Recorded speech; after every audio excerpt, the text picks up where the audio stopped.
I'm the Whistler. No, I can't go on. I gotta get away from it all. For a year now, it's been nothing but murder and death. How much do you think a man can stand? Saturday night, and again, CBS presents The Whistler.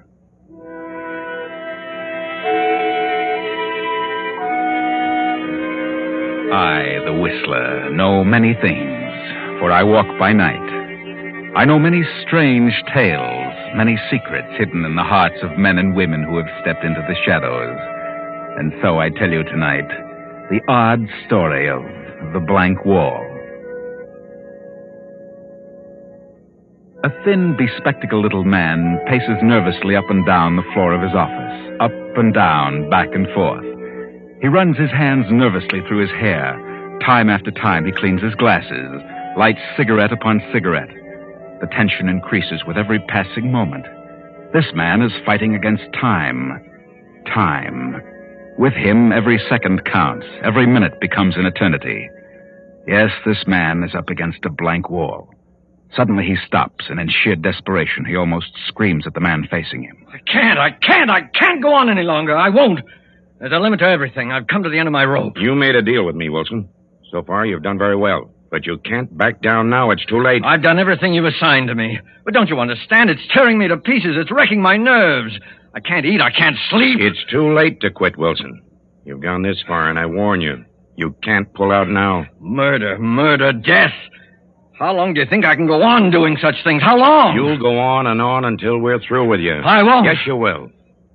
Furthermore, you'll like it, or...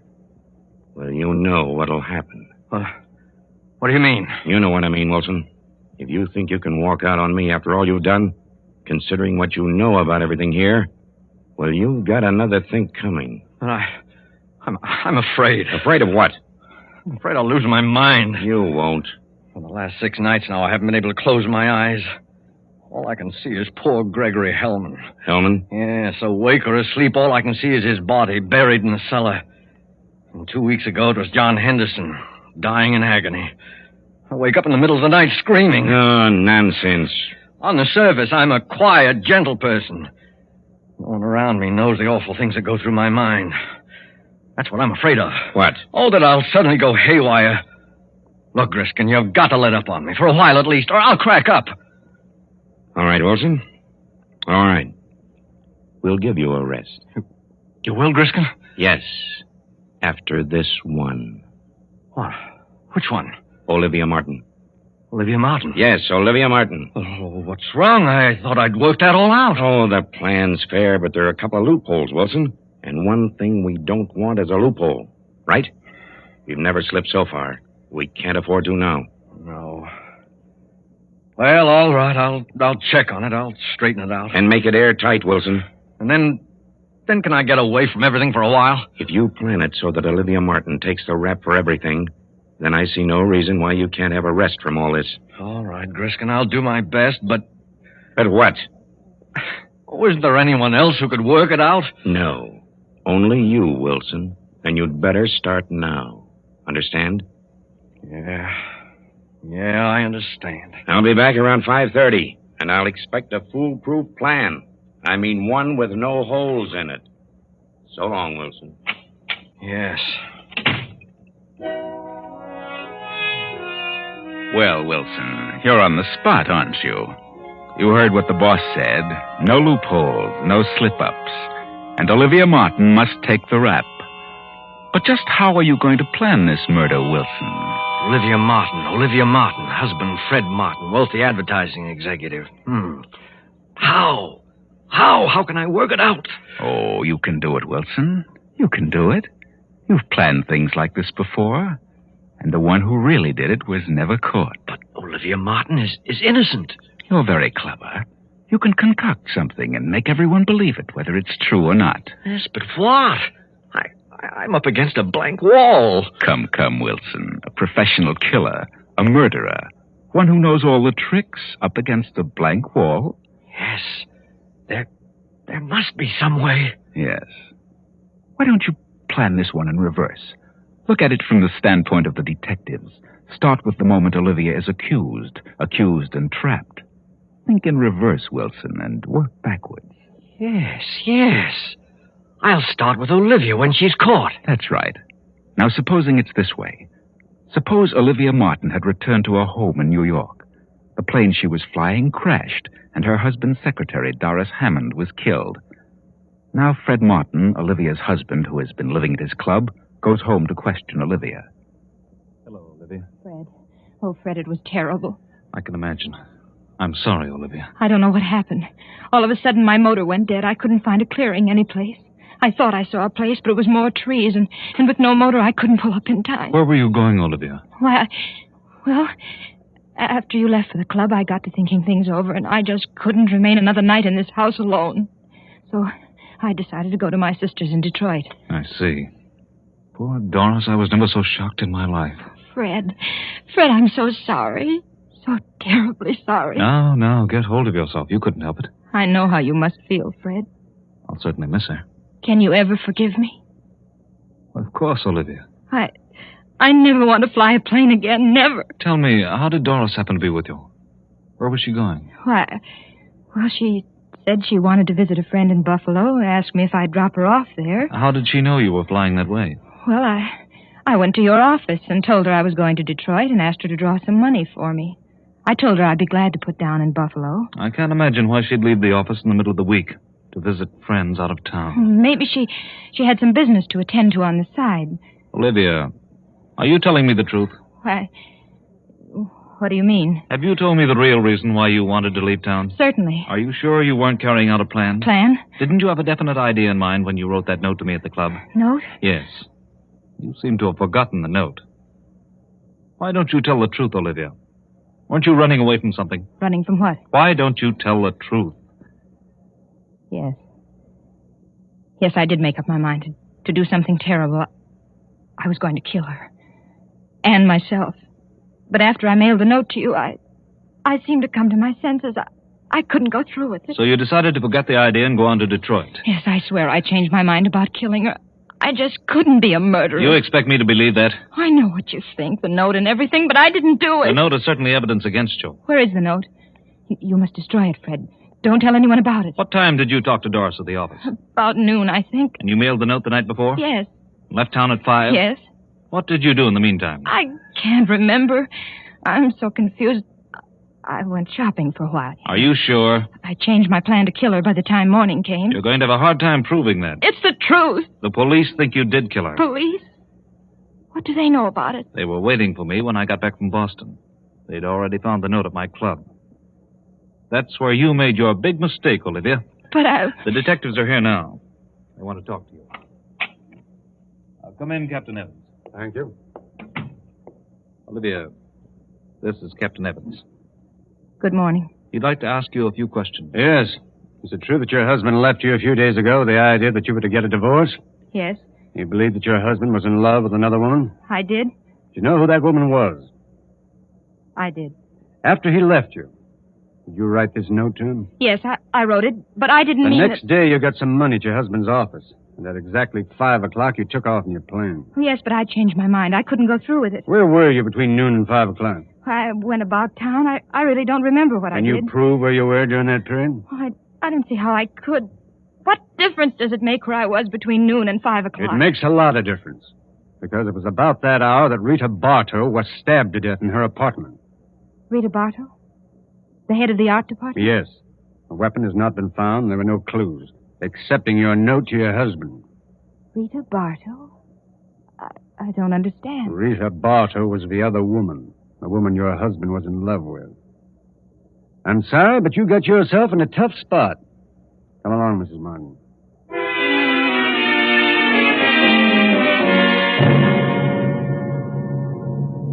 Well, there you are, Wilson. Conclusive evidence against Olivia Martin as the murderer of Rita Bartow.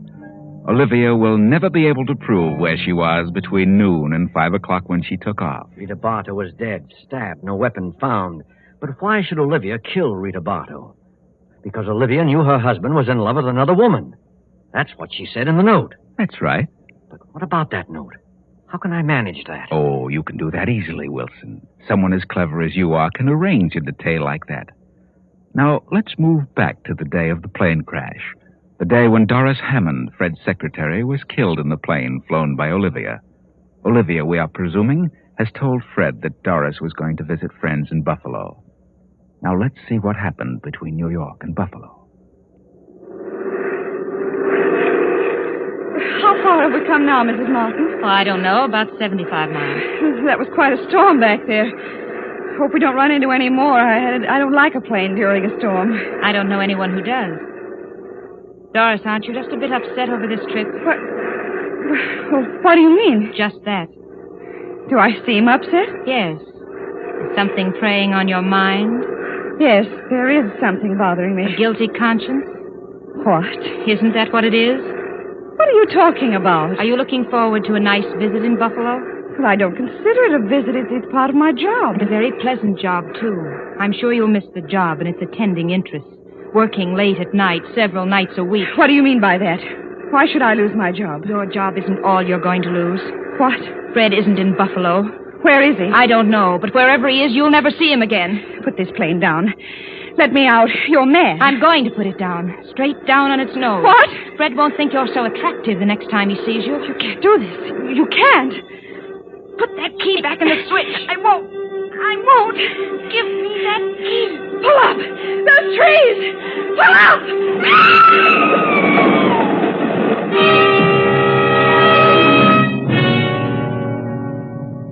Well, they hit the treetops, and when a farmer who sees the crash reaches them, he finds Olivia thrown clear of the wreck and still alive. Doris, of course, is dead. Not bad so far, is it, Wilson? But now what? Now, this should happen after 5 o'clock when Doris and Olivia took off in the plane. Now, what should happen between noon and 5 o'clock? Yes, that's the period Olivia can't account for. All right. Let's go back to, say, 2 o'clock, 2 in the afternoon. One of your own choice characters, Wilson, who has been working in Fred Martin's advertising agency as an artist, has just returned from an errand on which he's been sent by Doris Hammond. Remember that. Doris Hammond. And the character is Jack Mallory. Jack Mallory, where on earth have you been? You know what time it is, 2 o'clock. Oh, I'm sorry. I got to talking, and I didn't realize the hour. What about the art layout? Did Rita select one? Oh, yes, this one. She made a couple of changes in it. What change? Oh, nothing important. Just wanted this section here set up in red. Stands out better. Yes, so it does. Well, I better put this through right away. Sorry to have been so late with it. I'm glad you got back with it before I left. Left? Mm-hmm. Where are you going, Doris? Mr. Martin phoned. He wants me to join him in Buffalo. Something important has come up. Buffalo? I thought he was in Boston. Yes, but he had to run over to Buffalo in a hurry. Oh, Buffalo. Mm-hmm. Oh, that's strange. What's strange? Oh, well, I mean his being in Buffalo. Oh, what's strange about it? Oh, I don't know. I suppose he could be in Buffalo. What's the matter with you, Jack? Well, nothing. Nothing at all. Lean over here. What? Why? A little closer. What's the matter? Well, of all things. Now I've seen everything. You've actually had a drink. You, of all people. Well, I don't approve of it as a rule, but I walked back from Rita's place. I got my feet a little wet in the rain. Felt kind of chilly. Afraid I was catching cold, so I stopped in the bar on the way back and had a drink. Well, I hope you don't get sick. Can't afford to have you and Rita both out. No, that's right. Lots of work to be done this Here, week. take off that top coat. It's damp. Let me have it. I'll hang it over the radiator. Well, What's wrong? how on earth did you do this? You've spilled ink on the front of your coat. Yeah? Well, what do you know? That's a fine thing. I just got it yesterday. Oh, I must have done that over at Rita's when I blacked that section in red. You ought to get it out as soon as possible. Here, hand me that towel from the closet and dampen it. No, don't bother, Doris. I'll have it clean tomorrow. Get some of it out now. Thanks. Certainly hard to get off. That's probably dried in by now. Strangest ink I ever saw. It doesn't seem to be ink. More like blood, if you ask me. Blood? Let's see. That is strange. Let me see that art layout. It does seem a little darker than this on the card. Oh, maybe the cloth has something to do with it. Perhaps. Better let the cleaners worry about it, huh? What time are you leaving, Doris? In a few minutes, I'm flying from the airport around 5. Well, good luck, Doris. I'll see you in a few days. Thanks, Jack. Take care of yourself. And lay off the liquor. That's bad stuff to get started on. Are you kidding? What do you think?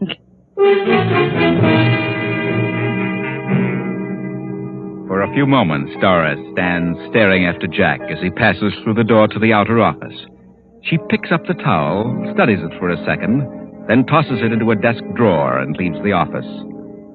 Now, Wilson, what happened preceding the incident we've just worked out? Well, suppose it's arranged that Olivia Martin visits her husband's office and calls on Doris, her husband's secretary. Good afternoon, Miss Hammond. Oh, how do you do? I'm in rather a hurry. I have a number of things to do this afternoon. Help you? I suppose you're quite busy yourself. Yes, my work always doubles when Fred leaves town. Fred? Yes, Mr. Martin. Oh, yes. My husband. I suppose it does seem strange for an employee to call him Fred. But for some reason I've gotten into the habit and can't seem to break it. He doesn't seem to mind, however. Is that so? After all, you're like one of the family, aren't you, Miss Hammond? Yes, I've been here for several years. You've been Fred's private secretary for how long now? Almost a year. Pleasant work, is it? Oh, you've no idea how absorbing this business can be, Mrs. Martin. I realize that it must have a certain amount of extremely interesting moments. You should drop around here more often, Mrs. Martin. How right you are. Things might have been different. Different? Yes, I mean if I'd taken an active interest in the business. Well, at times it gets rather dull waiting at home, especially on long evenings when one's husband has to stay in town on business. But I mustn't take up your time with personal problems. I want you to have a check drawn to me for $500. Very well. I'll attend to it at once. Have you heard from Fred since he left? No, I haven't. He phoned me this morning. He did? He left an important paper at home, and he knew I was flying to Detroit tonight to visit my relatives. Yes. So he wants me to drop it off for him at Buffalo. Buffalo? I thought he was in Boston. He was, but he had to rush over to Buffalo. Some unexpected business came up. He says he needs you very badly. He wants me to come to Buffalo? Yes. I told him I'd notify you and bring you with me. I'll be leaving the airport about 5. Well, I'll meet you at the airport. Is there anything in particular he wants me to bring? No. Nothing but the paper he left at home. Very well. I'll be at the airport. Do you mind flying, Miss Hammond? No, not at all. That's good. I'll see you at 5.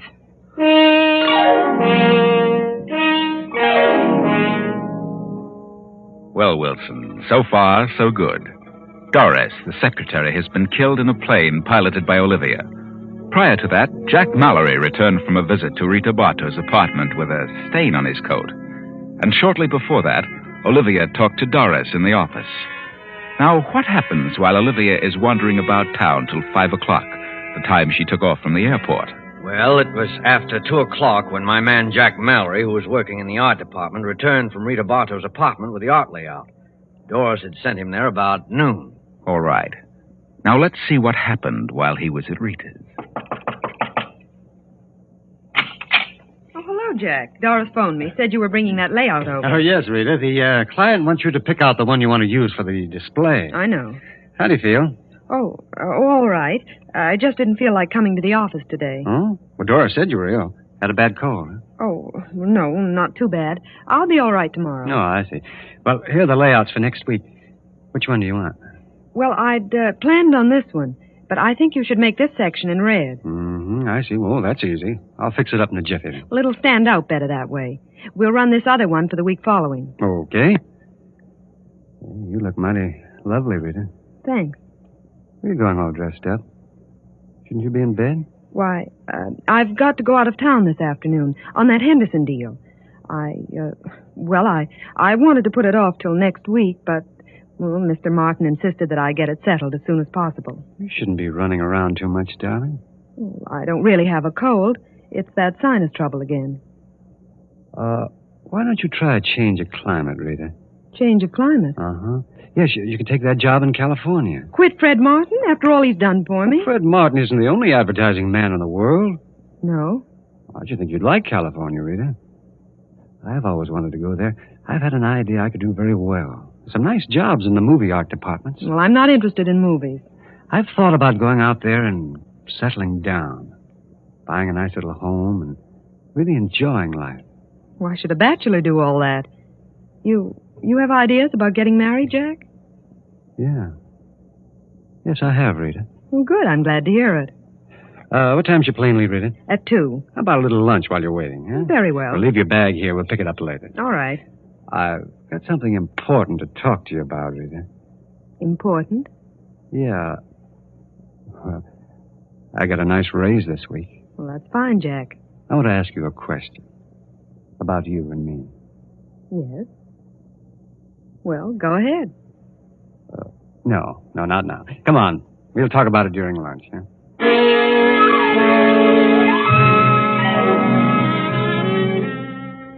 Now, we know, of course, what Jack had to say to Rita. That's obvious. Marriage. But if Rita was ill, why was she leaving for an out-of-town appointment?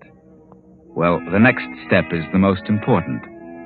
Remember, Wilson, Olivia and her husband Fred had come to the parting of the ways, and Olivia wrote a note. Yes, that was the part that made the whole thing logical. The part that afforded a perfect setup for me. Olivia was pacing the bedroom floor long past midnight when Fred came home and knocked on her door. Olivia? You awake? Yes. Come in. I thought you might be asleep. Asleep? How could I sleep? Well, it's 1 o'clock, isn't it? Yes, Fred. I really didn't realize it was so late. You don't usually bother to see if I'm awake. Don't I? For the past 2 months, you've gone right on to your own room. Yes, I guess I have. Get your business settled? Yes, I had quite a bit to attend to. Have dinner at the club? Oh, yes, the club. Then why didn't you answer my call? I had you paged. They said you hadn't been there this evening. Oh? Perhaps I hadn't arrived yet. Really? Well, I think I'll turn in. Good night, Olivia. Why don't you say it? Say what? What you came here to say. What makes you think I had anything particular to say? I've known all evening you were planning to tell me something when you got in. Why, that's nonsense. I've known for months this was coming. I know what sort of business detained you. A woman. What? At first I believed your stories about working late. But as the weeks passed and I realized you were growing colder, the whole thing became clear to me. Then I knew you were evading me, that you were lying. Go on. We've been married 10 years, Fred. I've done everything humanly possible to make our marriage a success. Have you? I think I have. That's your opinion, Olivia. Oh, Fred, I'm just sick all over. I've tried not to believe it. Oh, let's not have a scene, Olivia, please. What do you expect me to do? Laugh it off? No, not you, Olivia. Certainly not you. I suppose you'll say it's all my fault. I'm to blame for everything. I haven't said anything. Then why don't you? Why beat about the bush? You came here to say something. Say it. Very well, since you put it that way, I will. I'm going out of town tomorrow on business. I'm sending my things to the club. When I return, I intend to live there. Fred. Now, wait a minute, Olivia. I haven't finished. I want you to get a divorce on any grounds you please. Desertion or whatever you wish. Divorce? Do you mean that? I do.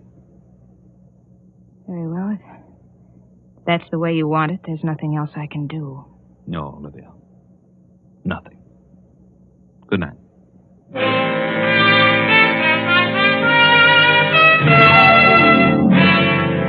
Well, there you are, Wilson. That was what led up to Olivia's writing the note to Fred at his club. The note that made this whole thing possible. She mailed it the following night. That note was the complete evidence against her, Wilson. What does it say? Fred, the very thought of losing you, the thought of divorce, the thought of giving you up for another woman is more than I can bear. The shame, the disgrace, the scandal of it all would, I know, drive me insane. Regardless of what you may think, I refuse to accept the responsibility of the failure of our marriage. I know who caused it, and I know who she is. You'd never be happy with a woman of her type. You'd be throwing your life away. I refuse to give you up to her, and so I have made a decision. Goodbye, Fred. Olivia.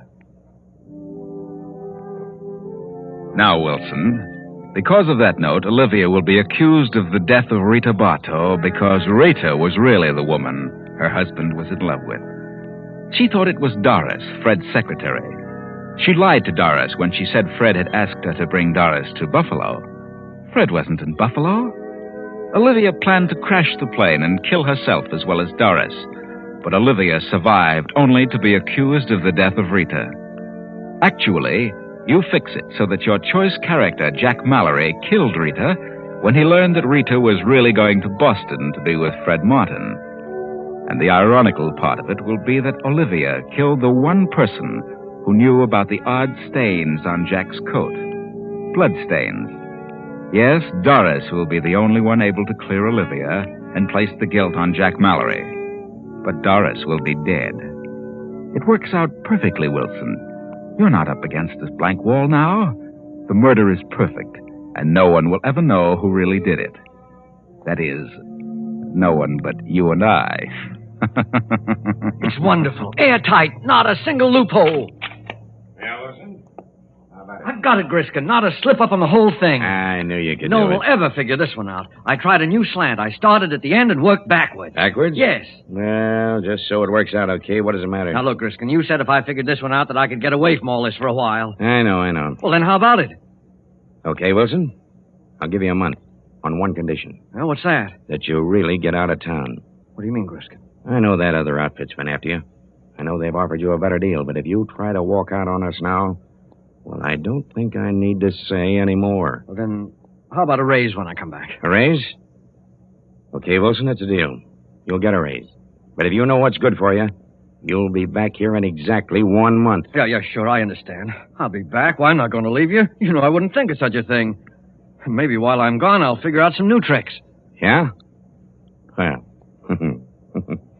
enjoy yourself, Wilson, because you're going to be a busy man when you get back. We've got this is going to be a busy season for murders.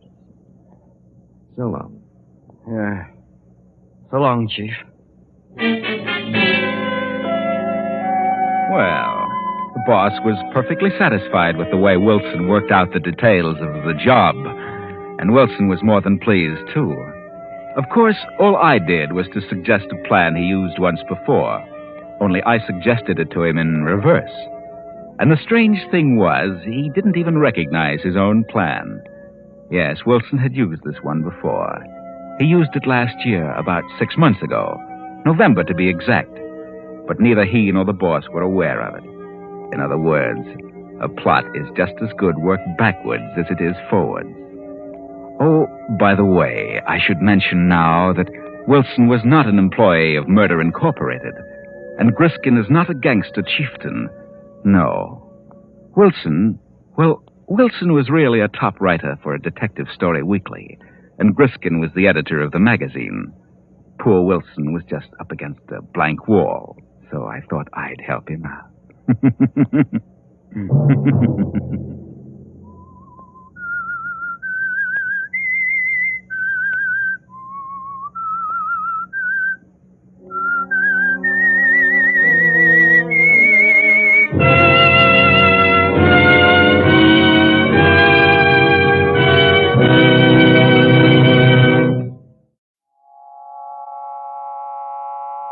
Have you heard the strange tales of the Whistler?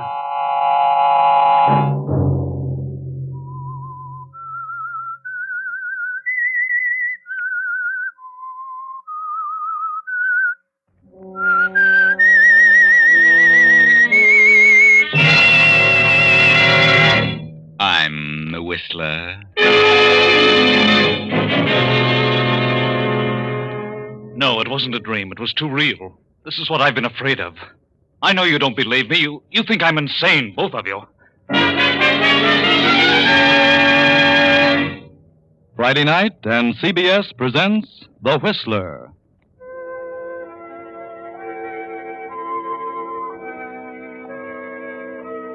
I, the Whistler, know many things, for I walk by night.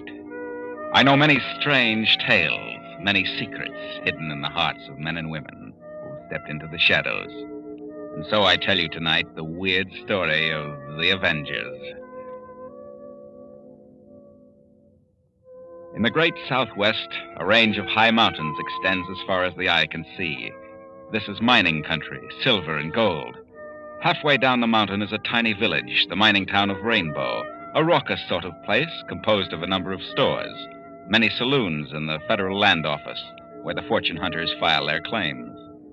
15 years ago, Rainbow was a rip-roaring village, and in a back room of the Crystal Palace bar, a young man and a young woman hold an earnest conversation.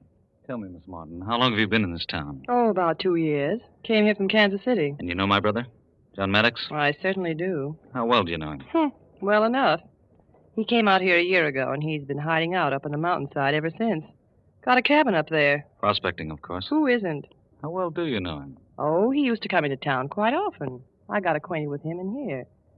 First, I fell for him in a big way, but he seemed to resent it. Finally gave me the cold shoulder. Well, he has a wife and a 5-year-old daughter back east. That's what he said, but I didn't believe him. He's a bit nutty, isn't he? Nutty? No, I wouldn't say nutty. He's a smart boy. He's an engineer. Graduate of the State School of Mines. He is? Well, what's he doing here, living like a hermit? I wonder. Oh, he gave you the cold shoulder, huh? He certainly did. Well, John is an educated mineralogist. He came out here to make a strike. And if anyone does, he should be that one. Maybe he's located a vein of ore. What do you have on your mind, Mr. Maddox? Well, I thought maybe you'd seen him visiting the Sayers office a little more often than usual. And what if I have? Or the land office? Go on, Mr. Maddox. Well, I wouldn't be interested in knowing the activities of an ordinary prospector. But a graduate mining engineer like John, well, he may have a lead on something good. Yes? And I thought, that is, I heard you might be more or less familiar with his activities. That's right. I am. And maybe you'd like to come in with me. What do you mean? You know where he's been working? You know the area he's most interested in, so if you let me know, I'll beat him to it. We'll split. Split? That's right. How about it? Sure. Why not? You know, I think I'm going to like you, Mr. Maddox. Frank is the name, Melva. All right, Frank. This is it. He has found a spot. It didn't mean much to me until now, but he's been working on the same location for a week or more. I'm sure he's hit something. Good. That's all I wanted to know. I'll just drop in and surprise him. See you later, Melva. See you later, partner.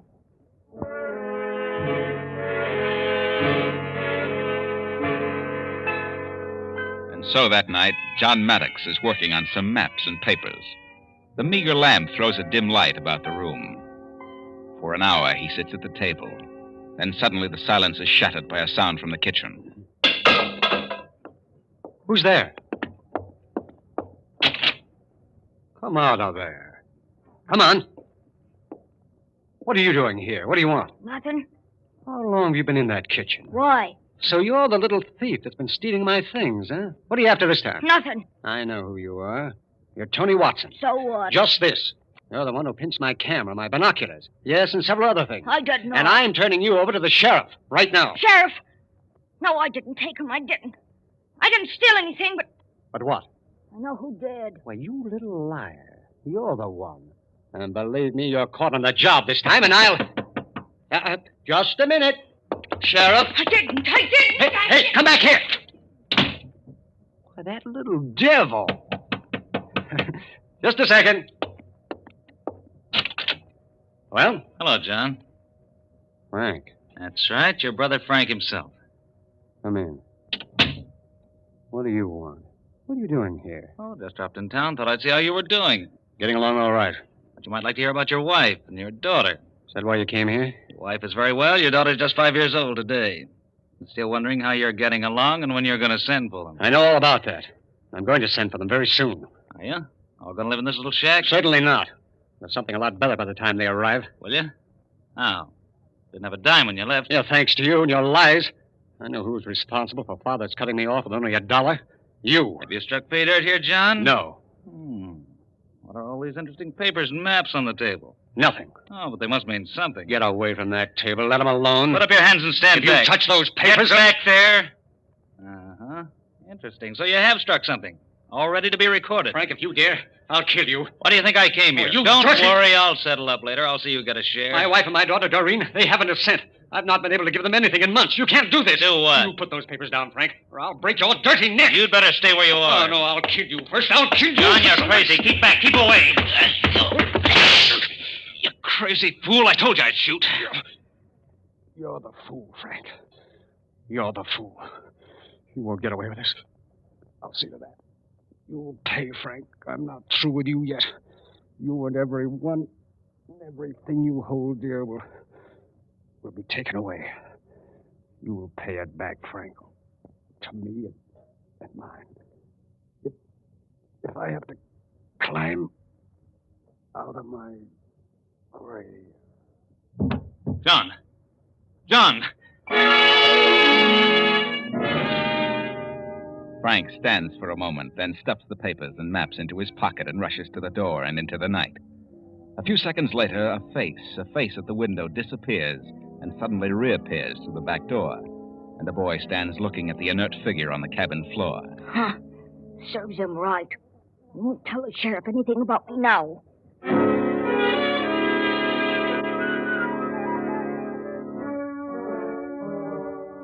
15 years have passed, and now the little mining village of Rainbow is a thriving city of mines and smelters.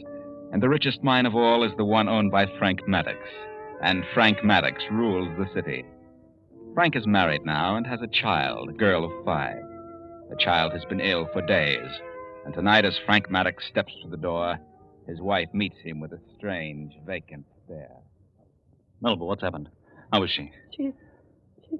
Oh, Frank. All those doctors, and they couldn't save her. No. They said she didn't have a chance. They did their best. Fools, what good are they? What are they paid for? They don't even know what was wrong with her. No, Frank. But, well, whatever it was horrible. She died in agony. Specialists. I told them they could name their own price. The sky was the limit. It didn't seem to make any difference. Poor little thing. Poor baby. It didn't seem to be anything serious at first. It was just a week ago. She was sitting at her desk, drawing pictures, and then all of a sudden she started to gasp for breath and fell to the floor in a faint. Yes, I know. And then she lapsed into a coma. Oh, Frank. Frank, what was it? Why? Darling, I couldn't think. what is it? I can't get my breath. Here, drink this. Frank, I didn't want to tell you, but I'm frightened. I've had it for several hours. It's just like the baby. The same thing. The baby and now you. I know what it is. It's him. It's John. John? Your brother? Yes, I knew this was going to happen. John told me. But John's dead. The night the baby took sick, I saw him in a dream. He told me something was going to happen to us, and last night I saw him again. He was grinning and laughing. He told me that... Told you what? He told me that he'd finally reached through to me, that he'd finally made contact. That's crazy. He said tomorrow would be a sad day for me. Today. But it's a dream. I know, but he said something else. He said that now his wife was dead, that the sooner I made things right with his daughter Doreen, the better. Frank, that's nonsense. No, there must be something to it. I'll find the girl. I'll get her down here. I'll try to fix things up. Maybe that'll stop all this. Frank, please use your head. It was a dream. I've got to find that girl. I'll send Anthony to find her. I'll explain the whole thing to him. He can find her. Why tell him about it? Well, he's my assistant. I confide in him. He'll find her. Very well, then. Tell Anthony. Tell him to find her and bring her here. Because if you... Frank. Melba, darling. Please find that girl. Doreen.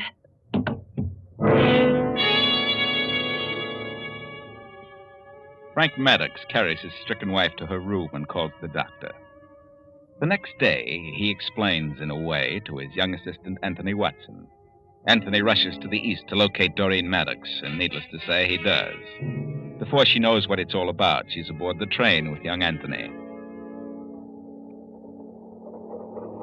Didn't you even know you had an Uncle Frank? Oh, yes, of course.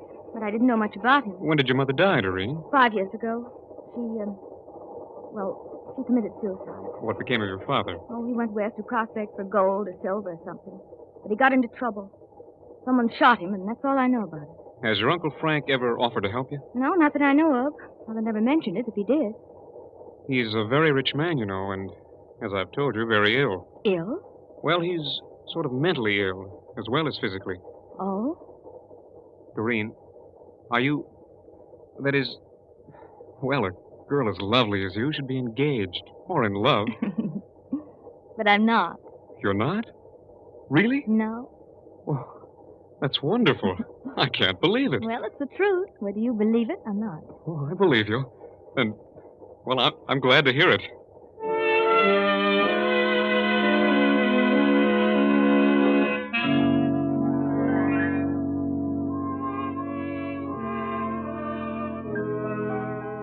And so you see, Doreen, I'd completely lost track of you. I've wondered about you and your mother since the tragic death of your father. Mother died several years ago, Uncle. Yes, I should have attempted to locate you long ago. Should you? Yes, you're my brother's child. It was my duty to look after you. See that you want for nothing. Oh, but I've been getting along all right. I've not been well, Doreen. I've been quite ill lately. I've been terribly upset, my nerves. Perhaps you've been working too hard. No, it isn't that. Doreen, I'd like you to stay here. Make this your home. I have a check for you, a little present, $5,000. No, please, Uncle. That isn't necessary. You must accept it, Doreen. You must. I don't need it. I'll be glad to stay here with you until you're better. Really, I don't know what I'd do with 5,000. I'd feel better if you accepted it. And perhaps your father would... Father would what? Doreen, I must tell you. I've got to tell you. It's driving me mad. John is trying to kill me. Oh, Uncle. Father's been dead for years. I know, but he died hating me. Hating you? He blamed me for his having been cut off with only $1 in our father's will. But he was wrong, and... Well, now he's trying to kill me. Oh, I can't believe such a thing. I have horrible nightmares. John appears to me, always threatening me. He came to me the night my little daughter became ill, and then after she died. He came again when my wife was stricken, and said that after she was gone, it would be my turn. But that's just your imagination, Uncle. Well, get it out of your mind. I can't. I'm afraid to go to sleep. You only see him in your dreams? Yes, but each time he comes nearer, closer, more real. Oh, it isn't just imagination. I'm afraid that one of these days I'll see him when I'm not asleep. And you think my being here will help matters? Is that it? Yes. If he knows you're here, that I'm taking care of you and have your welfare at heart, perhaps he'll let me alone. Prove to him that he judged you wrongly? Yes. I must make him understand. I can't go on this way. I'm a physical wreck. I'm afraid my mind will snap. I understand, Uncle. I'll try to help you. But you must try to get this off your mind. Yes, I'll try. You'd better go to bed now, Uncle. Please, take the check. Very well. Good night.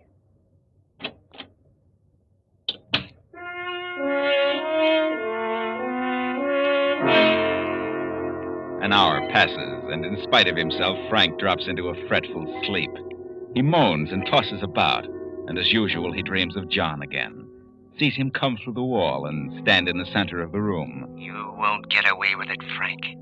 Everything and everyone you hold dear will be taken away. You'll pay it back, Frank, to me and mine. No. Leave me alone. Anthony! Doreen! Doreen! Uncle! Uncle, what is it? What's happened? Doreen, he was here just now. I saw him. I heard him laughing. But, Mr. Maddox, that isn't possible. I heard him, I tell you. You could hear his laugh all over the house. I heard nothing, Uncle. Not a sound. I woke up, I tell you. I heard him. But, Uncle, you must have been dreaming. Well, I haven't been asleep since I left you. I've been reading. I didn't hear a sound. You didn't hear anything, really? No, not a sound. You, Anthony? I heard nothing. You were just dreaming. Oh, no, it was too real.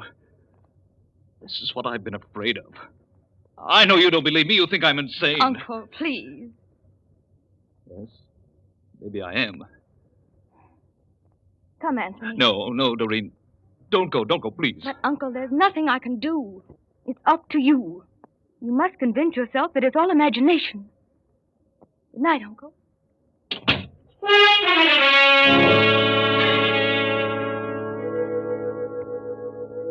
And then the next night comes, and Frank dreams again, the same frightful dream. John appears, repeats the same words, and laughs in the same way. Frank is wide awake now, shaking with fear, and all the while trying to convince himself that it's only his imagination. Then the bedroom door opens suddenly. Doreen steps into the room. Her face is white with fear. She trembles as she moves slowly toward the bed. Uncle. Doreen, what is it? What's wrong? Uncle, just now, I heard something. What? Doreen, what did you hear? I must have been dreaming. I must have. But it was so clear. Your father? Yes, I heard him. And he was laughing. Then if you heard him, it must be true. He has come back. Oh, did you hear it, too? Yes, he was here in this room. What did he say to you? I can't remember. I was so frightened. But I heard him. And that laughter. Now you believe me. Now you know I'm not imagining things. Oh, Uncle, I don't know. I'm so frightened I don't know what to think. I can't stay here any longer. I've got to leave. I can't stay another night. Oh, Doreen, please, don't go. Not yet. Promise that you'll stay just a while longer. Please. But, Uncle, All right, I'll try. I'll stay.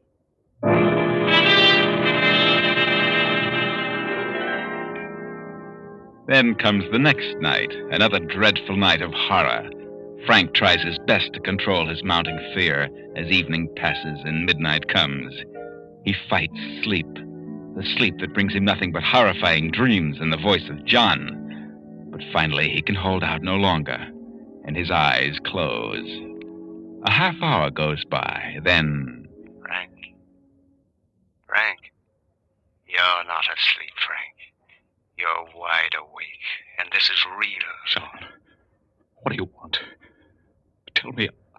I'll do it. I'll do anything. I told you you'd pay. Everything and everyone dear to you would be taken away. At this very moment, your wife is dying, Frank. First your daughter, now your wife, and then you. John, please, I'll do anything. Then sit down at that table and write. Write a will. Everything to the one it belongs to. My daughter, Doreen. Yes, I'll do it. And a confession, Frank. Confession? A confession that you came to my cabin that night and killed me. Oh, no, I can't, John. You can and you will. They'll hang me. They won't hang you. No? Write the will and the confession. Yes, but I'm afraid that... They won't hang you. Because in just 1 minute, you will be dead. John, Hurry, no. Frank. You haven't much time to save your soul. You're going to have a stroke, Frank. In just a minute, you'll feel a sudden beating of your temples. A stroke is what they'll call it. And you'll be dead. Hurry. Yes, I'll write it. I will. Your conscience will be clear, Frank, and that'll be best for you. I know. I said I'd rate you if I had to crawl out of my grave. There it is. Now, please leave me alone, Frank. Please, please. It's too late, Frank. You're going back with me. Look at the clock. 15 seconds left. Now it's starting. Your head is beginning to whirl. Strange sounds beat in your ears. Faster. Faster. Do you hear? Yes. Please don't, John. 5 seconds. There it is. You're dying, Frank. This is the end. The end of Frank Maddox. No, John! John! No!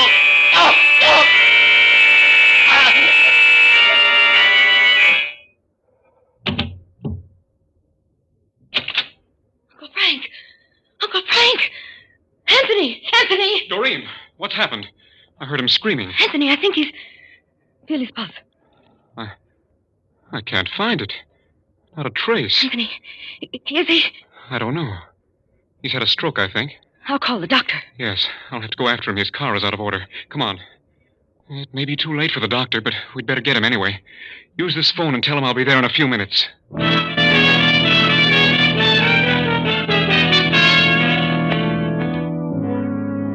In here, doctor. What happened to him? I think he had a stroke. A stroke, eh?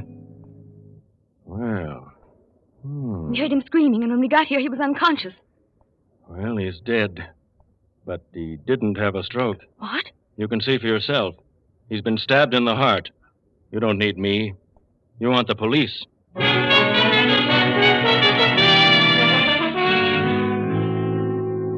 say, miss, that you heard your uncle screaming? I did. What did it seem to be? A scream of pain? No, I couldn't make out what it was. But it sounded as though he was horribly frightened. It seemed as though he was pleading with someone. Did you hear him, Anthony? Yes, it sounded just as Doreen said, as though someone or something were after him. What do you mean by something? Well, I just used that as a form of expression. And when you reached him, he was on the floor, unconscious? That's right. Was he dead? We didn't know. I couldn't find any pulse, but that doesn't necessarily mean anything.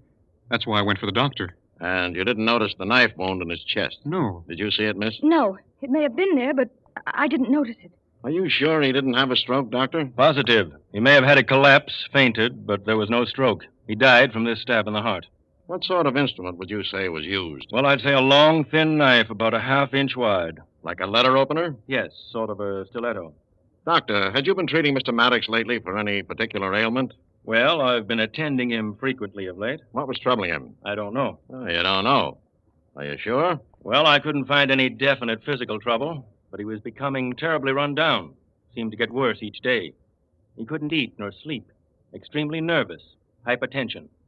I gave him sedatives and tonics, but they seemed to do no good, so I finally came to the conclusion that it was mental. Mental? What do you mean? I think he had developed some sort of phobia, a fear. What, I was never able to determine. In time, it would have resulted in insanity and finally death, or perhaps a stroke and death. But in this case, it was not a stroke. You've been attending his wife? Yes. What is her ailment? Carcinoma, but she doesn't know it. There's nothing more I can do for her, except alleviate the pain. Miss Maddox, from the tone of your uncle's screams, would you say that there was some person in the room with him at the time? Yes and no. Yes and no? What does that mean? I mean, he may have thought someone was here with him. May have thought someone was with him. Yes, that is... Well, from all appearances, there was someone with him. The someone who stabbed him. Anthony, was Miss Maddox in this room when you came in? No, we met in the hall and came in together. Neither of you saw the knife wound. I'm sure I didn't. Doreen, you just said that he may have thought someone was here in this room. What do you mean? He was afraid of... Afraid of what? Afraid of who? Afraid of my father. What? Why, your father's been dead 15 years. Yes, but that's just it. I may as well tell you. He was afraid my father was trying to kill him. That's what was wrong with him, why he couldn't sleep. Oh, bosh, now it's spooks. No. He said that father appeared to him every night and threatened him. Threatened him? Well, all right, so he threatened him. Why? He said father hated him, that father thought Uncle Frank had caused him to lose his inheritance. Well, Doctor, you think that's what was wrong with Frank? Could have been. Quite possible. All right, I'll grant you that. But no spook produced that knife wound. Doreen, do you believe that your father lost his inheritance because of your uncle? No, I do not. Are you sure? I'm sure father did not lose his part of the estate because of Uncle Frank. Are you sure? Could you prove that? Well, no, I couldn't. I never heard father mention it. I never heard him accuse Uncle Frank. What brought you here? My uncle sent for me. Why? Because he was afraid of my father. He thought my being here might help matters. That's right, Captain. He sent me for Doreen. I located her and brought her here. Oh, me. Oh, my. This gets worse and worse. You know all about it, too, did you? Yes, Mr. Maddox confided in me.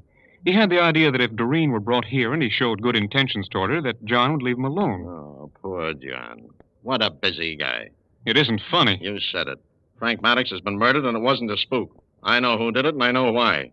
What are you talking about? Frank Maddox didn't send for her. She came here of her own accord and for a definite reason. She did not. I brought her here. You're lying. You're trying to cover up for her. I am not. Because you're in love with her. Anybody can see that. Well, what if I am in love with him? That doesn't have anything to do with this. Frank Maddox sent me for her. He did not. She knew that Frank was the cause of her father losing his inheritance. So she came here to kill him, and she did. Well, that doesn't make sense. Why would she kill him? What would she gain by that? Ever hear of revenge? If it hadn't been for Frank, her father would have been wealthy, and so would she. But she didn't know about her father's accusations until Frank Maddox told her himself. Oh, then you admit that she does know about it now. I knew nothing about it until Uncle Frank told me. But I still think father was wrong. Whether you knew about it before you came here or learned it after you got here, what's the difference? It's a motive. You stabbed him. You left the room, and then you met Anthony in the hall. You stuck Miss Maddox, and you haven't a chance. Wait a minute. Mrs. Maddox, don't come in here. Why not? Why shouldn't I come in here? You shouldn't get up. You should... I know all about it. I know what's happened. I've heard every word. You're very ill, Mrs. Maddox. I know. I heard you. And now I know what's wrong with me. I know what carcinoma is, Doctor. Please go back to bed. No, not just yet. Well, this girl, Doreen, you're wrong. She's innocent. She had nothing to do with it. That is, not directly. What do you mean, Mrs. Maddox? She didn't kill Frank. I did. You? She's perfectly innocent. Frank did send for her. He was afraid of John. He dreamed about him every night. He did think John was trying to reach him from the grave, trying to kill him. It was his imagination, I know, but he really believed it. And he had a good reason to believe it. What reason? I've heard Frank moaning and yelling for weeks and weeks. I heard him tonight. I came in here and found him on the floor. He'd made a will. This paper. Leaving everything to Doreen and explaining why. Oh. Sit down, Melba. Yes, well, he came out of his faint, and I found this will. I went wild when I saw it. He tried to get it away from me. He said it had to be that way. We struggled for it, and I took the paper knife and stabbed him. I went back to my room, but I've been standing outside the door. I heard everything, particularly what you said about me, Doctor. So what does it matter? This girl is innocent. What is this paper? Let's see it. I'll tell you what it says. It leaves everything Frank has to Doreen. And the reason why? Frank killed John. What? Yes. It was all my fault. I knew John had made a strike, and I told Frank about it. Frank went to John's cabin and killed him, took the maps and the papers and filed a claim. I was the one responsible for everything. But it all rightfully belongs to Doreen. And now, well, now that I've heard the doctor's sentence, what does it matter? Well, Doreen, that was lucky for you. Lucky that Melba was standing outside the door and heard the doctor. But oh, what I know about you, Doreen. You and Anthony. Anthony did bring you down here, but on the way he fell madly in love with you. He told you about your uncle's fears, and so between the two of you, you decided to make his dreams more than real. Anthony arranged a little radio speaker in Uncle Frank's room. Yes, it was Anthony who spoke to Frank, not John's voice from the grave. Anthony merely amplified Frank's dreams, yes. You and Anthony planned to work on Frank psychologically in order to get that will and the confession. But how did Anthony know the exact words to use? The words John used when he was dying that night in the cabin? Why, because Anthony was the little boy John caught in his cabin that night. The boy who heard every word said between Frank and John. The smart little boy who saw it all.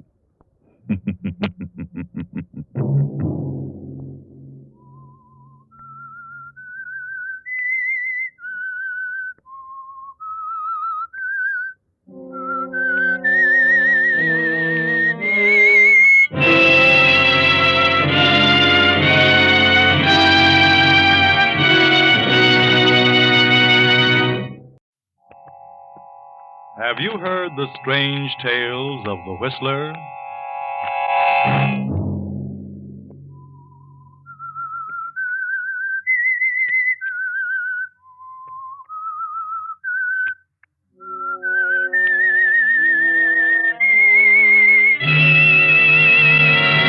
I'm the Whistler.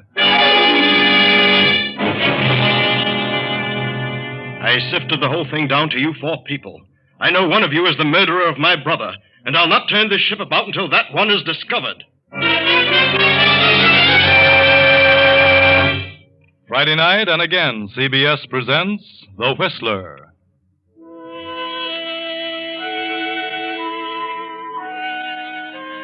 I, the Whistler, know many things, for I walk by night.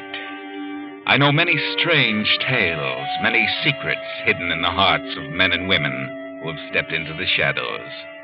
And so I tell you tonight the strange story of Eye for an Eye. Just before dawn of a day in 1940, a small seagoing yacht with a crew of 4 and a passenger list of 5 puts out from the Honolulu Yacht Basin and heads southwest into the open sea. This is the yacht of Dr. Paul Durant, scientist and marine biologist, for many years a resident of the islands. Dr. Durant is already in the wardroom as one by one his guests arrive for breakfast. Keep your course due southwest, Captain. Due southwest? This summer weather is treacherous. Due southwest. I'll tell you when to put about. Yes, Doctor. Just as you say. Morning, Doctor. Oh, come in, Professor Mallory. Breakfast in a few minutes. I've been on deck for some time, Doctor. I can't understand it. We seem to have lost sight of land. Have we? Well, fog, perhaps. No sign of fog. I thought we were going to cruise around the island. Oh, well, it gets too rough when you stay close to shore. Does it? Good morning, everybody. Where on earth are we? I don't see land anyplace. What goes? I have a feeling we're miles out to sea. Do you, Owner? I had the same idea, Owner. I ordered the ship out to deeper water so we could do a bit of hunting. Hunting? Hunting for a nice school of big fish. A lot of killers out here now. We should be able to catch one of them. Good morning. Doctor, I'd like to ask you a question. Yes, I'm sure I know what it is, and I'm sure I can answer it. Why are we so far out to sea? Yes. Well, Karen, it's because I want Doc, I want to talk to you. Oh, come in, Hal. I know what you want to ask me. Karen just asked me the same question, so I'll answer you both at the same time. Okay, what is the answer? Well, this happens to be the season for catching the big ones. The killers, we call them. So I decided to put out a way in order to get a crack at one of them. Killers? Yes. Apparently you're not a fisherman, Hal. but I'm sure you'll find it interesting. Hey, look, Doc, what's on your mind? I've been suspicious of you ever since you invited me on this weekend cruise. Have you, Mr. Norton? Why? Why should you ask me on this cruise? I don't know you that well. I've seen you many times. Your brother introduced us at the gambling joint, but, well, I wouldn't think too much about it, Hal. I must say this is a peculiar group for you to select, Doctor. You think so, Professor? You all knew each other, didn't you? Well, yes, in a way. I know the professor, but I've never been friendly with Hal Norton or Ona Raymond. I know Hal Norton's a gambler, and Ona's a nightclub singer. I've known Ona for several years. I know Miss Karen Somerset's a social deb, and the professor's John Mallory. I've seen him at various times. Then if you all know that much about each other, I should think this is an opportunity to really get acquainted. Who said we wanted to? Doctor, please turn around and go back. Please. No, I can't. Why not? I'll tell you. You all know that 3 months ago my brother Gerald was murdered. The murderer was never found. You 4 people were the ones selected. Selected for what? I've sifted the whole thing down to you 4. The ones with the most likely motives for wanting to kill him. I know that one of you 4 is the murderer. I'm not going back until the guilty one is discovered or confesses. I won't turn about, even if I have to kill you all. I can blow this ship to pieces with a touch of a button, and I will. Well, now that you know why you're here, each one of you had best guard himself carefully. For if the killer is exposed, he'll try to protect himself. Breakfast is ready, Doctor. Oh, yes. Let us forget the situation for the moment and enjoy our breakfast. Come, friends.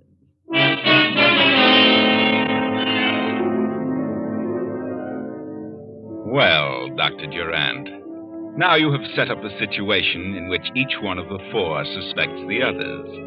And each one knows that if he is to return alive, the guilty party must be discovered as soon as possible.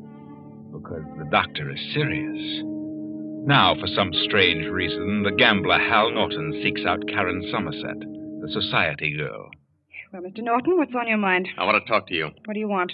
Look, Doc's serious.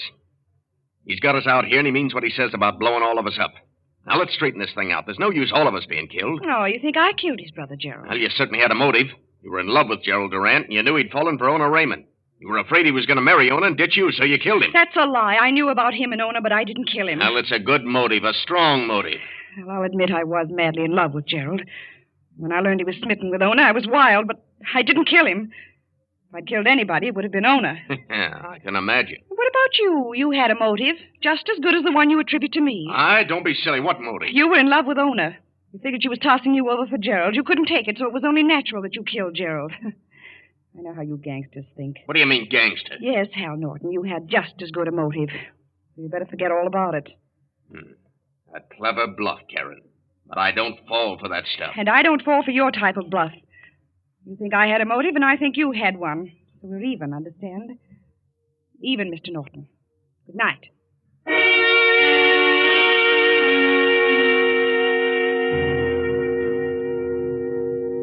Well, so that is the situation between Karen Somerset, the society girl, and Hal Norton, the gambler.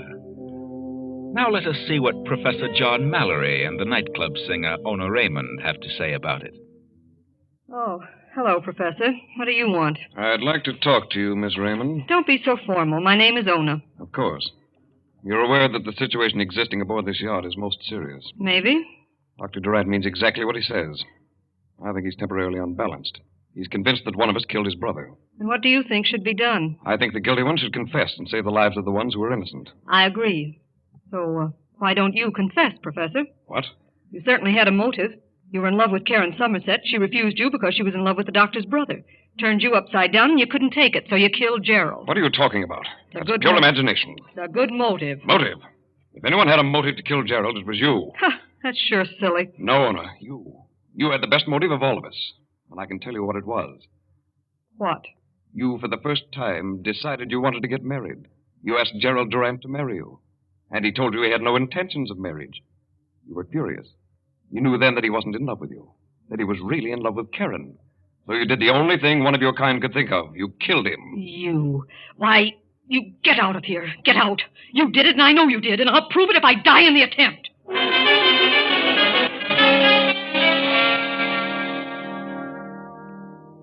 But that night, Ona Raymond tosses on her bed. She cannot sleep. All she can think of is the professor's accusation. Then, toward midnight, she leaves her cabin And finally, after wandering about the deck, she makes her way to the doctor's quarters. Doctor, I've been making investigations, and I've learned something. What have you learned, Ona? I know now who killed your brother, and I can prove it. You seem to be very frightened, Ona. But I know the one who did it. And who is it? I'd rather not tell just now. Why not? If you put the ship about and return to port, I'll tell you. Why not now? No, I'm afraid. Afraid? Afraid of what? The guilty one knows that I know. I see.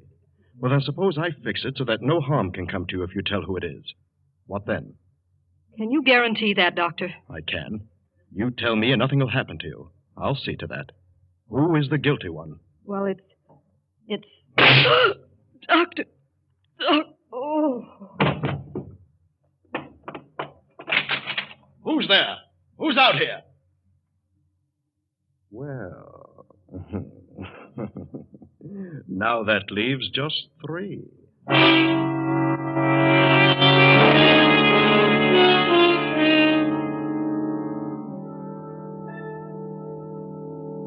What is it, Doctor? Yeah, what's up now? Come in, Karen. Come in, Hal. What's that on the floor? What's happened? Remove the sheet, Captain. Let them see what's happened. Very well. Good Lord. Oh, it's Ona Raymond. Ona? When did this happen? Just 15 minutes ago. Surely one of you knows all about it. Where did it happen? She was standing right there. She was just about to disclose some information regarding the killer of my brother when there was a shot from that window. I ran to the door, but there was no one in sight. Where were you, Karen, 15 minutes ago? Well, I was in my cabin. And where were you, Professor Mallory? I was on the deck. On the deck, huh? And now may I ask, where were you? Are you crazy? Why should I want to kill Ona? I was in love with her. That may be true, but maybe she was about to tell the doctor something you didn't want to know. Well, you're nuts. Just where were you 15 minutes ago, Hal? Why, I was in my cabin. In your cabin? And you didn't hear the shot? I did not. You say you were in love with Ona. But did you love her enough to let her reveal the murderer of my brother? Especially if you were the murderer? You'd better be sure before you start accusing me, brother. I merely asked a hypothetical question. Well, why don't you try some hypothetical questions on Karen and the professor here? They had just as good reasons to get rid of your brother. And Ona, if she was going to spill something. Ona's dead. That obviously eliminates her. Yeah? How do we know? Maybe you figured she was the one who killed your brother and you let her have it. And figure you can blame it on one of us. Dr. Durant, this is getting out of hand. I insist that we put about and return to port before anything else happens. If there's a killer on this yacht, let's go back and allow the authorities to handle it. And I refuse to do so, Captain. This is my yacht. And I am the captain. Are you? Well, if you interfere in my plan, I can very easily take care of that. I'll not put about until I'm satisfied that I know who the killer is. But that's ridiculous. A murder has been committed. I'll stay out here in the ocean till I learn the identity of the killer, even at the expense of the life of everyone on board. We have enough fuel to keep running for more than a month. And if the engines are turned off, why, we can drift for many months. What about food and fresh water? If it's necessary to stay out that long, then when hunger and thirst come along, maybe one of you will be ready to talk. Why, you're crazier than I thought. Oh, Captain, have this body removed and placed in ice. I want to take back all the evidence. Well, I think you may all return to your quarters. Good night. Yes. Good night, Doctor. I'll go along with you, Karen. I'd like Professor, I'd prefer that you didn't. Didn't what? That you didn't talk to Miss Somerset. Go to your own cabins, if you please. Well, good night. Well, what are you waiting for, Hal? Look, Doc, are you really serious about this business of staying out here until we run out of water and food? If necessary. Look, suppose I tip you off to something. Tip me off? I'd rather have something definite, Mr. Norton. Yeah, I discovered something. I know who killed Ona. So whoever killed Ona must have been the one who killed your brother, right? It sounds logical. Go on. Well, if I'd killed Gerald because of Ona, it doesn't make sense that I'd kill the girl I loved. Go on, I follow you. The one who killed Ona certainly didn't care about her. Therefore, it must have been one of the other two. Either Karen or the professor. Yes? Well, I discovered something. Who is it? You or what happened to Ona when she tried to tell you something I'd rather not say just now. And when would you like to tell what you know? You turn this boat around, head for home. Just before we reach port, I'll tell you. Oh, I'm not that stupid. You're stalling for time. I'm not. I know who shot Ona. I'll tell you what, Hal. I'll wait another week, and if nothing happens, if the guilty one isn't found, then I'll turn around and accept your proposition. But you'd better know what you're talking about. Don't worry. I know. I know plenty. Good night. Good night, Hal.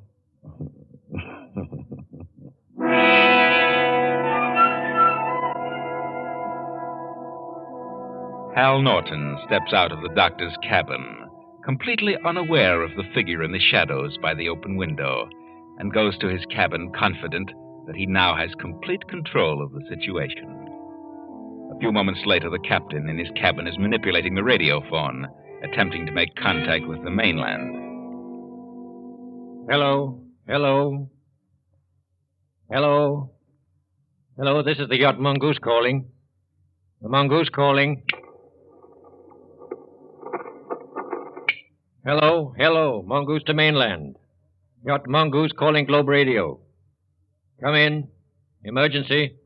Skipper of Yacht Mongoose calling Globe Radio. Yacht Mongoose, emergency. Yacht Mongoose, position 10 degrees north, 170 degrees west. I can't understand why I can't... What do you want? What are you doing here? Get out of here. Keep away from me or I'll... Oh.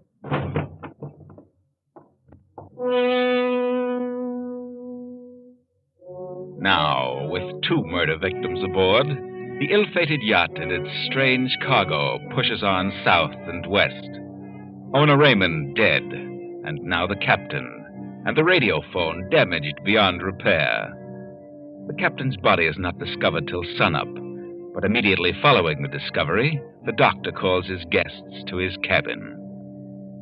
What's happened now, Doctor? Why rout us out at this early hour? Why, don't be so excited, Professor. I'm not excited. Sit down, Professor. Have a cigarette, Doctor? Yes, thank you. Light? I think, Dr. Durant, that you had best sit down and take things easy. What do you mean? The way your fingers and hands are trembling.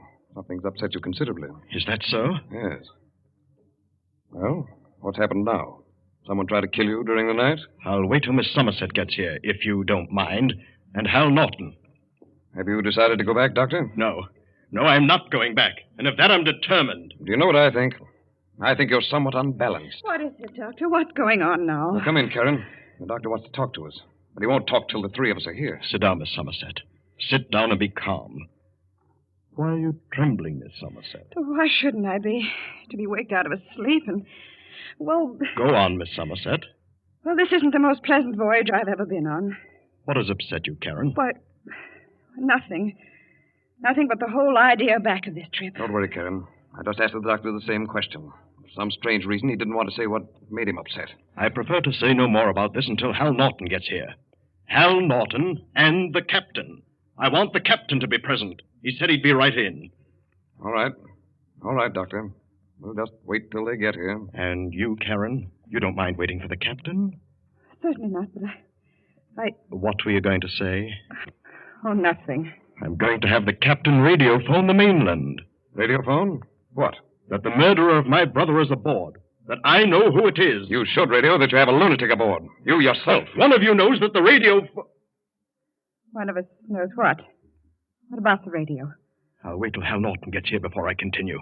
Well, what's keeping him? Doctor, I just went after Mr. Norton, and he's dead. Dead? Yeah, dead as a doornail. He's been stabbed. Dead? Yeah. He's cold as an icicle. I see. Will you tell the captain to come to my cabin at once? The captain? Well, I don't think he can. I mean... You heard what I said, Johnson. Yes, sir. Yes, sir. Well? What's the matter with that sailor? I haven't the slightest idea. He seemed startled. Did he? Doctor, you're lying. What's happened to the captain? He's dead. What? Doctor. Yes. Someone killed him and smashed the radio phone. The same one who later killed Hal Norton. Why were you stalling? I wanted to watch your reactions when I said the captain would be here in a few moments. He's trying to frighten us. Unfortunately, neither of you reacted in the way I'd expected. Well? But now that Hal is dead, it obviously narrows down to just you two. You, Karen, and the professor. One of you And the sooner you give up, the better. Because as sure as I'm standing here, one of you, the guilty one, will kill the other. Nonsense. Suppose I did kill your brother because I loved Karen. Why should I kill Karen, the one I love? Wait a minute, John.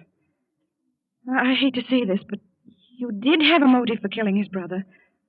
You were in love with me, and I told you definitely that I could never marry anyone but Gerald Durant. I know. You could have killed Gerald, and then when you came aboard this yacht and learned the situation... Karen, what are you trying to say? Ona Raymond could have learned something about your having killed Gerald. And when she was about to tell the doctor, you could have killed her. And maybe Hal, maybe he knew in some way who killed Ona. And you learned that, so you killed him. That's very logical.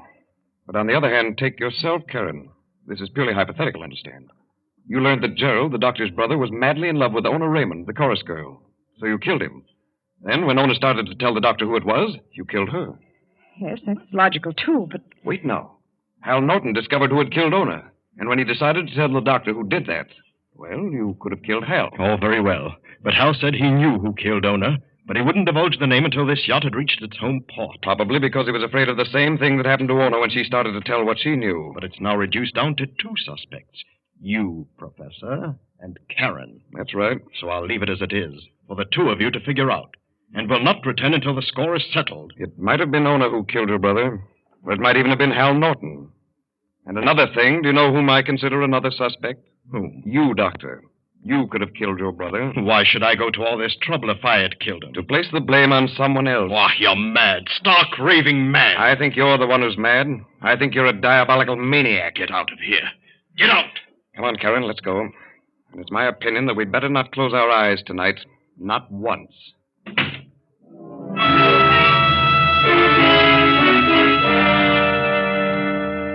A few hours later, the professor steps up to the doctor's cabin door, tries the knob, works a key in the lock, and steps inside.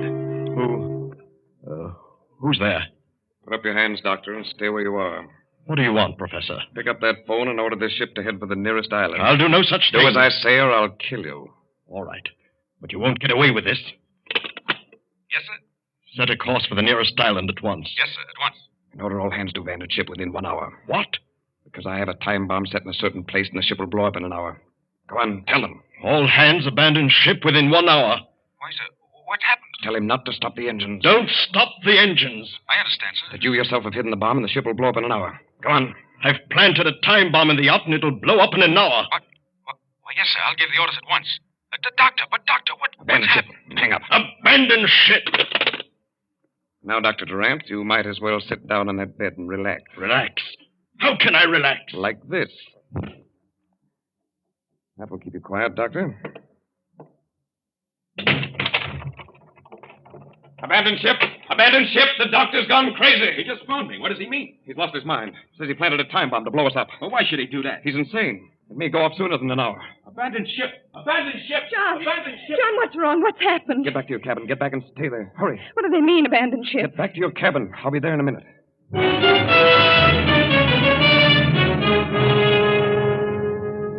The hands abandon ship, and when they are well away from the yacht, the professor rushes below deck and opens the seacocks. And as the water rushes in, he hurries to Karen's cabin. Karen, come on. No, not until you tell me what's happened. There isn't time for that. I'll explain later. Hurry, up on deck. The ship's sinking. What? Come on, we haven't a moment to lose. John, it is. It is sinking. What's happened? The doctor went crazy. He tried to sink the ship with a bomb and kill us both. Come on. There's a raft. We'll get off before it blows up. Hurry.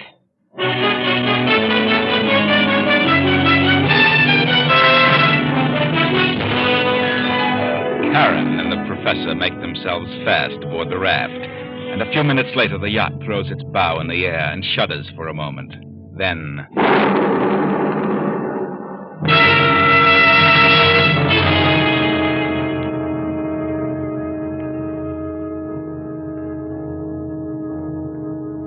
Weeks pass, and Karen and the professor, much to their sorrow, have found they selected a raft short on provisions, little water or food. Now the tropic sun is slowly devouring them. John. Yes, Karen? Are you sure there's land around here? I thought there was. Or what, John? I wouldn't have done it. Why don't you tell me the truth, John? What happened? Well, I did it. I sank the ship. You? Why? The doctor was insane. I knew that. It was the only way to save ourselves. I made him order the hands to abandon ship. Then I opened the sea cocks. I blew up the boilers. And what became of the doctor? Well, he went down with the ship. Believe me, Karen, it was the best way. Best way. Here we are, our food gone, the water exhausted. I was positive there was an island near here. We must be caught in a current and have been drifting in the opposite direction. I can't stand this sun. It's driving me crazy. I can't stand it. Karen, darling. Yes, John. I love you, Karen. I know, but what does it matter now? I've got to tell you something. Got to. I know now that we haven't a chance. What? For a while, I was certain of our position. Now, well, I want to tell you this. I did kill Ona. John. I killed her, and I killed Hal Norton. What are you saying? Because I knew you were the guilty one. I knew you were the one who killed the doctor's brother. But you were justified in killing him, Karen. I knew Ona had discovered the truth, so I killed her. I knew that Hal knew what had happened to Ona, so I killed Hal. The doctor was insane with revenge. So I blew up the ship, and that took care of him. Now, no one will ever know. Oh, but you're wrong, John. I didn't kill Gerald Durant. But Karen, who else could have? I don't know, but I didn't. What does it matter now, Karen? The ship has gone down with all the evidence. Ona, Hal, the doctor. The crew is ever picked up. Everything will be blamed on the doctor's insanity. Whether I'm guilty or not, what does it matter now? You know we haven't a chance. I can tell by the way you talk. I know what's going to happen. This Thursday, it'll get worse. And we'll go out of our heads and start drinking salt water. Please, darling. You see, it's getting you, too. Yes. I'll have to admit it. Can't last much longer. Karen, it's going to get worse and worse.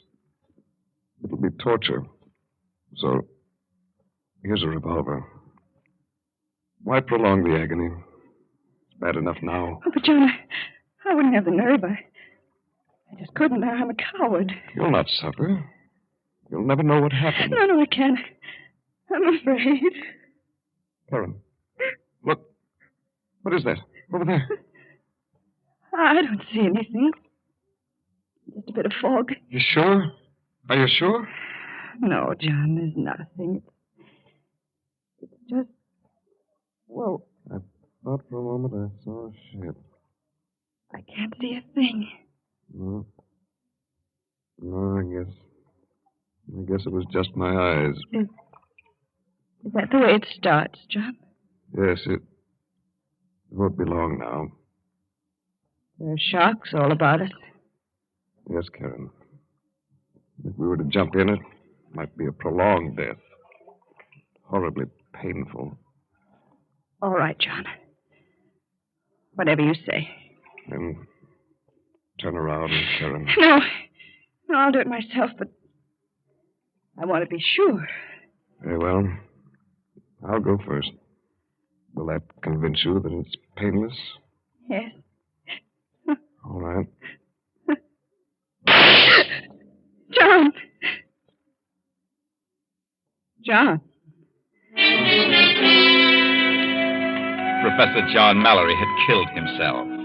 But an hour later, the ship John thought he saw pulled alongside the raft in response to Karen's frantic signals. And on the raft were a woman and a dead man, a suicide. Yes, it was the ship John thought he saw. The ship Karen said she didn't see. But she saw it. She knew it was there. But she lied so that John would die first. Very clever, Karen. You are now safe aboard the ship, and no one knows but you and I that you were the one who killed the doctor's brother. And the captain of the yacht, And now all those who might threaten your freedom are out of the way. Not one remains. Most ingenious, Karen.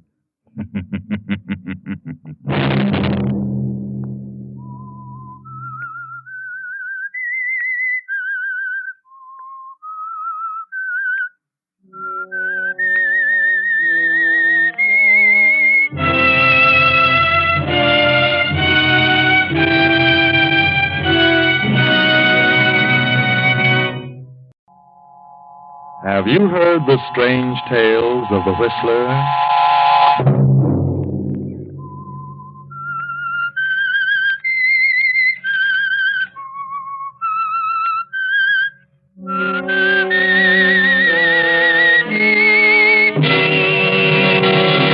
I'm the Whistler. Look, I know I haven't a chance. I know that I can't live. I can tell by the way that doctor looks at me. And you, too. Why don't you tell me the truth? Why don't you?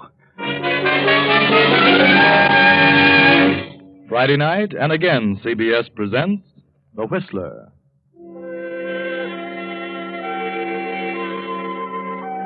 I, the Whistler, know many things, for I walk by night. I know many strange tales, many secrets hidden in the hearts of men and women who have stepped into the shadows. And so I tell you tonight the unusual story of death in the air.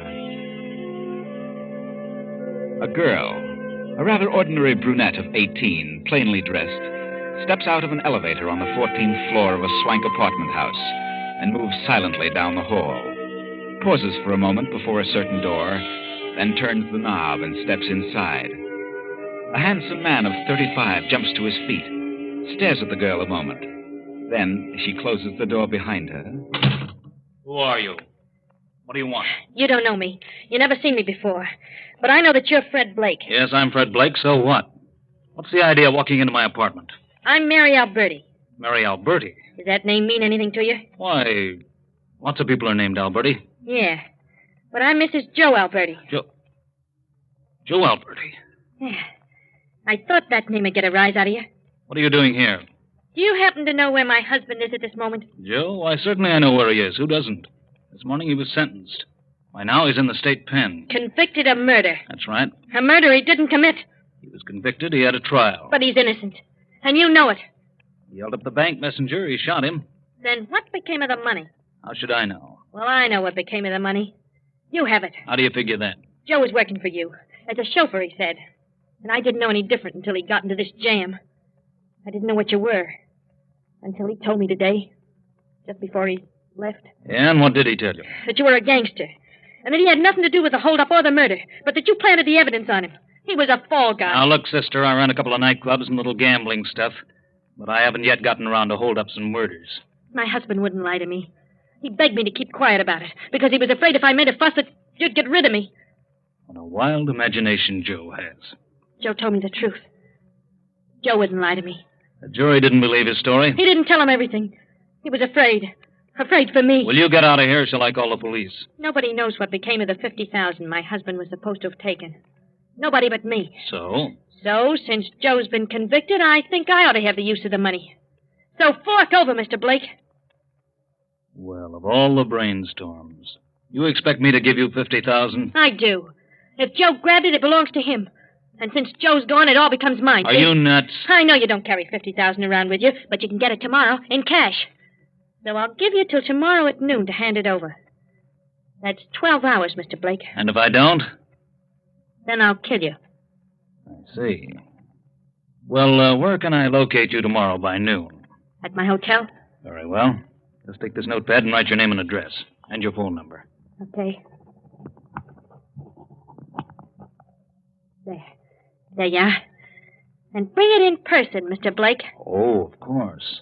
I wouldn't want anybody else in on this.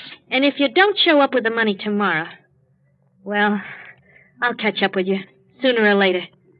You'll pay eventually. I know you will. I think I'll run up to the penitentiary and have a talk with Joe. He's all mixed up. He isn't mixed up. Not now. No? No, Mr. Blake. Joe's dead. What? Dead. Killed himself on the way to the pen. He knew he was stuck and he couldn't face it. You did that, Blake. You killed him. So now you're going to pay. Through the nose. Good night, you dirty rat.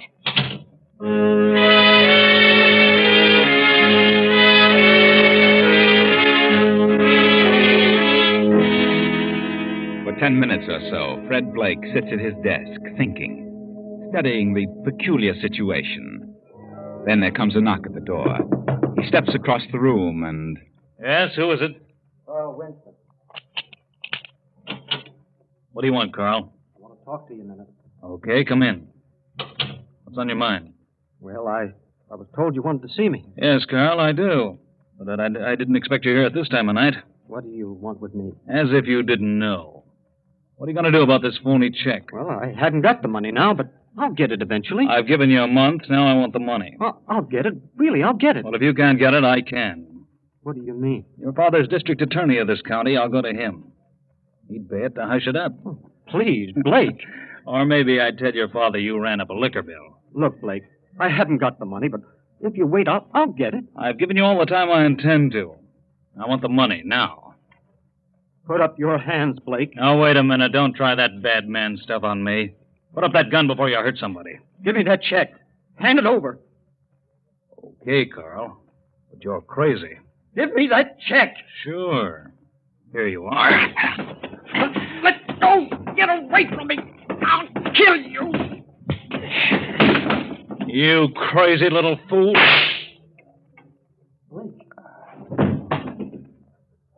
Blake. Good Lord.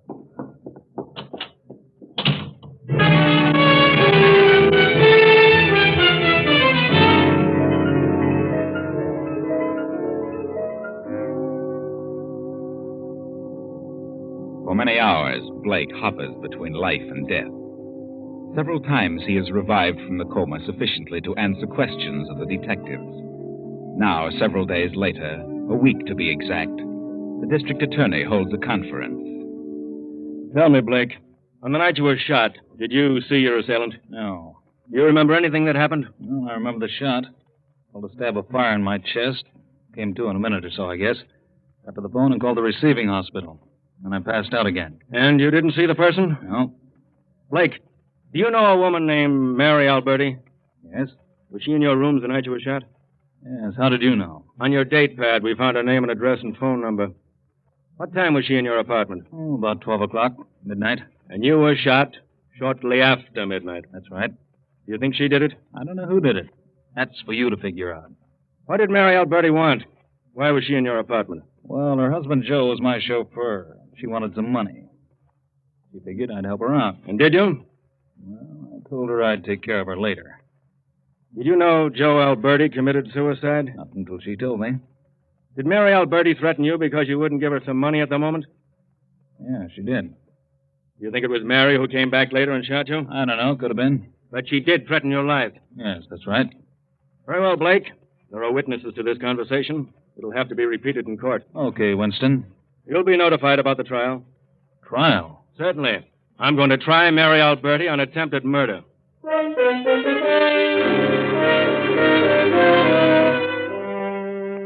And so Mary Alberti is tried and convicted and sentenced for from 5 to 20 years. And now, 5 years, 5 long years have passed. Fred Blake has become wealthy, the boss of every racket in the county, and District Attorney Winston has been reelected on a new platform, a vice cleanup campaign. Fred Blake sends for the district attorney. Come in, Winston. Sit down. Have a cigar? Thanks. What's on your mind, Blake? Well, I wanted to have a little talk with you, Winston, about your campaign. Campaign is over. I've been reelected. Yeah, but I mean your so-called cleanup campaign. When does that start, Winston? It started the day I was reelected. I see. My name at the head of your list? I'm starting on you, Blake. And if I put you where you belong, well, that'll be a great accomplishment. I think you're being foolish, Winston. Do you? Why? If you just dropped all this Puritan stuff, I could make it more than worth your while. Blake, I was fortunate enough to be born the son of a very wealthy man. And money doesn't interest me in the least. Money? Oh, no, not money. Something that's worth more to you than all the money in the world. Blake, you couldn't bribe me no matter what you offered. Mr. District Attorney, I'm going to change your mind in less than 1 minute. All right, Blake. I'm listening. 5 years ago, you sent a girl to the penitentiary for attempted murder. My murder, remember? Well, you were wrong on that one. She didn't shoot me. What? Then why didn't you say so? I was saving it. Saving it for a rainy day. What are you talking about? The Alberti woman didn't do it. She was in my apartment that night, but she left. And a man came in. He owed me some money. He didn't have it. I threatened to tell his father that he had lost at gambling, and he went crazy. Pulled a gun and shot me. Who was this man? Your son, Carl. Carl? I don't believe him. Oh, but I can prove it. Look at this. His phony check. That's why he came to my apartment. He demanded the check. We scuffled when he pulled a gun. I hit him, and then he shot me. He left in such a hurry that he forgot the check. I see. But there's something more important than the check. Yes? What? A gun. A revolver. Whose gun? Take a look at it. One shot fired. Recognize that gun? Why, yes, it's mine. If ballistics were to check this gun and compare the bullet taken from my chest, they'd find a definite similarity in rifle markings. I see. Well, that's all there is to it. What do you say now, Mr. Winston? You've really got me in a tough spot, haven't you, Blake? If you care anything about your son or his future, you forget this cleanup business. All right, Blake, I'll think it over. It's something that can't be decided in a moment. Good night, Winston.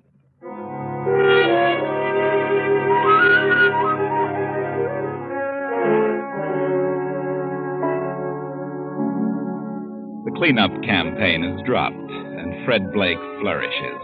He opens more gambling clubs, grows wealthier and wealthier. And a year later, he is a popular figure in the swank set of a southern beach resort. At the moment, Fred is a weekend guest at the beach home of one of the wealthy 400. Oh, what a perfectly divine night. Yes, Anitra, I've never seen such a moon. So peaceful and quiet here on the beach. I didn't want to dance anymore. Now, let's sit down here on these rocks. All right. Anitra, Yes, Fred? What were you going to say? are you going back to Boston Sunday? Why, I don't know. I haven't decided. I've a few more weeks, but I really should get back. The magazine's so understaffed, and I've a world of illustrations to do. Why do you ask, Fred? Well, I thought if you didn't have to go back, you might come over to my place for a week. Your place? Oh, but Fred, Yes, I'm having some guests down for a week. Several couples from New York. Well, I don't know. I really should get back. Please come, Anitra. Please do. Well, it's very sweet of you. Anitra, I really want you to come. Because, Yes? you know, the way the moon shines on your hair, it looks just like spun gold. Does it? Is that what you were going to say? No. There are a lot of things I want to say. Do you realize what a beautiful girl you are, Anitra? Fred. I mean it. From the moment I first saw you, you knocked the props right out from under me. Nothing else exists.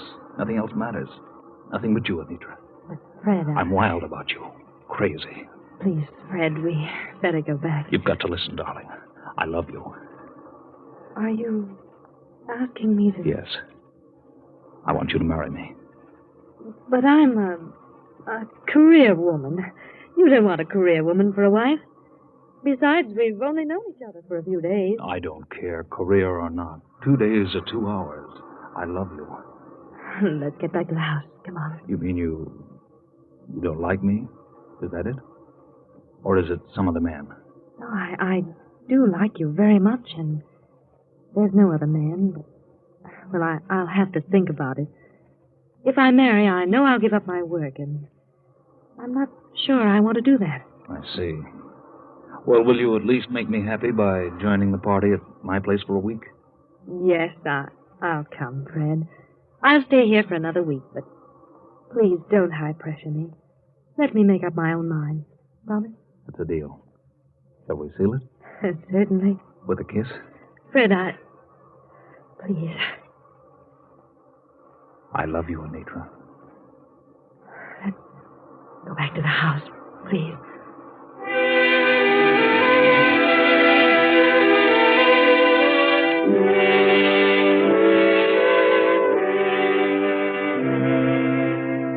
But Fred doesn't keep his promise. Fred isn't the type. When he wants a thing, nothing can change his mind. And by the time the week is up, Fred has made up Anitra's mind. They are married and decide to spend their honeymoon in Florida. But a few weeks later, their honeymoon is interrupted. Fred is stricken with an illness. In this room, Dr. Phillips. Oh, thank you. Fred.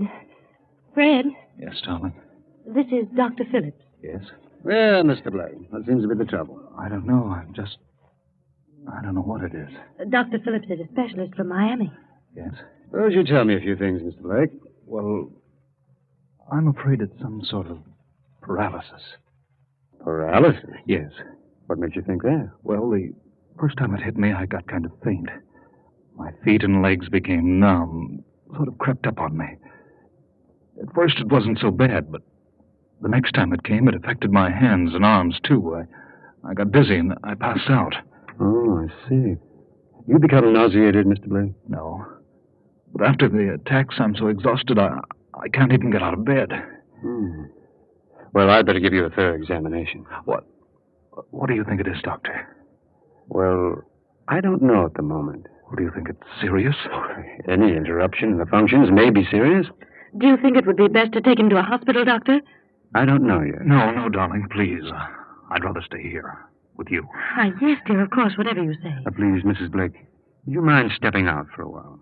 Oh, very well. I'll be in my room. Call me when you're finished. Everything's going to be all right, dear. Please don't worry. Yes, I'll be all right.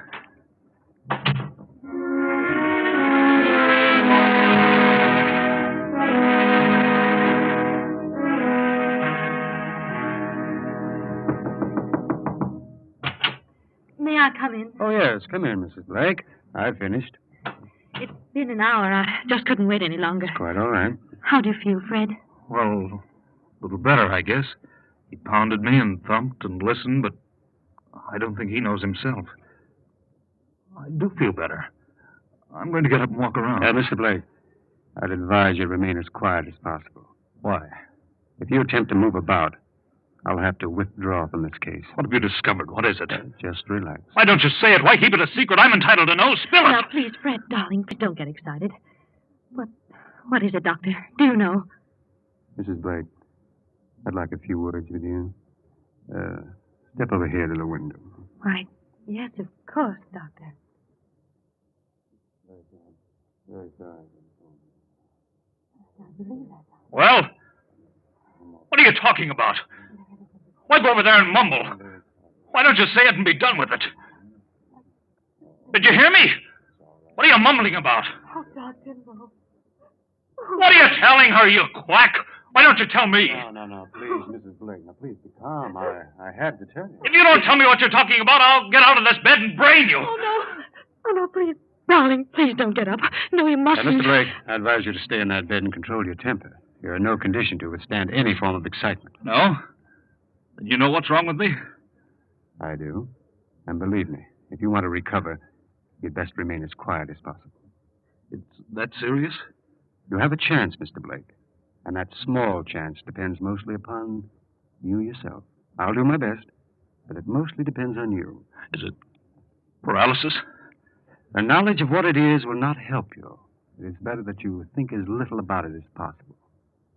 Good night, Mr. Blake. Good night, Mr. Blake. Anitra, what did he say?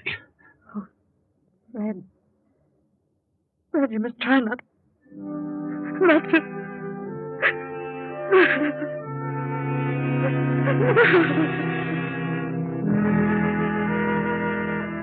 Another week passes, and Fred still remains in bed. He has had several more attacks, each one a bit more severe than the last. The doctor has made several visits, and Fred is now terribly frightened by the doctor's concern regarding his progress. Shortly before midnight, Fred feels another spell coming on, a little more severe. Anitra! Oh, yes, darling. Yes, Fred? I'm getting fainted. It's coming on again. Get the doctor. Oh, yes, Fred. I've already called him. He'll be here in a few moments. Now, be quiet, dear. Please don't exert yourself. This is the worst yet. Please be calm. You're all right. No, I'm scared. This is it. I know this is the end. Oh, Fred. Fred, don't say that. I can tell. No, you've nothing to fear, darling. Nothing. I have. I can't help it. I'm afraid. Fred, you must get hold of yourself. You must. I know I haven't a chance. You know that. The doctor knows. He told you. I know, too. Oh, please, Fred. There's something I've got to tell. Hush, darling. You don't understand. I've got to tell someone. Oh, you must calm yourself. You've got to listen to me. You've got to. The doctor will be here in just a few moments. Now, please try to save your strength, darling. He can't help me. Oh, come in. I came as quickly as I could, Mrs. Blake. It's another attack, Doctor. It seems to be worse than the last. He's terribly frightened. Come now, Blake. You must try to get hold of yourself. The pulse is... Well... Pulse is what? Just a second. My bag, please. Yes, Doctor. Thank you. Now, let's have a listen to the stethoscope. Mm-hmm. You have a chill, Blake. I don't know. I'm just awful numb. It's creeping up inch by inch. Oh, please, Doctor. Can't we take him to the hospital? The hospital? I'm afraid that... Well, he's as well off here as in the hospital. Why don't you tell me the truth? I've got a right to know. Tell me the truth. Now, you're going to be all right, Blake. You're lying. Mrs. Blake, Yes, Doctor. What did you start to say? well... Tell me. I've got to know. Yes, Fred. Oh, tell us, Doctor. There's no use evading the issue. Fred wants to know. Very well. Since you insist, there is nothing I can do for you, Mr. Blake. Nothing anyone can do for you. You mean it's a matter of days? It may be only a matter of hours. I'm sorry, Blake. Hours. Anitra. Oh, darling, I knew. I knew, but I just couldn't let you know. Hours. Doctor, will you leave us alone for a while? Of course. Oh, please, don't leave the house, Doctor. No, I'll stay with you as long as you need me.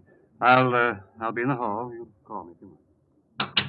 Anitra, get a sheet of paper and write what I tell you.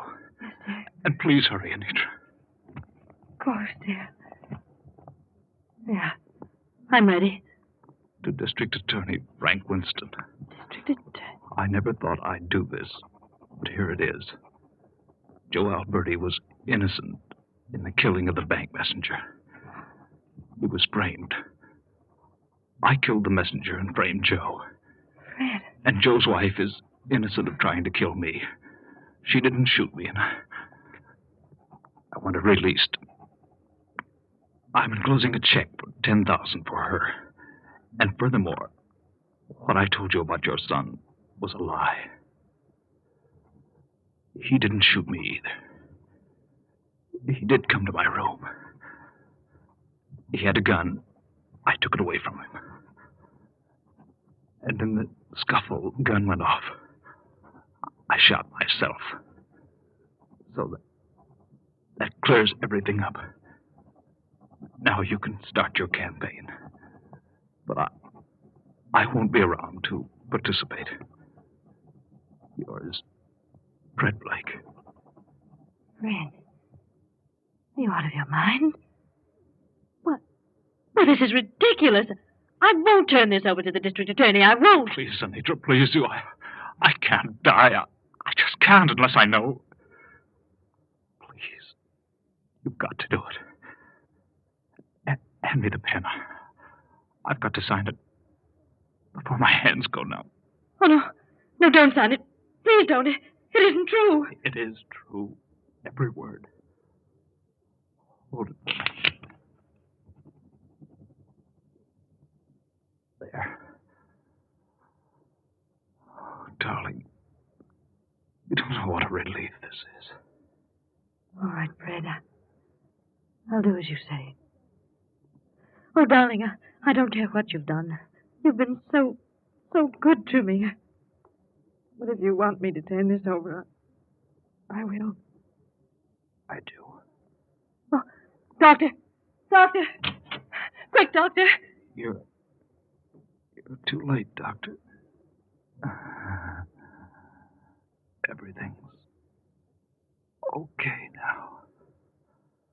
Well, it's all over. All over.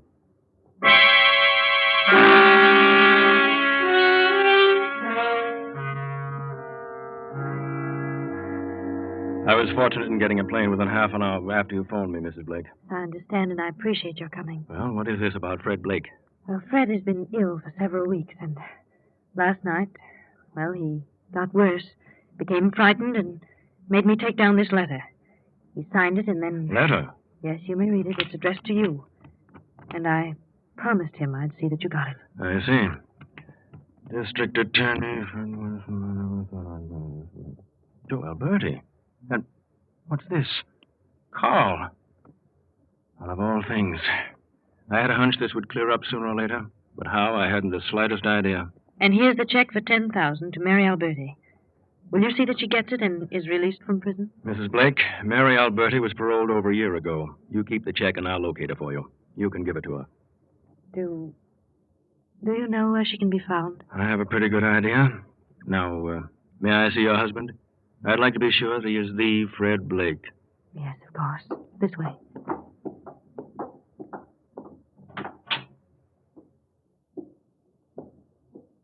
Yes, he's the real Fred Blake. That's all I wanted to know. Anitra. Is that you, Anitra? Good Lord, I thought he was dead. What is this? Where am I? Blake! Doctor, what happened? I'm not a doctor. No, then who are you? I'm District Attorney Winston. Winston? What are you doing here? Where am I? You're in your bed, but you're on your way to jail. Jail? Are you crazy? I'm sick. I'm dying. You may be right about that. He isn't dying. It's all in his imagination. Yeah? Get up out of that bed. But I can't. I can't walk. Then we'll carry you. All right, Murphy. Come in and carry him out. Yes, sir. Come on, Jim. We'll make a saddle seat for him. I'm sick, I tell you. I'm dying. You're taking a plane ride north, whether you're dying or not. You signed this confession, didn't you? What? Yes. But you weren't supposed to get that till I was dead. Why didn't you wait, Anitra? Bring him along. You'll never convict me. You'll never get that far because I'll be dead. Come on, boys. Take him to the car. Anitra, why don't you tell them? It's all a mistake. They can't do this. Tell him. Tell them what? Well, I'm dying. What can I do, Fred? I did just as you asked me to do. I can't do a thing now. It's too late. What's happened to you? What's happened? Nothing. I've never been so satisfied in my life. What? I said this is the happiest moment of my life. Now get up, Fred. You can walk. You're stalling. There's nothing wrong with you. You're crazy. No, she's not crazy. She's clever. I've tried for over a year to work this thing out, and she did it all by herself. Yes, Blake, Mary Alberti, now known as Mrs. Anitra Blake, is a very clever woman. Well, there you are. Mary Alberti, alias Anitra Blake, was a clever woman. She knew that her husband Joe was innocent, and when she was sent to prison for shooting Fred Blake, she made up her mind to eventually get out on good behavior.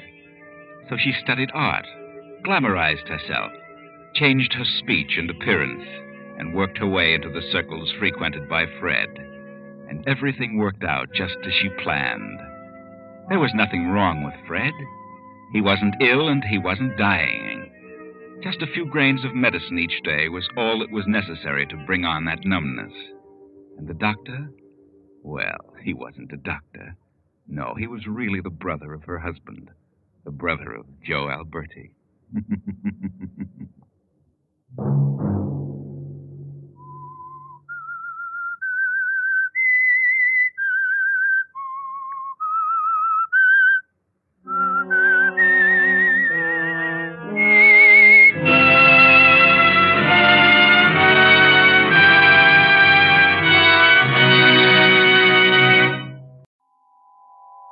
Have you heard the strange tales of the Whistler?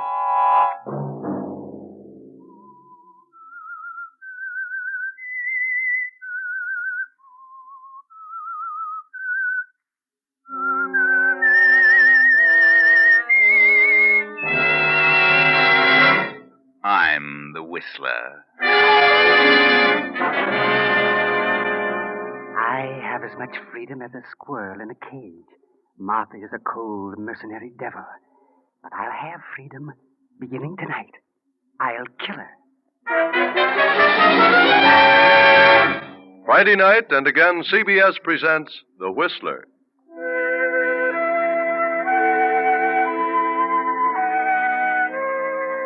I, the Whistler, know many things, for I walk by night. I know many strange tales, many secrets hidden in the hearts of men and women who have stepped into the shadows. And so I tell you tonight the amazing story of destiny.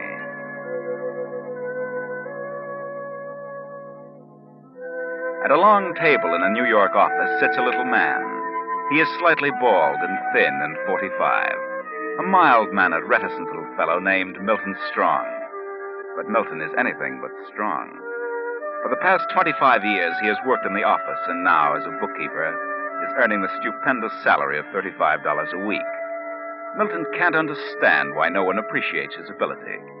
Milton has grown a bit sour, but he's never had the nerve to ask for a raise. Today, however, is going to be different. His wife has started him out with a lecture, and Milton is going to face the boss in a manner both clear and strong.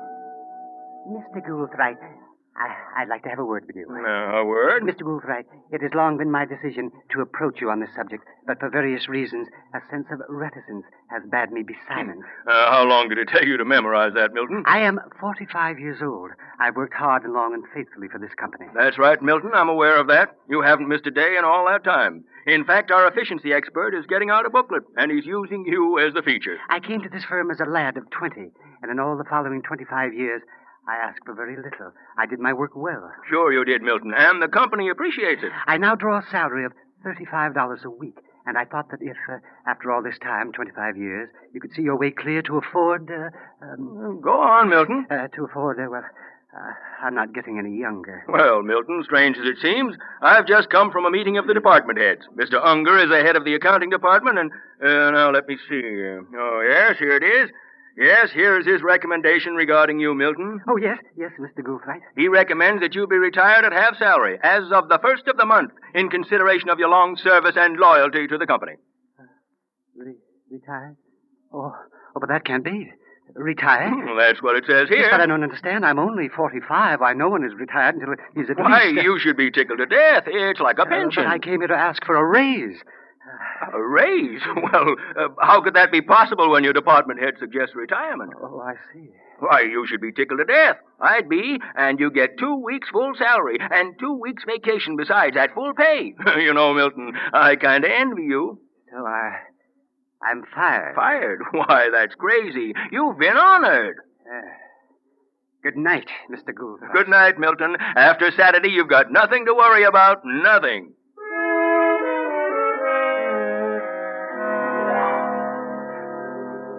And so poor Milton Strong walks out of the big office and starts home.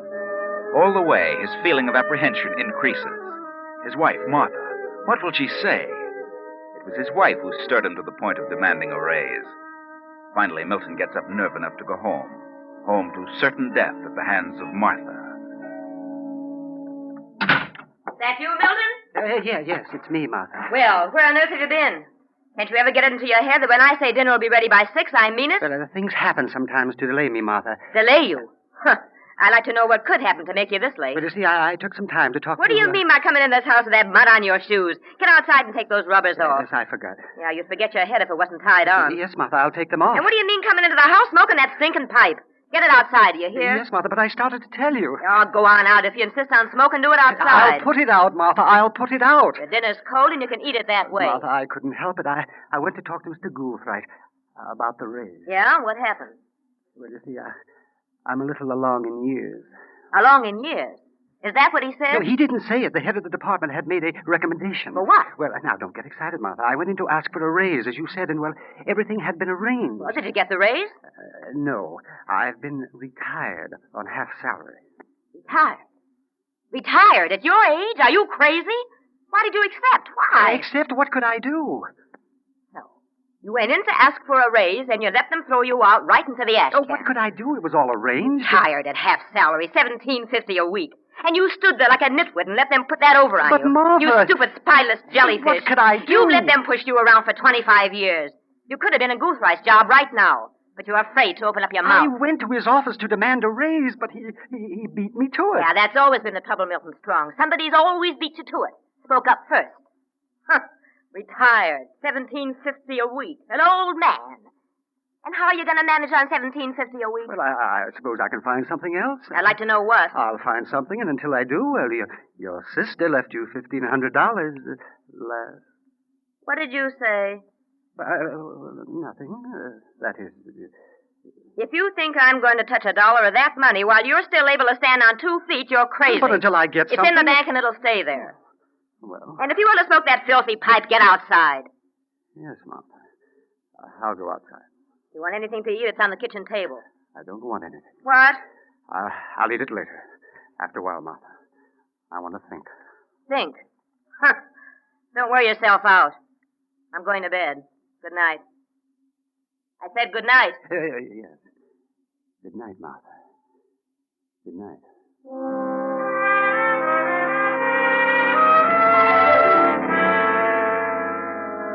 It is long past midnight, and Milton has been sitting by the window, staring into the night. Resentment has taken hold of him, and slowly grown into hatred and revenge.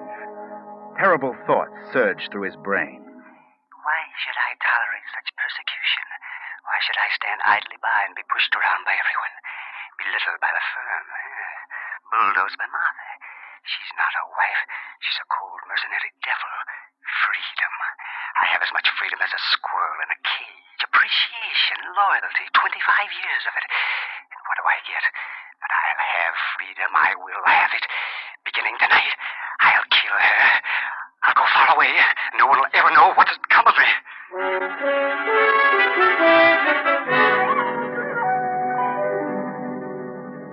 Trembling in anticipation, Milton goes into the small kitchen, opens a drawer, and steps softly to Martha's room. Opens her door and stands listening to her easy breathing. Then...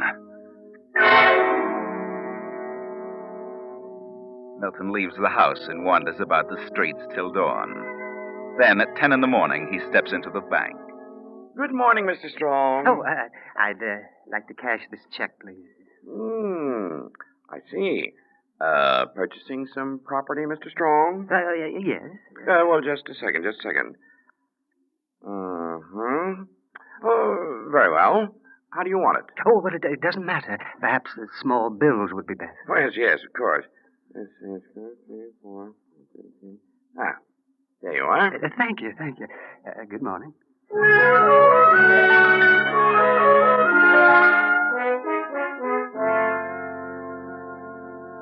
Several days later, Milton Strong gets off a train in a western state, takes a small bus for a little mining town 50 miles away. Here, in this vast desert country, he will begin a new life, a life of freedom. He will change his name, change his destiny. Milton Strong has ceased to exist. A new man is born. The little bus bounces into Oroville, and 2 hours later, he is chatting with a prospector in the Gold Plate Bar.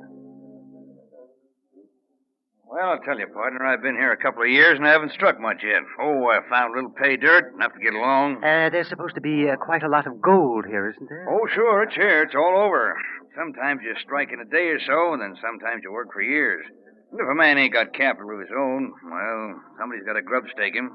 But it's here. Yes. In other words, it's a matter of being optimistic. Yeah, that's it. Yes. Well, I think I'd like to try it. Of course, I don't know anything about mining. But... Oh, you don't have to know in this country. It's easy. Anybody can tell gold when he sees it. Where are you from? Los Angeles. I had to come here. The doctor said I should get away from the ocean air. You don't look sick. Well, I was fortunate to have a checkup in time. I'd like to find a place and try my hand at it. You mean buy a place? Yes. Well, I got a nice place, 3-room cabin, good water. There's ore there. If you got the patience. You mean you want to quit? Well, no, I don't want to. But I'm out of funds. I owe everybody in town, so I ain't got a choice. And the fellow who gets it will probably be the one to hit dirt in a week. Is it far from town? About 25 miles. Kind of lonely for a fellow alone. Mm-hmm. But could I see the place? Sure. I ain't been up there for a week. Been staying here in town while my wife went to Sacramento to try to raise a little money from her uncle. She just got back this morning. She's doing a little shopping now. Did she raise any money? No, just enough to eat on for a few weeks. But we decided to pull out. Besides, I hurt my arm last week. Oh, but I'd like to look the place over. Well, here I am. Believe me, I'm ready to go. I'm dead tired. Oh, Kate, this is the gentleman who wants to look the claim over. Thought we might take him with us now. Oh?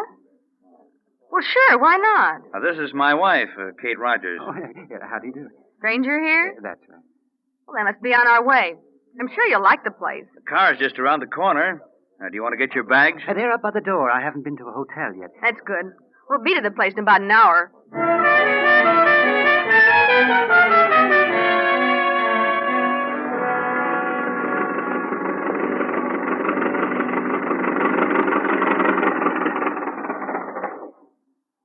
Well, this is it, friend. But it looks fine from here. And have a look inside. And tomorrow my husband can take you over the claim. There are 3 rooms. Living room, bedroom, kitchen. All fairly good size. Well, that should certainly be enough for one man. You're not married? No, I'm alone. Just a minute, I'll light the lamp. No electricity up here. Nothing else modern, for that matter. Oh, I understand. Yes, it's very nice. I like it. Plenty of good water for drinking and sluicing. The air's wonderful. That should interest you. Air? Something wrong with you, stranger? Yes, well, just a little touch of lung trouble. Oh, by the way, Mr. Rogers, how did you injure your arm? I noticed it's in a sling. Oh, it was my own darn fault. Kate warned me about digging on that ledge. I fell off and, well, I didn't break it, but the cuts just don't seem to heal up. Oh, I see. Now, to get back to the property, I'm pretty sure there's ore on it. Rich ore. And there's plenty of game around here. Come on, take a look at the bedroom and the kitchen. This is the bedroom. Steve! Steve! Oh, what's the matter, Kate? Look, Steve! Look! Yeah? Oh, steady, Kate. Take it easy. Who is he? I don't know. But he's dead, whoever he is. Dead? He's been shot. Oh. No blood around here that I can see. Must have been shot someplace else and made his way to our place. But who is he? I don't know. Never seen him before.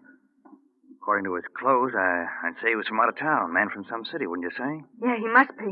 About 45 or 50, I'd say. Steve, we better go back to town and get the sheriff. Yeah, I guess so. Somebody should stay here. You'll have to drive me in, Kate, unless you can drive, mister. Oh, no. I never drove a car in my life. You mind staying here? No, I'll stay. Then come on, Steve. Let's go.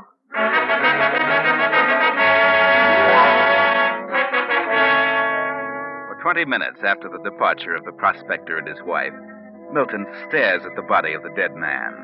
Then, slowly, the realization comes upon him. The man is about his own age, his own size, from the city. And most amazing thing of all, he looks like Milton. A stranger, no one knows his name. But no one knows Milton's name. He hadn't mentioned his name once. Suddenly, he steps to the body and goes through the pockets. He finds identification. Harry Jacobs. Then, in another pocket, he finds... Good Lord. Money, bills. Why, there must be... 1, 2, 3, 4... Why, there's $20,000 here. $20,000.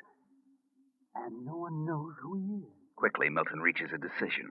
He exchanges papers with the corpse of Harry Jacobs, replaces some of the money in Harry Jacobs' pockets, and keeps some for himself. Then, 2 hours later, the Rogers return with the sheriff. Know who he is, Sheriff? Nope.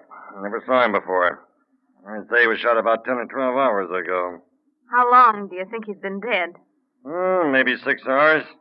Well, from all appearances, he wasn't shot here. We ain't been here for a week, you know.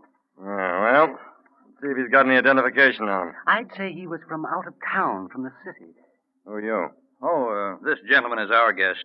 He's looking the place over with the idea of buying it. I see. Well, here we are. This man's name is Milton Strong, New York City. Now, wait a minute. Look at this. A package of banknotes. Money wrapped in bands. Hey, read the printing on those bands. First State Bank of Oroville. Oh, what do you know?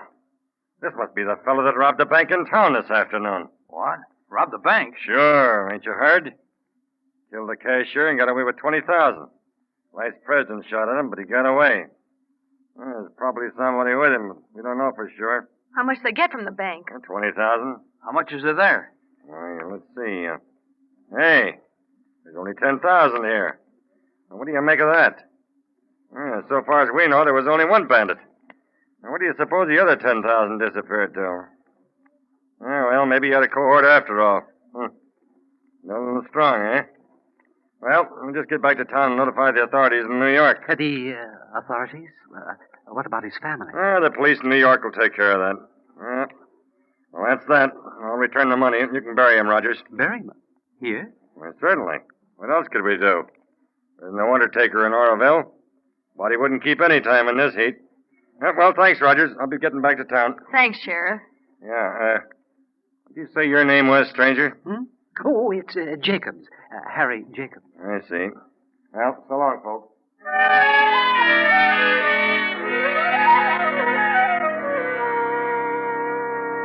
So, next morning, Milton Strong, the bank bandit, is buried in the sand at the edge of the claim.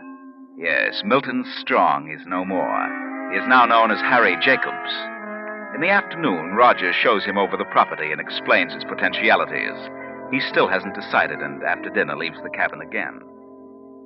Where's he gone now, Steve? Oh, he's wandering around by himself, trying to make up his mind if he wants a place. Sure is strange acting, Galoot. I'm just a bit suspicious of him, Kate. He said he came from Los Angeles. But how do we know? Yeah, that's right. How do we know? I don't think he's here for his health. And I don't think he's a darn bit interested in prospecting. Steve, what do you think? Tell me. I went all over the property again. Yeah? Well, you wear yourself out hiking around like that. Mr. Rogers, I've made up my mind. I'll take the place. Yeah? Well, now I'll tell you. Kate and I have been talking things over, and, well, it'd take a good deal to buy the place and finance the workings properly. But I've got plenty of cash, and I want the place to myself. Yeah? You got the money with you or in a bank? Yes, I have some with me. Enough, I'm sure, to handle the deal. You say you came from Los Angeles? Yes. You're a funny-acting fella, Jacobs. A little too quiet for my likes. Don't talk much. Just what happened in Los Angeles? Oh, what do you mean? You said you came here for your health. If it's lung trouble, as you said, then why don't you cough any? Oh, well, you see... You got any identification on you, Jacobs? Oh, yes, of course. Like to see it, if you don't mind. Yes. There you are. Harry Jacobs. New York City. New York, eh?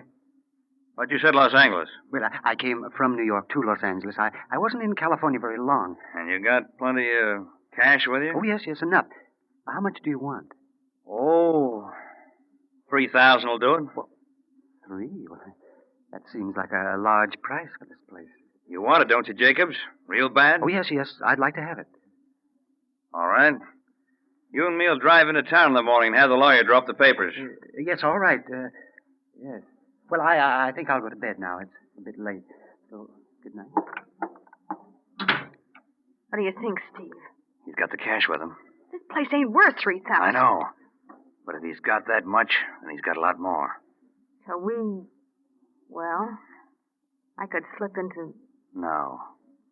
Just leave everything to me.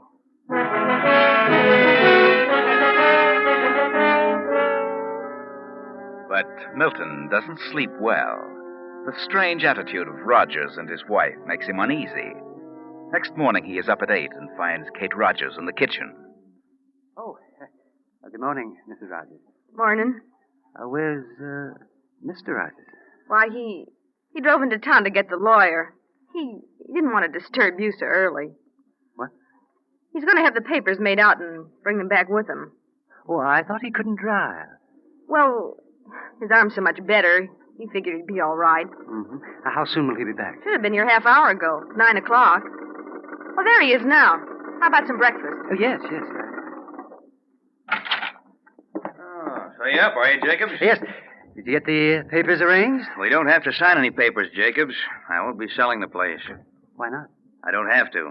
I'll have all the money I need in a few days. But you said that you... I haven't been to any lawyers. I've been to the sheriff's office. Sent a wire to New York. And I got an answer. What? A wire? Well, what about it? Put up your hands, Jacobs. Put 'em up. You may be a mild-looking little guy, but I'm taking no chances with a killer. What did you say? You're wanted by the New York police for banditry and murder. Oh, no, but it's a mistake. Here's the telegram. Your description. Read it. Yes, well, Harry Jacobs, 45, 5 feet 6, as per your description. Wanted for robbery and murder of bank messenger. $10,000 reward. Dead or alive. $10,000 reward. Get that? No, it's all a mistake. You don't understand. I understand, all right. You and your partner came out here to hide out. Probably robbed a half dozen banks on the way. Partner? What partner? The fellow we buried the other day. That Milton Strong. The sheriff said there must have been 2 bandits. And there was only 10,000 on him. What become of the other 10,000? I tell you, I had nothing to do with the holdup. You carry too much cash on you, Jacobs.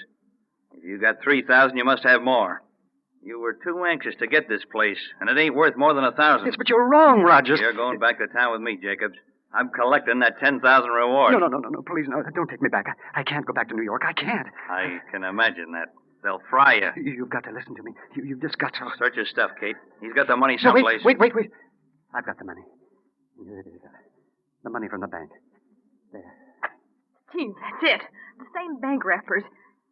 Yeah, it's 10,000. No, there's more. Another 1,000. The 10,000 with the wrappers belongs to the bank. The rest is mine. That's all we need to know, Jacobs. Come on. And I hope the sheriff don't spill this before you're locked up. The town would tear you to pieces. No, look. Just listen to me. I swear I never saw that dead man in my life. I did come here to get away from embarrassing circumstances. I wanted to lose myself. After you went for the sheriff, I searched the man's pockets. I found his identification. And because he resembled me, I switched his papers with mine. And then I found the money. I decided to keep some of it. I am Milton Strong, and the dead man was Harry Jacobs. What a story. Who'd believe that? Don't send me back to New York. There's no reward for me. The truth would come out, and you wouldn't get a dime. Now, here, you keep this money I took from the robber, and let me go. No one will ever know the difference. Oh, no. I'm not that dumb. I'll turn you and the money in and collect the reward. I'd rather get it legally. Come on, Jacobs, before the town gets wise.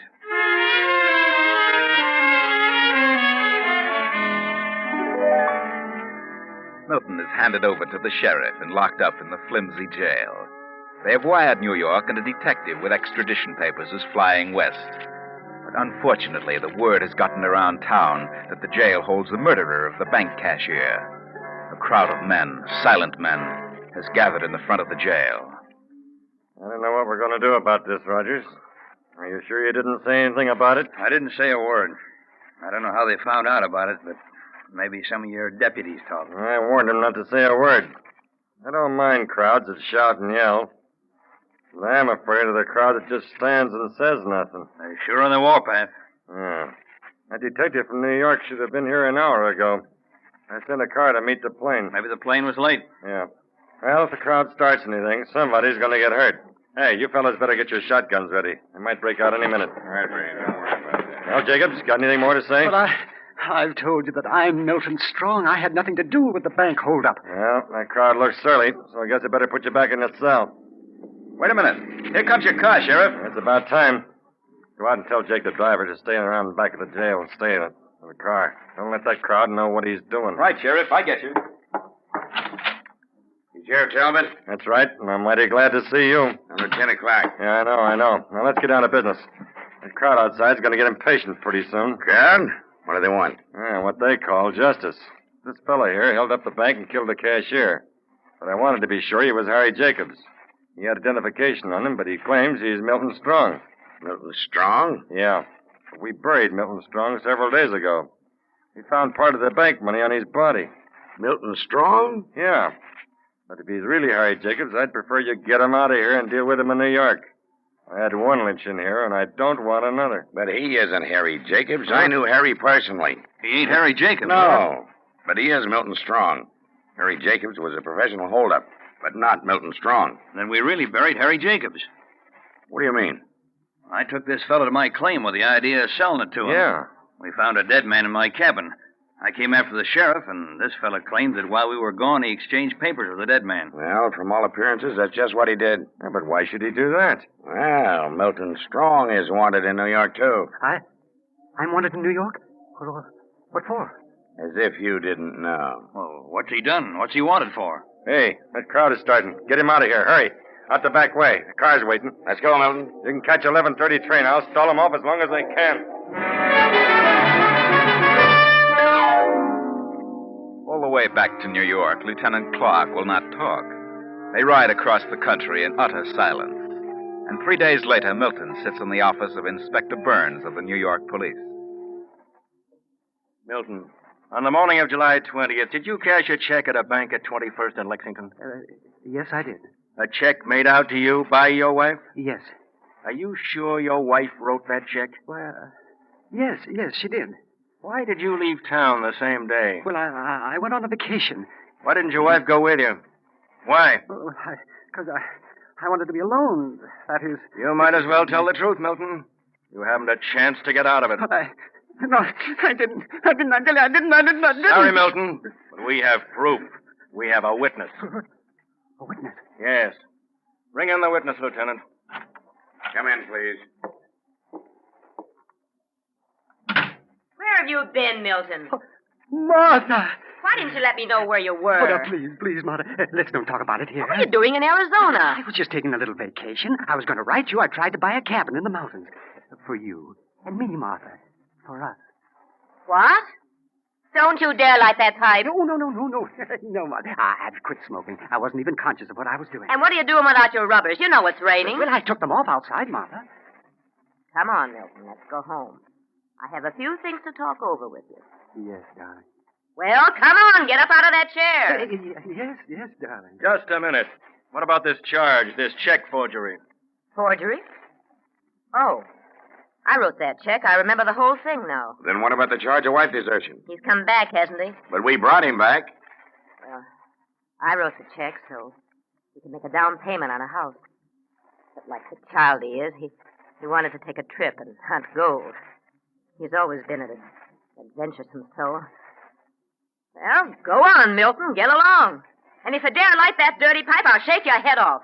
Go on. Yes, darling. Well, good day, gentlemen.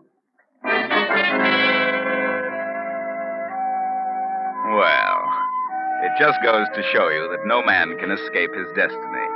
No man can change fate. And when he attempts to do so, he only conjures up far worse conditions for himself. Poor Milton Strong ran away from things and ended up at the starting point, back with Martha. But he's happy now. Martha's nagging is now sweet music to his ears, because Martha really loves him. Out west, they almost lynched him, nearly took his freedom away. But Martha saved him. She lied for him. Yes, Milton did forge that check. He was even going to kill Martha. But he got cold feet the moment he walked into her room. But Milton will be a good boy now. In his search for so-called freedom, he came close to the jaws of death. Lucky Milton.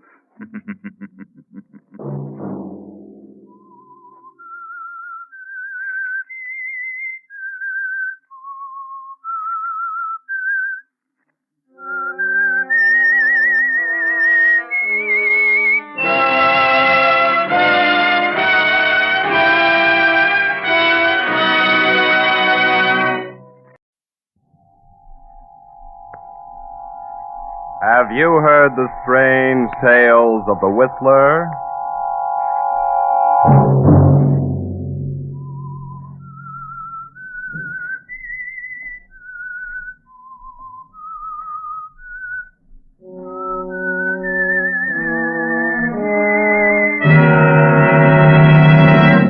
I'm the Whistler.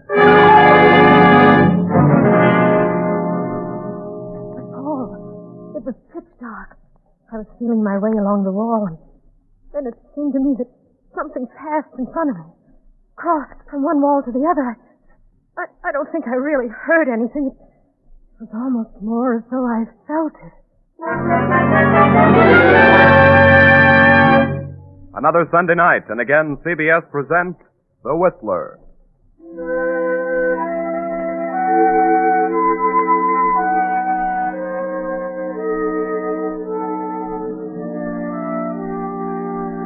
I, the Whistler, know many things, for I walk by night.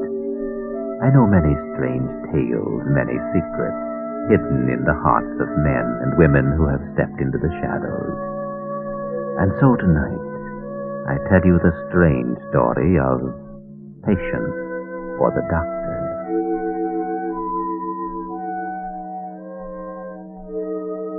Have you any idea what a burning desire to practice one's profession may lead to? A man whom I know can tell you of such a desire. He is Dr. James Harris, and he lives with his wife, Mary, in an isolated cabin at the end of a lonely road high up in the Snoqualmie Mountains. The Snoqualmies are treacherous, especially in winter. Many people find themselves in need of a doctor throughout the year in these mountains. But winter snows thawing with the spring rains can also prove treacherous. Treacherous enough to keep a doctor rather busy. James, Yes, my dear? what are you doing? I was just... What have you there? Just my medical kit. Where do you think you're going? My patient is very badly hurt. I must go to him. You will not set one foot out of this house tonight. Not in a storm like this. But, my dear, a man's life may depend upon me. A doctor's place is with his patient, storm or shine. James, did you understand me? I said you're not going out tonight. But, Mary, my patient may die. You are not going out. Very well, Mary. But someday you will be sorry. It isn't right to keep a doctor from doing his duty. It's... James. Very well, my dear. That's a strange thing. Mary seems bent on keeping the doctor from doing his duty. And that's too bad. For there are people who need a doctor tonight. People such as the three riding along the Snoqualmie Pass Highway, riding there in that car under the jutting buttresses of that glacier which hangs dangerously out over the highway. Hangs there ready to come roaring down at the slightest provocation. Such provocation, for example, as rain. Rain, the import of which is not immediately apparent to Paul Evans, his wife Jane, and his mother-in-law, Mrs. Whitcomb. Anything as awesome as a giant glacier would be dangerous to Mrs. Whitcomb, even though quiet, for she is suffering from an extremely weak heart, a heart which must not be subjected to shock. Look up there ahead. There's a sign. Maybe it'll give the miles to the next town. Can't be much farther. Can you read it, Paul? Oh, wait till I get the spotlight on it. Oh, it just marks that little side road. Oh, Dr. James Harris. What do you suppose the doctor's doing way up here? He couldn't possibly have any patients. Oh, hardly. I'll bet there's not another house 5 miles in any direction. Well, perhaps he's retired. Yes, that's probably it. Oh, Paul! Paul, that's a slide! Paul, stop the car! yes, yes.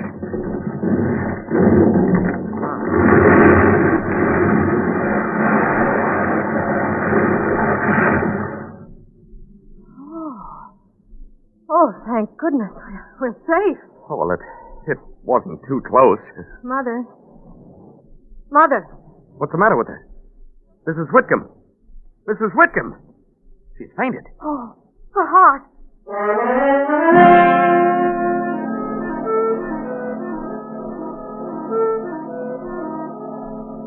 But Mrs. Whitcomb is more hardy than her daughter imagined.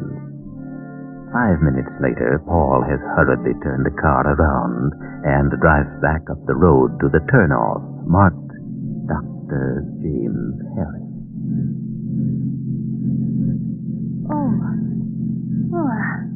What is that? The slide. Mother, it's all right. We're safe. We're all right. Oh, I must have fainted. Do you feel all right now? I don't know. Don't try to talk, Mrs. Whitcomb. We're taking you to the doctor. Oh, Paul, try to drive more carefully. Well, I'm being as careful as I can, Jane. This isn't much of a road. Does the bumping bother you, Mother? No. Bridge up ahead. We're on the right track. See the sign? Dr. James Harris, welcome. Paul, be careful going up onto the bridge. You may jar Mother. All right.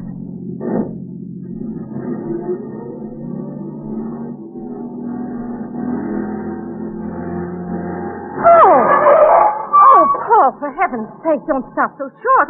What's the matter? Take a look at that bridge. Oh, but it doesn't look very safe. I'll say it doesn't. 2 planks out, rail gone. If you ask me, the weight of the car would have been enough to bring the whole thing down. That ought to be marked. Just what I was thinking. Perhaps it happened so recently that... Those aren't new brakes. No, this bridge has been out a long time. Maybe all winter. And no sign but Dr. James Harris. Welcome. What a welcome. Toss on your head in the creek. But if the bridge has been out all winter, well, how've the people in the house gotten in and out? That's a good question. Well, suppose we back up a little.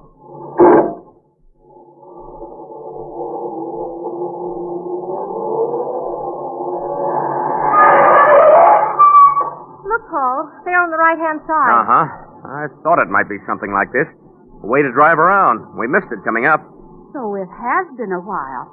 And they haven't even put up the slightest barricade. No.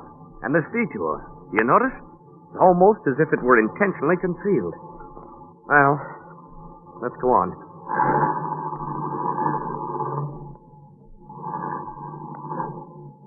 Oh. I don't know. Maybe we better not go on. What else can we do? We can't risk going back to the highway. Might be another slide. Anyway, it'll be tomorrow afternoon before they can get the road cleared, even if the storm lets up. But maybe strangers aren't wanted here in spite of that sign. Well, that's the chance we take.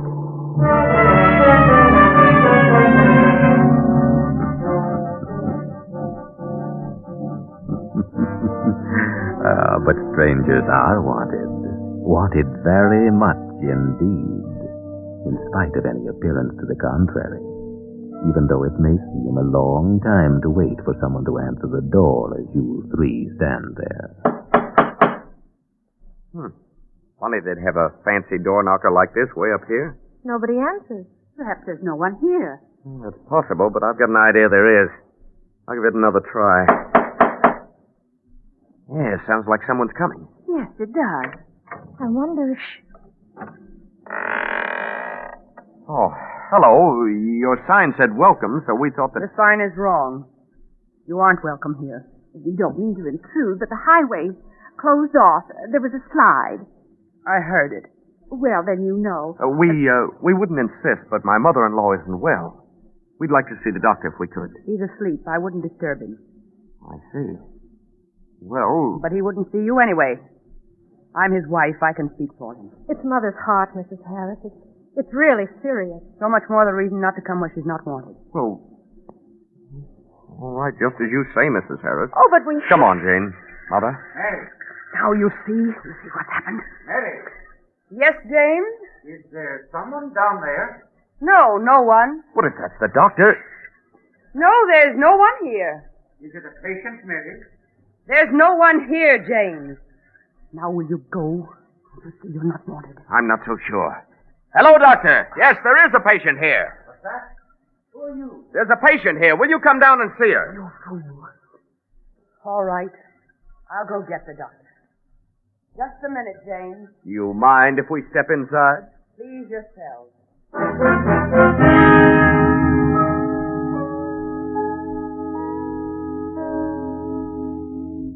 Well, you'd better take this chair, Mother. Thank you. How do you feel now? A little better. Oh, good. They're in the living room, James. Here they come.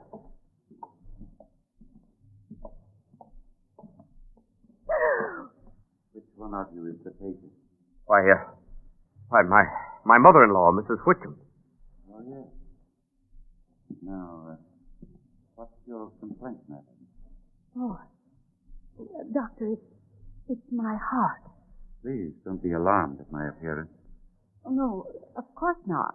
Dr. Harris was burned several years ago when our house in Seattle was destroyed. Yes. It was a serious fire. We lost everything. Fortunately, we had insurance, but insurance can't bring back old keepsakes. Mementos accumulated through a lifetime. No, that's true. But I saved Evie. Evie's our daughter. Never mind that, James. No? Well, now, Mrs. Whitcomb, about the heart condition. Do you think you could sketch the case history for me?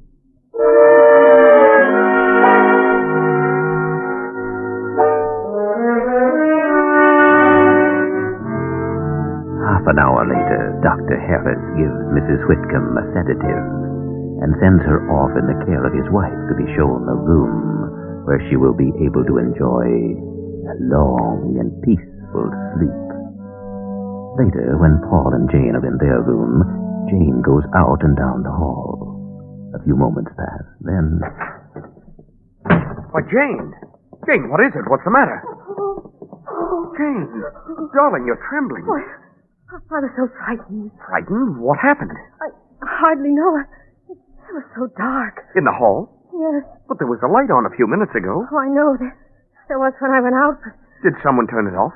Yes. Well, Maybe they were just closing things up for the night. Oh, no, it wasn't that. They turned it off on purpose. Are you sure? Yes. When I came out into the hall again, it was pitch dark. I couldn't see a thing. I thought I heard a sort of creaking sound. I don't know how to describe it. Like boards being pried up. Though I don't suppose I thought of it that way at the time, but it was very slight, and I stopped, and then I thought my mind was playing a trick on me, that there wasn't a sound, just the rain dashing against the window down at the far end of the hall, so I started forward again. I was feeling my way along the wall, and then it seemed to me that something passed in front of me, crossed from one wall to the other. I don't think I really heard anything. It was almost more as though I felt it. Felt the person? No, not really. Sensed them, I should say. Oh, Jane. Oh, no, Paul, there was someone, and just then, just after they passed in front of me, I stumbled. I fell forward, and one hand, Paul, part of the floor was missing. I felt the hole with my hand. Good heavens. I was on my hands and knees, and I felt across the gap. It was only a foot or so, and then I heard someone move behind me. I didn't stop to think. I was too frightened. I scrambled to my feet and I ran. And did the person follow you? I don't think so. I don't know. Well, we'll soon find out. Oh, no, Paul, don't go out there, please. Of course I'm going out there. Get my jacket on it. Lucky I brought the flashlight from the car. Paul, I'm going with you then. I don't think you'd better come. I don't want to be left alone. Well, maybe you're right. All right, come on. Now, keep back while I open the door. Yes. All right. Step past me. This way. Yes. Just a few feet down the hall. Oh, looks solid enough to me. It must have been right about here. Well, there's no gap there that I can see. No. Oh, wait. This section right here. Watch this.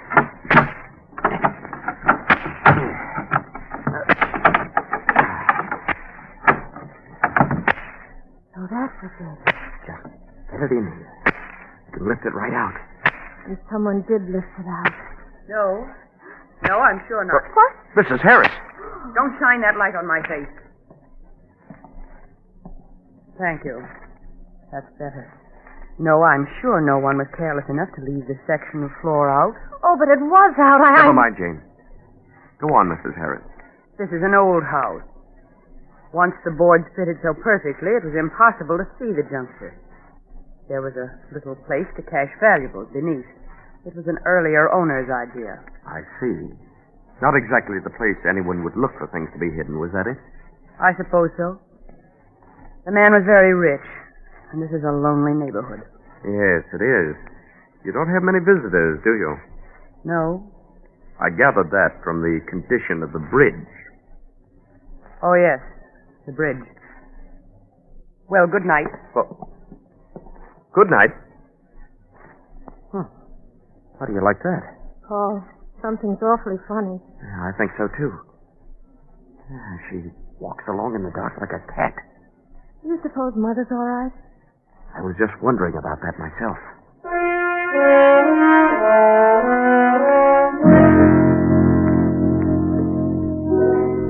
But someone else also seems concerned about Mrs. Whitcomb's safety. Mrs. Whitcomb.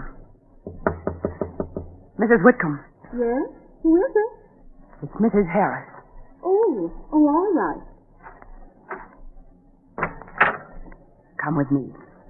What for? Hurry. I'm going to take you to a room down the hall. Down the hall? Yes. But why? I don't understand. Never mind. Just come with me.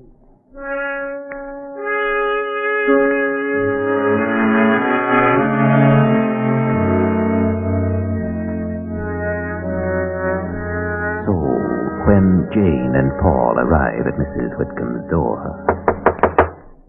Mrs. Whitcomb? Mrs. Whitcomb?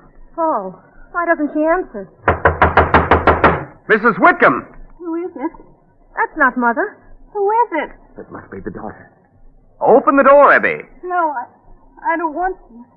I'm afraid of you. No, we're not going to hurt you. You promise? Yes, of course we promise. You are Abby, aren't you? Yes, sir. Oh. What a terrible scar on your arm. Did that happen when your house burned down? Yes, sir. And what happened after that? Daddy and Mother brought me here. Does any company ever come, Abby? Well, sometimes hurt people do. Hurt people. I see. And then what happened? Daddy fixes them. He does? And did he fix you? Yes, sir. Evie, how did you get in this room? It isn't your room, is it? No, Mother brought me here. She said I was to sleep here. Did she say why? She said the sick lady was to use my room. Which is your room, Evie? It's down the hall. Well, Evie, you get back into bed and go to sleep. We'll see you in the morning. Yes, sir. Good night, Evie. Come on, James. This must be the door. Why do you suppose Mrs. Harris moved Mother in here? I don't know. But we'll soon find out. Mrs. Whitcomb! Oh, try the door. There's something wrong. Yeah, maybe you're right. What? Come on. Don't come any farther. You! Your mother isn't here, Mrs. Evans. Isn't here? What do you mean? Now look here, Mrs. Harris. Stay where you are. I have a gun. Please don't force me to use it. Oh! All right. But suppose you tell us just what's going on. Where is Mrs. Whitcomb? I don't know. I just came in here to see if she was all right. She was gone. You expect us to believe that? Evie told us you brought her in here. Yes, I brought her here. Well, where is she? She's gone. Gone? Yes. And now you mustn't delay me any longer. I must find Mrs. Whitcomb. Stand back. Don't try to follow me. Say, now, wait a minute. Stay where you are. She does walk like a cat. Well, come on. Where, Paul? Downstairs. Downstairs? To that room Dr. Harris has rigged up like an examining room. I've got a hunch. A hunch? Oh, have you, Paul? Well, the door of the examining room stands a few inches open. There's a light on inside, and a thin golden shaft shines out through the crack of the door into the dark downstairs of the old house.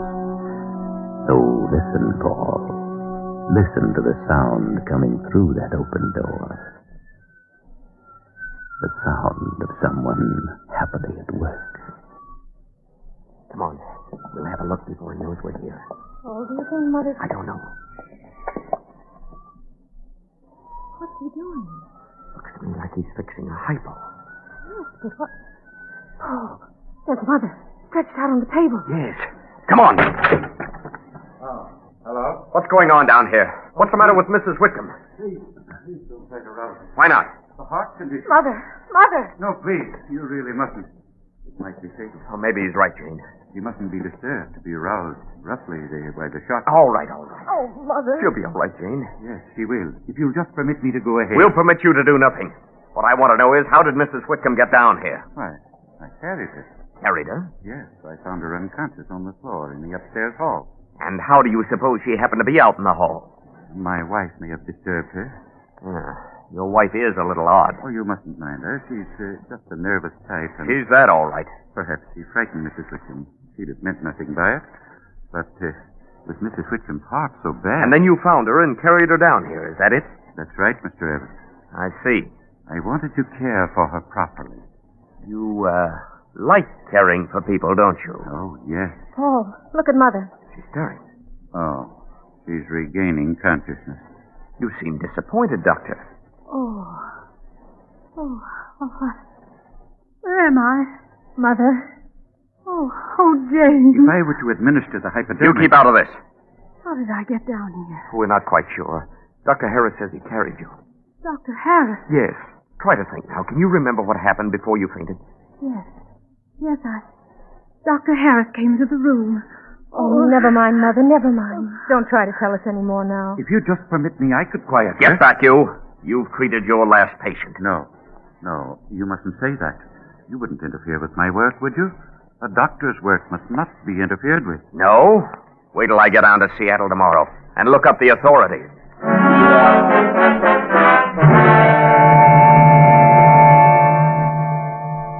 Well, are not working out quite right, it seems. Just what those plans are, Paul isn't certain. But he does know that something is wrong, so wrong that he feels he must sit up and keep guard outside one of the upstairs rooms where Jane and her mother are preparing for bed. Now, just lie there quietly, Mother. Jane, I'm frightened. You must be quiet, Mother. Here, I'll put another cover over you. There now. Feel better? Yes, I must tell you what happened, Jane. All right, Mother. I'd like to know what happened, but please try to be calm. But I feel you must know. All right, all right. Just what did happen? Well, I was here in my room preparing for bed. I heard a noise, and I turned around and found myself face to face with Dr. Harris. And possibly he just came in to check on your condition. No, I don't think so. He started walking slowly toward me, and he had the most strange look on his face. Yes? He came closer, and then he raised his arms as though he was reaching out for me, and I... Yes, Mother. What then? Oh, I guess I must have fainted. I don't remember anything more until I regained consciousness down here. Oh, it was a very shocking experience, Jane. Yes, Mother, I know. Now try not to think of it anymore. I'll stay here with you for the rest of the night. Now you try to go to sleep.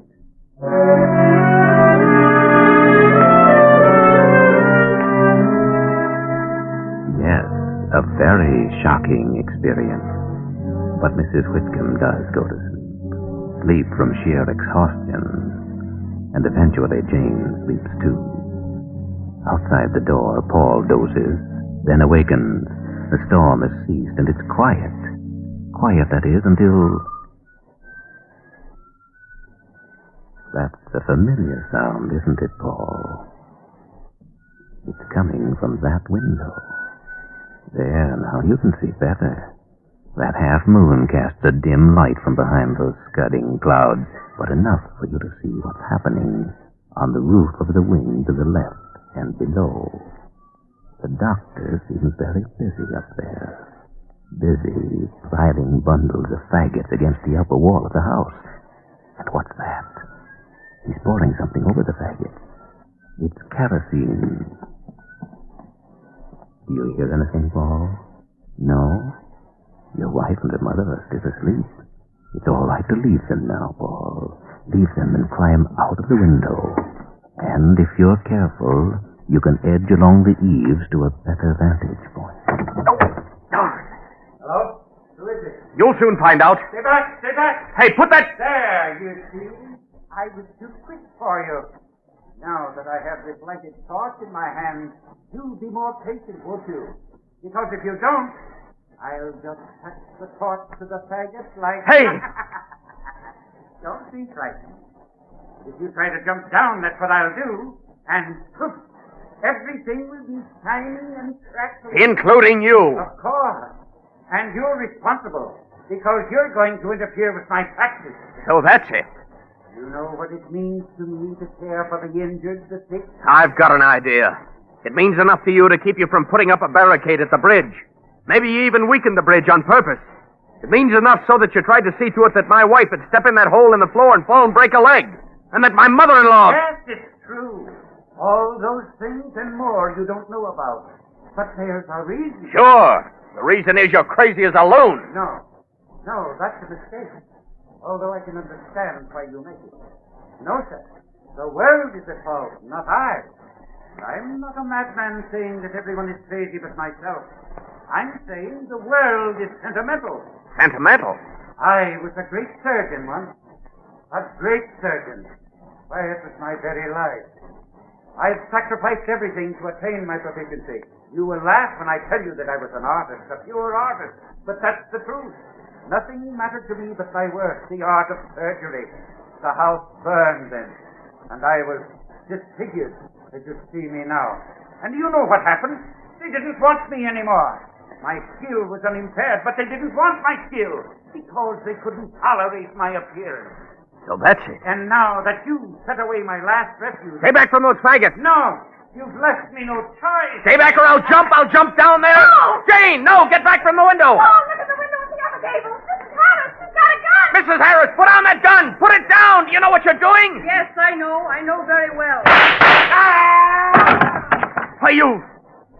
Yes, I shot him. What else could I do?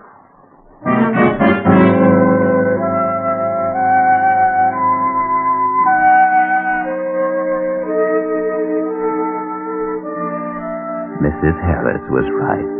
What else could she do? Her husband had finally driven her to the last extreme. She had seen his inept care disfigure the little daughter from a burn scar that would mark her the rest of her life. She had seen him so happy in doing it that he'd begun to think he was a real doctor. In support of this belief, he'd made up a story about being a great surgeon before having been scarred by fire. And then he'd begun to invent ways of getting people injured so that he might have patients to care for. She'd stood all these things. But when she saw him lean toward the kerosene-soaked faggot, torch in hand, she realized that he had lit the fire which had burned and disfigured both himself and the child. And so she shot him, bringing to an end 18 terrible years of life as the wife of a hopelessly crazy pyromaniac.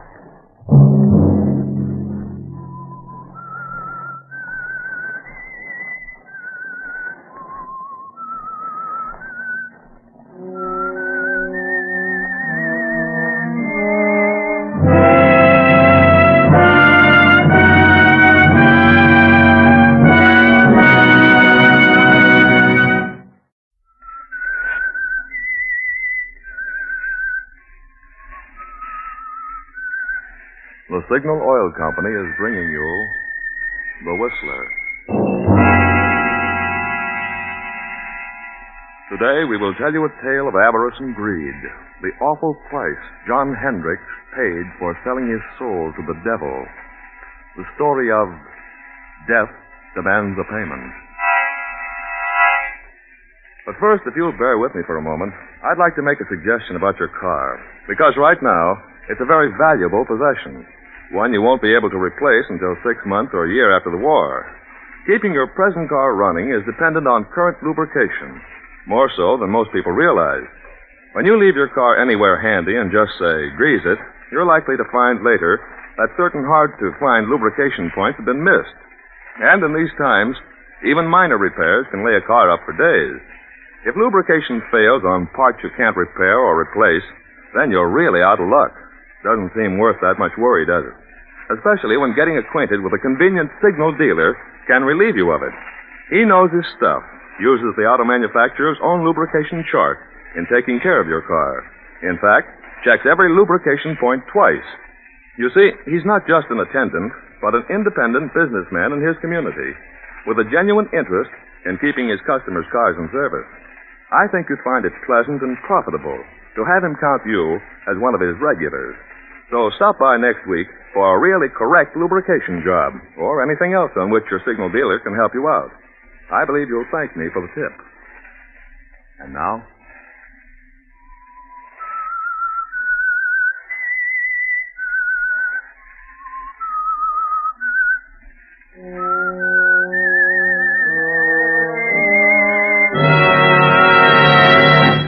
I am the Whistler.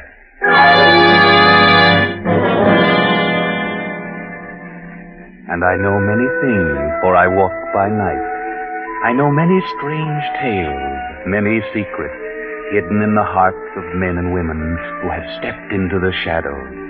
Yes, I know the nameless terrors of which they dare not speak.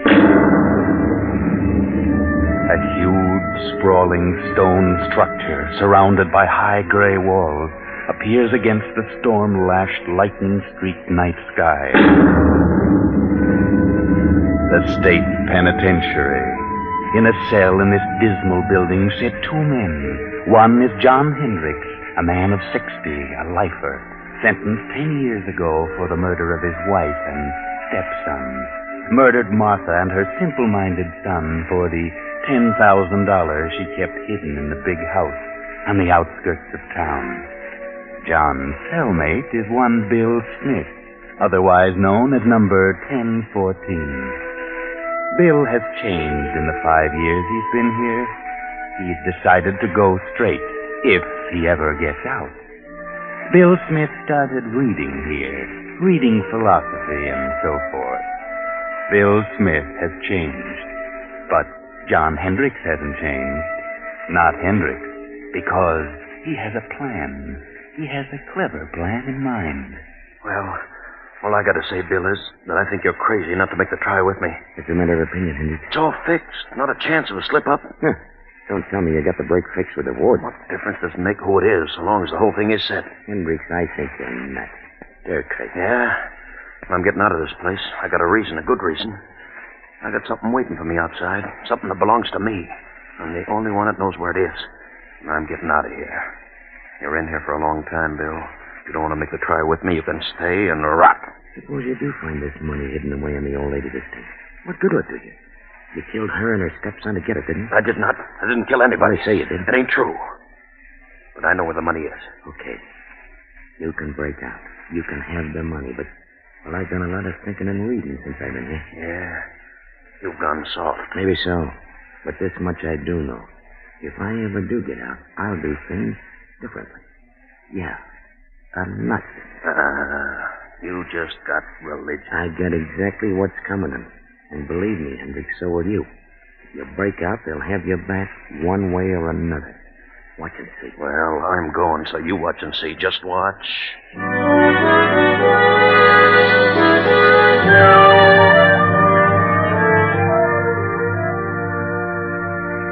And now, another night, several months later. Another storm. A lonely country road. A car. The southern part of the state. That village we passed a few miles back. That silent, sleeping village was Marsdenburg. And that small stone building was the county courthouse. The courthouse where John Hendricks was tried and convicted for the murder of his wife and her simple-minded son, Henry. We're on the outskirts of town now. A young man is driving the old car, and there's a girl beside him. Motor trouble? There, just ahead, a light. Yes, it's a little crossroads store.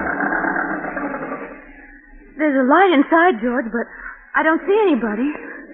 It's closed. We better drive on. Yeah, I guess you're right, John. Evening, folks. There's trouble. Well, we're having motor trouble. That's all. What are you doing driving around on a night like this, huh? We're on our way west. Oh, mister, is there an inn or something around here where we can stay for the night? Inn? There's a place about 8 miles up the road. They'll probably put you up. Sign on the left-hand side of the road. You can't miss it. This road's pretty bad, though, and it rains. Got to be careful you find yourself walking. Well, thank you. We'll try it. Good night. Good luck, mister. You need the luck.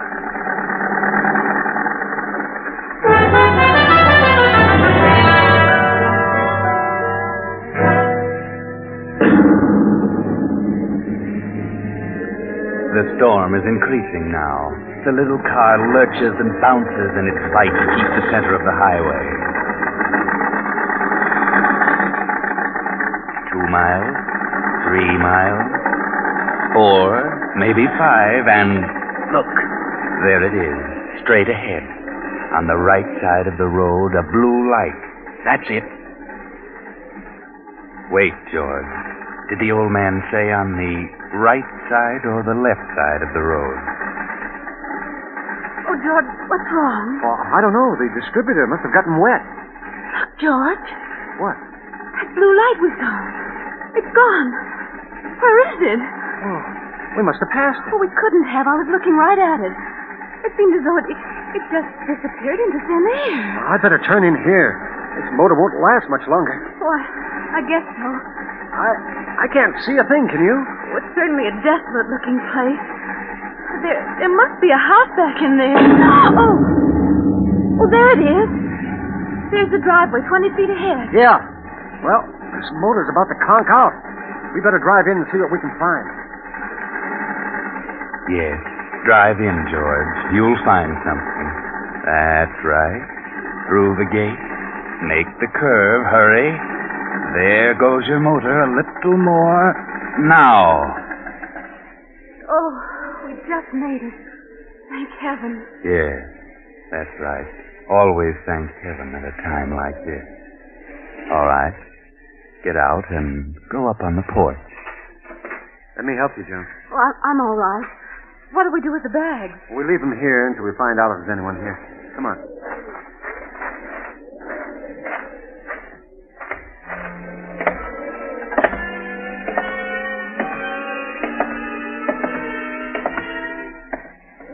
Do you see a bell? No. I can't see a thing. Gee, this place looks completely deserted. I don't think anyone lives here. I don't either. Oh, let's go. Wait till I get my flashlight. There. No, there's no bell that I can see.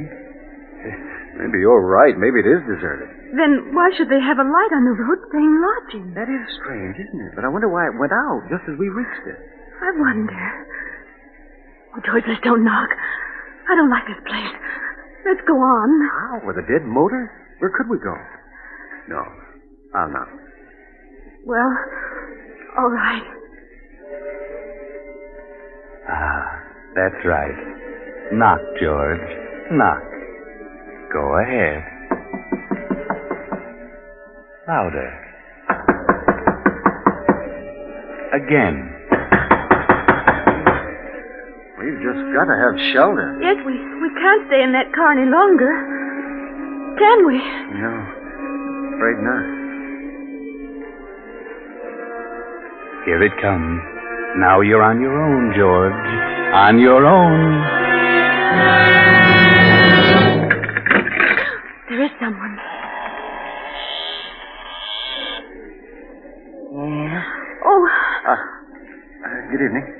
What is it? Well, our car... Yes, our car stalled. We can't go any farther. It's such a terrible night out that we thought we could stop here for the evening. Stop here. Why, yes, we saw your light and... Light? What light? Well, the blue neon out in front. There is no light. Have you a room? Yes, there is a room. Well, could we come in? I mean, well, it's awfully wet out here. You may come in, if you wish. Oh, thank you. Gee, it's quite a relief. We were afraid you'd closed up for the night, especially when all the lights were out. Are the lights out? Yes, you see.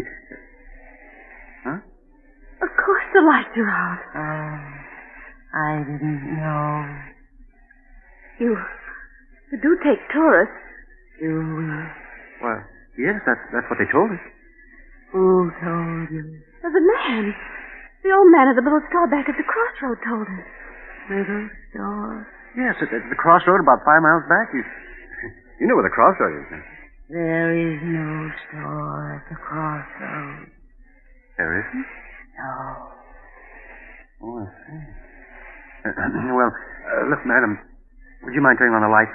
I can't see a thing. We have no light here. No light? Give me a flashlight, Joan. She means there's no electricity here. No, there is no light here. Throw the flash around. There must be a lamp. No, don't make a light. We see well in the dark. We? Who's we? Is there someone else in the house? My son. Oh, well, he's gone to bed. He's standing beside you. Beside who? You. Son. Yes, Mother. Oh. Give me that flash. You've got it. You've got it. Oh, yeah. Gee whiz. How long you been standing here, Bub? Since you came in. That's all? Well, I didn't see. You make a noise like a spook. Who are you? What is your name? It's George Kimball. This is my wife, Joan. We're on our way west as travelers. Travelers? So are we. What? Quiet, son, quiet. No, let him talk. He's quiet enough. How long have you folks been living here? We've lived here all our lives. Say, how about closing the door? Is the door open? Of course it is. What? Oh, George. Take it easy, Joan. Don't get excited. Look, madam, there's a candle on that table over there by the fireplace. Is there? Yes, yes. And if you don't mind, I'm going to light it. Please don't. And wait a minute. If you want us to stay here, I insist that we have some light. You do want us to stay here, don't you? Do we, son? Yes, Mother. What are you looking at me for? Yes, Mother. Without lies. Yes, Mother. Oh, George, let's go. I don't want to stay here tonight. This place doesn't look good to me. There has been no good here for many years. See what I mean, George? I don't get it. You don't seem to want us, and yet your son does. How do you make any money that way? We don't make money. You don't? You mean you haven't had any guests lately? No. Not for many years. Well, can't expect any if you act like this. But we do expect a guest. Don't we, son? Yes, Mother. He certainly has a surprise coming. Yes, he has. How many rooms have you? There are many rooms, but only one. Only one? Oh, now that doesn't make sense. Well, what do you mean? Only one for guests. Well, you mean only one equipped? Yes. Well, then, if you've got a reserve for this guest you expect, what are we going to do? There is an inn farther along the road. They have rooms. They will take you. It will be best for us. Yes, but our distributor got wet, so the car won't even run. Where is your car? It's right there at the foot of the steps. I see no car. You do? Why, it's standing right there. George, where is it? It's gone. Holy smoke, it is gone. But where and how? I didn't hear a sound. Oh, it must have rolled ahead. Throw your light around. Not a sign of it. Say, what goes on here? Son. Yes, Mother? You moved the car. Yes, Mother. Why? Him. I understand, son. I understand. Hey, now, wait a minute. Your son moved it? Well, how could he? The motor won't run, and even if he would. Well, we didn't hear sound. No sound. How'd you move it? I don't know. A fine thing. Here we are in a place where they don't want us and no way of leaving. Well, you've got us on your hands now. You have to make the best of it. Oh, no, George. We'll leave. Oh, nonsense. This is all silly. Now, come on. Let's have some light and cut the monkey business. Wait, son. What have we decided? Yes, Mother. We've decided. Yes. Very well, if you wish. If you wish, you may stay. Stay until when? All night? Yes, Mother. If you wish. Well, that's better. Now, that's more like it. Now, I'll light this candle. There we are. George, look. Well, gee. Look at the dust and the cobwebs. This place looks deserted. Looks like an old cellar. Well, how about the room? Do we get it or the guest you're expecting? There is another room that will do, perhaps. Well, could we see it? Uh-huh. By the way, how much do you charge? We charge nothing. You charge nothing? Nothing. Sounds silly, but it's a break for us. We're running short anyway. Let's see the room. Very well. It is upstairs. After you, ma'am? No, you go first. Very well. Come on, John. Bring that other candle. Come, son, follow me. Yes, Mother.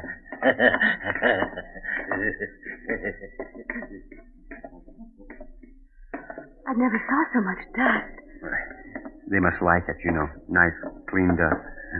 That room at the head of the stairs.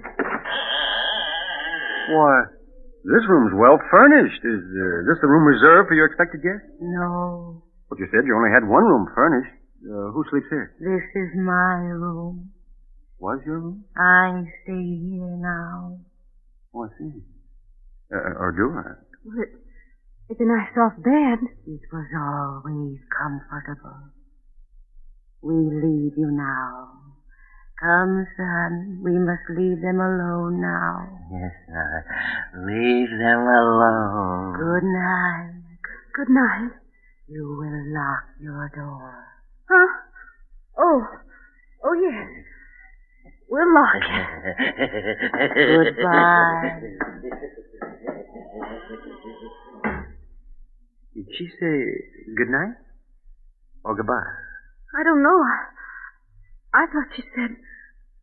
She did say goodbye. Golly, what a screwy outfit. Boy, I wish we hadn't had car trouble. That's what we get for trying to drive in the rain. How much money have we left? Not very much. Just enough to get to Los Angeles. The way I figure. But once we get there, I know there'll be a job for me. We'll make it. Don't you worry. You'll see me in a nice job in Hollywood. I'm not worried about seeing you in Hollywood. No? No. I'm just worried about seeing you in the morning.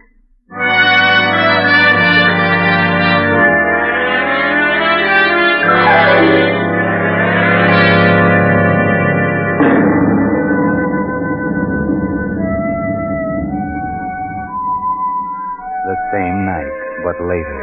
It's midnight. Another car on the same road. You know who it is. It's John Hendricks. And you know where he's going. He turns in at our deserted mansion, up the driveway, and stops. He steps out, slips up the steps, opens the door, and throws his flash about the dusty room. The cobwebs glisten in the beam. A few moments, and the light comes to rest on the fireplace. He steps quickly to the mantel, draws a small hammer and a chisel from his pocket, and sets to work, removing a brick. Now he's finished. The brick is loose. He reaches in and withdraws a heavy yellow envelope. He starts to put it in his pocket, but suddenly freezes in his tracks. He can't move. He turns icy cold. Turn around, Hendricks. Turn around. Look. At the foot of the stairs across the room stands a woman holding a candle, and beside her a grinning youth holding an axe. Turn around, Hendricks. Look at their heads covered with blood. Turn around. John Hendricks, murderer. John Hendricks, thief. Martha. Yes, John. Henry? Yes, John. No. We'll come for you, John. The same way you came for us. No. I've been waiting for you, John. We knew you'd come back for the money. No, We've been waiting. We've come to save you, John. No. Please don't come near me, please. You must suffer, John, as we have suffered. I've suffered. Not enough, John. Not enough. I didn't mean to do it. I didn't plan to kill you. I went mad. I lost my head. No. Don't come near me. You can have the money. Then give it to us, John. Please don't come near me, please. Give us the money. No, please. You can won't have the need money, it please. now. Come, son. We must have the money and we must take John. There's the money on the floor. No, money is not enough, John. Money is Please don't come near me. Go ahead. We must have John. No, closer. I lost my head. No, you don't understand. No, please don't come any closer. Don't come any closer, please. No. I'll shoot. Bullets won't stop us.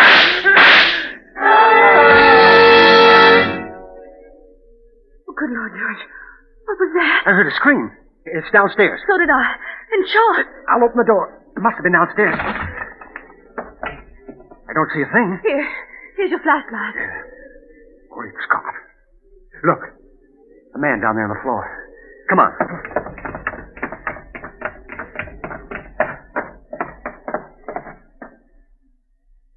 He's dead. Look at the gun. It's been fired, but I don't see a mark on him. Let's get out of here. Oh, I'll say, come on. No, you don't. Stand where you are. George. What's going on here? Hand over that gun. Thanks. What are you doing here? Why, we're stopping here. That is, we're just leaving. I can see that. Know this man on the floor? Know him? Oh, yes. Joan, what's the matter with you? Oh, no, we don't know him. Take a look at him, Frank. Yes, sir. What are you two doing here? Why, we're guests. Yes, we're both guests. Yes? Who's guest? Why, guests, lodges, tourists. Guests of the old lady. What old lady? The old lady who lives here. The old lady and her son. Well, you'll have to cook up a better one than that. What do you mean? Drive here? Where's your car? Why, the son took it. Son? Old lady? What are you talking about? They live here. They said they owned this place. We had motor trouble, and they put us up for the night. What about him, Frank? He isn't dead. Breathing. Looks like he had a stroke or something. Him, all right. John Hendricks. Take a look around, see if there's anyone else here. Yes, sir. You. What's your name? George Kimball. This is my wife. We're on our way to California. You know who this man is? Certainly. We've been on his trail. He's an escaped convict. Is your gun? No, sir. Did he shoot at you? No, sir. Well, this gun's been fired. We heard shots as we turned in the driveway. Look at the bullet holes near the ceiling. Hendricks probably missed whoever he shot at because of the stroke. Oh, Frank, what'd you find? Not a sight of anyone, sir. Nothing but dust and cobwebs. Oh. Look, Kimball. You said there was an old lady and her son here. Why, sure. They were here all evening. They're not here now. Well, they let us in and showed us to our room. They certainly were here. What did the old lady look like? Well, she had gray hair and wore kind of a house dress and an apron. What'd the boy look like? Oh, he was a big kid. I'd say about 20, had a round, rosy face, and I think... In fact, I know he was kind of simple-minded. He had a strange laugh. Oh, yes, and he had red hair. Well, I'll be darned. What do you think of that, Frank? Golly, gives me the creeps. Why so? Do you know who you just described? No. The old lady and her son who used to live here. Used to live here? Yes, they were murdered here 10 years ago. What? Murdered? Sure. This man on the floor was her husband, the boy's stepfather. He was tried for killing them with an axe and stealing her money in bonds. He got off with second degree because of lack of evidence. He escaped a week ago and headed this way. We've been on his trail ever since he entered this county.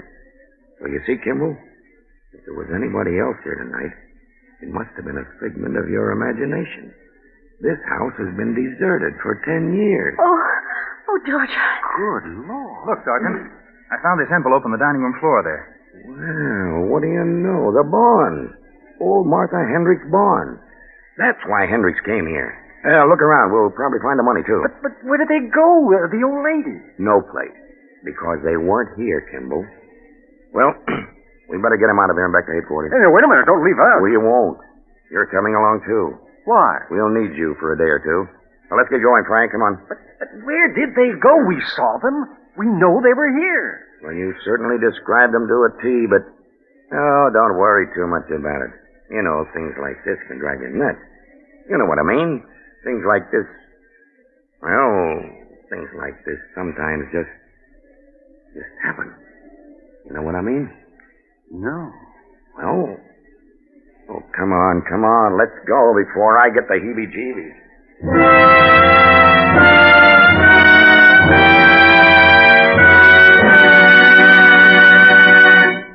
The Whistler will finish his strange tale in just a moment. While we're waiting for his explanation, here's an interesting statement from a military expert about the gasoline we're all doing without. If you've been to several gas stations and found them out, you'll appreciate it. This military authority says, quote, "We're fighting a war of engines. The side which keeps the most tanks and trucks rolling, the most planes flying, will win. This takes many more engines than we had to keep running in peacetime. And some of these military motors burn a gallon of gas a minute. The oil industry's job is to keep the fuel tanks of these engines full. It's a tremendous job. Oil men are doing everything they can to increase production. But over 53% of all the gasoline produced must now go into military use." Unquote. The Signal Oil Company brings you these facts so that when your Signal dealer can't fill her up as he used to, you can better appreciate how the gallons you're doing without are helping carry us down the road to victory. Another way by which America's unequaled resources are winning this war. Now, the Whistler.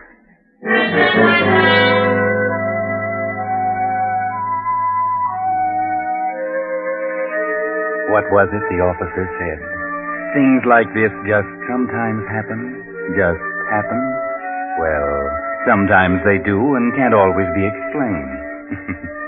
But not this time. Oh, no. Not this time. This can be explained. Remember John Hendricks' cellmate, Bill Smith, number 1014? He can explain.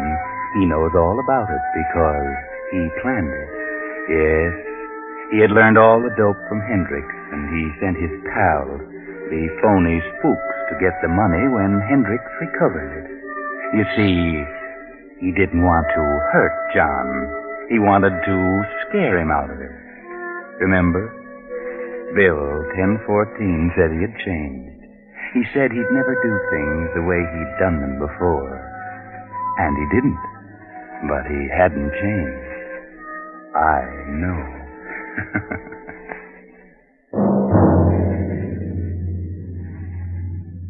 Next week, same time, I, the Whistler, will return to tell you another unusual story. Good night.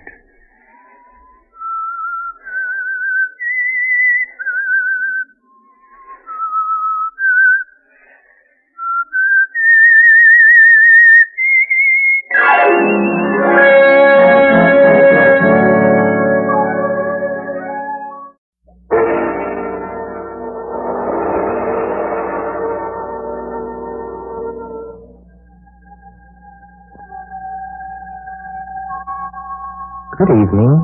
This is Peter Lawrence. Welcome to another performance dedicated to the shadier side of life, the mysterious, the criminal, the oftentimes murderous side of life. Oh, please understand that this is not that life can be beautiful or love thy neighbor. Oh, no, no. No, my friends, this is the Mystery Playhouse.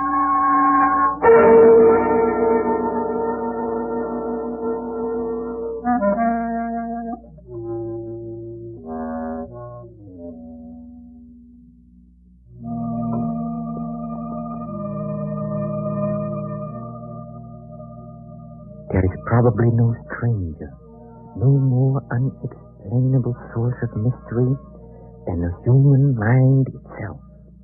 It twists and turns sometimes in labyrinthine confusion and often becomes the victim of a grim and horrible obsession.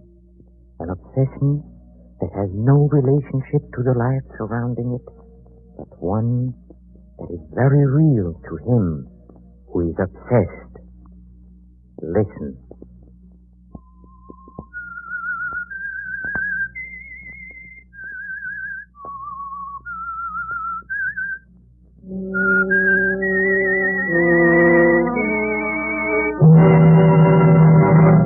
I am the Whistler.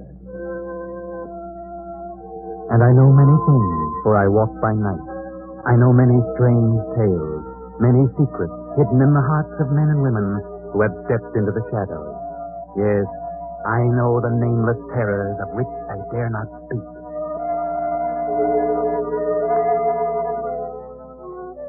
Professor Arthur Rugsby had a theory. Professor Rugsby is a psychologist, and this is his theory.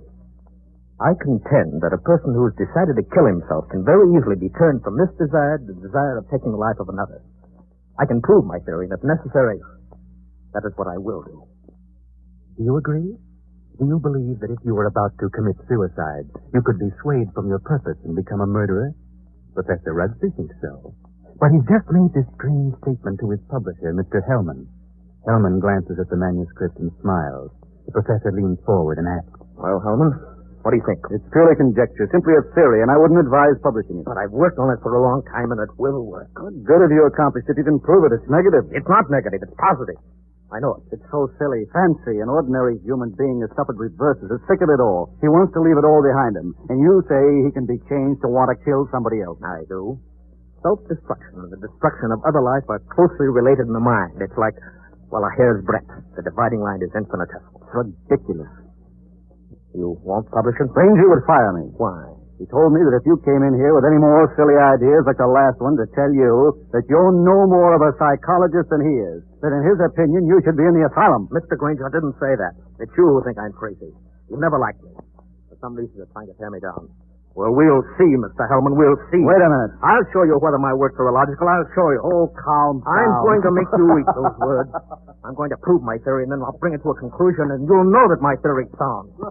Good night.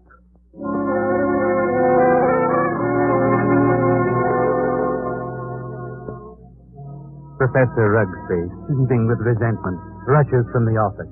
strides angrily down the street, muttering to himself, and goes home late for dinner. He finds a note from his wife, Myra, saying she's decided to go to the opera and will be home around 11:30. Then he gets an inspiration. He will find a subject for his experiment. So he goes to the bridge over the deep canyon, the bridge called Suicide. And strangely enough, he hasn't long to wait. As he stands against the railing in the fog, a figure appears a few feet beyond, studies the distance below. Wait a minute. Huh? That's very silly. Let go of me.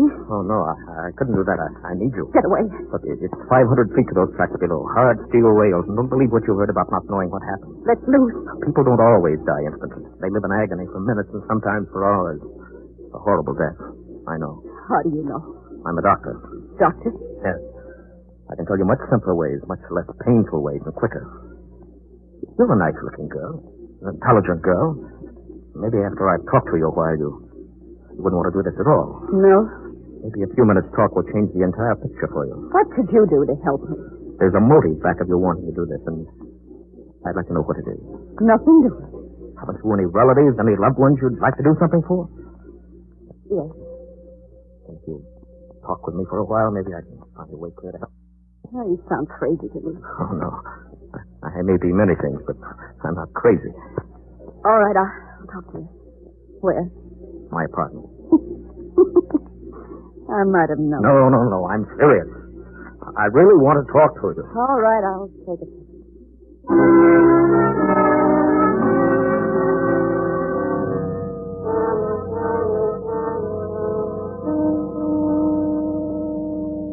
Now, first, you know that you're a very pretty girl, don't you? Yeah, that doesn't always mean so much. For the right man, it might. That's what I thought.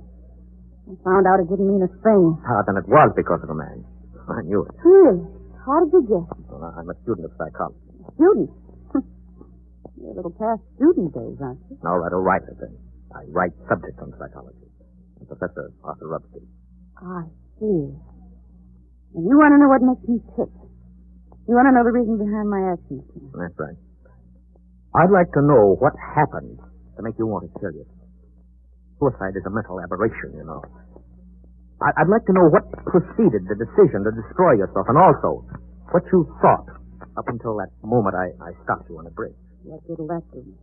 You told me you were not broke, but also you said you had some loved ones you'd like to do something for. I meant I wasn't broke to the point of being hungry. I have a few dollars. But you suggested help to someone in larger terms. Yes, I did. Who was the loved one? My mother. You were her only means of support? You intend to kill yourself? Yes. That's being selfish, isn't it? Selfish? Yes, you're concentrating solely on self. Think so? What else? First law of human nature is self-preservation, right? Yeah, I suppose so. And the second law is the preservation of family. Yeah. So you decide to deny the first law, and you destroy yourself. And as a consequence, you deny the second. And you leave your mother alone and in need. You indicate a form of insanity. What would be normal? To destroy the other person. The one who has done you wrong. Destroy him instead of yourself. Have you hurt him? No. But he has hurt you deeply. He's done the wrong, correct? Yes. Then the one who's done the wrong should be the one to suffer. You have no legal recourse. No. I guess you would kill yourself and let your poor mother suffer because of the wrong of another. Why shouldn't he be the one to suffer? I think you're right. Why shouldn't he? What happened? Why not tell me about it? Were you married? No. He never seemed to find time to get around to marriage. What's your name? Gladys. Gladys Tanner. How long have you known him? Almost 4 years. And you always thought he meant to marry? Yes. Until? Until 3 weeks ago. On July 1st, he had to leave town for a week on business. Said he was going to Kansas City. When he came back, he seemed too busy to see me. And a week ago, I found this snapshot along with several others in a desk at his home. May I see it? Certainly. It's a picture of him and another woman. The picture was not taken in Kansas City. No? It was taken on the beach at Atlantic City, and it's dated by the finish of July 3rd. Since his return, he's refused to see me, and yesterday he finally said he didn't care to see me anymore. So I better forget him. It isn't so easy as that, is it? No. I figured I'd done something. I blame myself. You know the blonde woman in the snapshot? No. There must be a woman he's met recently. You've known him for 5 years. I don't think you're to blame. He's the one who's in the wrong, and he should be made to suffer. How? Well, you were going to kill yourself? Why should you? Kill him instead. He double-crossed you. He deserves it. Let me go in a little deeper into the situation. Whenever a person has reached a conclusion, it takes...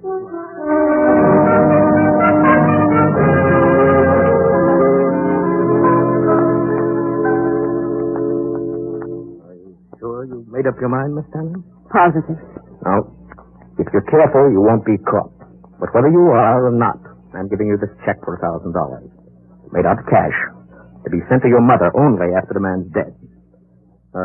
You'll write his name on this pad.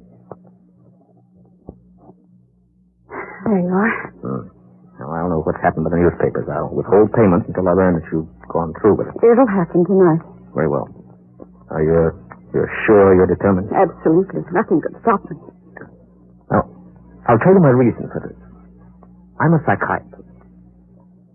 I've had a theory that a person bent on suicide was akin mentally to a person bent on murder, and that the difference between the two was so slight that the suicidal desire could easily be changed to the homicidal desire.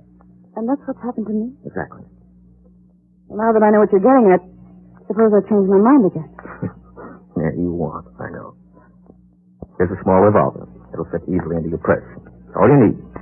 Wipe your fingerprints off and leave the gun near the body. Well, goodbye, Dr. Rooksby. Goodbye, Gladys. And good luck.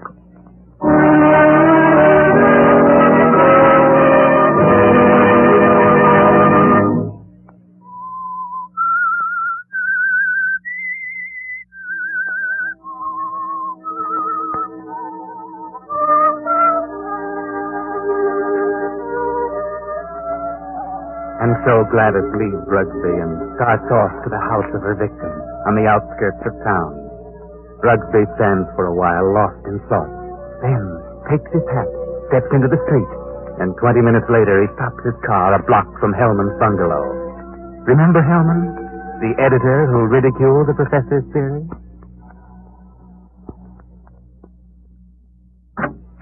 Oh. Hello, Rugsby.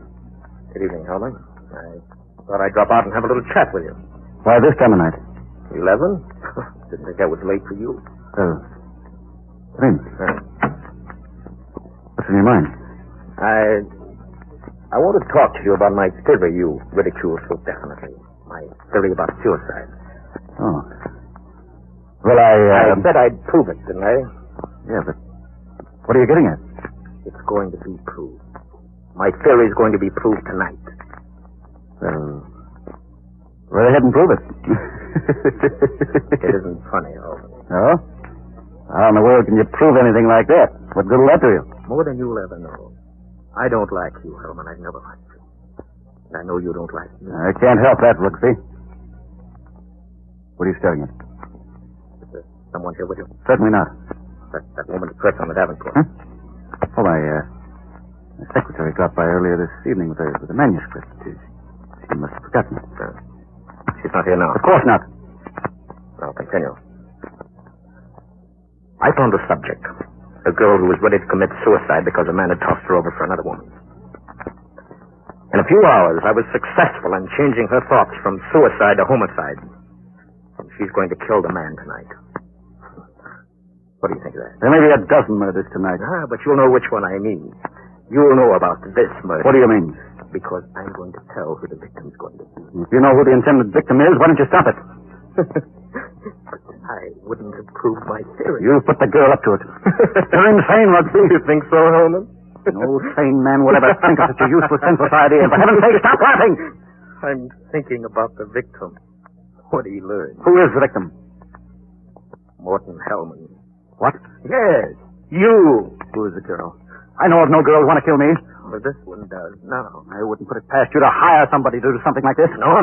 This girl's no fake. This girl's serious. Deadly serious. Who is she? I don't know. You're the only one I know who doesn't like me. You're the only one I know with a motive. But believe me, Rugsby, you'll not get away with it. You've probably hypnotized some poor woman, figuring she'd never remember what happened. Oh, Hellman, you underestimate me. Maybe I do underestimate your evil mind, but believe me... Put your hands up, Hellman. Get away from that desk. I'll just take care of your gun, Hellman. Yeah. When did you start carrying a gun, Rugsby? A gun? Don't be silly. This isn't a gun in my pocket. It's just my pipe. See? What do you hear, Hellman? Nothing. Oh, I heard it, too. Sound on the porch. Well, I leave now. Back way. I'll put your gun in the kitchen. You look so anxious. I'll be very careful to remove all the fingerprints. You insane fool! Fancy. You Hellman. You're going to help prove my theory. Good night. Crazy devil. I'll have him locked up before he gets across town. Good evening, Mr. Hill. What? How did you get in here? Through the patio door. What do you want? I wanted to talk to you. You sure that you're not under the influence of someone? What a strange question. What do you mean? That crazy professor. You've been hypnotized. You're just imagining things. And what are you doing here? I wanted to tell you something. Yeah? What? When you first indicated to me that you were through with me, I was terribly hurt. I thought all along that we would have been married. I couldn't understand. Tried to think of something I'd done to cause our breakup. I happened to find a snapshot in your desk. Snapshot? Take a look at it. Kansas City? No. Atlantic City, New Jersey. You and a blonde. And the date is stamped on the back. Business trip. Yeah? What about it? I just wanted you to know that you weren't so slick. I wanted you to know that I knew about the blonde. That I knew you'd lied. Now that you've told me, what good does it do you? A lot of good. First, I thought you came here intending to kill me. Well, goodbye, Morton. And good luck in your new venture. Thanks. What venture? This one. Gladys. Gladys!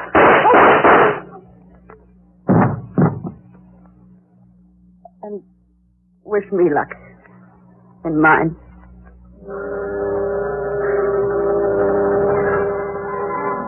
And Gladys stands staring for a moment at the body. Then she wipes off the gun, drops it to the floor, takes the professor's check from her purse, steps to Hellman's desk, takes pen and paper, calmly writes a note, puts it with the check into an envelope, addresses it, stamps it, turns out the lights, and steps quickly out the door and down the street. At the corner, she pauses, drops the envelope in the mailbox, and disappears. Well, Professor Rugsby, there you are. You heard the shot. The perfect crime. You can go home now and go to sleep. Myra. Oh, Arthur. What are you doing asleep on the Davenport? You know what time it is? Must be after midnight. I've been waiting for you. Where have you been? I walked around downtown for a while. I dropped into club for a nightcap. How's the opera? Oh, fair. Nothing to brag about. Who sang the lead? Belchiati. He wasn't very good. Belchiati? Yes. He's a poor old fellow. A fellow? I thought they were doing Aida tonight. No. They switched because someone was ill. I guess the famous stayed home. Yeah. Have a nightcap, Mara? No, thanks. I'm tired.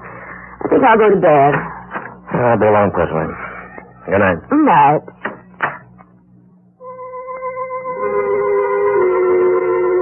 Well, Professor, it's been a great day. A triumph for you. Your theory proved and nothing to be traced to you. The one perfect crime. He sits over his drink for a while, then turns out the lights and goes to bed. The night passes and morning comes. The professor rises cheerfully and prepares for breakfast. I'll get it, Myra. Yes? Are you Professor Rugsby?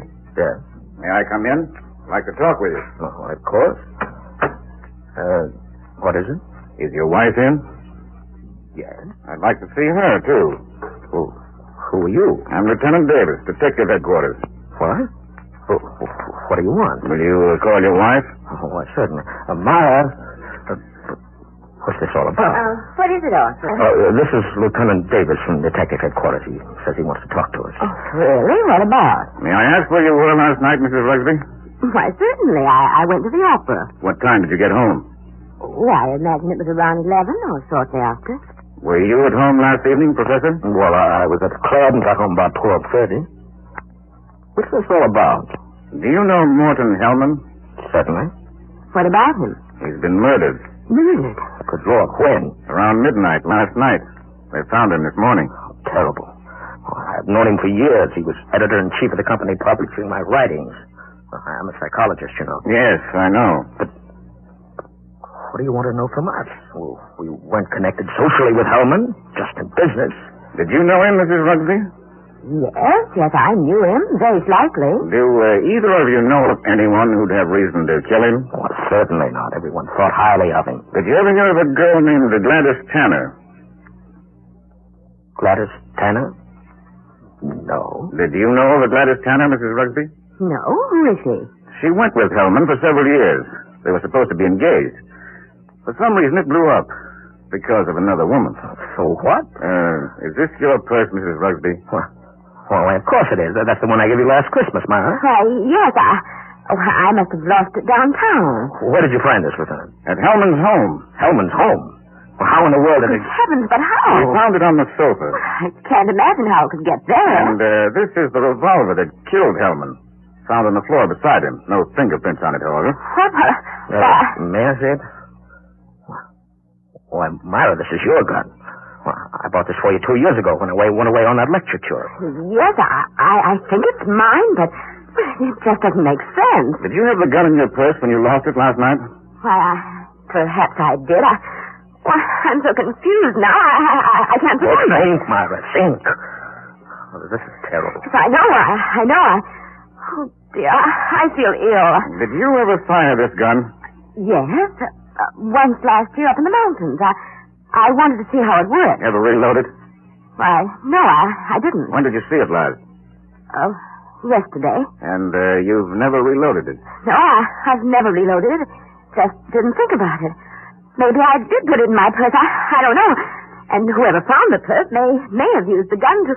Oh, I just can't seem to think. This gun misfired on the first 2 shots. The other 3... killed Hellman. This is the most amazing piece of coincidence I've ever heard. Why would my wife want to do such a thing? Why should she go to Hellman? She hardly knew him. Are you sure about that, Professor? Of course I'm sure. Well, I'm sorry to say I think she's lying. What? Well, this is ridiculous. This is going to be a shock to you, Professor, but here is a snapshot we found on Hellman's desk. Taken in Atlantic City last July. Good heavens. Why, this is you, Myra. You and Hellman.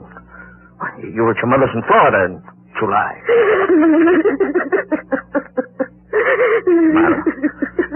Myra, look at me. What does this mean? I can't. I can't believe such a thing. It just doesn't seem possible. May I have the purse, the gun, and photo? Thanks. I'm sorry, but I'll have to take her down to headquarters. I didn't kill him. I didn't. I wouldn't. I loved him. Better put yourself together, Myra. You'll have to go with him. Yes, we want photos and fingerprints.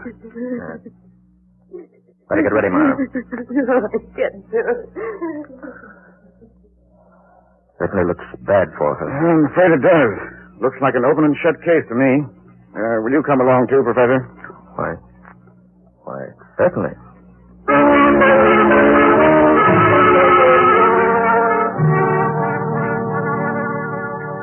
Now, it's several hours later at police headquarters. They've taken fingerprints of Professor Rugsby and his wife, Myra, and questioned them both.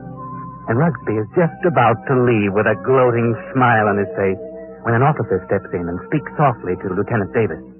Lieutenant. Yes, Rankin? I stayed at Professor Rugby's place, as you said. Look things over. And a few minutes ago, this special delivery letter came for the professor. This'll knock your eye out. Read it. Well, I'll be... This fits perfectly with the handwriting we were trying to make out on Hellman's blotter. Professor, I'd like you to read a letter sent special delivery to you a few minutes ago. Postmarked last night. Read it. Certainly. Dear Professor Rugsby, your theory worked to a certain degree. You convinced me I should kill him, but when that gun you gave me misfired twice, I almost quit. Then, as I looked at him on the floor, the old feeling of self-destruction came back. I'm going ahead with my original plan. Here's your check. I won't need it. Besides, I haven't a mother. She's dead. Better luck next time, Professor. Gladys Tanner. And, Lieutenant, a half hour ago, they found her body beneath Suicide Bridge.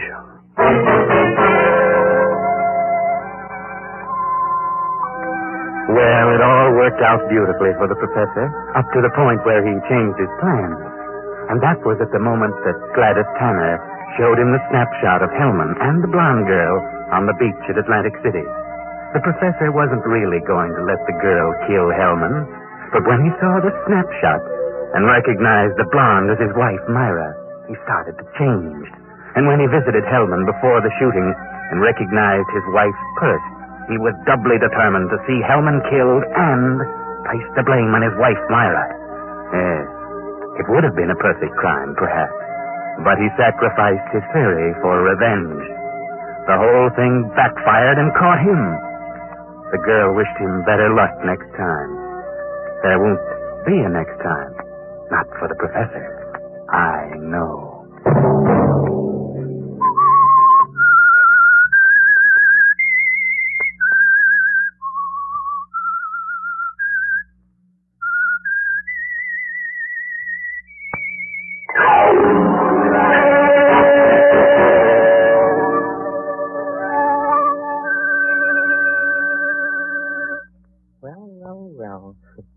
It looks like Professor Rugby's obsession for scientific experimentation melted away before the more ordinary urge for revenge.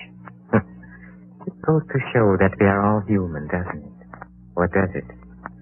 Maybe the Whistler knows the answer to that one, too. Oh, don't go, please.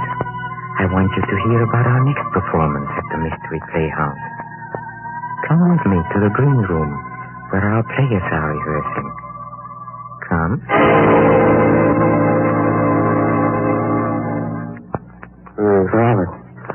Robert, before leaving the theater tonight, someone told me that you and Julie Winthrop are going to be married.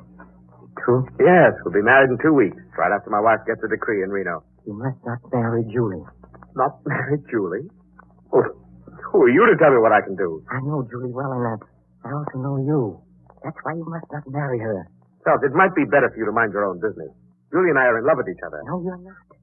He's fascinated by your good looks. She's impressed by your fame, but she does not love you. Now, look here. We may be old friends, but I've said all I'm going to. Wait a moment. I get it now.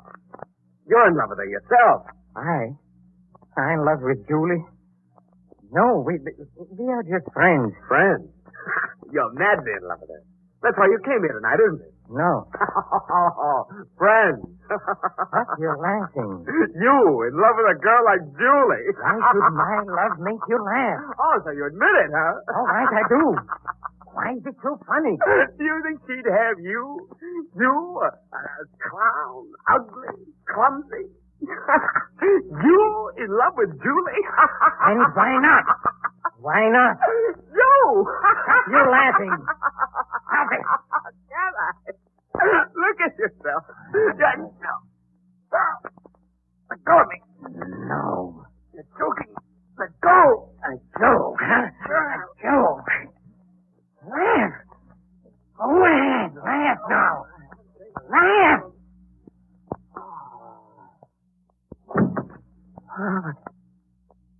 Robert. I didn't mean it. Robert. Lord, have I done?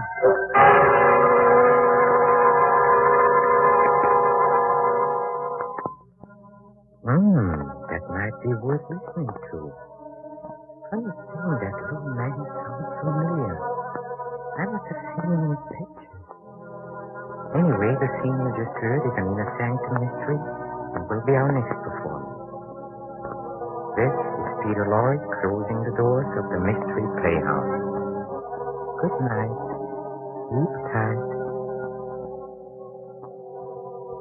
This is the Armed Forces Radio Service.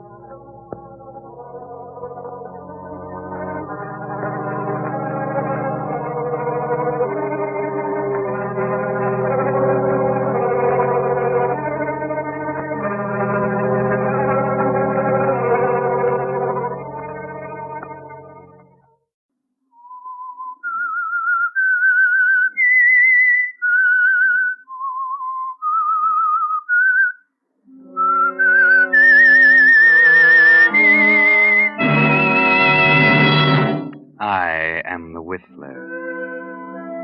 And I know many things, for I walk by night. I know many strange tales, many secrets hidden in the hearts of men and women who have stepped into the shadows. Yes, I know the nameless terrors of which they dare not speak.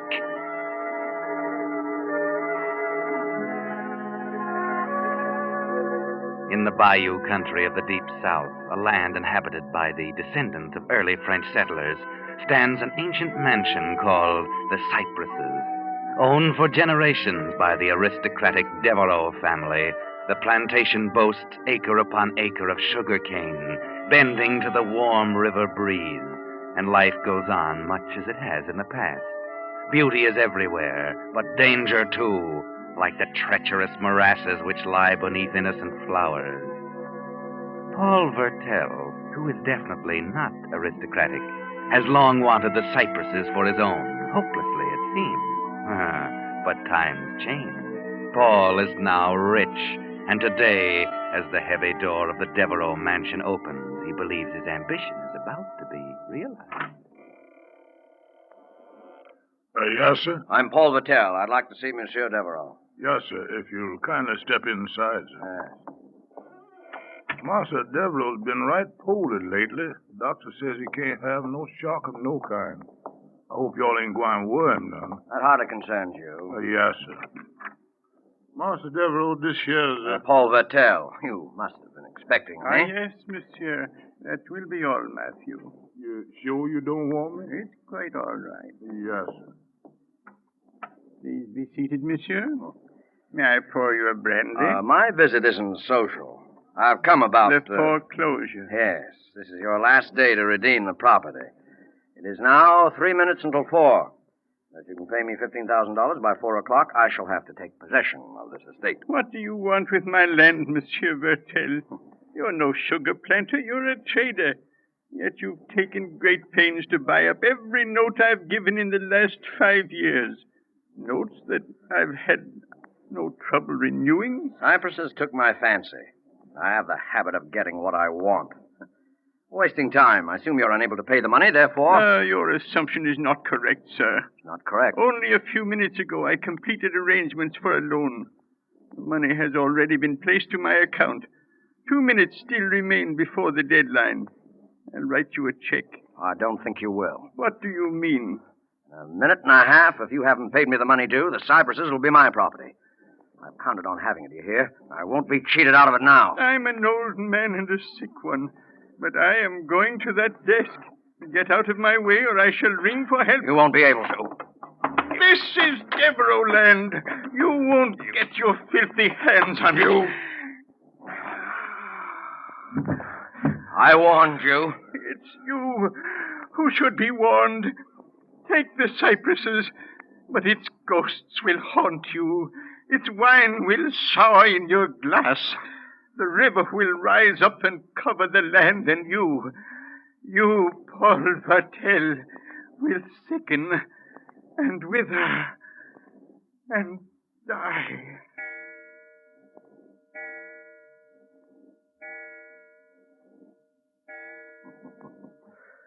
I won, Devereaux. Your curse is as dead as you are. Who's there? Oh, Who are you? I can't... what have you done? The sun's shining in those windows. I couldn't see. Who are you? Is he dead? I don't know. Well, yes. Yes, he is. Matthew! Matthew! It must have been his heart. We were just talking, and he suddenly collapsed. Here he is, Miss Ann. Oh, Lordy. Master Devereaux. I know who it was. I know it was this here gentleman who... Call Dr. Carson. And Matthew, get Charles and carry him to his room.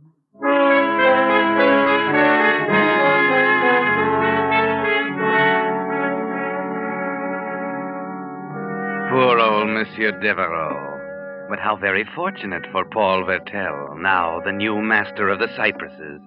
Paul is quite pleased with the way things are going. By nightfall, Dr. Carson has already signed the death certificate. An inquest would have been such an annoyance. Then, too, there is this Miss Anne, young and fascinating. Miss Anne, who at the dinner table identifies herself as Anne Martin, the Devereaux' housekeeper with a strong love for the cypresses, its gloomy old house, and its swamps. Now, what do you intend to do with the cypresses, Monsieur Vertel? Sell it at a handsome profit? Oh, no. I intend to live here, mademoiselle. When a man has spent 20 years fighting a highly unsympathetic world, he sometimes longs for a gentler mode of living. I mean to find it here. I believe there's an old family saying that only a Devereaux can be happy at the cypress. I found that old family sayings have even less vitality than the old families which say them. I didn't know if you planned to stay, Monsieur Vertel, but I had a room prepared for you. I'm afraid there's no choice. I was, unfortunately, all too aware that Devereaux couldn't meet his obligations, so I made arrangements accordingly. An agricultural expert will be here first thing in the morning. I begin to understand your success in the world. Oh, but here's Matthew with some port wine. You'll find it very excellent. Ah. To the new master of the cypresses. And new life for a dying house.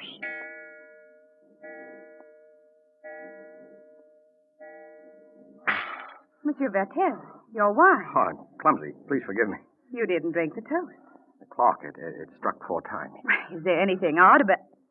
Oh, I see what you mean. It must be nearly 11. That's strange.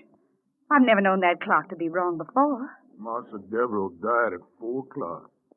It's your spirit of wonder. Matthew, you better go back to the kitchen. Yes. These old servants. Oh, but you seem tired, monsieur. Would you like to go to your room? Huh? Oh, well, yes, I believe I would. It's been a trying day for us all. I'll show you up. Oh. It's at the head of the stairs. Thanks. That's a spooky place. I suppose a stranger would find it so. Oh, mademoiselle. Yes? Don't suppose you've made any plans for yourself, that is. Why, no, I haven't. Everything happened so quickly, I'll have to find another job, of course. Hoped you'd consider staying on here for a while at least. All right, monsieur, if you wish it. Well, someone will have to make arrangements for the funeral. There are no relatives. You're more than repaying any debt you owe Monsieur Devereaux. I want to do what I can. Oh, here's your... Good Lord. Devereaux. Oh, I must have made a mistake. He looks quiet and peaceful in the candlelight. Lying there so still. Yes, his troubles are all over, if that's what you mean. Miss Anne, you take that gentleman out of here. Take him out before harm comes to him. Who's that? Oh, it's just Charles, Monsieur Devereaux's man. He's sitting up with his master's body. Please take that gentleman out of here, Miss Anne. It's all right, Charles. Shall we go, monsieur? By all means.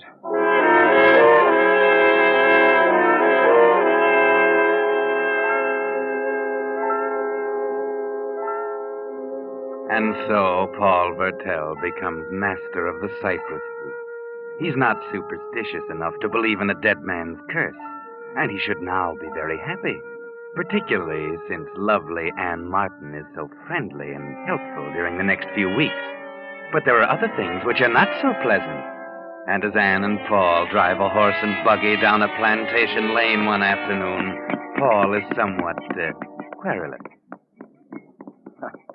Oh, this is a crazy idea, Anne. Paying a state visit to a Negro village. No, it isn't. If you want their loyalty, you must get to know them, take an interest in them. I suppose you're right. It's just that I don't feel too well today. Headachy and generally out of sorts. You've been taking quinine? Oh, yes, religiously. Then it's the hard work you've been doing the past 3 weeks.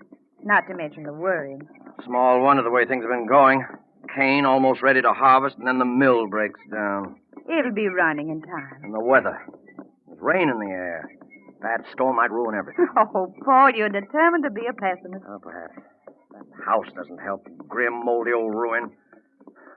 If I believed in ghosts, I'd say it was haunted by legions of dead Devereaux who go around blowing their dank breath down your neck. Oh, there's the village now. Almost as dismal as everything else around here. I seem deserted. I wonder... And what are those silly decorations hanging in front of the houses? Has there been some kind of a celebration? No. No celebration. Well, you look worried. Those decorations, you call them. What about them? The charms. Bits of cloth and sticks and heaven knows what else. Whoa there, boy. Oh. Deathly quiet. It would be. Paul. Yes, what is it? The door of that cabin there. It moved. Yes, it's opening.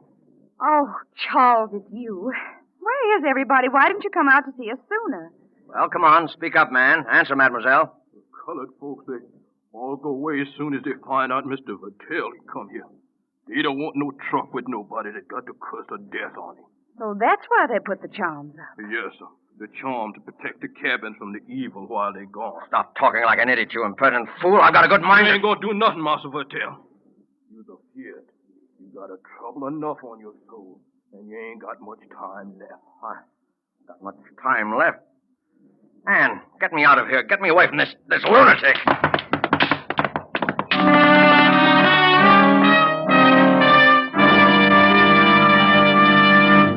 You are listening to The Whistler, another Signal mystery, brought to you by your friend, the Signal Oil Company, marketers of Signal's famous Go Farther gasoline and motor oil.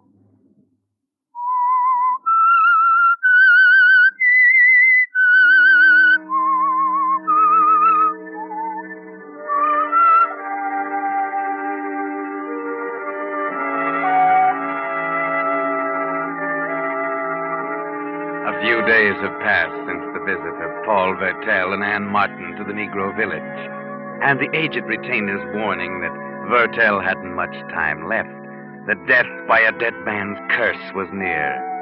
But today, Ann has persuaded Paul to accompany her on a picnic in the woods, perhaps in the hope that it will rouse him from his melancholy mood. Oh, come on with that picnic basket, Slowpoke. You're a fine country gentleman. Out of breath already. Well, it's been a long time since I've spent an hour tramping through woods as thick as these. Where on earth are you leading me? Oh, it's not much farther. It is such a lovely spot. Grass as soft as a park lawn. You'll adore it. It better be mighty wonderful. You'll see. Oh, Paul, look. Huh? A redbird. We can make a wish. I doubt it'll do me much good. Of course it would. Redbirds are absolutely dependable. I give you my personal guarantee. All right, I've made it. You'd like to know what it is? To tell you won't get it. Ann. Paul, don't hold me so tightly. Ann, darling, I want you to marry me. You do? I realize you've only known me a short time. Even if you don't love me, I promise you won't regret marrying me. Somehow, I don't think I would. Then you will marry me, Ann? Yes. Oh, Paul, thunder. And look at those dark clouds. Ann, please. It's going to rain any minute. We better get back to the house. Oh, after dragging that basket all this distance? We can have our picnic at home if everything's not soaked. Come on. I know a shortcut to the road.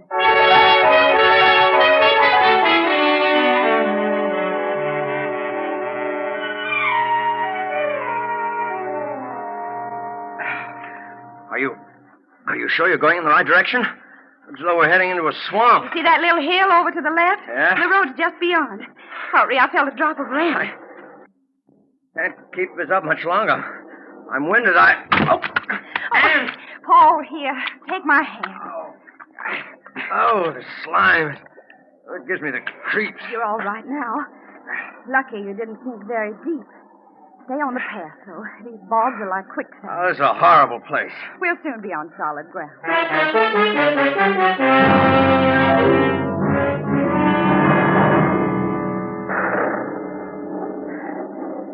Not much farther now. I hope not. Hey, what's that on top of that hill? It's a marker of some kind, I guess. Only I don't remember anything of that sort around here. Well, there's a mound of earth there beside it. In a few steps, we'll be able to make it out. It seems to be a grave. Only... It's open.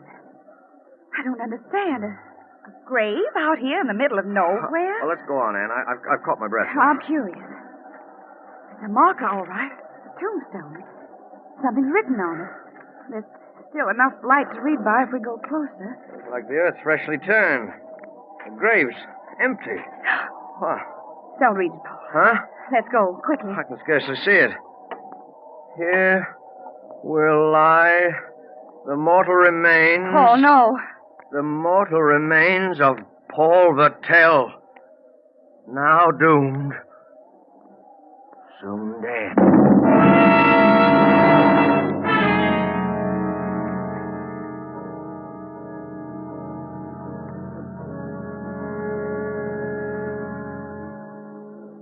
Drink the coffee, Paul, and take this quinine capsule with it. You've got an attack of malaria. Yes, of course. I just can't hold myself. Those chills. Can't you get that doctor here to see me, Ann? I've been trying to reach him on the phone. This is mighty poor weather for even a doctor to go sashing around him. If you keep up like this, that old river gonna back right up in the bayou. I know as soon as them chickens started flapping That'll their do, wings... Matthew. Yes, Miss Ann. Oh. It seeing that grave. Try not to think. I'll try. Here, Anne, give me your hand, will you? There. Oh, I don't know what's going to happen to me anymore. Me or anything. Poor darling. All these ghastly warnings. I'm as sane as any man. I realize they're only trying to frighten me, but still I understand. Anyone at all would be unnerved. You always understand. You've always been my friend here, my only friend. I'm glad if that gives you comfort. You said you'd marry me, Anne. There's more of a risk now, financially at least. The rain keeps up, the cane will be ruined. You think that would make a difference? No. That's why I don't hesitate to ask you. Anne, marry me right away, will you, tomorrow? We can drive into town, find a justice of the peace. Not San Michelle. Oh, wherever you wish. We can't have a proper honeymoon now. I'm needed on the plantation, but we can have a wedding reception and invite the neighbors for miles around. They can't refuse. Well, we can be gay for the first time in weeks. What do you say, Anne? But you're ill. The malaria. No, it's nothing. I'll be all right. Oh, would it be proper? I mean, this house and all. Oh. It'll be just a month tomorrow since this dear Devereaux died. Of course it'll be proper. Besides, I'm supposed to be doomed. Well, marrying you will be my answer. It'll be my defiance. You're sure? I'm very sure. And with you beside me, I'll fear nothing. Because you're strong and brave. You'll be my protection. Yes, Paul. I'll be your protection.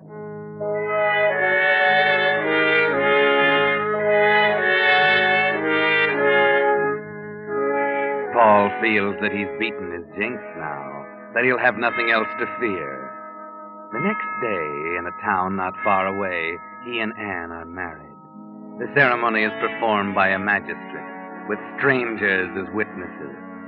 Afterward, they drive back alone to the cypresses, while the rain pours down and the rising river spreads beyond its banks. Well, Madame Battelle, here's your home and your first party with guests who've come to help you celebrate. Oh there. Oh. Charles, Matthews. Confounded, why isn't one of them here to take care of this horse? I'm not going to wait. I'll come with you.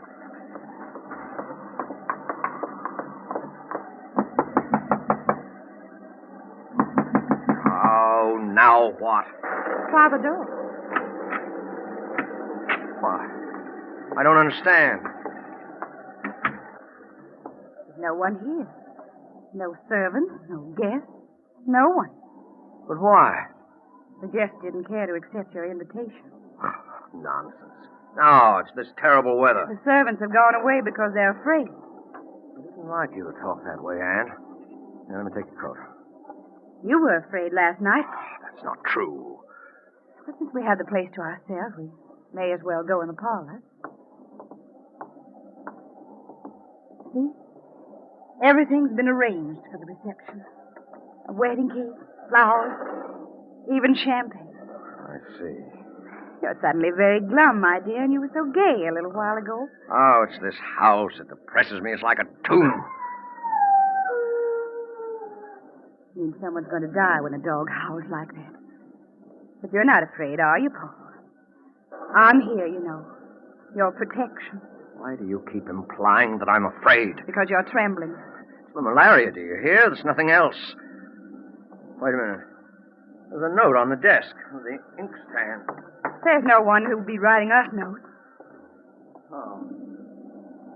No. Let me see. Oh. Here. I, Paul Vertel, being about to die, wish to find peace of soul. I therefore confess that I came into possession of the estate known as the Cypresses by fraud. True. And by the murder done with my own hand of Robert Devereaux. Stop it. Handwriting. It's not yours. You mean you find it familiar? It's Monsieur Devereaux. Monsieur Devereaux, it can't be. The dead don't write. It's a forgery. It's a forgery. Unless... Yes. Unless Devereaux's alive. Yes, that's it. That's it. He must be alive. It's all been some ghastly joke. That's what it is. You'll find no comfort in that thought. Robert Devereaux is dead. I saw him buried. Then... The confession isn't signed. No. It's not going to be. Now, this is a trumped-up fantasy to frighten me. But it's failed. It's failed miserably. Yes, Paul. Of course. Come on. Let's have some champagne. Come on. We'll have a toast. Toast to all the accursed Devereaux clan. May they rot in eternal perdition. Wine. Sour. Anne, what are you laughing at?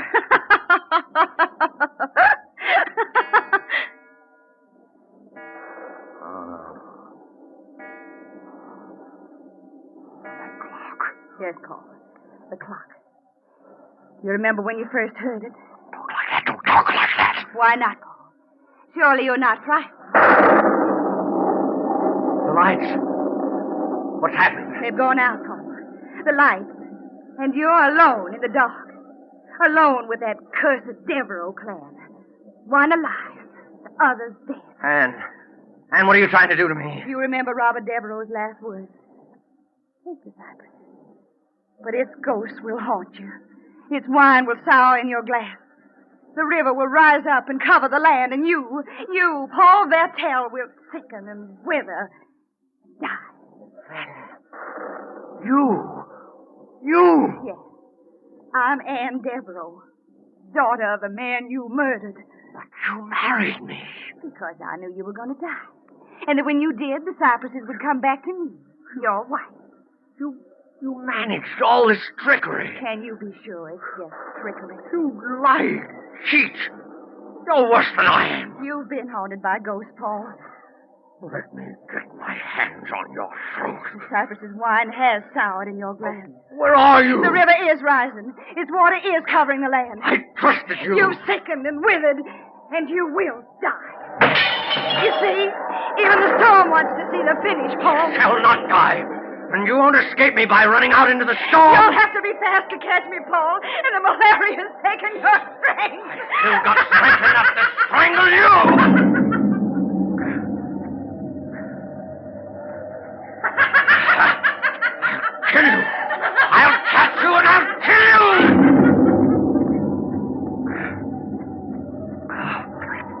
Paul. Over here, Paul. Just a few feet away. You can see my white dress. My wedding dress. Yes, I see you. Do you still want to kill me, Paul? Yes, I want to kill... Oh! What's the matter, Paul? I'm waiting. I'm almost within reach of your hand. It's quicksand. And I'm sinking. Paul, you should have been more careful. You should know your own land better. Where there is land. Anne, help me. Help me, Anne. For it's late. You have nothing to fear. You're not going to die. You said that yourself. Help me. Help me. You didn't help my father. Anne! Anne, have mercy. You had no mercy. Anne, please.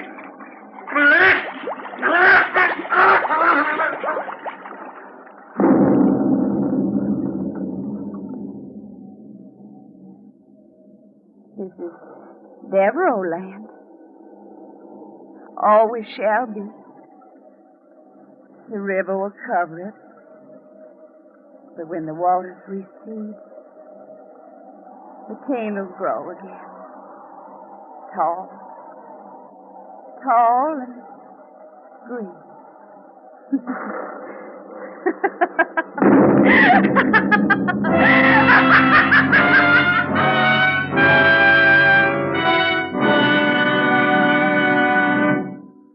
The Whistler will explain these strange happenings in just a moment. Meantime, here's an interesting incident called to our attention by Miss Norma Oberjorgi of Long Beach, California, who writes, "While returning from a trip recently, my motor heated up so I was afraid something serious was wrong. When I mentioned this to my signal dealer, he said, 'Wait a minute.' Pretty soon, he was fussing around under the hood with a brush. It seems I'd driven through a swarm of insects, and they clogged the radiator grill. When he finished brushing out the insects, my car was running as cool as ever. It's really great to trade with a signal dealer like that." Yes, friends, it is great to trade with dealers who give not just the service you ask for, but also the service they know your car needs to make it last. That's why so many folks are switching to Signal stations.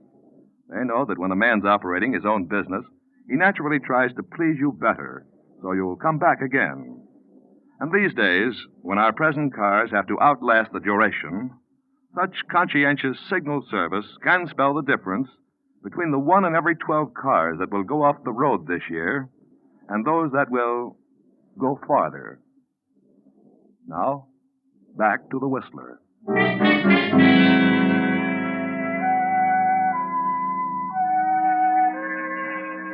And so Anne Devereaux got the Cypresses back in the family. Yes, she'd tricked Paul Vertel, using every means at her command to break him in body and mind. She had an ally in the malaria, of course, but Anne even helped that along by giving Paul capsules of plain flour instead of quinine. Unfortunately for them, people can't store up as much hatred as Anne did without hurting themselves. And that's why when they found her after the storm, she was still laughing, quite insane.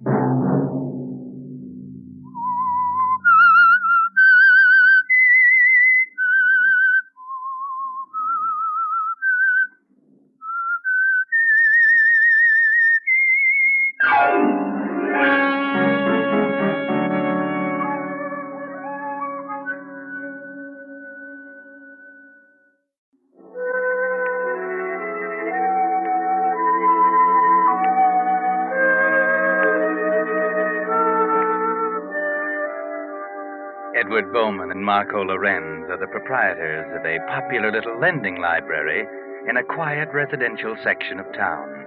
They cater to a highly respectable clientele, a clientele who might be surprised to overhear their breakfast table conversation this morning as they sit in the back of their shop, huddled over a crudely drawn diagram. The smoke from their cigarettes curls upward to hang like a cloud in the stream of morning sunlight. Suddenly, Marco, with a gesture of disgust, pushes the diagram aside. The whole thing is impossible, Eddie. They got the place locked up tighter than a drum. I told you was the guy who never gave up. Here's $100,000 in negotiable bonds, and you want to kiss it goodbye. Listen, Marco, look at this diagram. Now, look, here's the vault where they keep the bonds. Now, it's 5 yards from there to the door. Here is where we can cut the wires on the alarm system. See? Once we get inside, the job's a pushover. Sure, it's a pushover, if we can get inside. It ought to be. We spent 3 months casing the joint. But how do we get in?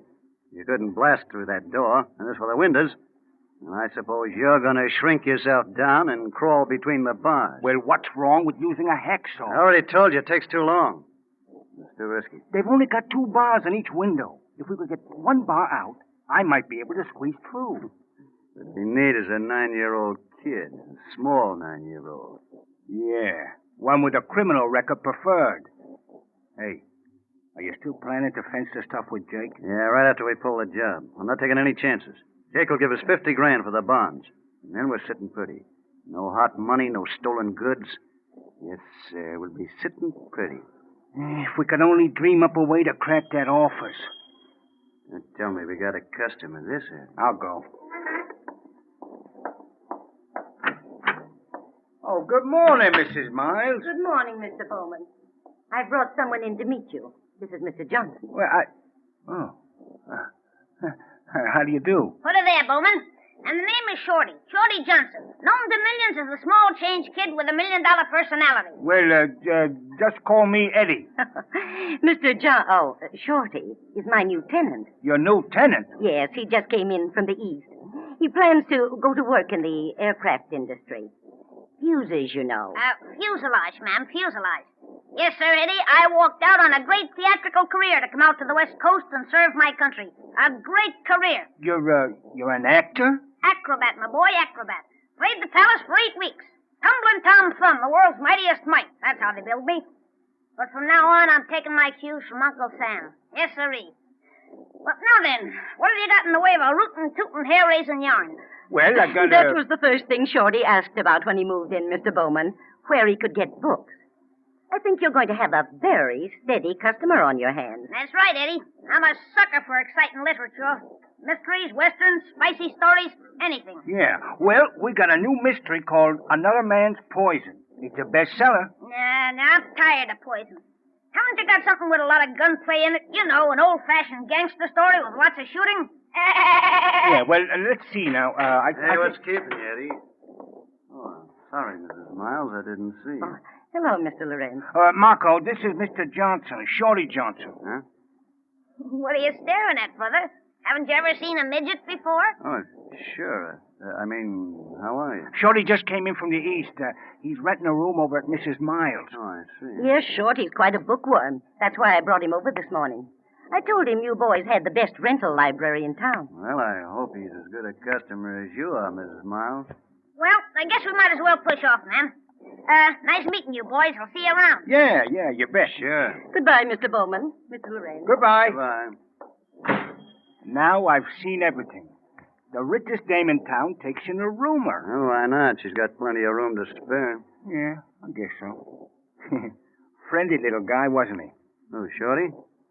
Yeah, kind of a character. How big would you say he is? Huh?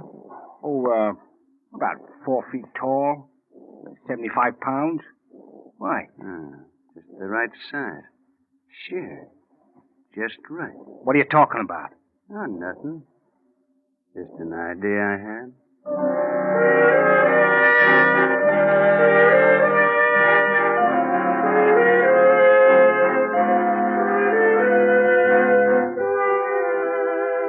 Now, what could Marco be thinking? Could it be how very fortunate it is? Just when they need a very small man to complete their plans, a midget walks in? But what kind of man is Shorty the midget? The kind who would listen to a business proposition?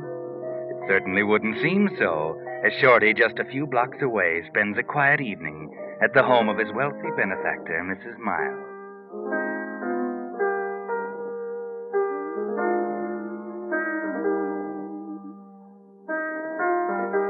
You got him. Right between the eyes, too. Hot dog. What are you reading now, Shorty? Temptations of a Gun Moll. The boys just got it in today. I suppose this one is a regular humdinger? A pipperoo, to say the least, ma'am. You'll have to read this one, Mrs. M. Make your blood pressure zoom right up to 300. Yes, sir, just what the doctor ordered. Shorty, what would my friends think if they caught me reading Temptations of a Gun Moll? Only trying to improve your education, ma'am. I used to teach school, you know. My, you certainly had a checkered career, haven't you? Checkered is the word for it, ma'am. But no more. From now on, it's a time clock and a pair of overalls. Oh, then you've heard from the plant? Yep. I'll start to work any day now. A simple, honest toiler. That's my new role in life. Well, that's fine. I guess it's about time I started paying you back for everything I owe you. Now, Shorty, we agreed not to talk about that. Why, goodness sake, you've been such a help to me. I don't know how I'll get along when you go to work. On the contrary, Mrs. M, on the contrary. Having you fuss and worry over me makes me feel like, well, like there's someone taking an interest. You know what I mean? After 10 years of traveling around from one circuit to another, living out of trunks, feels pretty good to talk over your problems with someone besides agents and producers. Oh, you poor boy. It must have been terribly hard for you all those years. It wasn't easy, ma'am, especially for a fella like me. Hey, listen here, young lady. Don't you know what time it is? 11:30. Come on now, come on, off to bed with you. Oh, not yet. Oh, yes, come on now. Oh, no, but I'm not sleepy. Now, none of your back talk, miss. Hurry up now. Get. Oh, all right, you tyrant. Oh, I guess I'll take that book if you're through with it. Are you going to pass up Shakespeare tonight? Well, I think I ought to branch out a little. One can get in a rut with Shakespeare, you know. One certainly can. Well, good night, ma'am. Good night, Shorty. Oh, well, wait a minute. Yes? Aren't you forgetting something? The picture on the wall? The picture? Oh, the safe. I don't think that's really necessary, Shorty. No, yes, it is. You want to wake up some morning with your throat cut? Besides, you're liable to poke your eye out in your sleep with one of those rings. Oh, all right. But it seems so silly. I've never used that safe for anything but old love letters. Well, from now on, you're keeping your jewels there. You certainly need a man to look after you. I guess I have one. Well, you store your little trinkets away. All right. I'm going to curl up on the sofa with sagebrush destiny. All right. Now, let me see.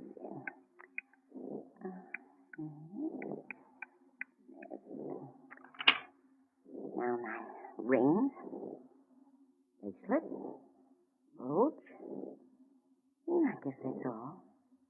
Oh, pearls. I almost forgot. There. Well, that's done. I hope you're satisfied. Good night, Shorty. Shorty. Why, for goodness sake, he's sound asleep.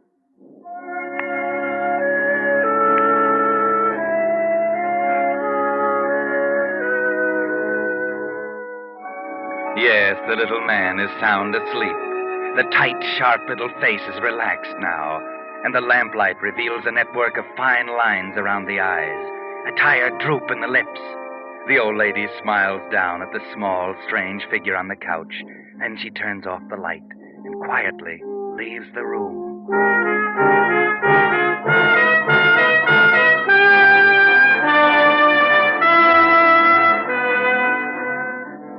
But a few blocks away, in the back room of the rental library, there is no sleep, no rest. Eddie Bowman and Marco Lorenz sit facing each other across the kitchen table, their eyes narrowed, their voices raised in an excited argument. You're crazy. You're crazy, Marco. You're off your nut. We can't get away with a thing like that. What do you mean we can't? I got it all worked out. Shorty's room is in the back of the house, and he's got a separate entrance. And the old lady sleeps upstairs in the front of the house. That's right. Drive over there tomorrow night, about midnight, when the old lady's sure to be in bed. Oh. She won't hear a thing. We get Shorty first. He'll come easy. Yeah. The thing is a cinch the way I got it planned. Okay. Now, look. We give Shorty the combination to the vault. Uh-huh. Then we push him through the window, and he cracks the vault. Yeah. Won't take more than 2 minutes. We get the bonds and take them right over to Jake. Uh-huh. $50,000 in cold cash, and the rest is smooth sailing. Yeah. And what about Shorty? He won't be any trouble. We got a nice barrel of cement for him. Only for him, it won't even take a barrel. Hey, no, Marco. Let's not get mixed up in anything like that. No one can pin a thing on us. We got a perfect alibi. A perfect alibi for the robbery, yeah. But what about the other? Okay, what happens when Shorty's missing? Old Lady Miles calls the police. Meanwhile, the police are trying to figure out how the bond firm was robbed. Well, they find out the midget's missing. Naturally, they put 2 and 2 together. And they find out he was a steady customer here, so they come around here and start pumping us. Sure. But they're not going to be looking for a body. They're going to be looking for an escaped thief. We don't know a thing about it. The setup is beautiful. Absolutely foolproof.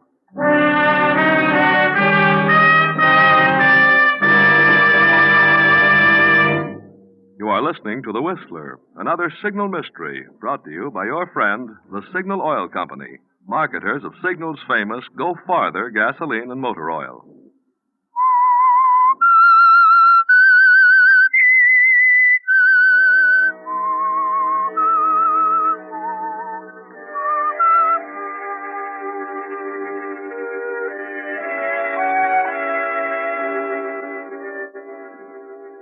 So Marco and Eddie, partners in the business of lending books and borrowing other things, have decided to add a third and unwilling partner, but only for a very short time. Tonight is the night, and they've driven out to the home of Mrs. Miles to pick up their intended victim, Shorty the midget, at his private entrance in the rear of the house. Shorty. Hey, Shorty. Well, there's a light on. Shorty. Who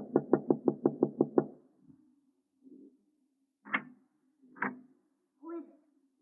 Oh, Eddie and Marco. Yeah, we just dropped over for a little visit. Well, it's awfully late. I was just getting ready for bed. Well, we just stay for a minute. No, I really... Hey, what goes on? What are you packing for? Well, boys, I guess you got me cornered. I couldn't pass my physical over at the plant. I'm leaving tomorrow morning. Leaving? What? Yep.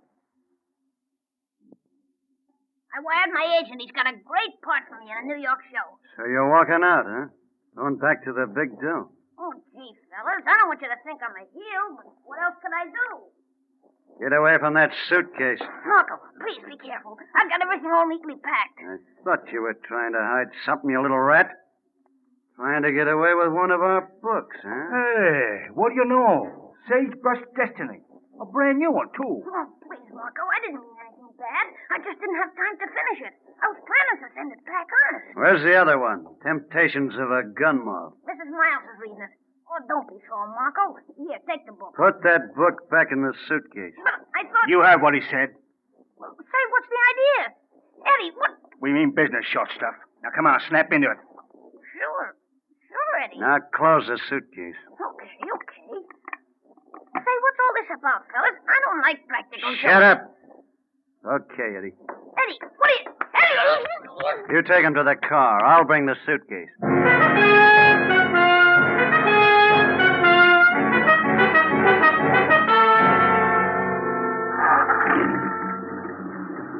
All set. Move over, Shorty. What are you guys up to? Is this some kind of a joke? Shut up! Well, things are working out better than we planned. Yeah, you're leaving town at a very convenient time, Shorty. Very convenient. What's all this about, fellas? I haven't done anything wrong. I don't like this, Marco. What's Eddie doing with a gun? Never mind about the gun. Just keep your mouth shut and your eyes open, and you'll be all right. I don't like this, Marco. Let me out, please. I said keep your mouth shut. But... where are we going? Might as well tell him now, Marco. Yeah. Ever hear the J.M. Donahue firm? Stocks and bonds? Yeah. That's where we're going right now. But what for? For $100 grand in negotiable bonds. You're crazy, Marco. You can't get away with a thing like that. Oh, yes, we can. With your help, short guy. What are you talking about? The only way to get into the place is through a window. And that's where you come in. No, I won't do it. You can't make... You'll do it all right, my friend. You want to keep healthy.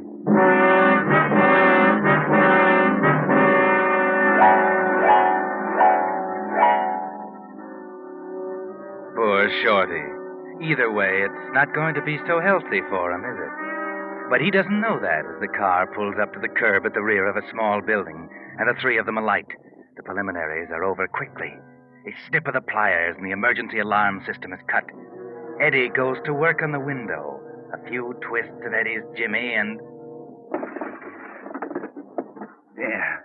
As easy as slicing a cake. Okay. Here, Shorty. Combination of sailors on this paper. Can you read it? Yeah, I guess so. Okay, now when you get inside, the vault's just a few feet to your right. Go straight there. Open it and get the stack of bonds. And bring them straight back here, understand? Yeah, I understand, Marco. And listen, you little runt, no funny business. We can see every move you make. We ain't got these rods for looks, see? I know. Okay, come on, Shorty. I'll give you a boost. Give me a hand. Here. Okay. All right, grab hold. That's right. Get up, boy. You can squeeze through the bar sideways. That's it. In you go now. Okay? Okay. All right, get going. And don't waste any time. You think he can crack it, Marco? It's better. It's a simple combination. If there's any trouble, we'll know he's stolen. Hey, he's turning the dial now. Yeah? Hey, that's right. 4 to the left. Yeah. Now right. 2. Then back. Okay, that should be it. Pull it open. Did it? Yeah. Hey, he's getting the bonds now. I told you it'd be a pushover. You fix it with Jake to take the stuff tonight? Yeah, I told him we'd be there at 2:30. It's 20 after now. Good. Okay, Shorty, don't bother to close the vault. Just bring the stuff over to the window. Okay. Here it is, you guys. Look at that lettuce. 100,000 smackers right in my hand. Not bad, huh, pal? Hey, listen, Marco. Give me a hand. I can't get out of here by myself. Hurry up. I gotta catch a train. Yeah. Maybe you're gonna catch a train. Okay, here. Get my hand. Wait a minute. I heard you. What did you mean? What are you talking about? What you just said.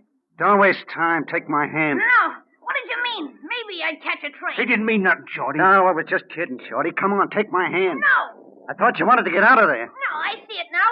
You're going to kill me, so I can't squeal on you. Now I see it. No, listen, Shorty, no. We'll even cut you on the take, honest. Only just come on down. Get out of there. No, now I see it. I'm going to stay here. Stay here and wait for the cops. Marco, he's running back. He's going to hurt you.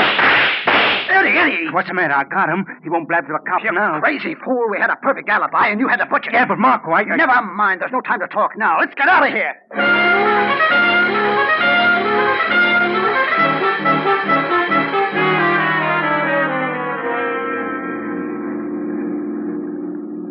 But, Marco, they can't pin anything on us They now. can't pin anything on the midget, you mean? They'll find his body in there. And then they're going to start looking for the guys who stole the bonds. Only now it won't be just a grand larceny rap. It'll be murder. I'm sorry, Marco. I must have lost my head. I thought if he got into that vault and hid... We could have gotten him out some way, given him our guns, given him half the take, something, but now... Well, what are we going to do? I don't know, but we got to get another alibi, quick. Yeah. Hey, how about this? Suppose we just walked into the police station, see, and told them we heard gunshots near there, see? That ought to throw them off our trail. Yeah, it might work. It's dangerous, but we got to do something. I guess we better take a chance. I mean, come on, we got to get this stuff over to Jake's first and get rid of it.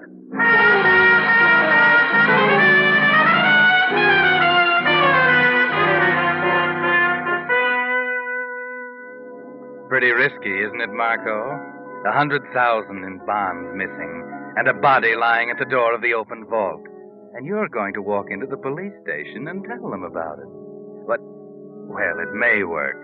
Anyway, you feel better about it now that Jake has the bonds and you have the cash safely put away. And the desk sergeant doesn't seem too interested when you walk in and start to tell him about it.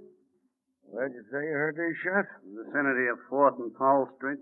How long ago? About 15 minutes, I guess. Yeah, what took you so long? That's not that far from here. Well, you see, at first we thought they might be backfires from a car. So we drove on a ways, and we talked it over and decided to come back and report it. Okay. Hogan, take down their names and addresses. Okay, Bud. You first. Huh? Come on. Marco Lorenz. Marco Lorenz. Address? Bowman Lorenz Library, Ridgely Street. Ridgely Street. Okay. Your name? Edward Bowman. Address? Same as his. Business together? Yeah. Is that all? I guess so. Just a minute, boys. You say you run the Bowman Lorenz Library? Books? Yeah, that's right. Mm-hmm. What were you fellas doing driving down near 4th and Powell Street this late at night? Well, you see, we were going on a vacation. We wanted to get an early start. You know, miss the traffic. I see. Yeah. We even got our suitcases out in the car. Oh. You even got your suitcase in the car, huh? Hogan. Maybe you better run out and take a look at the car. Yeah. And you'd better bring in the suitcase. Okay. Hey, what's the idea? It's dangerous to leave valuables in a parked car on the street at night. You wouldn't want it stolen now, would you? Yeah, but we were just leaving. Yeah? Well, if you don't mind, I'd like for you to stick around for a few minutes. You see, I'm very much interested in books. Books? Yeah. This one, for instance. Called Temptations of a Gun Moll. Ever see this one before? Why, I don't know. That's funny. Because it has your stamp on it, see? The Bowman Lorenz Library. Yeah, well, where'd you get that book? Oh, I picked it up a few minutes ago. Oh, good, Hogan. You got the suitcase. Yes, sir. Well, gentlemen, I've been thinking about taking a vacation myself, and I'd like to see what to take along. You won't mind if I just take a look at what you're carrying, will you? You can't do that. You can't search a person's possessions without a charge against And who knows? Maybe I've got a charge. What? Maybe the charge is suspicion of robbery, shall we say? Okay, Hogan, open it up. Robbery? That's ridiculous. Is it?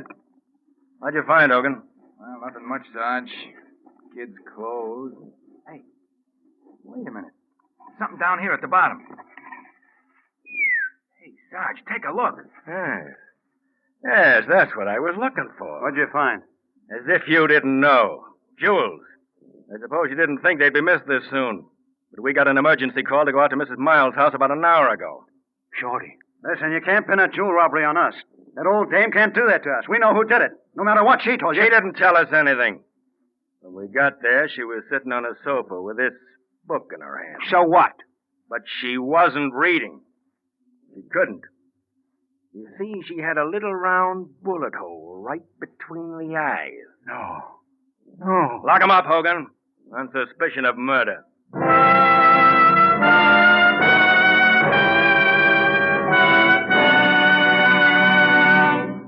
Now, in just a moment, the Whistler will return to give you the ending of tonight's tale.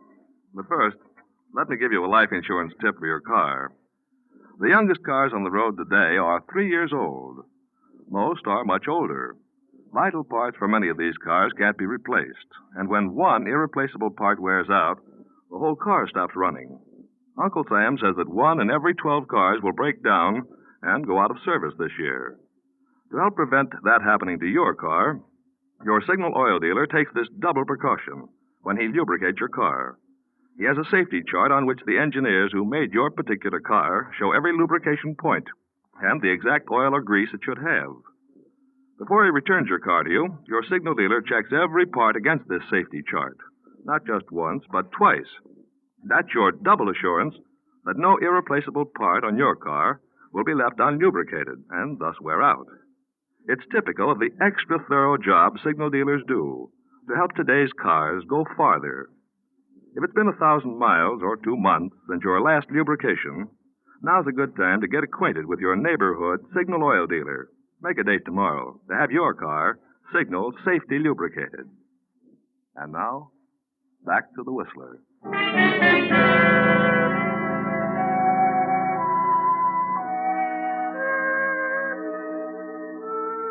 Well, that was quite a mix-up, wasn't it?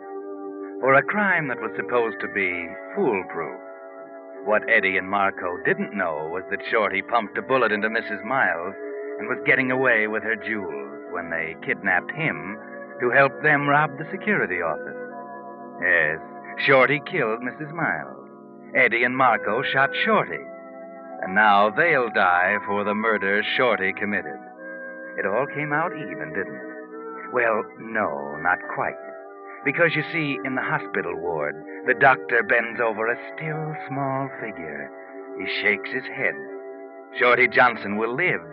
The shots Eddie fired didn't kill him. Though Eddie and Marco will burn for a crime they didn't commit. And Shorty will go free for it. Yes, free. But he won't get off without paying. Oh, no. Because as a result of the gun wound, the mightiest might of them all, the tumbling Tom Thumb, who lived by his agility and skill, will lie helplessly in his bed all the rest of his life, a hopeless paralytic.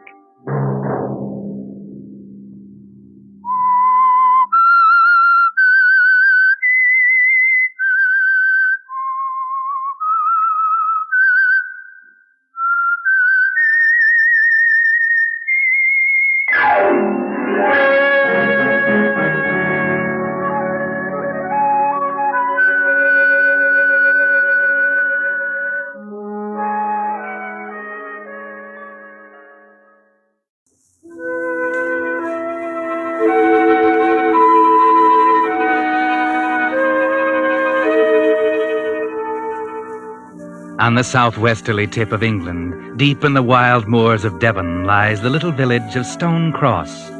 Invalided Mrs. Wentworth is one of the few residents of this lonely place. She hasn't been here very long. She moved from London after the Blitz to this, safer place, and bought a little white stone cottage on the moor. She has few, if any, friends. Her neurotic ways and snappy tongue and commanding attitude have turned them away. She has few visitors. The vicar's wife occasionally, and Dr. Brooks more often. He's not really a doctor. He's a masseur, and he's in the living room of the cottage now, giving Mrs. Wentworth one of her treatments. It's not going too well. The unseasonable weather seems to have upset Mrs. Wentworth.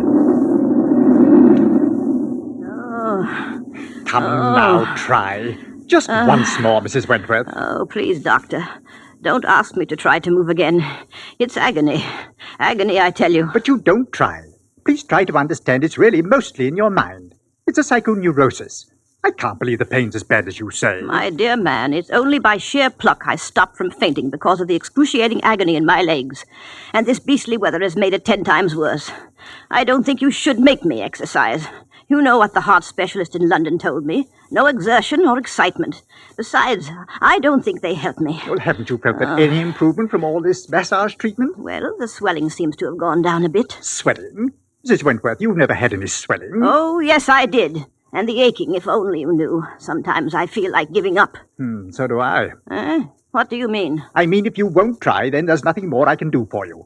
You say my massages don't help you, and you don't do your exercises, and you don't follow your instructions, and you don't take your medicine. Certainly. They don't do me any good. You should try something different. You promised to cure me. You ought to be ashamed of yourself. You're sworn by oath to administer to the sick and to relieve the suffering, and you say it's a waste of time. Very well. I'll see what else I can do. You'd better, or or I'll cut you out of my will without a penny. Sometimes I think you're letting me die on purpose, just to see if you can get your hands on the money. But let me tell you this. If I don't feel better, a lot better very quickly, I'm going to get a fresh will drawn up. Now, please don't say foolish things, Mrs. Wentworth. I don't need your money. I assure you all I'm doing is my very best to make you well and have you walking again. And what about my wheelchair? You said you'd fix that too. Hark at it. All the time, squeak, squawk, squeak, squawk, squeak, squawk. It's getting on my nerves. Well, I really don't have time now. I have to be back at the village hall by 6 to assist at the post-mortem. Post-mortem? Who on? Old Mrs. Lynn. She was found dead last night, probably murdered. Good heavens, the vicar's wife. Yes, the vicar's wife. Oh, how awful. I never hear anything out here. I don't think you should leave me stuck out miles from everywhere with a murderer at large in this awful storm. I think it's an outrage. Olive will take care of you. I really must go.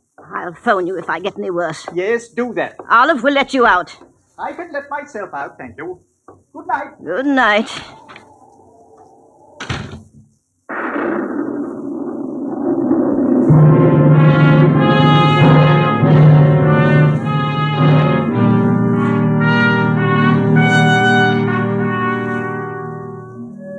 But Dr. Brooks didn't go to the village. If she could have watched him, she would see him making his way through the wet, rotting vegetation of the overgrown garden to the rear of the cottage. Mrs. Wentworth might have wondered about that if she had seen, but she didn't, and so... Olive! Olive, come here, Olive. Where are you? Yes, Mum. If my dear husband were alive, he'd horsewhip that doctor for incompetence. Yes, Mum.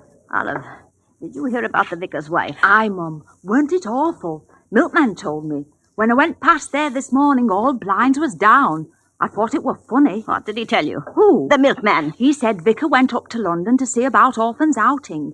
And when he got back last night, there she were in kitchen. They say it must have been a madman what wrung her poor neck. Oh, keep quiet. Don't tell me such things. You asked me. Turn the wireless on. It's time for the news. Yes, Mum.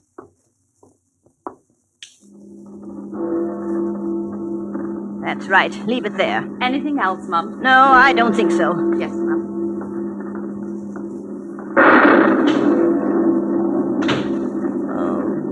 Oh, dear. Why don't they get on with the news? This is the BBC regional program. Before we get on with the regular news, we have a special police bulletin. The police warn residents of the county of Devonshire to be on the lookout for a dangerous criminal wanted for murder. This is his description. He is a man aged about 27. Ah! Olive, the lights have gone. Olive, come here, quick. Oh dear. Olive. I be here, Mum. Well, don't just stand there in the dark. Light the candles. Yes, Mum. Oh, what a ghostly place this is. Every time there's a storm, the lights go out. Just when one needs them most. I wish I'd never come to this God-forsaken place. Olive, what have you got your coat on for? I've put you a nice supper on a tray in kitchen. All you have to do is light the gas for the hot water for your tea, Mum. I hope I can be at home before rain starts. You're not thinking of leaving me alone, are you? Yes, Mum. Well, you can't. Dr. Brooks left strict instructions. I was not to be left alone. It be my early night, Mum. You don't seem to understand. I'm too ill to be left alone in this dreadful storm. And Sorry, Mum, but my husband has to have his supper. Come storm or no storm. Nothing hinders his appetite. Oh, please stay. A little while tonight. There's a good girl. Just till the lights come on again, eh? You can see fine now, Mum. Ain't no good being afraid on thunder. Thunder never hurt no one. I forbid you to leave this house. But I got to, Mum. I warn you, Olive. If you go now, I'll cut you and your husband out of my will. I'm an old woman. I won't live much longer. So don't do anything you'll be sorry about later. I have to go, Mum. You don't know George when he's kept waiting. Please don't, Olive. Please don't go. If you'll stay, I'll give you that hat and that coat you liked in the village. I'll buy it for you tomorrow. I'm so afraid. I'm old and I'm lonely. I'm dreadfully afraid. Please say you'll stay, Olive. Sorry, Mum, but I've got to get home. I'll be back in morning. Good night. How can you be so unkind, you ungrateful girl? Come back! Come back, Olive! Come back!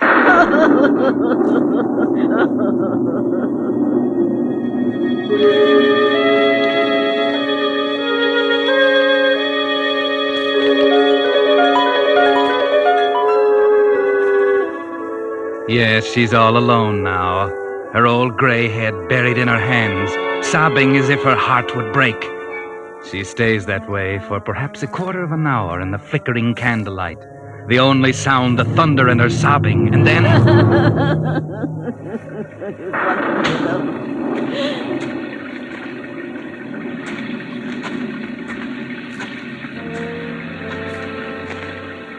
What was it? What was that?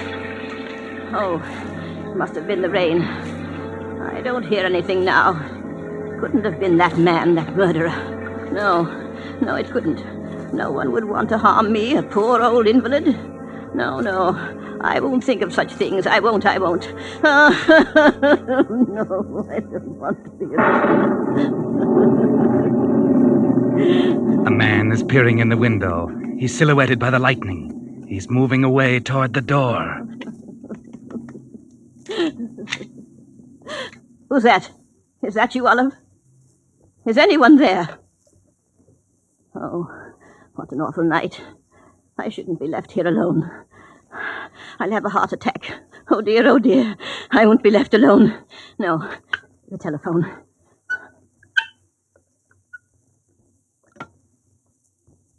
Why doesn't she answer? Oh, why doesn't she answer me? What number, please?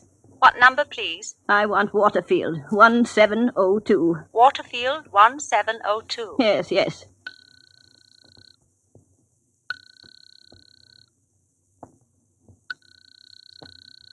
They do not reply. But they must reply. That's the village hall. They're having a post-mortem on that poor... Sorry, they do not reply. Well, keep trying them. There must be someone there. The man is in the room now. I can just see him in the dim, flickering candlelight. He's hiding in the shadow of the doorway. She has her back to him as she sits hunched in her old wheelchair, trying to get the doctor on the phone. Hello? Oh, what is the matter with the phone? Hello?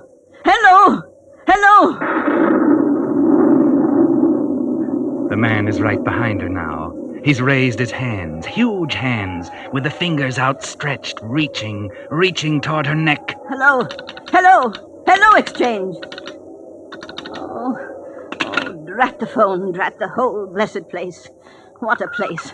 What am I to do? What was that? I could have sworn I heard... Who's there? Oh, there's someone right behind me. Who is it? Who? Ah!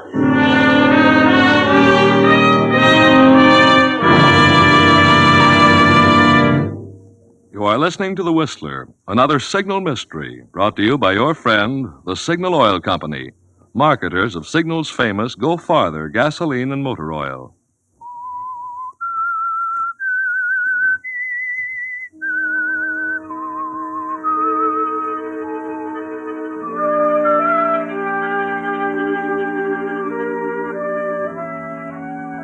As the storm clouds thunder across the countryside, the invalid, Mrs. Wentworth, left alone in her solitary cottage at the edge of the moor, is startled by a hulking figure intruding into her living room. Could it be the murderer who is roaming the countryside? Could it be? Who are you? Evening, Mrs. Wentworth. Hope I didn't frighten you. Oh, it's you, George. Yes, you did frighten me. I knocked, and as you didn't answer, I thought better come on in and see how everything were all right. Well, thank you, George. I'm very pleased you did. I told Olive I didn't want to be left alone, but she had to go and get your supper. I know. I just seen her. She told us how thunder had made you a bit jumpy. So I told Les, never mind about my supper, I said. I'll go and cheer the old girl up. Won't be long, for he has you laughing like a 16-year-old. Oh, George, you shouldn't talk like that. You really are a one, you are. Come here by the fire and get warm, eh? What you need is a drop of parsnip wine. Get roses back in your cheeks. I'll get it for you. Oh, you're a good boy. Get my supper, will you, George? It's all ready. Olive left it on a tray on the kitchen table. Won't be a couple of shakes or duck's tail. Oh, what a difference it makes if you aren't all alone. I didn't think I was going to eat a thing.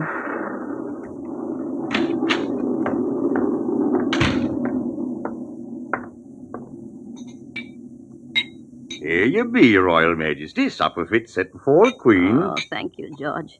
You don't know how nice it is to have you here.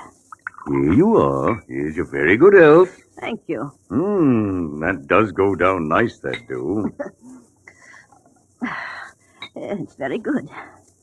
How is my garden these days, George? With the nasty wet weather, I haven't been out of the house since Sunday. Garden be doing fine. What with mud and all, I bain't done nothing much from outside. Well, I saw you digging between the raspberry bushes. I think it was yesterday. What, you said I hadn't been out? I saw you from the window.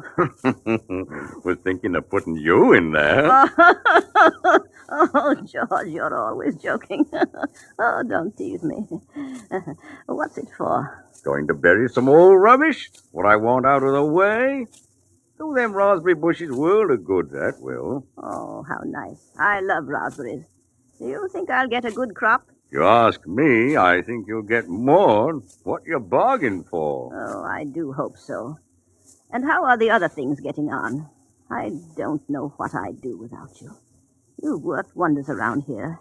It's a real pleasure to have you working for me. And real pleasure to work for you it'd be. Not like working up to vicarage, old parson, he be moaning about, always moaning about something. If it bain't one thing, be another. Not like us'n. Us'n gets on all right, don't us'n?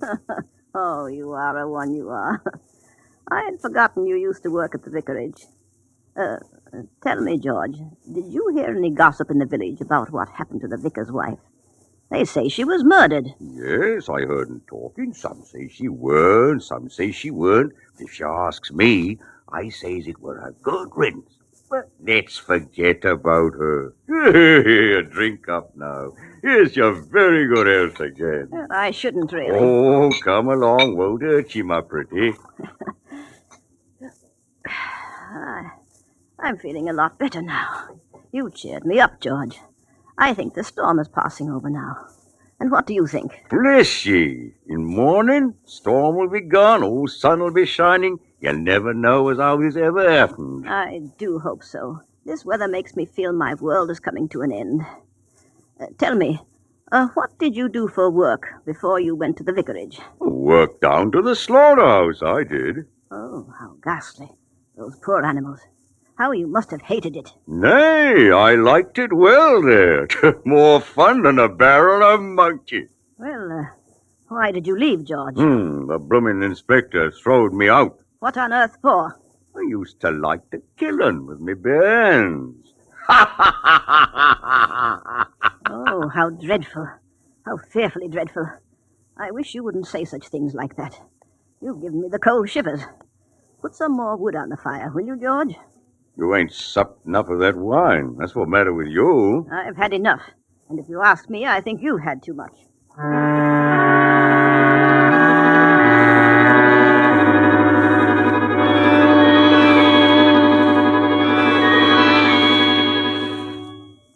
George gets up and puts more wood on the fire.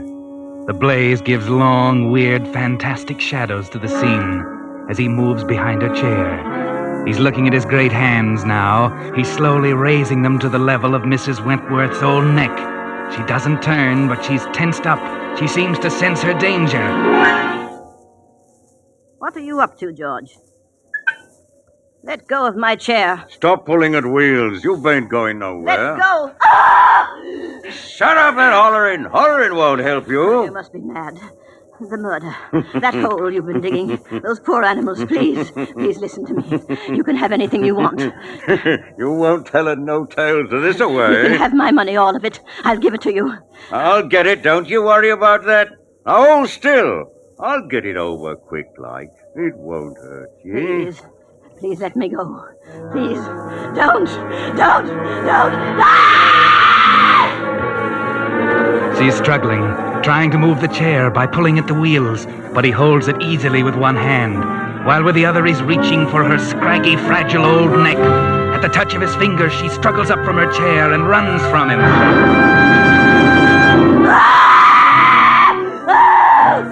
Now, two people are running down the garden path toward the cottage. They're at the door now. Why, it's Dr. Brooks and Olive. Mrs. Wentworth is standing in the center of the room. And George is by the fire holding her chair, and he's laughing. God bless you, Mrs. Wentworth. You'll be all right now. You'll always be all right from now on. Thank God it worked. I knew it would. I'm sorry George frightened you so, but you asked me to try something else, and so I told him to do it, as it was the only way we could get you walking again. Now, you won't ever need that chair again, so I think you'll agree that it was worth it. I'm going to faint. Leave her alone, Olive. She won't faint. How dare you trick me like this? I'm desperately ill. You might have given me a heart attack. Oh, there's nothing at all the matter with you. Get out of my house, all of you. Get out. Go on. Get out of my house. I'll see you're all sorry for this. He don't want to be well. You know what you'll be. You'll be an ungrateful old witch on wheels, and I hope you get struck like it. Get out! Get out, do you hear? You'll be sorry. The lot of you, you'll be sorry. I'll cut you all out of my will, all of you. Well, I'm certain that's all right with us, Mrs. Wentworth. None of us asked to be put there in the first place, so none of us will miss being taken out. If we ever were there at all. What do you mean, ever there at all? I mean, I don't think that we were in your will at all. That's only another device of your neurotic brain to force people to do as you wish. Well, I, for one, have had enough of such things. I've tried to help you, and I did. I proved to you tonight that you can walk, that there's nothing at all the matter with you. By frightening me nearly to death with that horrible man. Yeah, now, be that proper. Us were only trying to help you. Oh, never mind, George. Perhaps we'd best forget about it and leave her. Yes, get out. Get out of my house. You fiends. You fiends. Now, who could that be on such a night? I don't know. You better find out. Hello. Is Mrs. Wentworth at home? Yes, sir. Who shall I say is calling? Inspector Gentry of Scotland Yard and Constable Irvin of your village police. By gum, Scotland Yard. Inspector.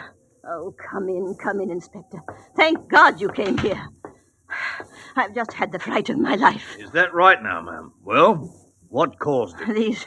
These terrible people. They frightened me nearly to death. Well, now, that's hardly a nice thing to do. I can explain it, Inspector. Yes, perhaps you'd better. Well, you see, Mrs. Wentworth is my patient. I'm Dr. Brooks.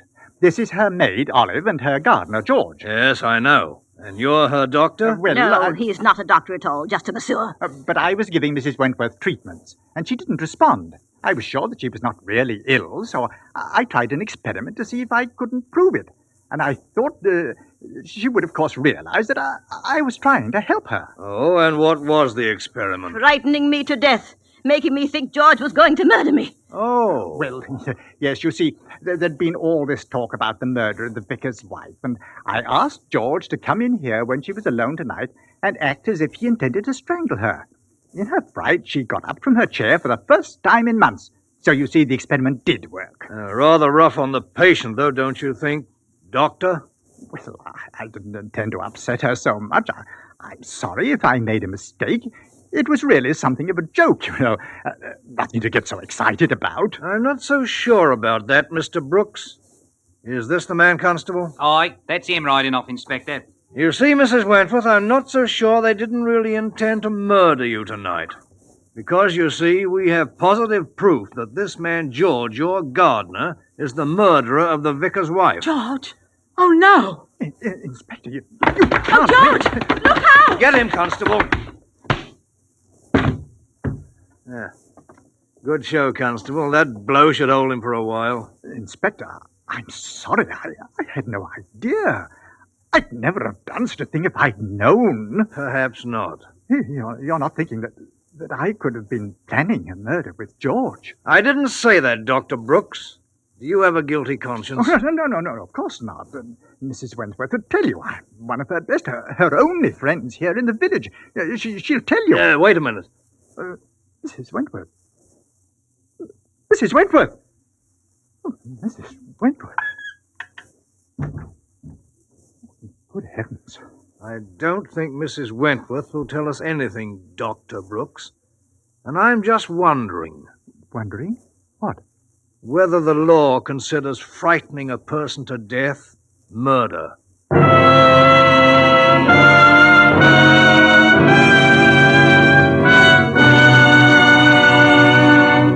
Now, in just a moment, the Whistler will return to give you the ending of tonight's tale. But first, I'd like to call your attention to an automobile headache that's happening more and more often these days. Drivers go out to start their car and find their battery dead. With all cars at least 3 years old, and most of them much older, it's only natural for batteries to be wearing out. But there's another reason for increased battery trouble: ration driving. The little driving we do these days can't put back into the battery the charge used up by long-standing and frequent starts. As a result, most batteries remain in a run-down condition and wear out sooner. Now here's a tip. So that the cold months ahead don't catch you with a battery that can't take it, see your neighborhood signal dealer now for a complete free battery inspection. Your signal dealer has just received a fresh stock of quality batteries built to Signal's own specifications for longer service. Batteries so fine, they're fully guaranteed up to 2 years. Throughout winter, and for many months to come, you'll be assured of quick starts if you arrange with your Signal dealer now to get a new deluxe quality Signal battery. And now, back to the Whistler.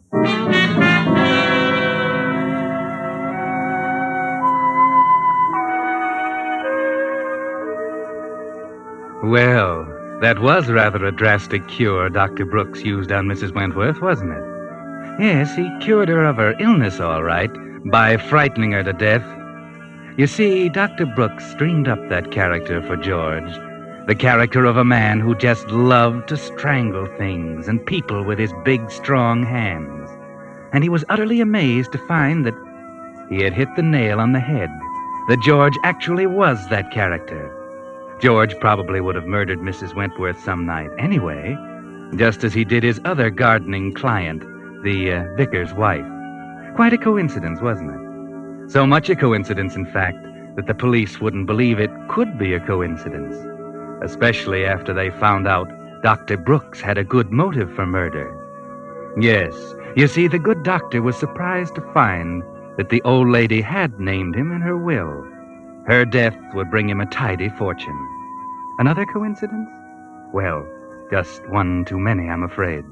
No jury will ever believe the good doctor's protestations of innocence. No, I'm afraid the good doctor will find himself convicted of a crime he didn't commit. A crime that wasn't a crime at all. The murder of Mrs. Wentworth.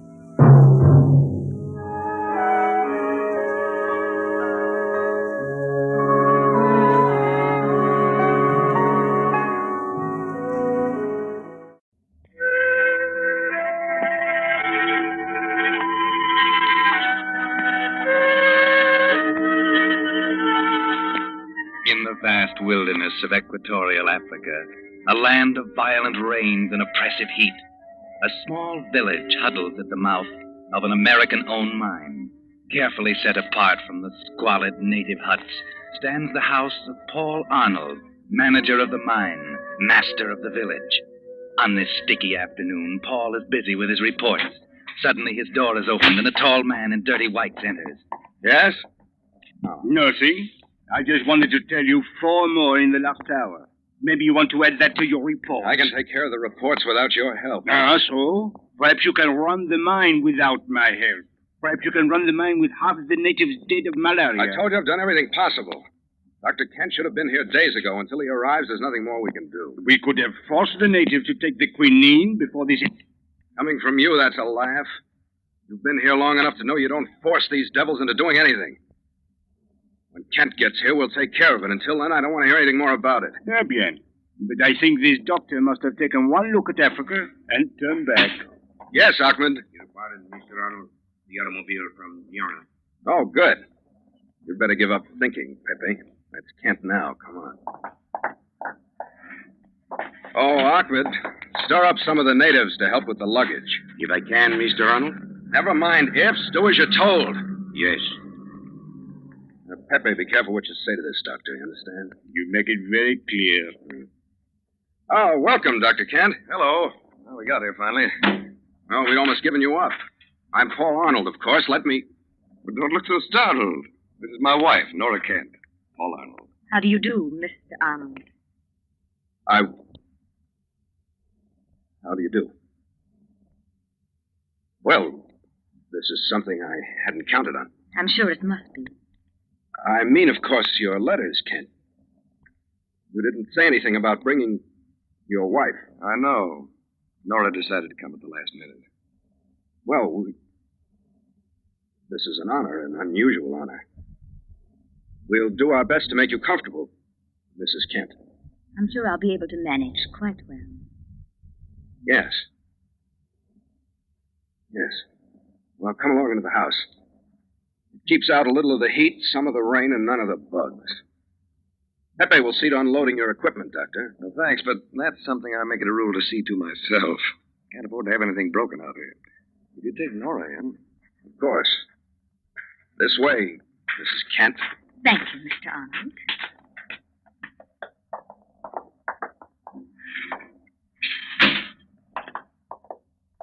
Nora.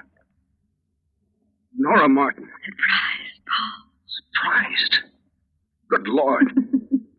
Oh, Paul, it's worth it. It's worth every unbearable mile of the trip out here just to see the look on your face. Yes, I must be very amusing. Just a clown. You don't have to be nasty. You, married to Kent. When did that happen? When do you suppose? After you ran away so suddenly. I ran away. You're not going to pretend my leaving had anything to do with it. I'm not pretending anything. No, this is all very open and above board, isn't it? Your husband, does he know anything about me? I suppose you've told him all about us? I've told him nothing. I didn't even know it was your mind we were coming to until after we left. Otherwise you wouldn't have come. I didn't say that. You thought it. You hate me, don't you, Paul? What do you expect? To be welcomed with flowers and kisses after the way... That's all past, Paul. Perhaps we weren't just right for each other then. Well, I know it'll sound crazy to you, Paul, but I need you now. You need me? You have no idea why I'm out here. You couldn't possibly know. Oh, Watterson. I better warn you, he's very jealous. Now it's my turn to laugh. Jealous. I pity him. Well, everything's all set. Oh, good, Doctor. I'll see about some coffee. After your wife's description of the trip, you can probably use some. Thanks. Sounds wonderful. Just make yourself comfortable. Right. Seems like a nice guy, Arnold. Very. Of course, this isn't exactly paradise, but I'm sure we'll be able to manage quite well. You're enjoying this, aren't you? Enjoying it immensely. And aren't you, darling? Oh, sometimes I could kill you. Dragging me out to a hellhole like this. When you'd much prefer to stay in New York with your many friends. No, I'm sorry, darling, but you happen to be my wife. Roger, I won't stay in this horrible place. You'll stay wherever I want you to stay. Besides, it's too late to think about getting out now. I'll get out of here more easily than you can imagine. Much more easily. I don't think so, darling. It's really going to be almost like a second honeymoon. Just you and me. Just you and me, Roger. Mr. Arnold.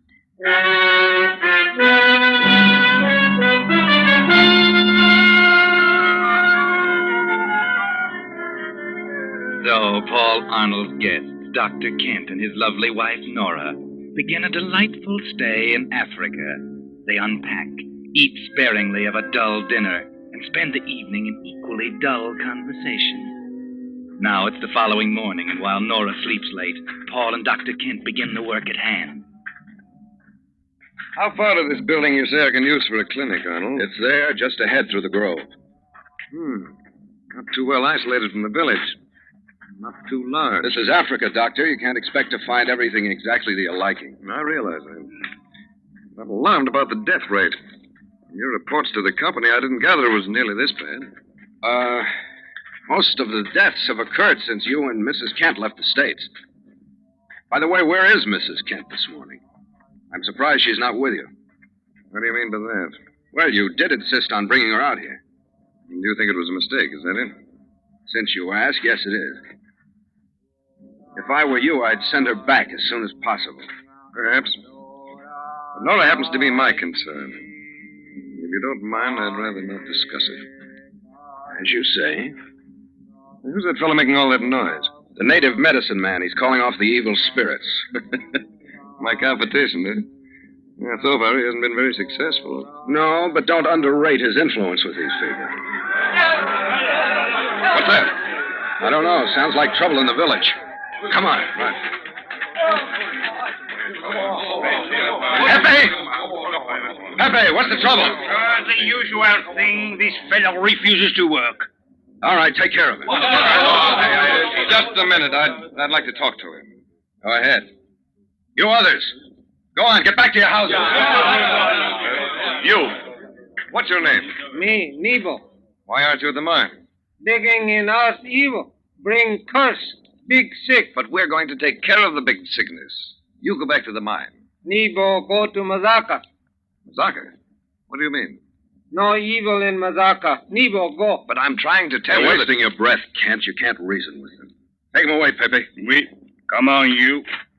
What was he talking about? This Mazaka. That's a village on the plateau. They'll all run there if you don't watch them. Why? Oh, some more magic, I suppose. He said no evil in Mazaka. What did he mean? The natives have an idea there's no malaria there. It's possible. An area of immunity, maybe. I don't know. Let's get back to the house. Might as well. These people, they don't seem to be too fond of you. I'll take care of that. You stick to your test tubes.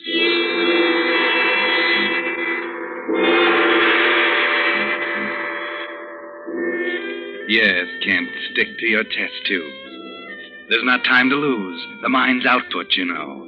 Besides, Nora's beginning to act strangely. Almost as if some kind of a plan were beginning to take form in her pretty head. And you really can't watch her properly while your job is yet to be done. Can you, Doctor?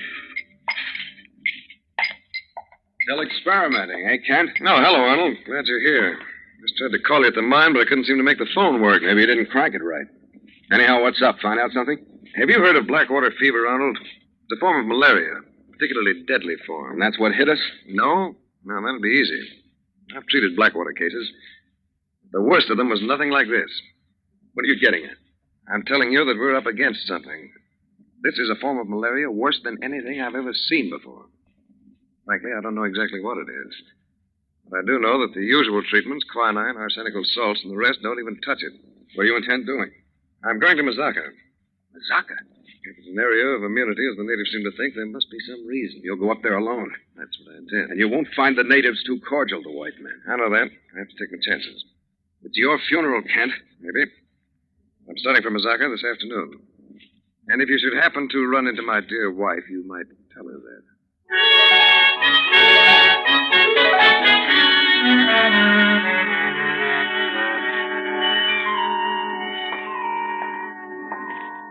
Well, Nora, I see you've packed my toothbrush. Anxious for me to leave? You don't have to be crude. I don't think you should make this trip, Roger. Oh, don't worry. I'll be back. At least there's no fever in Mazaka. Oh, stop it. I'm sick of hearing about it. Get hold of yourself. Oh, ouch. Don't you hurting my arm. You listen to me. I don't want to listen. This time you're going to. While I'm gone, I want you to stay away from Arnold.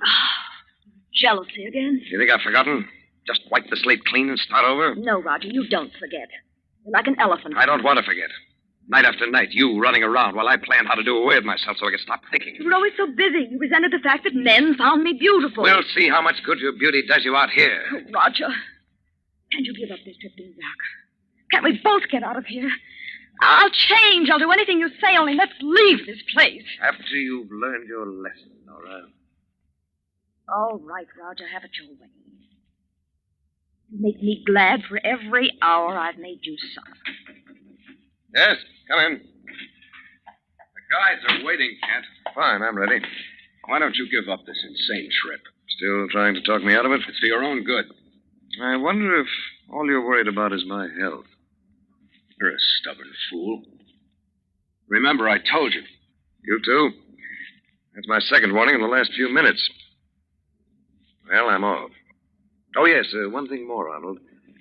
While I'm gone, see that Nora doesn't leave this house. Don't worry. I'll be here, waiting.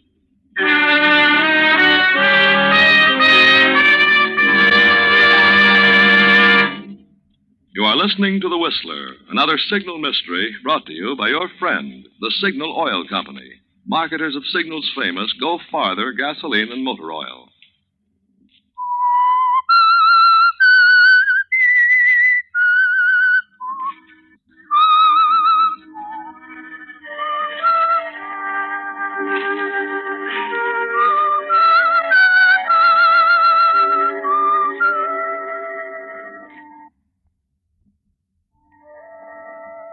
Well, a fine send-off. And Dr. Kent is on his way to Mazaka, leaving two people with very much on their mind. To help things along, rain has begun to fall. Cold, drizzling, clammy rain, falling without stop for 3 long, dreary days. Now it is night. Nora's pacing the room like a caged tigress. Arnold is trying to get something on the radio. Paul, stop fooling with that thing. Static's pretty bad tonight. Turn it off. My, what a case of nerves we're developing. Why don't you relax? Oh, this everlasting rain. You'll get used to it in time. I don't want to get used to it. You had no right bringing me here. Well, that's your affair. Why don't you try to get some sleep? Oh, sleep. Lie there in my room listening to the rain, feeling the decay that's all around. There's no use getting all worked up again. It's easy for you sitting there so calm. You think for 1 minute that I like it here? 10,000 miles from nowhere, day after day, with nothing but filth and disease? I can't understand why you stay, Paul. I have my reasons. You could go back where there are people. The theaters, the cafes. You could be happy. Let's not talk about it. Oh, Paul. Oh, we meant so much to each other once. You killed all that. We could go away together. Anywhere. Start all over again. Well, I promise I'll make you happy. Like we were before. You couldn't make any man happy. You love me. You still love me. Stop it, Nora. We're meant for each other. Our meeting here again proves Keep away from me. We'll go away now. Tonight. I love you. I swear it. Very pretty. Fine performance. Oh. You never could love anyone.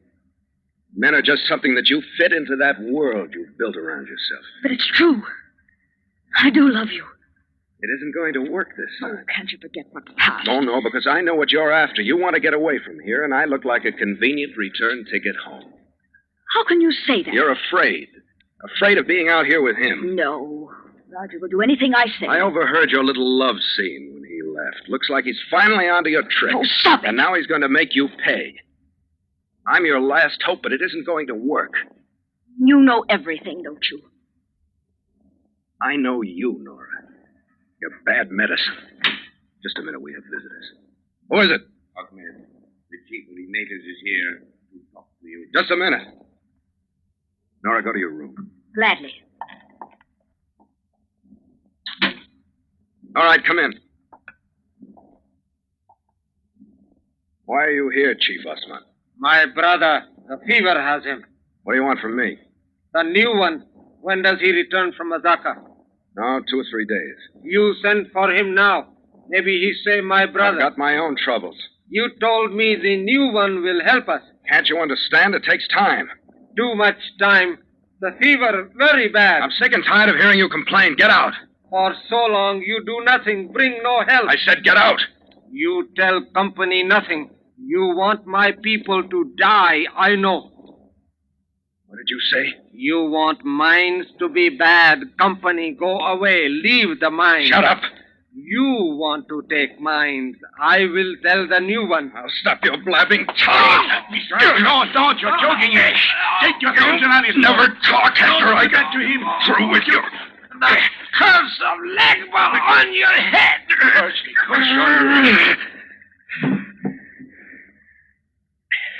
Now talk, you stupid fool. You killed him.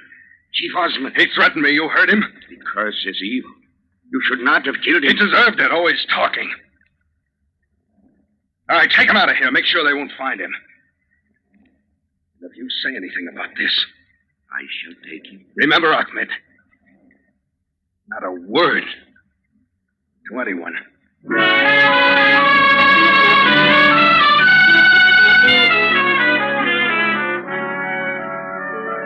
So, Paul, that's your little scheme. Let the natives die off so the company will abandon the mine. Then you will take over. Very clever, perhaps. Oh, Ahmed won't dare talk, and Osman can't. Now there is only Kent and his beautiful wife, Nora. Another day passes, and still another. Now it is night. The rain is gone, and the quietness has come. The sort of quiet that creeps into the bones and ferments in the mind. But now suddenly the silence is broken. Ahmed, the drums. They're beating the drums. It is the village. They haven't done that for days. I don't understand. What's happening? The natives, something's wrong. It began so suddenly. Oh! They're shouting. Listen to them like wild savages. It's strange. I don't like it.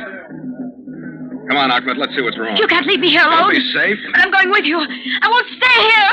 All right.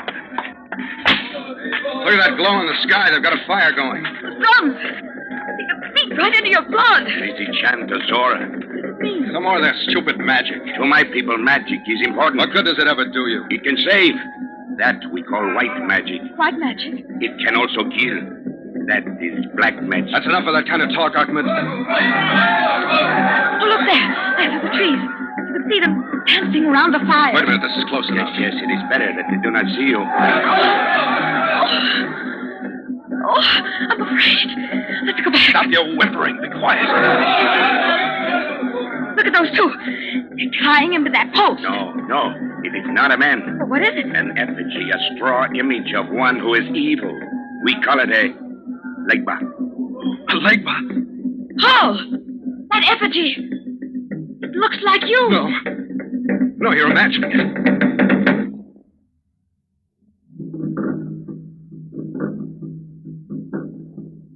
That man holding the white spear.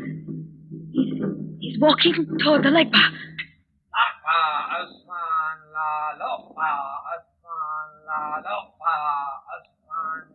Ahmed, what's he saying? He says, O Asman, great chief, thy death shall be avenged. Asman?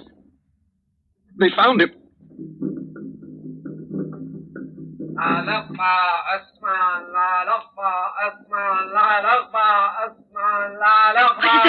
He says, with his white spear, I call black death upon the evil one who killed our chief.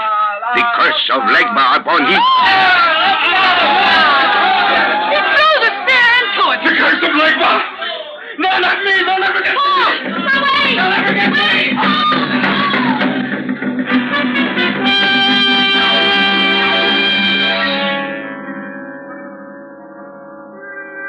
That's right, Paul. They'll never get you. Not you. That's right. Hurry madly back to the house. Now get your things together. Hurry, there's no time. You've got to get away. Have to hurry, there's no time. Who's there? It's us, Paul. What's the matter? I'm getting out of here right now. But there is no boat for 3 days. I'll hide out in jail. Now hurry, Ahmed. Help me. Oh, listen to me. Don't bother me. The's no time. I'm going with you. You can't leave me here. Don't be a fool. Your husband. My chance. I'm going with you. I'd be crazy to take you. You're poisoned. No use, Paul. You'll never get on that boat without me. Why not? Because I know why you're running away. That effigy. It was you. No, I tell you, it wasn't. You killed their chief. Unless you take me, the police will be waiting for your chair. You tell them? You know I would. Get your things. Hurry. I'll be ready in a minute. Ahmed, bring my other bag. I have it here. And your gun. Good, I may need it. Oh, what else? A car. Someone is coming. Kent, you're back. I heard drums, natives on the road. What's going on here? They've gone mad. I don't know what. Arnold, your bags. What's happened? I'm getting out. They're after me. What are you talking about? They'll kill me. The curse of Legbus. Calm down, man. Listen to me. I'm all ready, Paul. We can... Roger. Nora. And your bags. You were going with him. Now, wait, Kent. I can explain. Yes, I'm going with him. We love each other. Nora, she's lying. Can't you see she's We've lying? loved each other for a long time. That's not true. And now Paul is taking me away. No, he isn't. I'll kill him first. Keep away from me. I've got a gun. You sneaking rat. Stay back. Stay back, I tell you. Don't. Kill him. You made me do it. Ahmed, quick, the car. Yes, I'll go. No one can stop us now, Paul. Stay here and rot. Paul, you can't. You can't. I'll go mad. You won't. Here, my gun. You do it yourself. No, Paul. Paul, wait for me. Wait, Paul. No use, Nora. Gone. Roger. I thought you... Just got me in the shoulder. He will come back for me. He will. Couldn't get away. Just a telephone call. They'd stop me with the boat. Bring him back. You think you've got me now? That you'll keep me here? Come here. You think I'm beaten that everything will go just like you wanted? Listen. Well, you're wrong. You're wrong. Nora. You better start changing your plans. Nora. Beginning right now. Ah!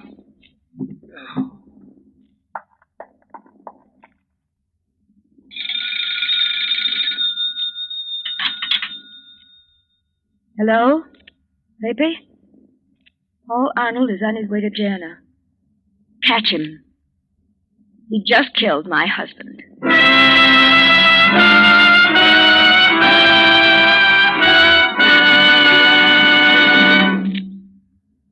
Now, in just a moment, the Whistler will return to give you the strange ending of tonight's tale.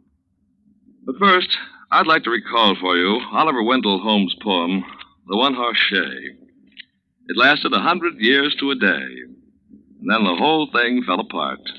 That's a lot different from the way cars wear out today. Only one vital part that can't be replaced has to wear out, and the whole car goes off the road. Uncle Sam says that will happen to 1 in every 12 cars this year. Well, so that no vital part on your car will wear out from lack of lubrication, signal dealers take special precaution when they lubricate your car. They use the famous Signal safety chart, on which the maker of your particular car shows every lubrication point and the exact oil or grease it should have. Before your Signal dealer returns your car to you, he checks every point on your car against the safety chart, not just once, but twice, so not a single part can be missed. That's your guarantee that every part on your car will have its full share of the lubricant that will help it last out the duration. Yet you pay no more for this finer, longer life lubrication. So if it's been 1,000 miles or 2 months since last lubrication, why not protect your car by driving it into your neighborhood Signal dealers for a Signal safety chart lubrication? And now, back to the Whistler.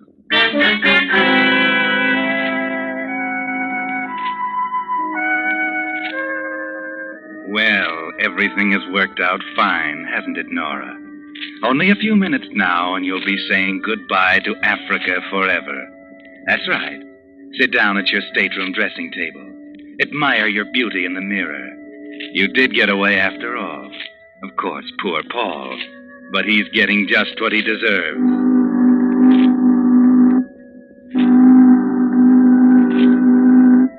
And now the boat is moving.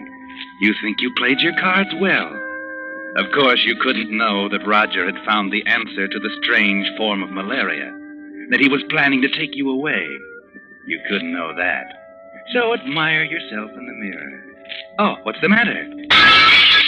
No use breaking the glass, Nora. It's too late. You've seen it. That strange pallor to your skin. The fever is in your beautiful body, Nora. The fever Roger said was much worse than Blackwater. But of course, Roger is dead, and he can hardly save you now.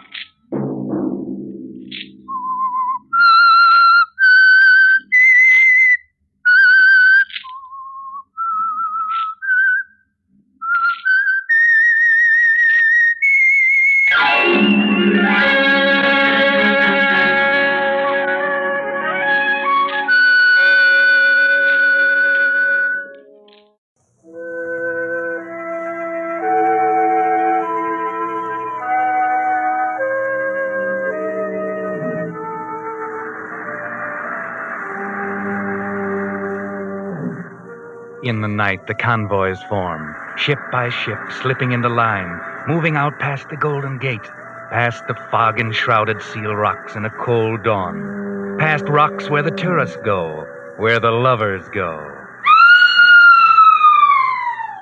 You heard a scream? Yes. But the ships are not disturbed. They move on out into the Pacific, leaving far behind the body of a girl lying face down on the rocks, their wash reaching for her hair. Just a girl who fell off a cliff. Fell or was pushed.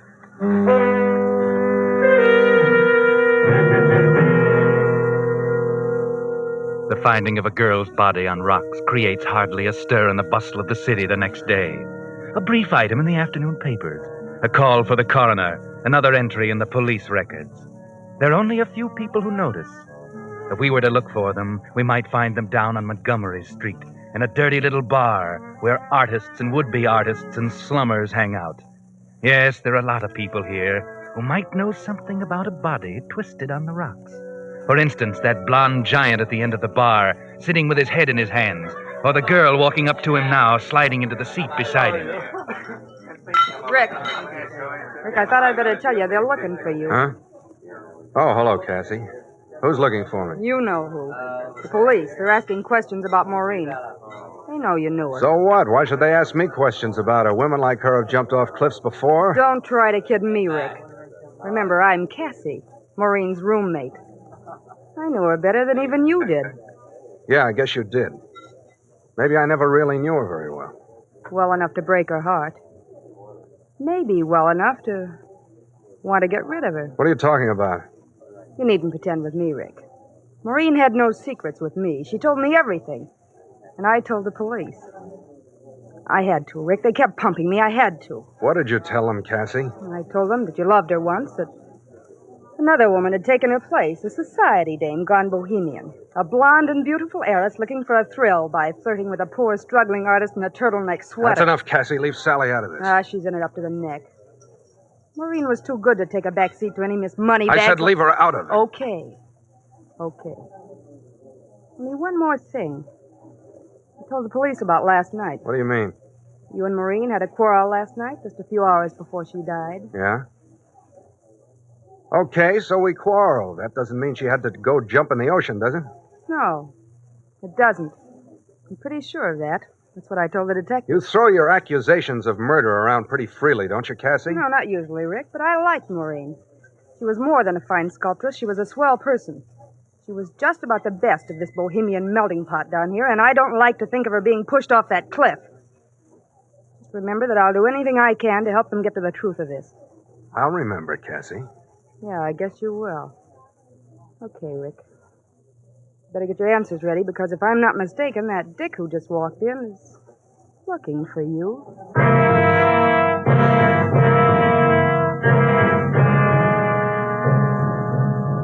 Yes, Rick.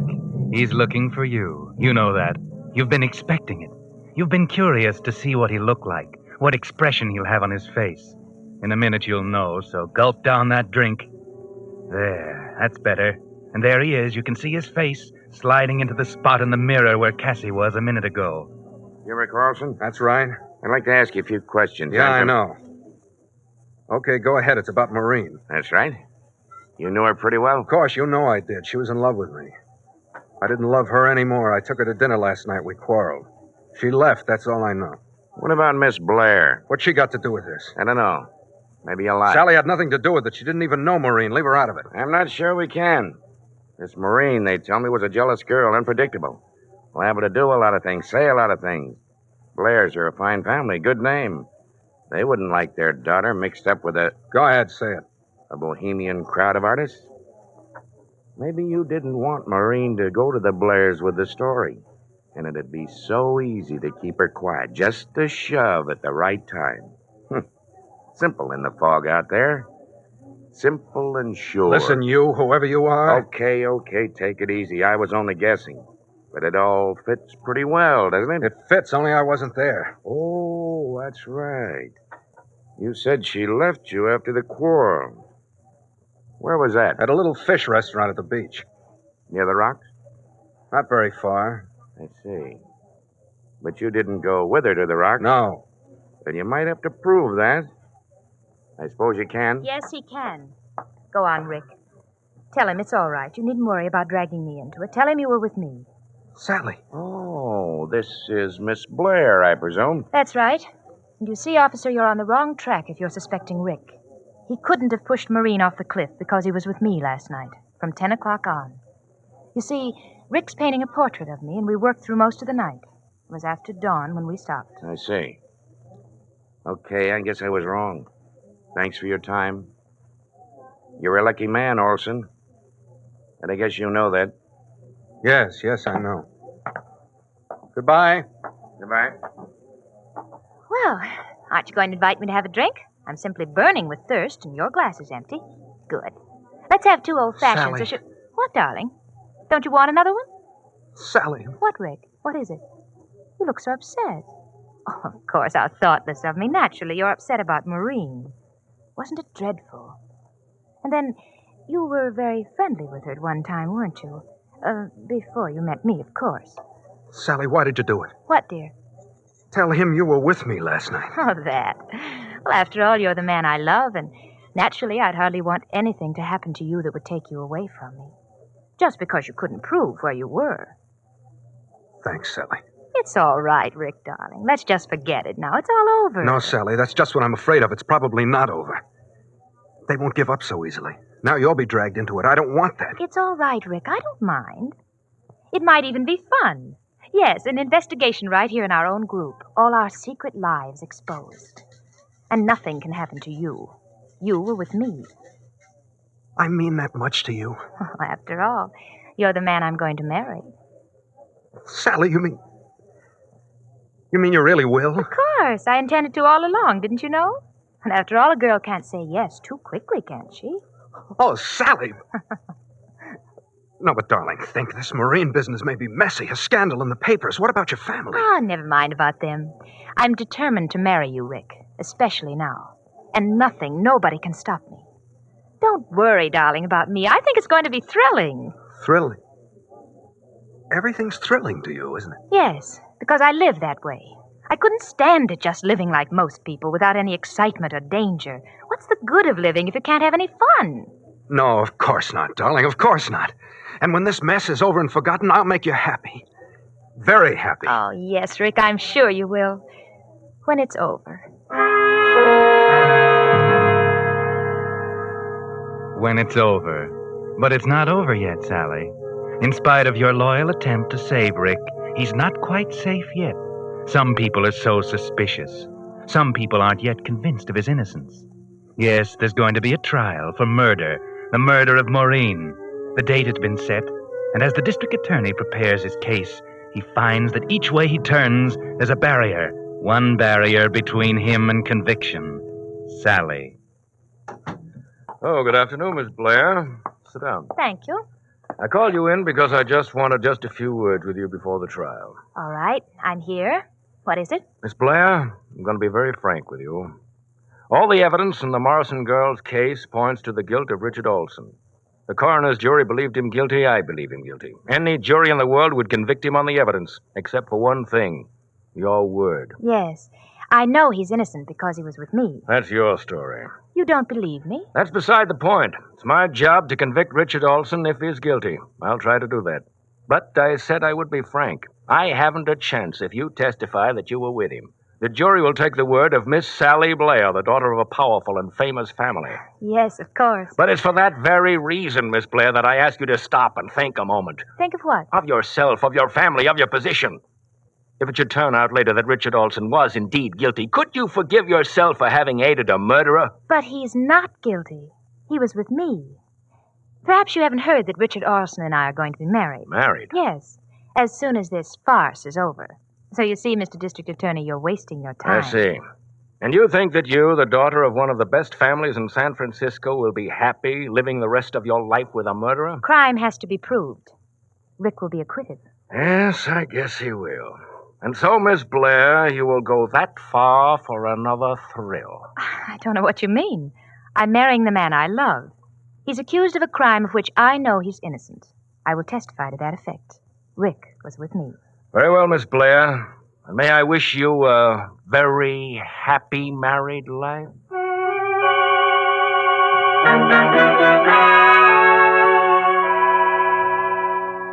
And so, Rick, you're going free, thanks to Sally and her testimony.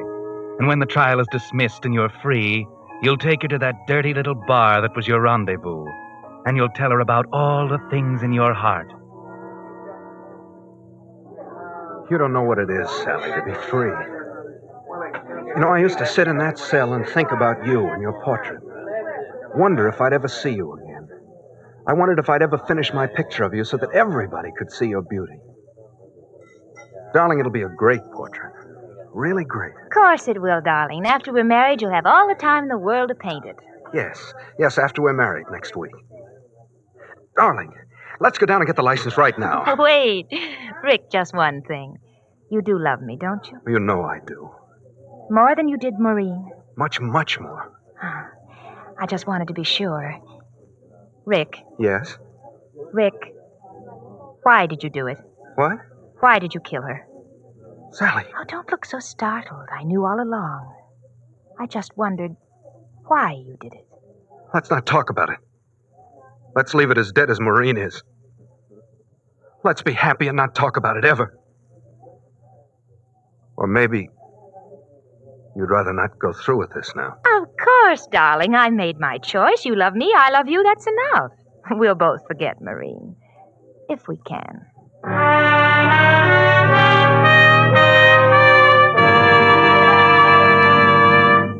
You are listening to the Signal Oil program. Let every go signal remind you that you do go farther with Signal gasoline.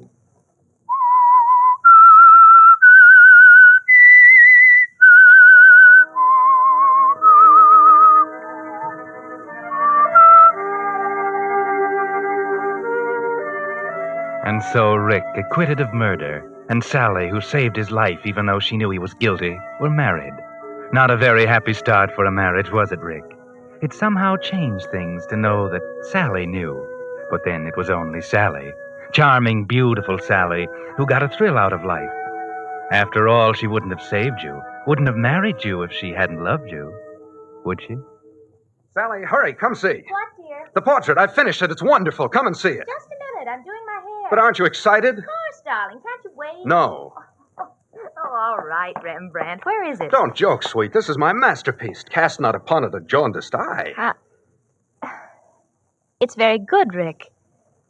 I think it will sell. Sell, by Jupiter. The woman's a commercial money grabber. Sell nothing. It'll be famous. Do you really think so? I'm glad. It's a great painting, Sally, because you're in every line of it. You and my love for you. That's very sweet of you, Rick. You're so cool. Why? Well, I thought you said the portrait was of me. Yes, and so a composite of all the loveliness of the world. Rick, I don't have green eyes. Neither does the... So she does. You know, I didn't realize it. I meant to make them blue. And my nose doesn't turn up like that. I'm not complaining, you understand. If someone Now, else... don't start that again, please. Rick, are you really happy with me? My gosh, what a question. But you never go out. You just sit here night after night and brood. I like to stay home. Rick, are you in love with a girl with green eyes? Don't be silly. I love only you, and you know it. Besides, you yourself say I haven't left this studio in weeks. A fine clandestine love affair, that is. Let me see the picture again, huh? Here. Mm-hmm. Didn't Maureen's nose turn up that way? And if I remember, her eyes were green. Just that shade of green. Is your conscience bothering you, Rick? Shut up. We weren't going to talk about it. Why don't you want to talk about her? What are you so afraid of? Does she haunt you? Stop being jealous of a corpse, Sally. Can't you stop hating her now that she's dead? I'm not jealous, Rick. And it was never Maureen I hated, never. That has a chilling sound. What are you driving at? Or is that what killing someone does? Does it make you fall in love with them? Let go of me, Rick. Don't hurt me. I'm your wife, remember? You don't have to be afraid of me. You know that, don't you? I'm not sure. You're so afraid. I thought it would be exciting being married to a murderer. That we'd have a deadly secret to share as no one else could. But it's dull. We can't do this, and I can't say that because you're afraid. You'd like to hate me, but you don't even dare do that. Loving me is all that keeps you together. It's dull, Rick. I imagine that you'll manage to find some amusement. I imagine I will. Sooner or later.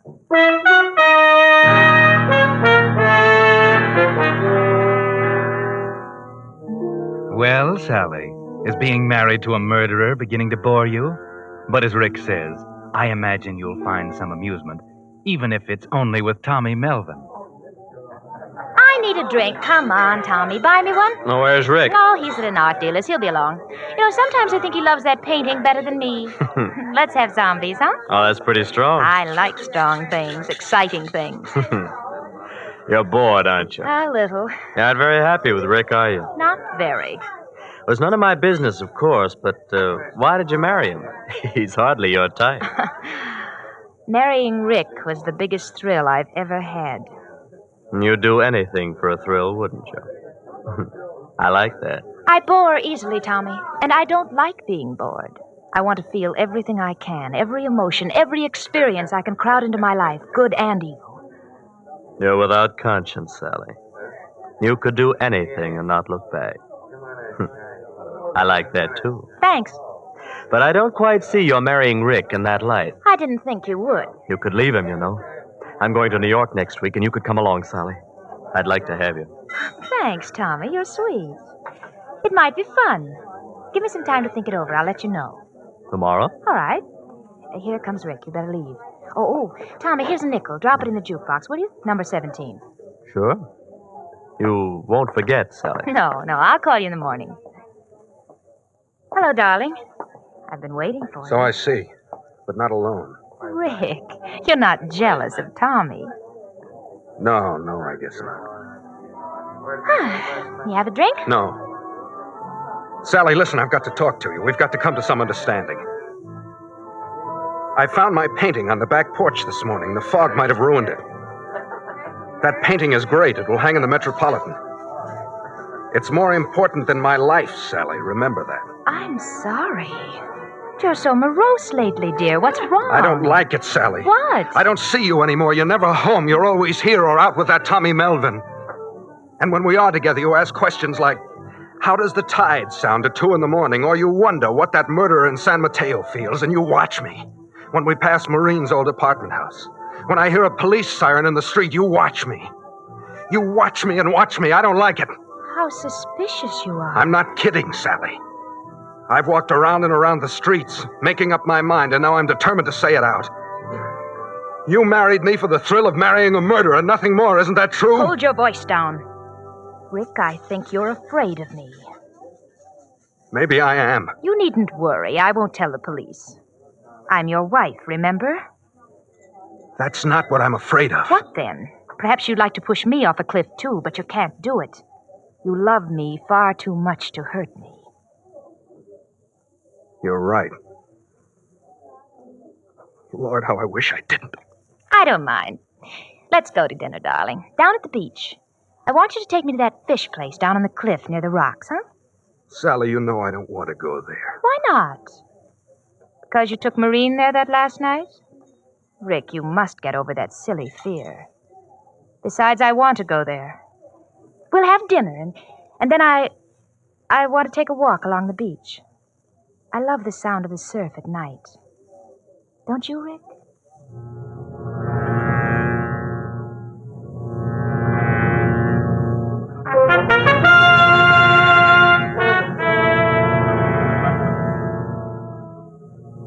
There's something strange here, Rick. Something very strange.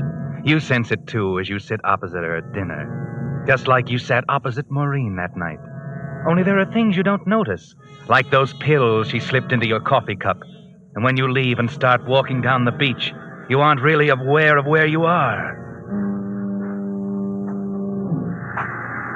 Sally! Sally, slow up.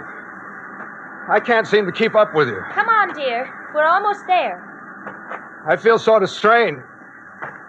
I don't understand. Sort of sleepy and tired, huh? Come on, Rick. Here, give me your hand. Huh? There. Now, sit right over here. Where, Sally? Where are we? This place seems familiar, but I can't... Of course it's familiar, Rick. Huh? Down below there are the rocks. The rocks? Sally, why did you come here? No particular reason. I like the moonlight on the rocks. There's no moonlight. It's foggy. Never mind. I like it here. I don't. What's the matter, dear? Does your conscience bother you? I thought hardened murderers got over that. Are you afraid, Rick? I don't know. I can't seem to think. I'm tired, but I think I'm afraid. Yes. You'd like to push me off, wouldn't you? To see my body on the rocks down there with the tide reaching for my hair as it did for Maureen's. But it won't work twice, Rick. You know that. And besides, you love me too much. Sally, what are you doing? Let's get away from here. Wait, I want to tell you something. Let go of my elbow. I'll tell you first. I'm going to leave you, Rick. I'm going to New York with Tommy Melvin. What? But you won't care, Rick. Because, you see, I'm not going to fall off this cliff tonight, Rick. But you are. You were right. I married you only for the thrill of being married to a murderer. Sally, what are you saying? But that's a thrill that paled very easily. Murder itself will be a much bigger one. Are you crazy? Do you think I'll let you push me over? You can't stop me, Rick. You see, you can't even stand up without weaving. You won't be able to lift a finger to stop me. I put your own sleeping powders in your coffee. It's nothing a doctor will turn up, but it's enough. Sally, you can't get away with it. Why not, Rick? They'll say your conscience bothered you, that you returned to the scene of your crime and killed yourself. It will be very neat. You weren't a very good killer. I'll be a much better one. Oh, Sally, in God's name, Goodbye, my darling. You'll be with your green-eyed love in the water, and I shall be free of you both. Let go of my arm. It was fun, but you were afraid. You won't be afraid anymore, Rick. Sally! Sally, stop! Sally! Goodbye, Rick. Goodbye.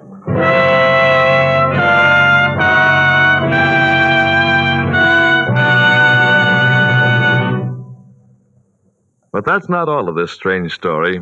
In a moment, the Whistler will be back to tell you what really happened. Meantime, I think you'd like to hear how science has finally defeated the great cause of gasoline waste and motor troubles, carbon. Motor experts say carbon causes noise, overheating, loss of power, and often the destruction of expensive motor parts. After years of research, engineers have found a formula that actually dissolves carbon. And that priceless formula is incorporated into every quart of Signal's famous 4-star motor oil. As a result, Signal's 4-star motor oil helps motor performance in not just one, but two important ways. First, its rich paraffin base protects moving parts with a tough, lasting film of lubricant that resists heat and wear. And second, Signal's 4-star oil actually dissolves out carbon to help your motor run better and your gasoline go farther. Since both gasoline mileage and motor performance are doubly important these days, one of the greatest favors you could do your car and your ration coupons is to switch to Signal's finer carbon-removing motor oil that costs no more than ordinary oils. So, if it's been 1,000 miles or 2 months since you changed oil, drive into your neighborhood Signal dealers and say, "Drain and refill with Signal 4-star motor oil." And now, back to the Whistler.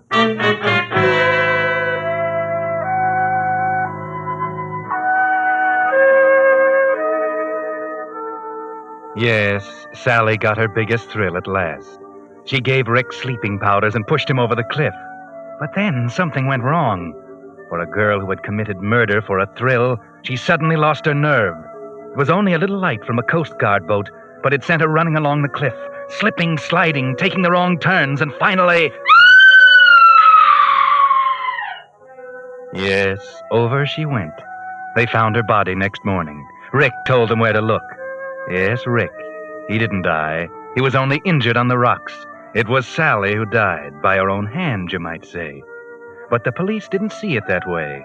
They didn't know Sally was the girl Rick loved too much to kill. So they said she was pushed. Twice was enough. So Rick was sent upstate for a permanent change of address. Only just before he left, a strange thing happened. The committee from the Metropolitan Museum of Art came to see his painting. They were a little surprised. It was very beautiful, but there had been an accident. Someone had been a little careless with some paint remover. The girl in the picture had no nose, and you couldn't tell if her eyes had been blue or green. Sally might have known, but then the rocks don't tell their secrets. The tide doesn't testify.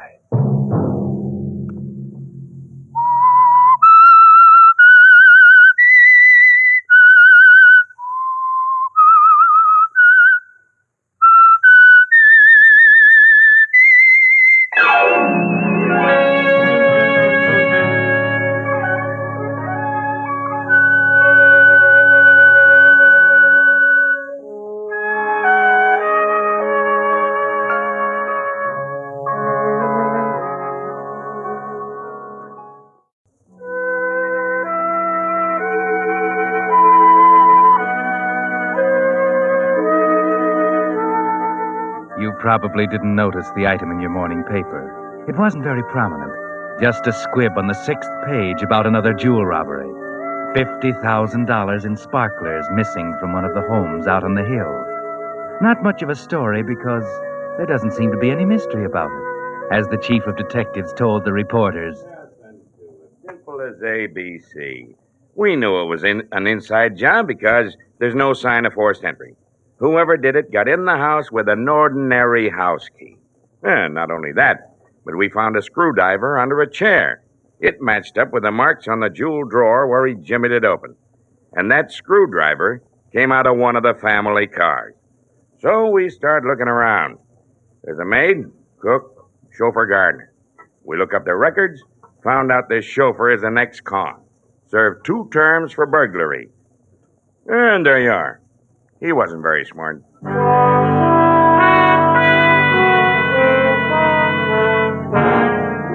Yes, it was very simple, wasn't it, officer? It makes no difference that the ex-con turned chauffeur swore he had nothing to do with it. Swore to you he's been trying to go straight. No, you're convinced.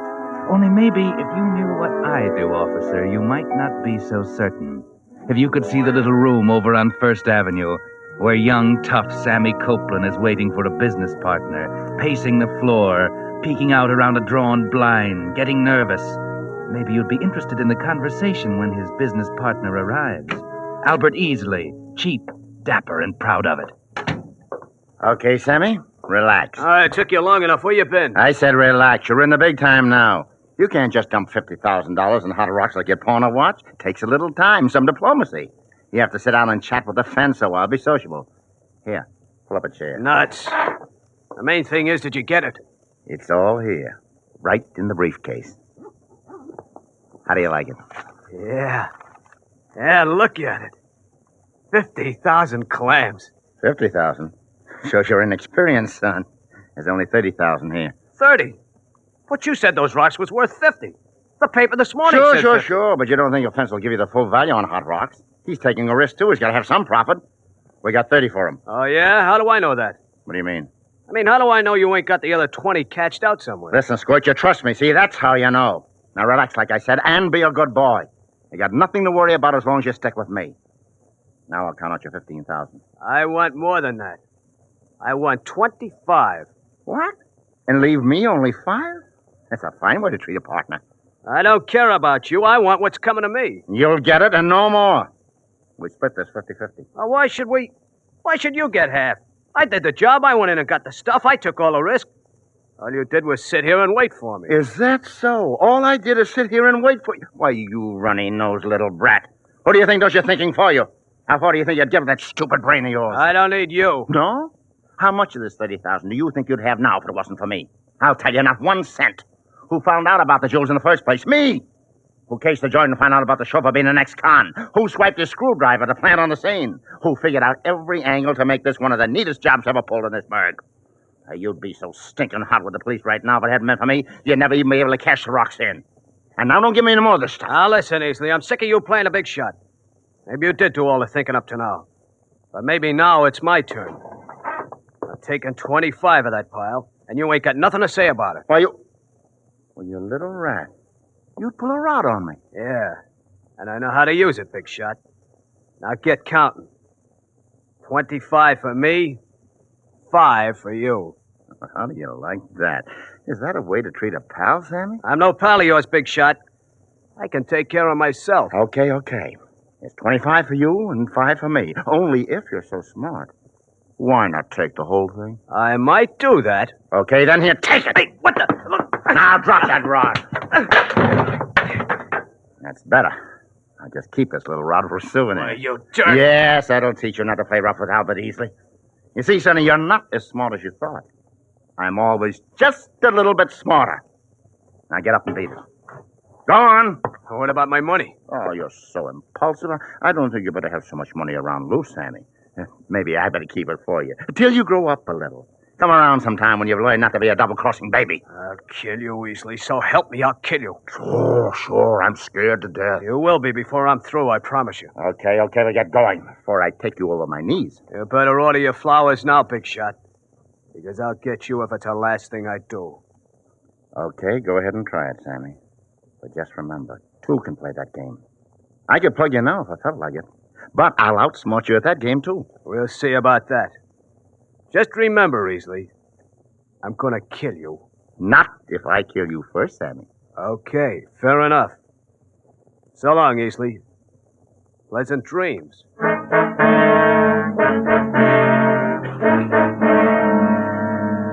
Well, now, a pleasant pair, don't you think?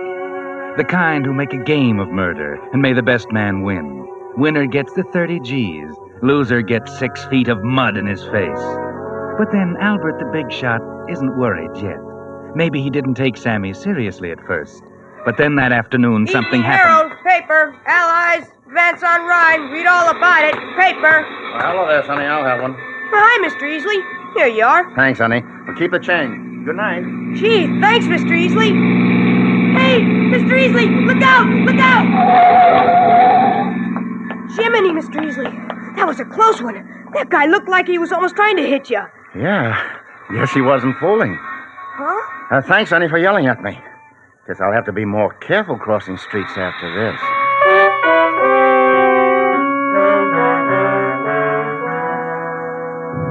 Yes. Now you realize this is a pretty deadly game you're playing, don't you, Albert? You know it's just possible this kid Sammy might outsmart you. He might get you. He may get sent up for it, but he'll stalk you through the streets like an animal until he gets his chance. Yes, maybe you better figure something out, Albert. Do a little thinking about it. Talk it over with somebody. Dolores, maybe. She can keep your secrets okay, as long as you're spending the heavy sugar on her. Sure, talk it over. I'm not worried, you understand. Yeah, I can see that. I'm not a common gunman. I live by my brain. Albert, stop pacing up and down. You're getting yourself all upset. Besides, it's 4 in the morning and I have to go home. Upset? Well, who wouldn't be upset? Everywhere I go, the guy's on my tail. I can't go out in the street. I've been waiting in the doorway. Go to my favorite restaurant, I see him sitting there through the window waiting for me. He's everywhere. You're afraid of him, aren't you? Afraid? No, I'm not afraid of him. Okay, so you're not afraid of him. Why not let me go get some tickets to Miami? You need the rest. No, I'm staying here. And get this straight. I'm not afraid of him. Maybe he is out to get me. So what? He's not smart enough. Look at that car trick. That's stupid. He's not going to get me with tricks like that. I've got nothing to worry about. Okay. Now, how about taking me home? Too late. I need some sleep. You take my car. The keys are there on the table. Okay, Sir Lancelot. But don't forget, you're no safer right here than you would be taking me home. Shut up. Okay. Okay, sugar, I'm just kidding. I don't suppose you can spare the time to see me to your penthouse door. You know the way. That's what I thought. Well, my mother told me there'd be nights like this. Anyway... Wait a minute. What is it now? Shut up. You hear anything? Hear anything now? What? I don't know. Just noise. No, he's hearing things. Shut up. There. Yeah, I did hear something. What was it? How should I know? But there's somebody up here on the roof outside my apartment. Maybe it's only the wind. The wind. Listen. Yeah, there's somebody walking around out there. Turn off that light. Hurry. Okay. Quiet. Don't move. Sugar. I see it. A shadow on the window. He's at the door. He's trying to open it. I'll get him. All right, put up your hands. Oh, please, don't shoot. It's me, O'Brien, the night janitor. O'Brien? Yes. Turn on the lights, Dolores. Yeah. Oh, yes, it's me, Mr. Easley. Oh, for the love of heaven, don't shoot. Brian, what are you doing up here? Well, somebody left the skylight open, and I come up to shut it. I saw a light here, and then it went off, and I just thought I'd better try your door to see nobody get in. I didn't mean to frighten you, Mr. Easley. It's all right, O'Brien. It's all right. Go on, forget about it. Here's a little something for your trouble. Oh, yes, sir. Thank you, sir. Thank you. O'Brien, the janitor. You see, we've been worried about shadows. Well, maybe you can laugh, but I've got the jitters good. I need a drink. Okay, you know where to find it. I'm going to bed. O'Brien. I should have known. Sammy's not smart enough to try to get me here in the apartment. Hey, don't you want to join me in a drink? No, thanks. This bedroom's the last stop for me tonight. I think I'm going to get the best night's sleep I've had in a long time. You know, Dolores, I bet... Yeah, I'm listening, Albert. What's the matter? Dolores. Come here. Where are you? Oh, in the bedroom. Well, what's the matter? What do you just stand there for? Look. The bed. Albert. is it? A knife. Big enough to split a skull. A knife? What's it doing sticking in your bed? It was thrown there, probably through that window. Somebody who thought I'd be there, asleep. That's why the skylight was open. He came up here? Yes. There's no imagining this. Sammy wasn't kidding. He wasn't kidding. He's out to get me.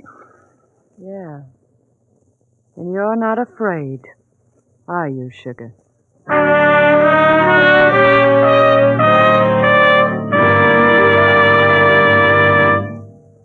You are listening to the Signal Oil program.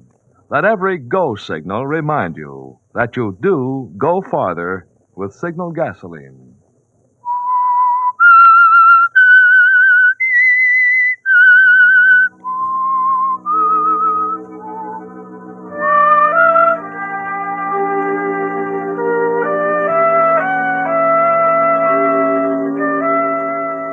Now you know, don't you, Albert? There's no telling yourself it might not have been Sammy. You know now that he does mean to kill you, unless you can kill him first. And now you've got to think. Think hard to figure out a way to outwit him. You won't have much time. Maybe his next attempt will be more successful. And it might come any time. Any time. Who's there? It's me, Dolores. Okay. Whew. Got this place closed up tighter than a jail. Why not open a few windows? It's stuffy. Never mind. I like it this way. Okay, but in broad daylight... I said I like it this way. Okay, don't snap at me. I brought you paper. Figured you wouldn't want to walk down the corner for it. Thanks. I was down at the station today. Priced 2 tickets to Miami. We can get reservations Thursday. I said I wasn't going anywhere. Okay, no harm in just pricing tickets, is there? Bring cigarettes? Yeah. Right here. Oh. While I was down there in the district around the station, a very funny thing happened. I thought I saw you. Very funny. You know I've been here all day. I know, but that's why it was so funny. This guy looked exactly like you. Huh? He fooled even me. I walked right up to him and said, "Well, sugar, what are you doing down here?" And then I see by the way he looks at me, it wasn't you at all. It's some other guy. Oh. You got a double running around town. Very funny. Think what a mistake a girl could make in a situation like that. Hey, wait a minute. You're not exaggerating, Dolores. You mean this guy really could have been me? Fooled you completely? I went right up to him and spoke to him. I don't know what he could have thought of me, but I nearly slapped his face for the look he gave me. Yeah. That gives me an idea. Well, it's the idea I've been waiting for. It's made to order. What do you mean? Well, don't you get it? I got a double. There's 2 Albert Easleys. Well, that's what I've been telling you, sugar. Only his name isn't Albert Easley. It's Parker. Parker. I heard the fruit man on the corner say good afternoon, Mr. Parker, to him when he went by. Oh, darling, it's perfect. A perfect alibi. I don't get it. Oh, never mind now. Say, where did you see him? Down on 14th Street near the station. And he seemed to be known around there? Well, the fruit man said... Okay, baby, take it easy. I'll be back sometime this afternoon. Where are you going? Down to 14th Street to look up an alibi.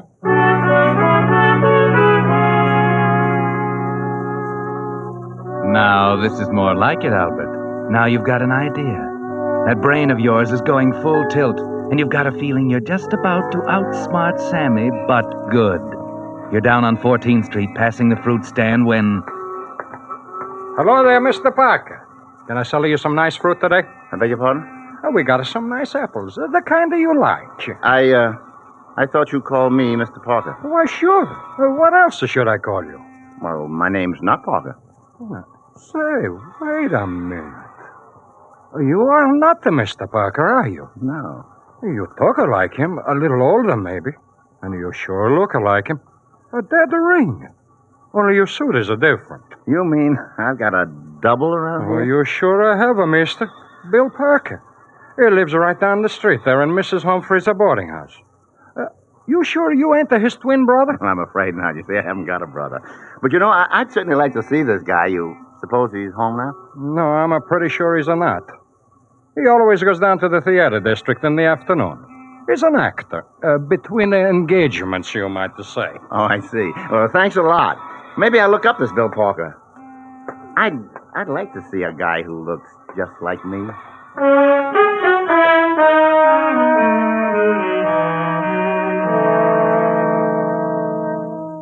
Yes, you'll look him up all right, Albert.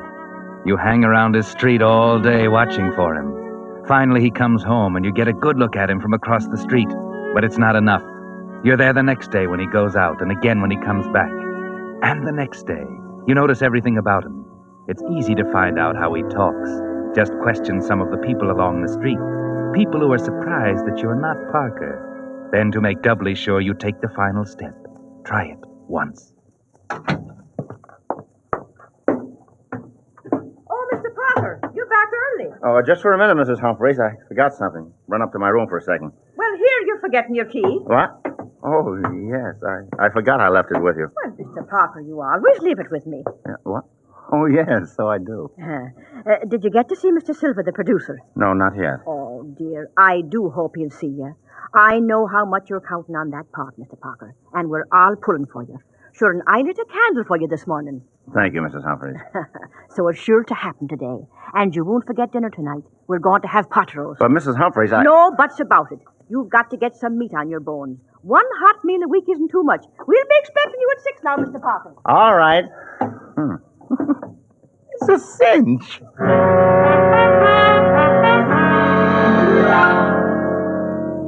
A cinch, sure. Even his landlady, who sees him every day, didn't suspect you weren't Parker. A few minutes in his room, and now you're ready. You get Dolores and give her the setup. Bound to work. It's beautiful, a perfect alibi. Look, Sammy's going to be at Charlie's Club tonight. I plug him on the dot of 8, and at exactly the same time, Albert Easley walks into the Hotel Commodore 5 miles away. Only it isn't Albert Easley. That's right, it's Bill Parker. Well, nobody's going to know that. Hey, one thing. How do you get Parker to show up at the Hotel Commodore on the dot of 8? That's where you fit in, baby. Oh? See, this Parker's an actor, trying to get a part from him. Mr. Silver's his only chance. He's been starving to death. Okay, you get on the phone, call Mrs. Humphreys. Tell her to have Parker at the Hotel Commodore on the dot of 8 to see Mr. Silver in his room about the part in his new play. You're Silver's secretary. But don't worry about Parker. He'll show up okay. Been trying to see Silver for a week. Oh, I get it. But what happens when he shows up there and there's no Mr. Silver? Well, you just figure somebody made a mistake. Maybe try some other hotels. But the desk clerk will remember what he looks like and when he came in. He'll identify me when the cops ask him, and Parker will never think about it. Sounds pretty good. It's foolproof. I thought of every angle. I even went through his closet and bought suits that look just like his. I'll have them in my wardrobe, so one of them will check with Parker's description at the hotel. Oh, baby, I figured everything out. Nothing can go wrong. Yeah. Maybe you're smarter than I thought. Smarter than Sammy thought. And all I gotta do is call this guy on the phone, huh? That's all. Then tonight, a few minutes before 8, you take my car, park it in a red zone in front of the Commodore, and get out quick without anybody seeing you. In a red zone, but you'll get a ticket. Oh, dear, that's just the idea. At 8 o'clock, the cop on the corner makes his last checkup on parked cars. I checked up on that. After I plug Sammy, I race uptown in a cab, pick up the car, have a traffic ticket in my pocket, dated 8 o'clock in front of the Commodore. Just another piece of my alibi. That's pretty clever. Sure, that's what I've been telling you. Albert Easley's a smart guy. A very smart guy.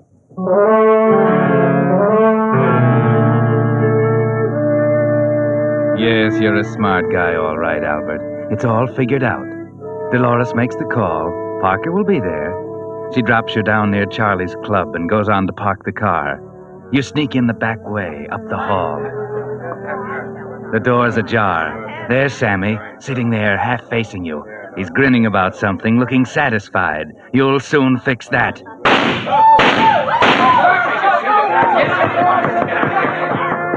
Yes, you wiped the grin off his face, and nobody saw you. You're out the back way before anybody has the sense to look for you. Into a cab, hurrying uptown, to the Commodore. Yes, there's your car, and even before you get to it, you can see the traffic ticket fluttering from the windshield. Everything's okay. It's perfect.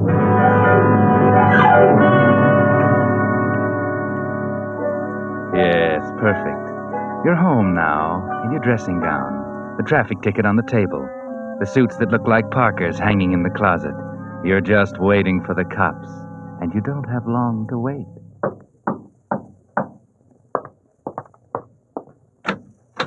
Yeah? You Albert Easley? Yeah. I'm from headquarters. Oh, come in. I'd like to ask you a few questions. Okay, go ahead. Now, where were you tonight around 8? 8 to... Why, I don't know. Yeah. Yes, it must have been just about 8 when I stopped into the Commodore to see a friend. What was his name? Mr. Silver. Well, you know, funny thing, he wasn't registered there. I've been misinformed. You can prove that? Of course. Yes, I thoughtlessly parked in a red zone outside the hotel and got a ticket. There it is on the table. I see. This proves your car was there. What about you? Well, the desk clerk will remember me, I suppose. Well, we'll see about that. In the meantime, you'd better come along with me, Easley. If what you say checks, you'll probably be okay. If not, you might be held on suspicion of murder.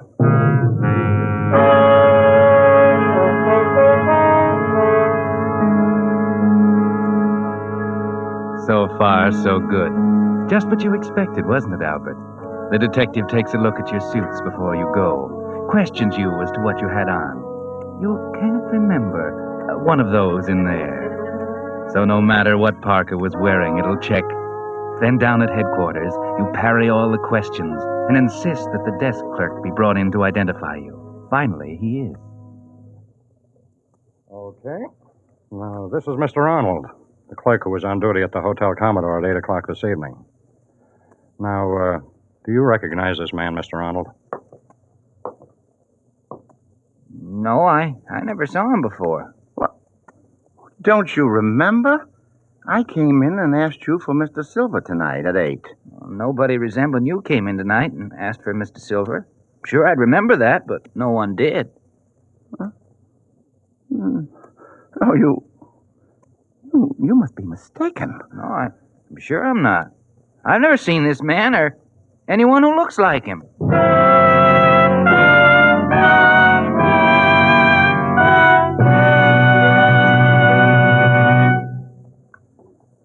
In a moment, the Whistler will be back to tell you what really happened to the perfect alibi. Meantime, I'd like to pass along some facts I just found out on the battery situation. Did you know that last winter, so many batteries needed replacing, the demand for new batteries actually exceeded the supply by 25%? Yes, and this year, the demand is likely to be even greater. All cars are a year older, and ration driving is tough on batteries. What's more, with our motorized armies advancing at full speed, the military's demand for batteries will reach an all-time high. Now, I'm no crystal gazer, so I can't predict whether this winter's supply of batteries will be enough to go around. But I do know that your neighborhood Signal gasoline dealer has just received a fresh stock of top-quality batteries, built to Signal's rigid specifications for longer service. Batteries so fine, they're fully guaranteed up to 2 years. In my way of thinking, that makes right now the time to have your neighborhood Signal gasoline dealer inspect your battery. Then, if you need a new one, you can be sure of getting one of those guaranteed quality Signal Deluxe batteries. And now, back to the Whistler.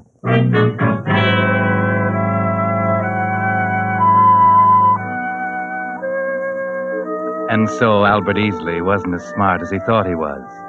The perfect alibi blew up somehow, and now he's going to stand trial for the murder of Sammy Copeland. Sitting in his cell, going over every detail, he can't figure out what happened, what could have gone wrong. He has only one satisfaction now. At least he outsmarted Sammy. He got Sammy before the kid could get him. Or did he? You see, Albert, that's the part you don't know about. That's why your alibi failed you.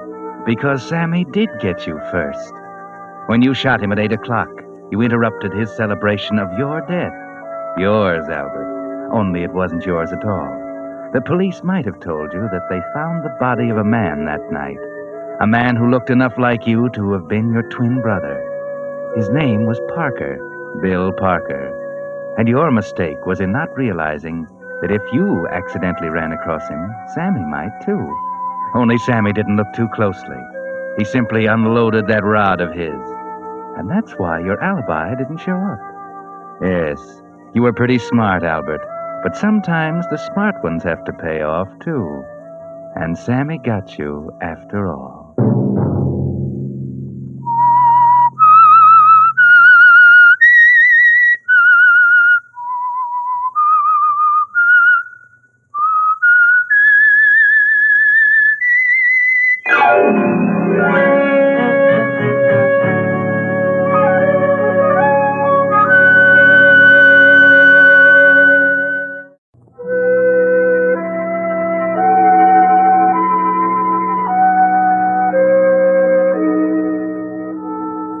Inside a darkened room in a great old mansion in Los Angeles, an elderly man lies unconscious. He's the well-known industrialist, A.R. Peters, and a doctor bends over his still form. Outside the closed door stand two men, Alan Fairmont, Peters' business partner, and John Blackburn, his secretary. They speak in low, hushed tones. How long has the doctor been in there? Almost an hour now. Has he told you anything? Nothing. I called him as soon as Mr. Peters became ill. He hasn't left his side. Seems very strange to me. Arthur never complained of his heart. What do you mean, strange? Heart attacks are not uncommon. No, but in all the years of our business partnership, I've never known him to have even a flutter. What are you driving at, Mr. Fairmont? You're not suggesting... I'm not suggesting anything. I only said it was strange. What's the matter with you, young man?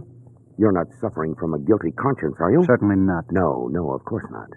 These last 5 years as Arthur's secretary have been profitable for you, haven't they? I look out for myself. Oh, Doctor. How is he? Frankly, Mr. Fairmont, I'm puzzled. He's running a high fever, and I'm sure he's fighting, but... But what? Well, it seems to be his heart. But Mr. Peters' condition before his illness gave no indication of any weakness. His health has been exceptionally good for his age. And what are his chances now? Not good. In fact, I'd advise you to notify any family right away. Ask them to come. It's that bad? Yes. I'll be back later. Good day, sir. Goodbye, Doctor. Well, that means Celia. What do you know about Celia? I know that she's the only family he has. His daughter ran away from home just before I came here and hasn't been heard from for 5 years. Yeah, she just seemed to disappear. But now she might be coming back. In fact, it would be very profitable if she did come back. You know about that, too? Of course. As Mr. Peters' secretary, naturally I know what is contained in his will. I know about the change he made. If Celia Peters returned here before her 21st birthday, all would be forgiven, and she'd inherit a cool $250,000. Yes, that's right. I know something else, too. I looked up Celia's birthday. She'll be 21, the 17th of this month, in just 8 days. That's all the time there's left. You're mighty interested in Celia Blackburn. Why? Purely business, Fairmont. I don't understand. Well, Celia doesn't know about her inheritance. Unless someone tells her about it, she's not coming back here to claim it. But don't you suppose that information should be worth, let's say, $50,000 to her? You chiseling scoundrel. I've always had my doubts about you, Blackburn. Don't you have 1 ounce of common decency? A girl's father is dying, and you have the gall to plan coldly to blackmail her for part of her estate. Okay, forget it. I'll do it my own way. Oh, no, you won't, Blackburn. Because I'm going to find Celia myself and bring her back. As the closest friend of the family, it's my place too anyway. But now, well, you can just forget it, Blackburn. Because I'll see to it that Celia gets what's coming to her. You'll have to find her first, Fairmont, and I doubt if you can do that before I do. We'll see about that. I'm leaving for New York tonight. All right, Fairmont. Maybe I'll see you there.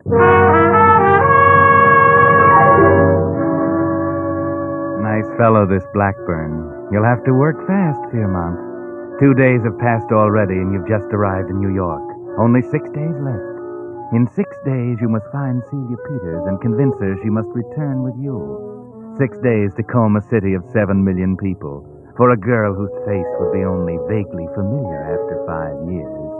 A girl who may have changed her name, moved away, or even have died. Yes, Fairmont, it's a hard task you've cut out for yourself. A hard task in such a short time. Can I help you, sir? Yes, I'd like a room, please. Yes, sir. Will you sign the register? Certainly. There you are. Mr. Fairmont of Los Angeles. Have you just arrived? Yes. Oh, I'd like to ask you something. You may be able to help me. I'll be glad. This postcard here, is it familiar to you? Oh, yes, sir. Those are our cards. Yes, we put them in the room. This card was mailed from here about a year ago by a Miss Celia Peters. Is she registered here? Miss Celia Peters. Oh, I'm sorry, sir. She was registered here for quite a while, but she checked out about 3 months ago. Oh. Do you have her forwarding address? I'm sorry, but she didn't leave one. You see, I know because there have been others asking about her. Others? Blackburn. You'll find your room quite pleasant, I'm sure. It has a wonderful view. Who were these other people who have been inquiring for Miss Peters? I'm sorry, sir, but I'm not at liberty to disclose the private affairs of our guests. It's an ironclad rule of the hotel. Boy, take this gentleman to 729.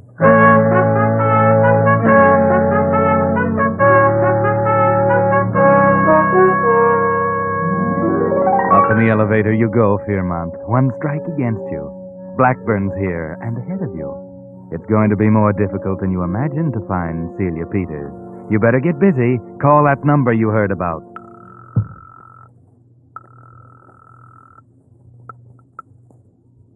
I'm Marokian. This is Alan Fairmont speaking. Yes, sir. I'd like to employ the services of your agency. Well, I'll be at my office until 5 this afternoon. I'm at the Iroquois. Will you come over immediately? Well, can't you state your business over the phone? Impossible. Well, I don't make a habit of calling in prospective clients, Mr. Fairmont. I'm an actual client, Mr. Marukian. I've heard quite a lot about you, and I want a job done. I'd like you to do it. Would a $500 retainer help your decision? It is persuasive. 1,000. You've convinced me. The Iroquois? Room 729. I'll be there in 20 minutes.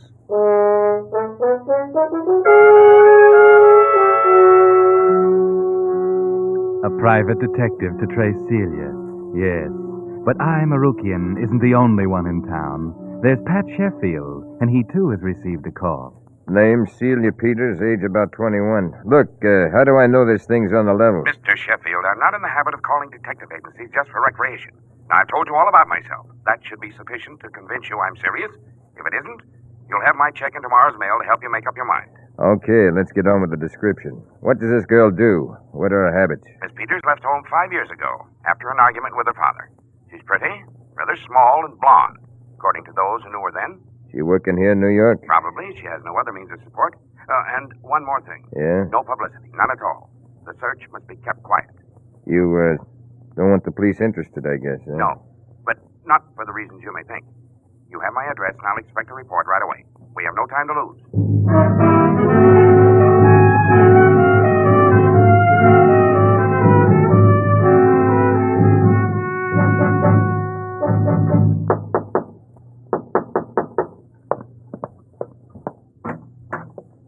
Fairmont? Yes. Marokian. Oh, come in, come in. Glad to know you. Here. Sit down. First of all, here's your retainer. Well, thanks. I'll pay you an additional 1,000 when you find the person I want. He's in New York? She is. That is, I think she is. Old girl, huh? What can you tell me about her? Not very much, I'm afraid. But it's absolutely necessary that I find her, and without publicity. Discretion is the motto of my agency. I dare say. But there must be no slip-ups.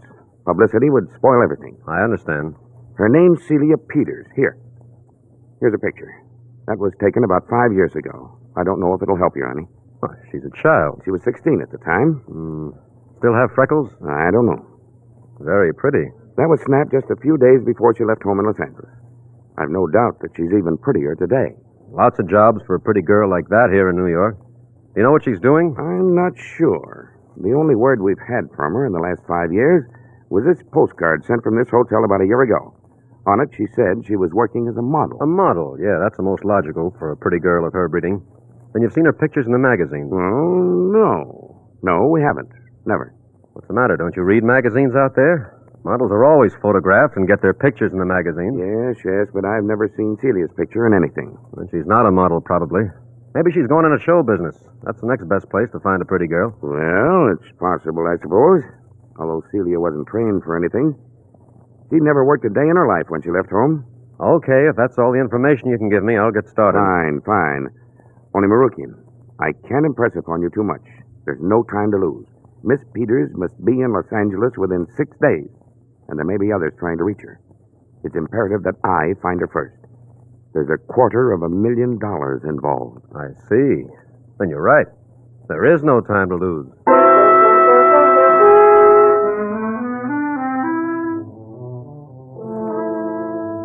Yes, there's no time to lose. The search for Celia is on. I, Marukian, detective extraordinary, Pat Sheffield, manhunter deluxe, and who else? Each follows his own path. Sheffield calls on the rooming houses, the model agencies. Marukian tracks down the theatrical offices and nightclubs, the beauty parlors. Do you recognize the girl in this picture? No, never saw her before. Call after call. The trail is hard to pick up. But there's something else to pick up, another hunter, crossing the trail time and time again. But I didn't call here before. Well, I gave the same information to another man yesterday. Another man. Is it Marukian, do you suppose? Or is it... Blackburn? No, my name's not Blackburn. Yes. Mr. Blackburn seems to be getting ahead of you, Marukian. Or is it Sheffield? Maybe you better get together and compare notes. You'll find Sheffield down in Benny's bar, sipping a scotch, and you might find his conversation interesting. Even if you can't find out who he's working for, you might get a tip. This case is very interesting. $250,000. I wouldn't mind being in this Peters girl's shoes. Yeah. Thanks, Sheffield. What for? For an idea you've just given me. See you later. An idea. And what an idea, Marukian. Like to be in Celia Peters' shoes, Sheffield said. Shoes? Certainly. Why didn't you think of that? Celia Peters might be a model after all. All models aren't pictured full face. Some model shoes, hands, gloves. Maybe Celia has especially pretty hands or feet. Dimitri's photographing salon. You specialize in advertising photographs of shoes and footwear, don't you? Well, do you have a model by the name of Celia Peters? No. Oh, Celia Arthur. Would you give me your address? No, I didn't call you before. This is a fashion magazine. We want an interviewer. 235 West 58th Street. Thanks.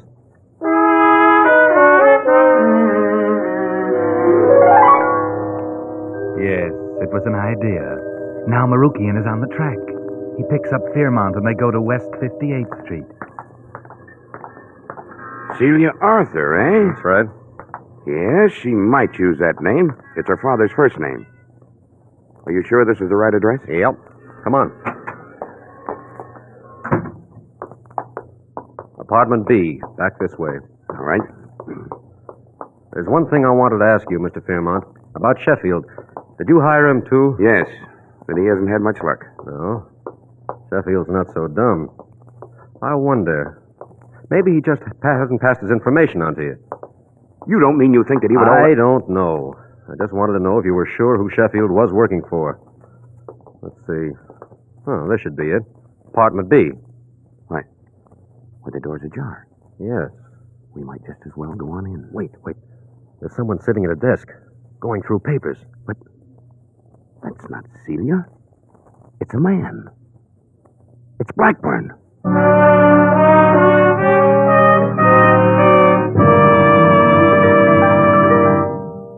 You are listening to the Signal Oil program. Let every go signal remind you that you do go farther with Signal gasoline.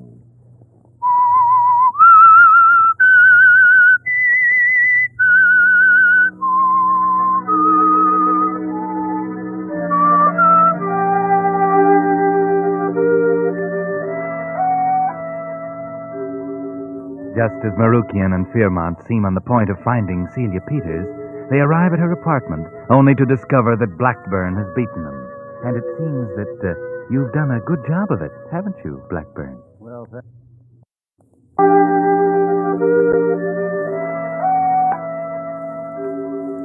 Just as Marukian and Fairmont seem on the point of finding Celia Peters, they arrive at her apartment, only to discover that Blackburn has beaten them.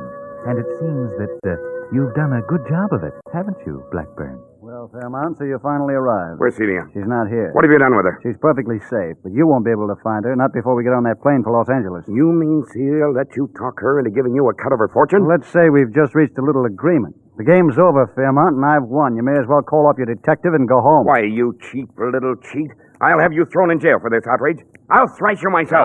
Now, Mr. Fairmont, calm down. There's no need for violence. You shut up. Whose side are you on anyway? You're supposed to be working for me, and you let this chiseler get in ahead of us. Maybe you even helped him, for all I know. Maybe I did, for all you know. But I'm telling you now, there's only one thing to do. Bow out gracefully. Come on, Mr. Fairmont, let's go. All right. But you haven't won yet, Blackburn. We'll see about that. Come on, Mr. Fairmont. Let's get out of here fast. I don't understand you, Marukian. Who are you working for? Me or Blackburn? Keep your shirt on and don't talk so loud. Now listen. Go back to your hotel and wait a few minutes. I'll have Celia Peters there inside of 3 hours. What? But Blackburn doesn't know any more about her than you do. He hasn't even seen her yet. How do you know that? I don't know for sure. But otherwise, why should he be waiting here in her apartment, rifling through the papers in her desk as he was when we came in? He's still looking for her himself. But then if he waits here, he'll get her when she comes home. Right. But we'll get her before she comes home. You leave it to me. I'm not sure I trust you, Marukian. All right, then. Don't. Only I don't charge for goods not delivered, so you can depend on me bringing in Celia Peters, and soon.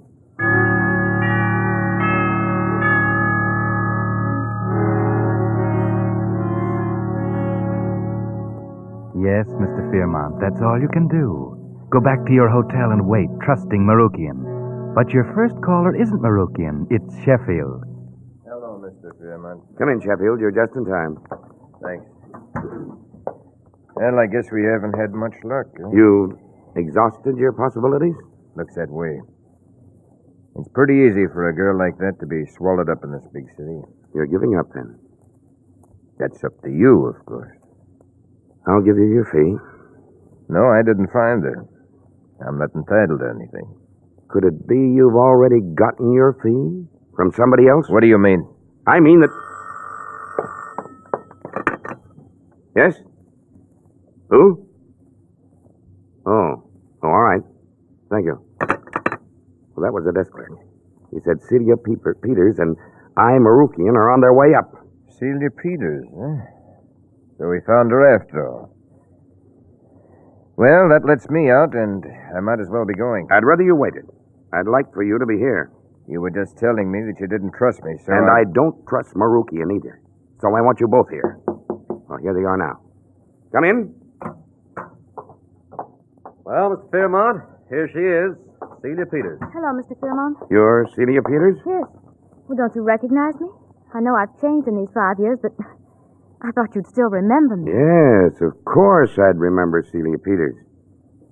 Mr. Marukian, would you say there was much resemblance between the photograph I showed you and this girl? Well, that wasn't a very good picture, and it's been a long time. What would you say, Sheffield? Take a look. Well... Oh, that. I remember that picture. Hattie took it one summer afternoon out on the lawn. Hattie? Yes, our housekeeper. Well, of course you remember her, Mr. Fairmont. What was her, full name? Why, it was Mrs... Oh, isn't that funny? I can't seem to remember that. We called her Hattie always. You just weren't coached quite well enough, were you, young lady? What do you mean? I mean that this girl is not Celia Peters at all. I don't know who she is, but she's not Celia. But, Mr. Fairmont, of course I'm Celia. Surely you would know me after only 5 years. Yes, I would, and you're not Celia. Your game's up, young lady, whoever you are. I've a good idea that Blackburn has put you up to this. Slick way for him to get his hands on some money. But, Mr. Fairmont... And that goes for you, too, Marukian. I'm not so sure you both aren't mixed up in it, too. Now, look, Mr. Fairmont, I don't know what this is all about, and I didn't ask to come here. This man came and got me away from my work, telling me you wanted to see me. Because you were an old family friend, I came. But I don't intend to stay and be accused of some kind of conspiracy. You'll excuse me. Yes, you'd better get out, young lady, before I call the police. Police? I never cared much for you, Mr. Fairmont. Now I'm sure I was right. Goodbye.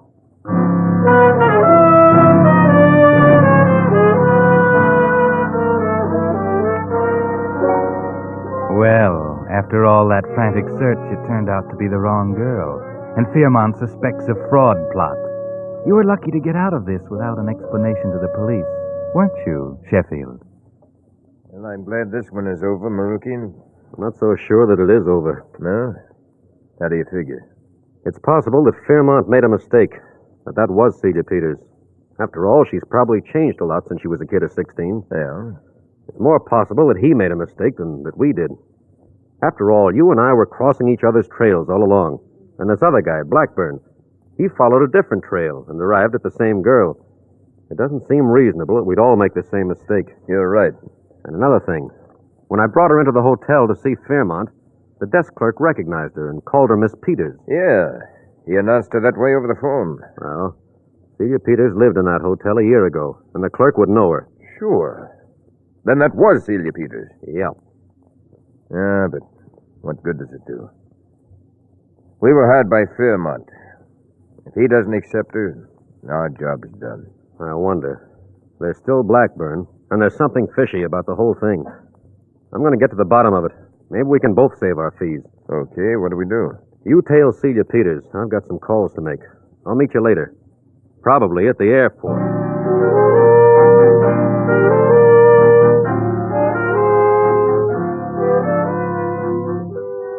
Now, what is Marukian thinking of? The airport? Yes, of course. Because Blackburn had 2 tickets for the Los Angeles plane, and right now Blackburn is waiting for Celia in her apartment. Oh, Hello. who are you? You don't remember me, Miss Peters, but I'm Blackburn, your father's secretary. I've been with him ever since you left. Oh, I see. How did I find you here? It was quite a job. But now that I have, there's no time to waste. Close the door and I'll start talking. I prefer to have the door open. And then I'll be brief. How would you like $250,000? Don't joke. I'm not joking. You can have it in 2 days. Is it worth 50,000 of it to know how you can get it? I don't understand what you're talking about. I haven't $50,000. No, but you will have if you play ball with me. And you'll have the other 200,000 left for yourself. I don't think I like the sound of this. You better go. Go? I don't know. I spent too much time looking for you. I'm not going to give up now. You're going to the airport with me, and we're flying to Los Angeles. I most certainly am not. Maybe this will help you decide. A gun. Drop that gun, Blackburn. Fairmont. Fairmont, what do you want here? Well, it seems I was just in time. Celia, I was hasty. I see that now. I got to thinking after you left, and I thought I'd better investigate further. Now I see you're not in league with this Blackburn. And if you have some letters or identification, I'll be convinced that you are indeed Celia Peters. What difference does it make? What is this all about? Celia, you must come with me to Los Angeles. I've chartered a plane. We'll leave immediately. I'm not going anywhere with you. Why should I? Your father. He's desperately ill. He needs you. What? Whatever arguments you had in the past are forgotten. Surely they won't stop you from going to his bedside. To his bedside? Is he dying? Yes. Oh, no. Oh, poor father. Of course I'll go. Listen, Celia, let me handle this. You keep out of this, you chiseler. Celia, your father's will gives you $250,000 if you return before your 21st birthday. That's Friday. So that's what Mr. Blackburn was talking about. Yes, and thank goodness I got here when I did. Oh, it's not the money, Mr. Fairmont. It's father. If he needs me, I'll go. Okay, so I lose. You might as well have my 2 plane tickets. No, thank you, Blackburn. I've chartered a plane. And we'll have to hurry, Celia. There's still not too much time to get to California.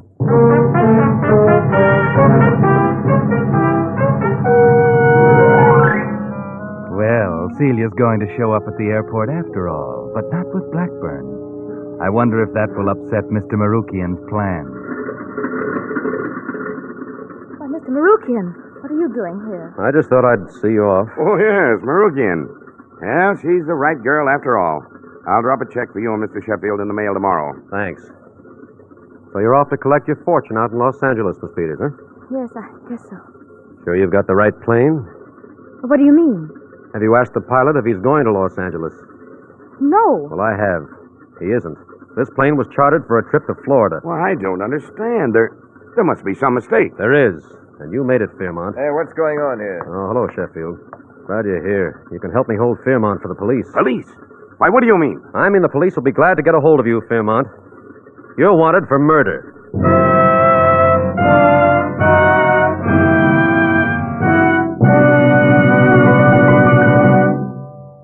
The Whistler will give you the strange answer to tonight's story in just a moment. Meantime, I want to tell you about the game that's now top favorite among men in the armed forces. It's Salvo, S-A-L-V-O, the exciting game of military strategy in which 2 persons match wits trying to sink each other's battleships. Signal Oil Company has been supplying thousands of Salvo games to men in uniform. And these letters will give you an idea of how Welly Ringer, a naval recreation officer, writes, Salvo games are especially popular among troops aboard transports bound for overseas, and those men sincerely appreciate Signal's generosity and thoughtfulness. And from Major Wolf of the Army Special Services comes this letter. The Salvo game that Signal Oil Company has distributed to Army, Navy, and Marine personnel overseas have turned many dull hours into fun. Well, friends, since boys in the service have gotten such a kick out of playing Salvo, the Signal Oil Company thought that you, too, would enjoy this game. So, in addition to the thousands that will continue to be sent overseas, Signal has been able to get a limited number for distribution here at home. To get yours, simply stop at your neighborhood Signal gasoline dealer soon, while his supply lasts, and ask for a Salvo game, S-A-L-V-O. Remember, it's free. And it's the same exciting game for which fighting men around the world are writing Signal Oil Companies these enthusiastic letters. And now, back to the Whistler. Well,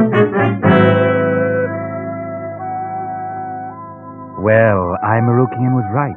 The police were very glad to get a hold of Mr. Alan Fearmont, that fine, upstanding friend of the Peters family.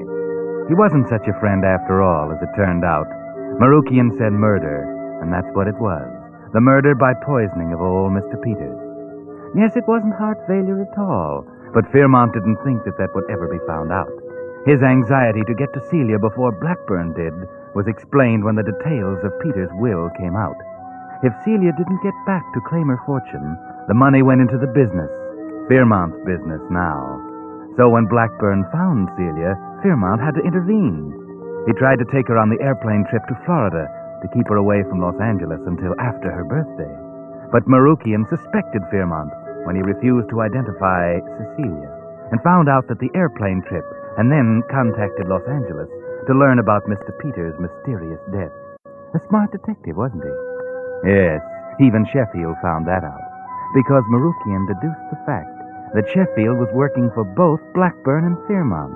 And, as he put it, I'll just take half the fees for keeping my mouth shut about it.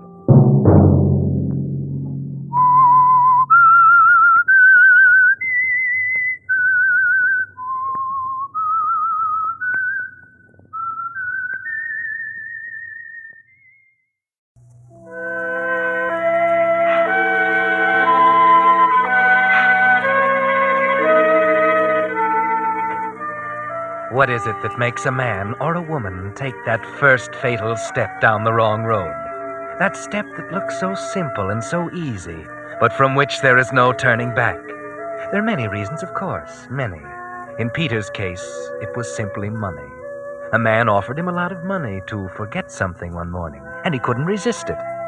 It didn't matter to Peters that the man had a foreign accent, or that his country was at war, or that his crime was to be one of the lowest in the book. It was the money that mattered to Peters, and he didn't think much beyond that. At first, that is. But then the time came, and he was pulling his car up in front of the house where he was to meet the man with the foreign accent. Hey, Jerry, why are we stopping? Oh, I forgot to tell you, Pop. I have to stop here for just a minute. I have to see a sick friend. But, Jerry, we haven't got much time. We'll be late for work. Don't worry, Pop. I won't be long. I'll get you there in time. Be right with you. Yes, this is it, Jerry. Your throat... Well, Peters, you are late. Come in. Yeah. I had to pick up a guy. What do you mean, pick up a guy? Pop, my ride. I take him to work every night. Where's he now? Out in the car, waiting. You fool. That might be dangerous. Oh, no. Would have been more suspicious if I hadn't picked him up. What did you tell him? I said I had to see a sick friend. A sick friend? Good. All right, Peters. This is Gus, the one I told you about. Hi, Kate. Hello. He's putting the finishing touches on now. They'll be ready in a minute. Peters watched, fascinated as old Gus continued his work. 3-4 minutes slipped by. By then, Pop out in the car began to get impatient. Oh, the old fool. The old fool? Why doesn't he stop honking that horn? Yes, why doesn't he? I'll tell him to stop. Please do. Does he think we need publicity? I'll call down to him. I'll tell him to stop. Hey, Pop! Pop! Lay off the horn. Didn't I tell you this guy was sick? But we're going to be late for work. I'll be down in a few minutes. Take it easy. Well, you'd better hurry up. I wouldn't want to be late, Jerry. Yeah. Who is this Pop? Is he all right? Will he cause us any trouble? No, I did what you said. I made friends with one of the old-timers down at the plant. Now I can't get rid of him. How is it coming, Gus? It's almost finished. Yes, Gus the mechanic, an old hand and a good one, was almost finished. Peters has watched as he chipped out the inside of the thermos bottle, and now he was working on the detonator. It looked like one of those old-fashioned watches Peter's old man used to own. And as Gus started winding it, somehow the sound was so familiar, it sort of got Peters. For the first time, he wished he'd never started the thing. What time you got, kid, eh? Huh? What time have you got? What's the matter with you? Are you getting too nervous for us? Nervous? Don't worry about me being nervous. It's, 8:29. 8:29. Okay, kid. What are you sweating about, huh? Who, me? Mr. Shark ain't sweating. Well, she'll go off at 6:30 tomorrow morning. Is that okay, Mr. Shark? Fine, Gus. Okay, Fine. kid, huh? Yeah, okay. Okay, then. Gus went to the steel cupboard and took down a metal jug. He came back to the table with it, cradled in his arms. Shark leaned forward. Peters felt himself tightening up inside. Without thinking about it, he pulled a pack of cigarettes out of his jacket and put one in his mouth. He was about to strike the match when Shark looked up. Put that match out, you fool. What? What's wrong with you? Haven't you any sense at all? What do you mean? Tell him, Gus. Kid, if one spark got into this nitro, they wouldn't find enough of us to fill that matchbox. Oh. The unlit cigarette turned to garbage in Peter's mouth. He spit it out and stamped it to pieces on the cement floor. Jacques and Gus looked at each other and grinned. That didn't help Peter's feelings any. When it came to the payoff, it'll be up to him, not these wise guys. Your lunch kit. Here it is. I just bought it this afternoon. Well, look how pretty it is, Mr. Shark. It's a shame to spoil it. All right, finish with it, Gus. We'll make the jokes later. Gus opened the lunch kit and took the bottle out. He screwed the detonator into the cap, and when it fitted right, he laid it aside. Then he put a siphon into the thermos bottle and opened the jug of nitroglycerin. He poured out a thick, yellowish liquid, and when the thermos bottle was full, he put the top on the jug and carried it carefully back to the cupboard.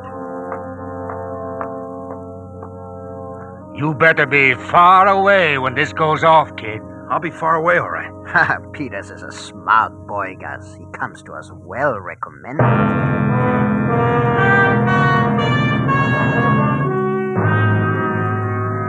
Gus didn't say anything after that.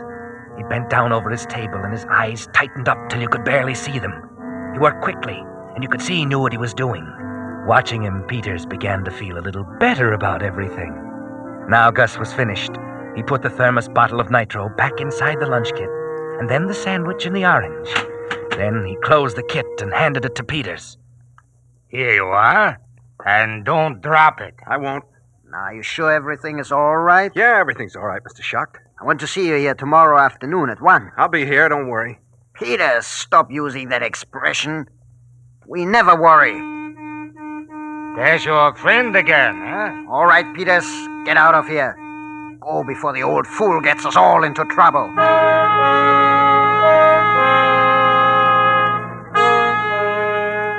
Peters had been with Gus and Mr. Shark for some time, and it was almost 9 now. It was a nice night, but Peters wasn't going to enjoy it.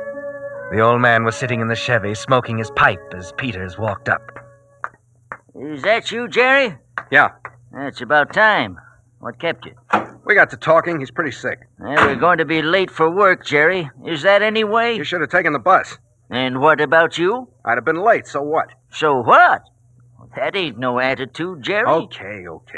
Here, put this lunch kit in the dashboard compartment. And be careful with it.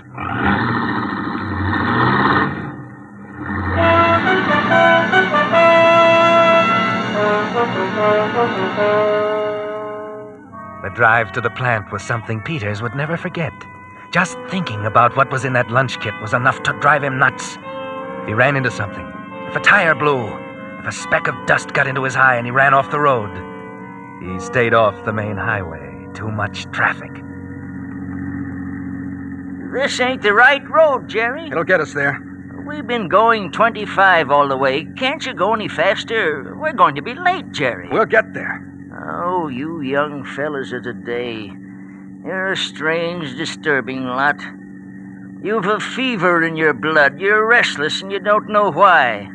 Yeah, you're a strange lot. And I don't know what the end will be. What's that? What's what? That rattling, what is it? I don't know, Jerry. It sounds like your lunch kit. Here, let me at it.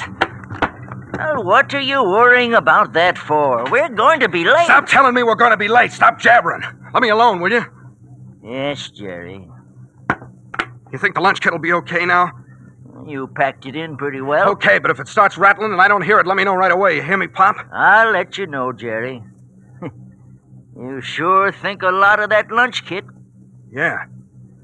Yeah, I sure do.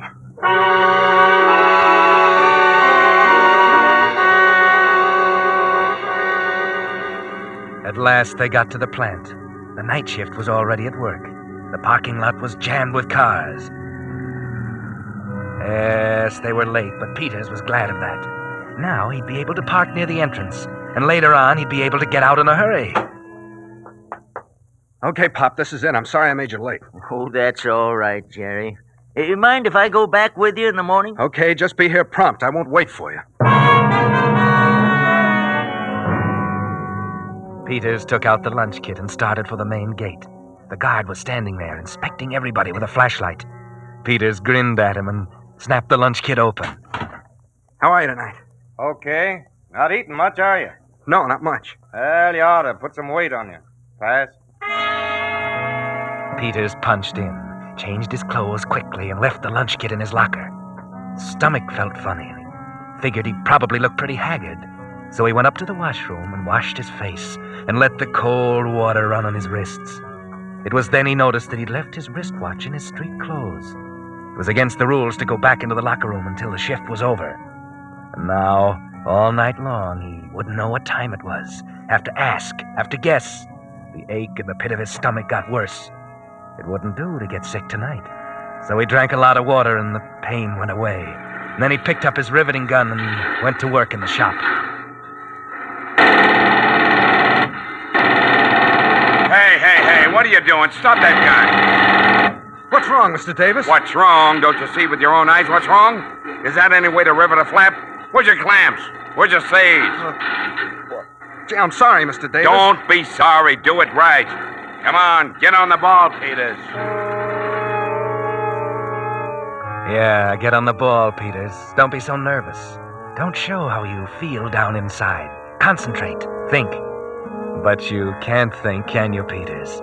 All you can find in your consciousness is the thought of that lunch kit sitting in your locker. All you can remember is that thermos bottle filled to the top with nitro. All you can think of is that detonator set for 6:30. Hey, Pop, what time is it? 1:30, Jerry. Hey, Pop, what time is it? It's 10 after 3. Hey, Pop, what time is it? Oh, what's eating you, Jerry? It's 4:25. Pop, what time is it? Jerry, what's wrong with you? Why, you're as white as a sheet. I don't know, my son. Hey, guys! Jerry's passed out. Come over here, quick!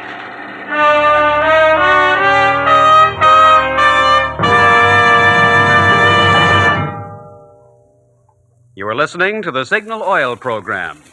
Let every go signal remind you that you do go farther with Signal gasoline.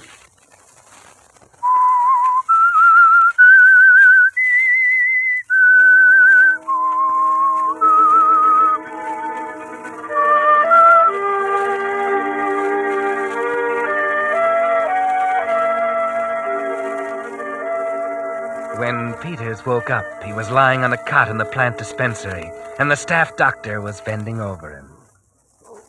How do you feel now, son? Better. You ever had a spell like this before?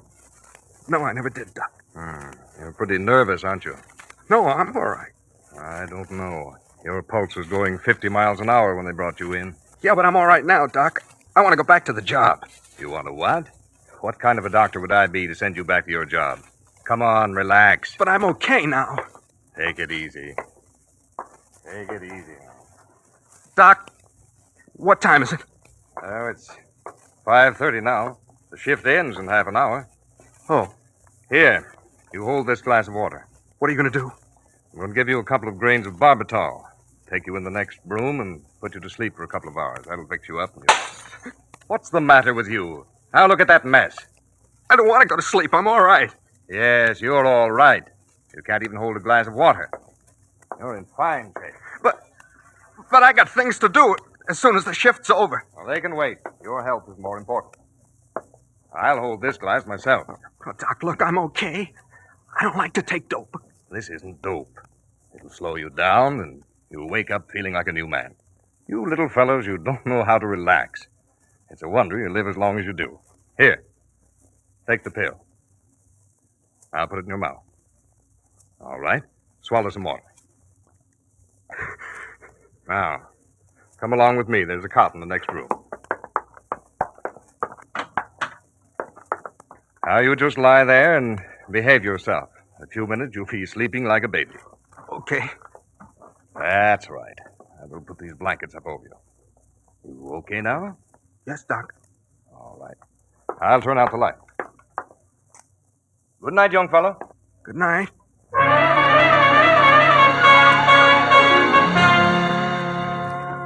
You spit out the pill, didn't you, Peters? Good thing you thought of holding that pill under your tongue. If you'd swallowed it and gone to sleep. Well, you don't even want to think about that. There's a window in the room. He said it was 5:30. When the whistle blows at 6, you get up, slip out the window and outside. Yeah, it'll work. Now you better rest. Rest.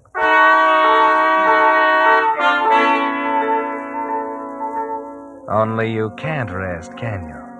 The doctor said it was 5:30, and that was a long time ago. What's holding up that whistle? Why did you forget your wristwatch? Relax. You have to control yourself. If you cramp up again, you're sunk. But what if something's wrong? What if the whistle doesn't go off when it should and no one notices before it's too late? What then? A pint of pure nitro. With all this oil and paint and airplane dope, this place will explode like an ammunition dump. Where's that whistle? Something's happened to it. Gotta get out of here. Get out!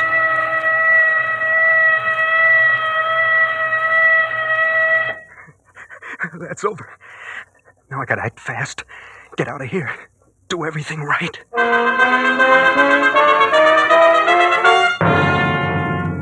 Getting out of the dispensary was easy.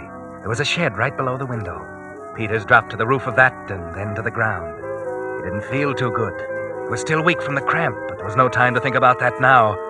When he got to the locker room, the boys were climbing out of their work clothes, getting ready for the shower room. Hiya, Peters. You okay now? Yeah, I feel fine. Better stop drinking that turpentine, Jerry, huh? Boy, you had me worried, Jerry. I'm okay now, Pop. Do I still get the ride? Huh? Yeah. I'll see you later, then. I'm going to take a shower.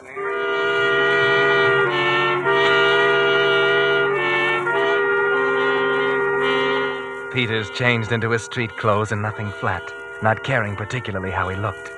What if that doctor looked in and found him gone? Don't give him a chance to catch up with you, Jerry. When he was ready, the other guys were in the shower room. That was the break he wanted. He took the lunch kit out of his locker and slid it underneath. Then he looked at his wristwatch. 4 minutes after 6. He had 25 minutes to get away.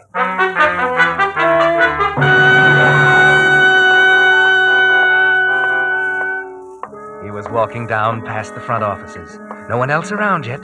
Couldn't walk too fast. Not too fast. Not too slow. Act natural. Past the foreman's office. Not too fast. Peters. Oh, hello, Mr. Davis. Peters, how you feeling now? I'm all right, Mr. Davis. Good. Say, come into the office for a minute. I want to talk to you. Been meaning to for some time now. Now? Sure, now. I'm in a kind of a hurry, Mr. Davis. Oh, it's 6 o'clock in the morning. Nobody's in a hurry. Come in. All right, but just for a minute. Yeah. Close the door. Yeah. Sit down. I really can't stay long, Mr. Davis. I'm supposed to meet someone. Meet someone? At 6 o'clock in the morning? You still look pale, Peters. Sure you feel all right? Oh, yes. Mr. Davis, it was about the mistake I made tonight in riveting. It's just that No. Forget it. Everybody makes mistakes. I'm the foreman. I make mistakes. Well, then Look at you squirming in that chair. Must be a blonde you're gonna meet. Yeah. It takes a woman to get a man upset like you are. Mr. Davis, Yeah, you gotta go. Well, look, I always have a little talk with the new boys. Sort of a bull session. Couldn't we get together tomorrow? How do you like our little plan? It's fine, Mr. Davis. Well, we're all mighty proud of the job we're doing here. Look, Mr. Davis, I've got a son overseas myself. Feel that this is the best way to back him up. Guess most everybody who works here feels the same. Hey, Peters! Peters! Come back here. What's the matter? What's wrong with that guy?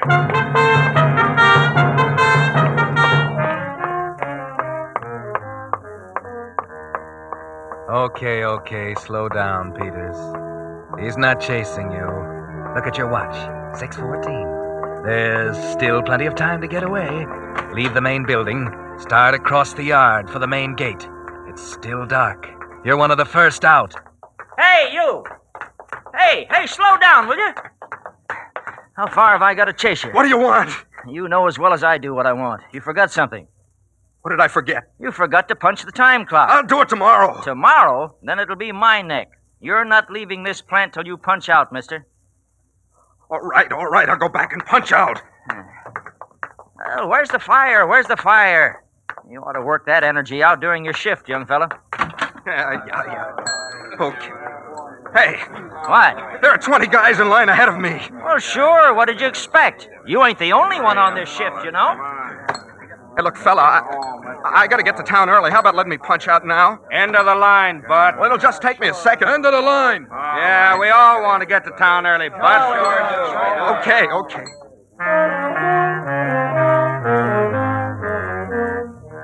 Take it easy, Peters. You've still got time. Get down at the end of the line and stop making yourself conspicuous.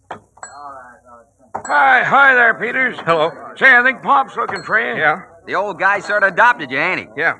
Sure a long line tonight, huh? Yeah. Yeah, well, not much to do at 6 o'clock in the morning. My missus will be sleeping when I get home. Yeah. Well, how you feeling now? Huh?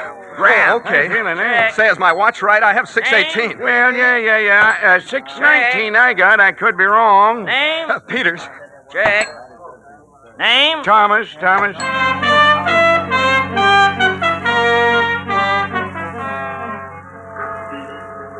He finally got to the parking lot. But a whole lot of people are out now, and it's going to be crowded if you don't hurry, Peters.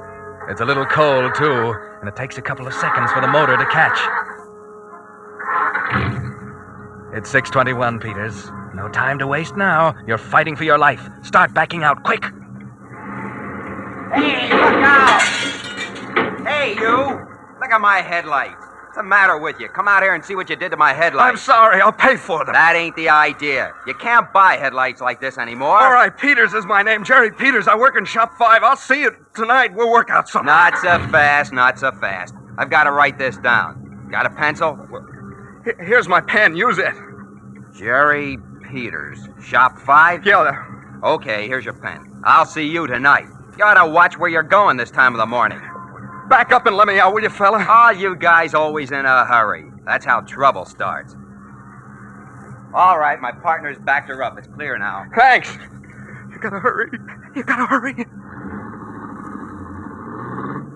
Jerry, wait. You're forgetting me. Hey, Jerry, wait for me. Wait, will you? Wait. Hey, Jerry.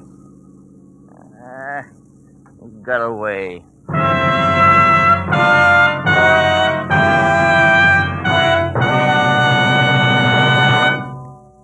The Whistler will bring us the ending of tonight's story in just a moment. Meantime, let me tell you how you can get absolutely free the very game that's now top favorite among American troops overseas. It's Salvo, S-A-L-V-O, the exciting battleship game. Thousands of these fascinating games, printed in color with complete instructions, have been sent by the Signal Oil Company to American troops all over the world. So many men returning from overseas have been telling friends about Salvo, people at home are wanting to play this exciting game, too. Recently, Signal was able to get a limited number of extra Salvo games for civilian home use. One is waiting for you now at your neighborhood Signal dealers. There are no strings to this gift, nothing to buy. You just ask your nearest Signal dealer for your Salvo game and get it free. Naturally, they'll go fast, because Salvo is on the way to becoming as popular here as it is in Burma, France, and Iceland. Better see your Signal dealer tomorrow.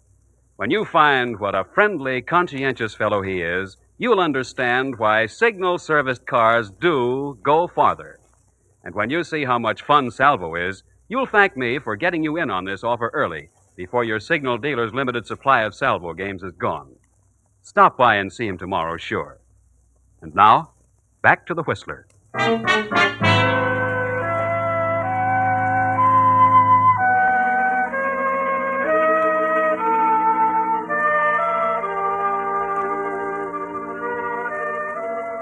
Yes, Jerry Peters got away from the plant. By 6:29, he was a good mile from the plant, racing along to safety. And back in the parking lot, Pop had something to say about the younger generation. How do you like that? These young fellas, I don't know what the end will be. What's the matter, Pop? You look like you got your dander up. Well, who wouldn't? He went off and left me. These young people got no sense of responsibility at all. Last night he drives like a turtle. This morning he races out of here like a demon and leaves me standing. Too bad, Pop. Maybe somebody else will give you a ride. Oh, I can get a bus. But this'll teach me to do a guy a favor. What do you mean, Pop? Well, that Jerry. He was going to ride me into town. So I come out here looking for him, and he's not at the car. So I go back in the plant to look, and I miss him. When I get back here, he's driving off. Yeah, but what's the favor you did him? Well, he was so darn particular about it. Then he goes off and leaves it under his locker. But I found it, and I put it in his car for him. What? His lunch kit. Hey! Now, I wonder what in the world that could have been.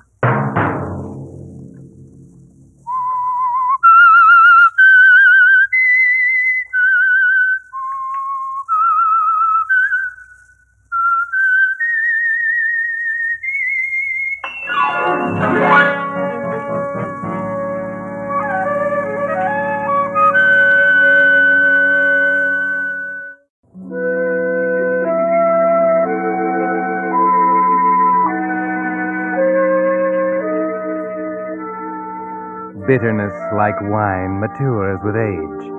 And high on a dismal and wind-swept hill, on the outskirts of a small New England factory town, sits a house in which bitterness is a living thing, a companionable presence. It's an old house, weather-beaten, run down, with perhaps a touch of its own bitterness, a silent lament for splendor long gone. There was a time back in 1905 when bitterness was young, and splendor was still present, and the Woodford sisters sat in the comfortable parlor before the winter's fire and read poetry to each other. Emma, graying, commanding, the protector. Constance, the younger, timid, yielding. All poets use the skies, the clouds, the fields. The happy violets hiding from the roads, the primroses run down to carrying gold. The tangled hedgerows where the cows push out impatient horns and tolerant churning mouths twixt dripping ash boughs. Hedgerows all alive with birds and gnats and large white butterflies. Constance. Yes, Emma. Constance, aren't you interested? Yes, Emma. You've always been very receptive to the works of Mrs. Elizabeth Barrett Browning. You seem on edge. What's the matter? Nothing. Nothing really, Emma. Something's the matter. Don't lie to me, Constance. You've been fussing and fretting all day, peeking out the window. Oh, Emma, for pity's sake. Constance! I'm sorry, but I was only looking out the window. I thought perhaps Mr. Willoughby might be coming by. He usually passes about this time. And why should you be so interested in the mailman? Were you expecting a letter? You know I'm not. You know how seldom anything comes for me. Only once in a while from Aunt Sarah or somebody like that. Constance, I don't believe you're happy. Happy? Hadn't thought about it. Not that way. I don't know, Emma. After all I've tried to do for you. Yes, I know, Emma. Oh, please don't think me ungrateful. You've been wonderful. I've been a mother to you, Constance, ever since dear Mama left us. I know, I know. And now you tell me you're not happy here. Act bored and fidgety, almost like I was keeping you prisoner. Always wanting to go out. But if only we went out just once in a while. If only for a walk in the village. It's not the fit place for ladies to walk unescorted. No, I suppose not. But we never have anyone to escort us, ever. Unless... Emma, perhaps old Mr. Willoughby would escort us to the village sometime. Constance, have you lost your mind? A postman. But he's a very nice old gentleman. He's the only person I ever see, except Dorothy. And I like him. The only people you ever see. The postman and our housekeeper. And what about me? Oh, you. Of course, you, Emma. I always see you. But you'd rather be with the others. Oh, yes, don't think I don't know how Dorothy brings you tea in your room and sits and talks. A common housekeeper. But she's very nice, Emma. And genteel, too. You said so yourself when you hired her. A good family, you said, not like a servant at all. But she is a servant now, Constance. Our servant. I've heard you laughing when you thought I wasn't around. Well, why shouldn't we laugh a little? Why shouldn't people laugh and have fun? Be happy? Oh, Emma! There. Don't cry, dear. Of course you should be happy. That's what I've tried to do for you. Because I love you, my dear, and because I promised Mama that I'd look after you. Make a home for you. I know. I'm sorry to be so hateful, Emma. You know I appreciate what you've done. Well, let's say no more about this now, dear. You run up to your room and dry your tears. I'll have Dorothy bring up a warm cup of tea. And then you and she can have your talk. You'd probably planned on that anyway. Oh, Emma, don't be angry about Dorothy. It's not that I enjoy her more than you. Honestly, it's just that she tells me things. Things about the outside, the city, the world, people. I like that. You're tired of your home here, aren't you, Constance? No, Emma, I'm not. It's a very nice home, I know that. Only I had hoped that I might see the city, go on a holiday, a little trip or something. But you always say no. Yes, dear, I always say no. And I know what's best for you.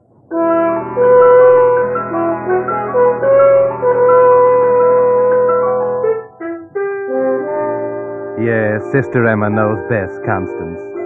She's always known best. And before her, it was dear Mama whom she adored. You should be grateful to have someone else looking out for you, taking care of you, running your life for you. But you're not, are you, Constance? You're unhappy, desperately unhappy. Here you are, Miss Constance. Some nice hot tea. Oh, thank you, Dorothy. There, dear. Now you mustn't carry on so. Crying spoils your pretty eyes. Oh, Dorothy, what am I to do? Do?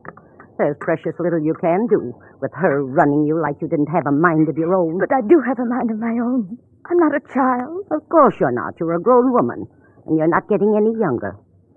If ever you're going to get out of here and find happiness, you'll have to do it soon. I know. Perhaps it's too late now. That's what I keep telling myself. Too late, fiddlesticks. You're only 35. And there are plenty of gentlemen who'd find you very attractive. Do you think so, Dorothy? Do you really think so? Of course I do. If ever she'd let you go into town by yourself, you'd see. The men would stare. Oh, Dorothy, we shouldn't talk like this. What would Emma say? She'd say it was wicked, no doubt, because she hates men. Why, I don't know. But she's wrong. Why should it be wicked for a woman to want the men to notice her? It's natural. Every woman should have the attentions of a man. Fall in love, get married. Do you really think so, Dorothy? Of course. And you'll find one yet. Don't you worry. Oh, it's not that. I've never thought really and truly about getting married or anything like that. Never seemed that I was meant for anything like that. But just to meet people, other women and men, see something besides the insides of this house. I know, and you shall. Why shouldn't you leave her and live your own life? But she'd never let me do it. She's so strong, and she'd find a way to stop me, bring me back. Perhaps I can help you. You, Dorothy? Yes, Miss Constance. What you need is a man who will come and take you out of here. Then Emma would have nothing to say about it. But where? Where would I meet a man? No one ever comes here. Perhaps one will, if we work it right. What do you mean, Dorothy? I have a cousin. He's a fine man, a widower, and just the type for you. I'm sure you and he would find each other very interesting. Does he live here, in the village? No, he lives in New York. In New York? The city? Mm-hmm. Oh, but Dorothy, how will I ever meet him? By letter. I'll write and tell him about you, give him your permission to write. You will have many things to say to each other, and perhaps, who knows, what may come of it.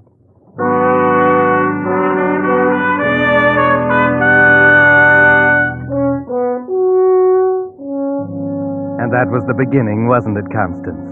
Remember how you waited for his first letter, half afraid that it would come, half fearful that it wouldn't? And then how you hid it until Emma had gone to bed. and then pored over every word again and again until after dawn. In a later one, he sent you his picture. Julian, handsome, a trifle slick-looking, not like the countrymen in the village. You sent him your picture and told Emma you'd misplaced it. And then, after months, came the letter asking you to marry him, telling you he was coming to the village to get you. And the last letter, that day, you read it in the grape arbor and came running in to tell Dorothy. Dorothy! Dorothy! Constance, such noise. Emma!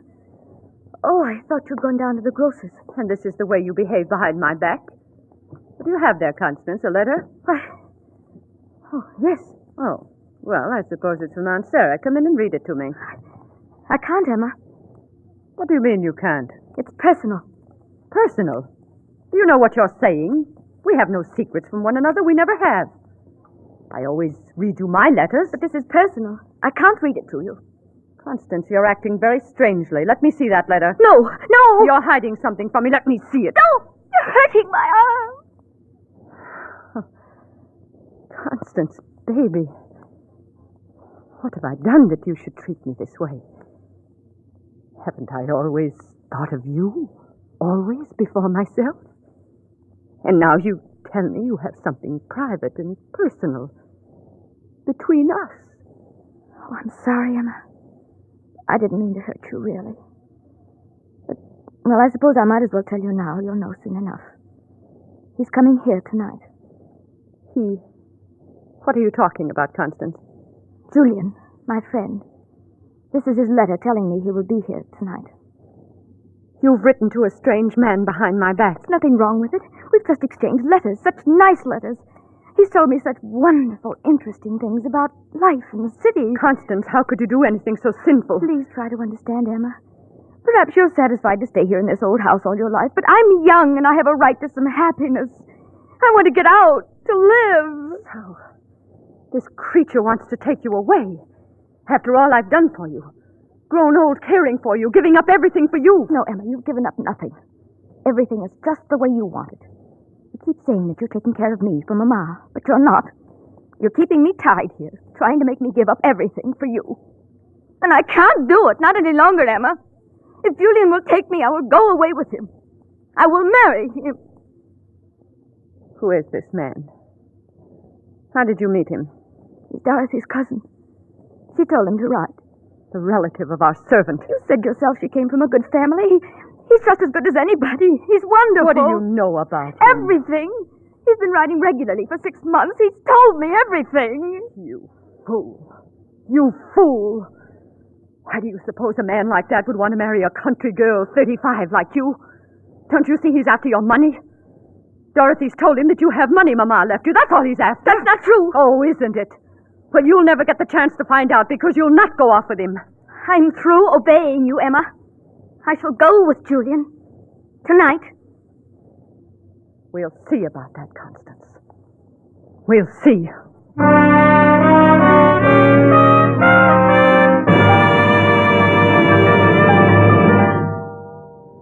You're listening to The Whistler, brought to you by your friend, the Signal Oil Company, marketers of famous Signal gasoline, your best buy today.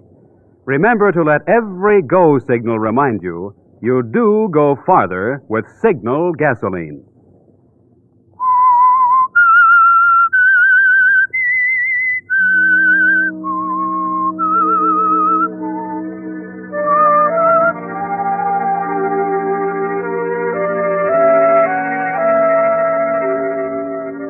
Well, Constance, the time has come at last. Julian will be here soon, and you've told Emma that you're leaving. Can she stop you? Can she carry out her threat to keep you here? Perhaps the only answer to that is Julian. And at last, after dinner, he's here. Here is Julian, Miss Constance. Constance? Oh, Julian. Come in. Do come in. Constance. So at last we meet, face to face. Yes. I hope it's not a disappointment. Disappointment? Anything but that. You're just as I expected you to be.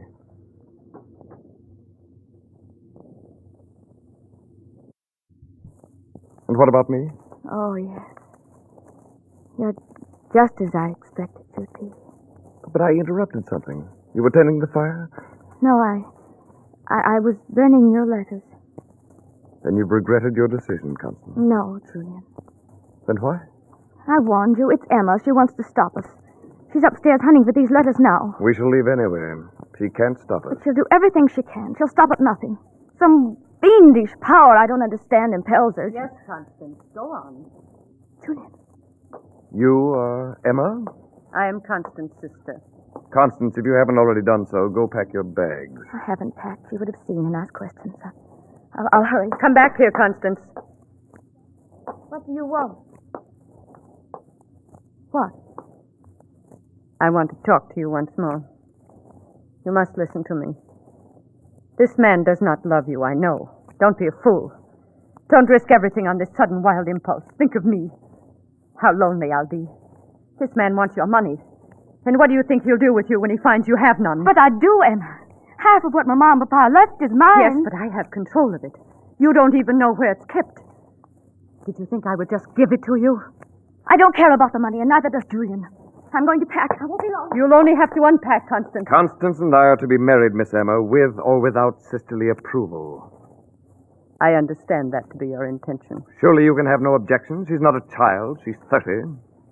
35. 35. Yes. Constance has never been very practical or serious-minded. When Mama and Papa were killed in a train wreck many years ago, I realized Constance was in my charge, that it was my duty to shield her from the ills of the world.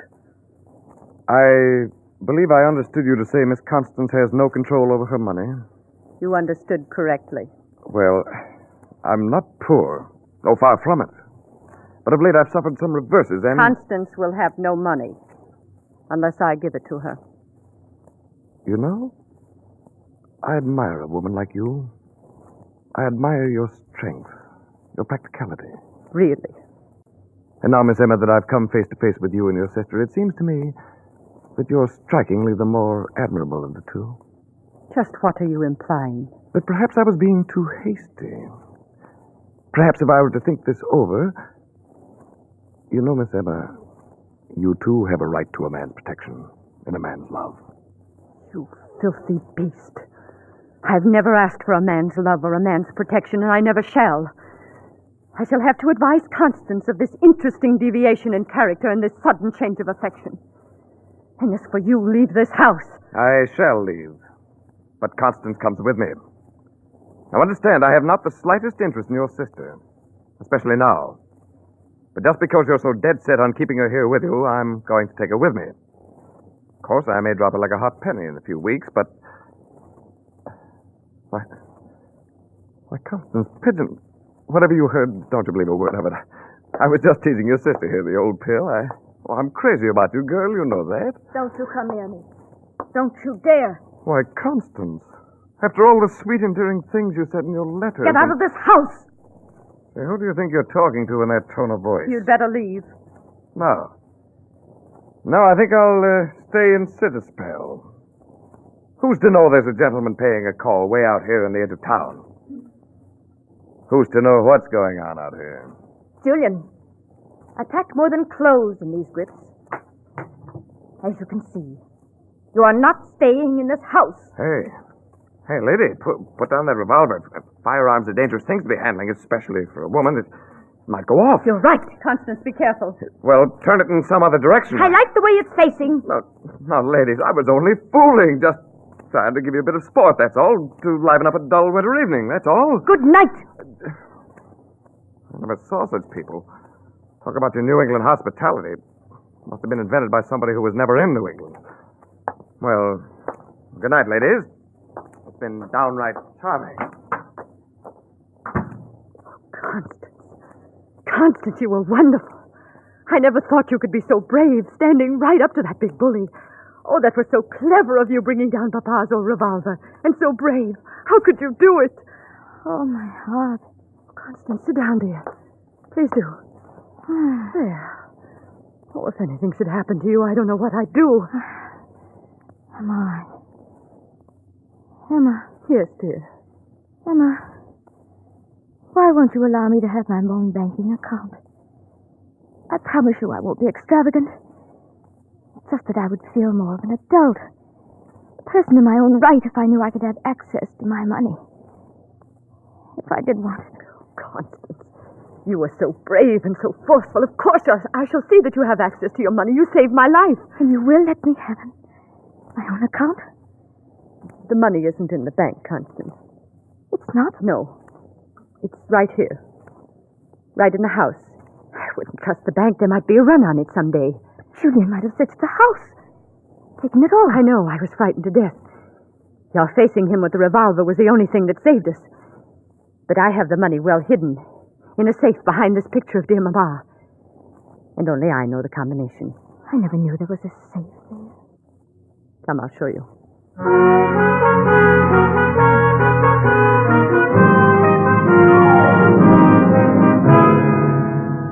Emma, relieved of her fright, is more human than you've ever seen her, isn't she, Constance? She seems really happy as she goes to the safe and opens it. There it is. All there. You didn't know we were so wealthy, did you, little sister? How much is it, Emma? At my last count, it was a little over $250,000, including the bonds. Mama was so wise. She made Papa invest in only the safest things. So you see, All dear... right, ladies, if you'll just hand over the contents of that safe. Phew, Julian! I availed myself of your servant's entrance, Miss Emma. Informal, but practical. Constance, the revolver there on the floor. Get the revolver. I have the revolver now. Now it is my turn to give directions. Back against the wall and let's not have a sound from you. Don't know who'd hear your way out here if you did yell. Constance, do something. Don't let him take our money. What'll happen to us? That's our security. Our future, our happiness. My security, my future and happiness, Emma. Don't worry, he's only taking my half. What do you mean? Julian and I planned the whole thing. And we didn't know it was going to be this easy. I thought I'd have to draw the money out of the bank. It's much simpler this way. What are you saying, Constance? You can't know what you're saying. Oh, yes, I do know. I thought it would take a fright to make you part with my money. When I wrote Julian it would be a battle, and he suggested this little plot. You were happy, weren't you, Emma, when you thought Julian a thief and a rotter? You were gloating inside because you thought everything you had said was true. Constance, you must be out of your mind. Julian and I are going to travel all over the world. I'm going to live at last. I'm going to see things. The Lord will punish you, Constance. Oh, I've had my share of punishment, Emma. All the long, rotten years I've had to spend with you. I have your grips in the money, Constance. Shall we leave? Yes. Yes, Julian. Goodbye again, Miss Emma. You vile, unspeakable man. You vile, unspeakable woman. You'll be sorry, Constance. You'll regret this to the end of your days. I shall hate you. Hate you forever and ever. My hate will reach out for you wherever you are. You'll never be happy. Goodbye, Emma. Constance! Constance, how could you? Miss Emma, have they gone? You're the cause of this. After I gave you a home, a job, companionship, you did this to me. I could kill you. No, Miss Emma, calm yourself. You took her away from me. You're responsible for me being left alone to live out a miserable, lonely old age. No. Stop looking at me like that. She'll be back. Back? She'll never... What did you say? Why are you so sure she'll be back? You know something more about this, don't you? Why, no, Miss Emma. No. You do? What do you know, Dorothy? Why should Constance come back if she's got the money? I don't know, only you said yourself that he might take the money from her. But he's your cousin, Dorothy. You must know him well.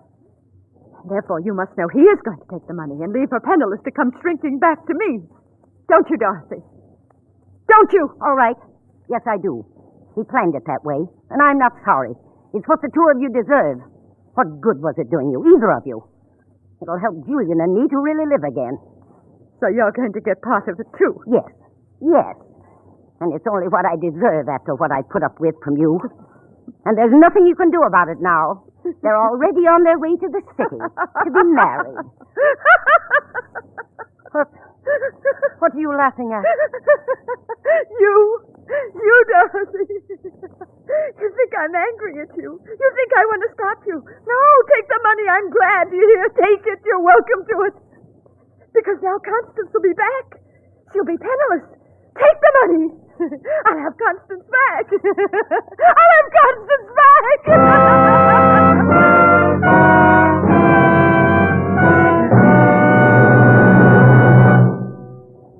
But that's not all of this strange story.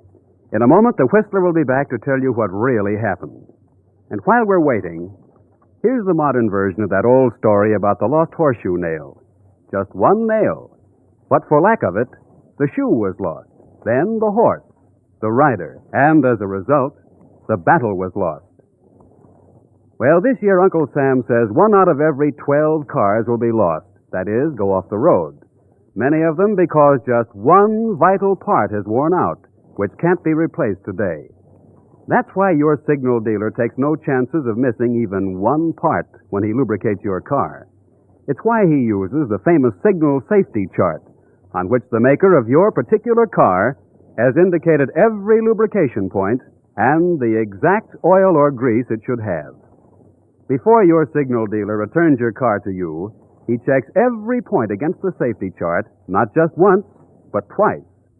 This double protection is Signal's way of assuring you that your car won't be the one in 12 that goes off the road because some vital part wore out from lack of lubrication. So if it's been 1,000 miles or 2 months since last lubrication, play safe. See your neighborhood Signal dealer for a Signal Safety Chart lubrication. And now, back to the Whistler.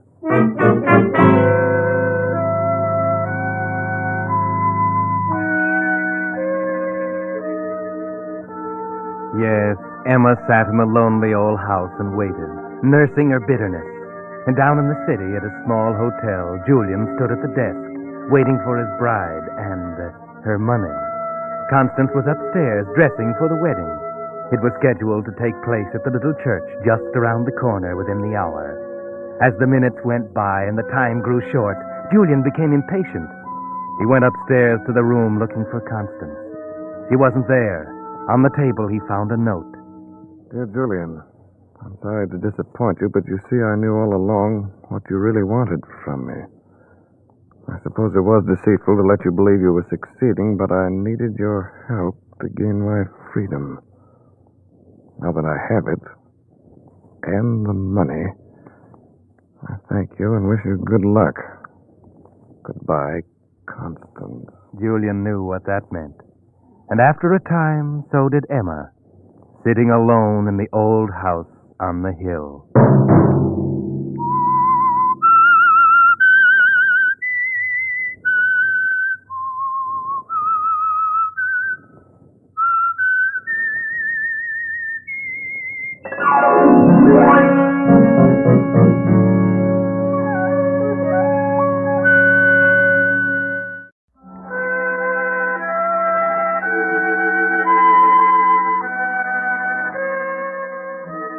You've heard of identical twins, haven't you? Yes. You don't run across them very often, but once in a while you'll find two people who look so much alike that even their own parents can't tell them apart. And that can lead to all sorts of complications. There's one case I have in mind especially, the case of Mona and Martha Spencer, identical twin sisters. They were exactly alike. Their friends couldn't tell them apart. Their mother and father, before they died, had trouble distinguishing between them. After their parents' death, they were alone in the world. Two devoted, loving sisters. At least that's what everyone thought. Two loving sisters, beautiful, popular, surrounded by admirers. Then along came Bill Everett, handsome, successful, the catch of the season, as they say. And Mona caught him. Yes, they became engaged, and Mona bought out the stores for her trousseau. And one night, she and Martha stood in Mona's room, admiring the beautiful dresses and lingerie she had purchased. And this dress, and this robe, and... What's the matter, Martha? Oh, nothing. I think they're beautiful, all of them. Especially this dress. I wonder how I'd look in it. Well, you'd look lovely, dear, the same as I will. Why don't you try it on? Well, of course. It'll be like looking in a mirror as myself. Go ahead. I'd like to see how it will look on me. Well, if you're sure you don't mind. Of course I don't mind. Go ahead. Try it on. Oh, you're a very lucky girl, Mona. Lucky? Be so lovely and have Bill. Well, if I'm lovely, so are you. We're both alike. Yes, except for one thing. Well, Martha, what is it? We've never had secrets from each other. How aren't we alike? You have Bill. Oh, I do believe you're jealous. Are you in love with Bill, too? Nonsense. I just can't help feeling a little jealous, naturally. You found your man, and I... Well, you blame me? We're not alike in another respect, Martha. You're weak, and I'm strong. Weak? Yes. I found my man, as you put it, because I made up my mind to find him. You should do the same. Darling, what's happened to all your boyfriends? You've been staying home so much lately. Well, I just haven't felt like going out, that's all. Martha, sometimes I don't understand you. You're so moody lately. Oh, that's probably Bill. Run down and let him in like a good girl. I'll be dressed in a minute. All right.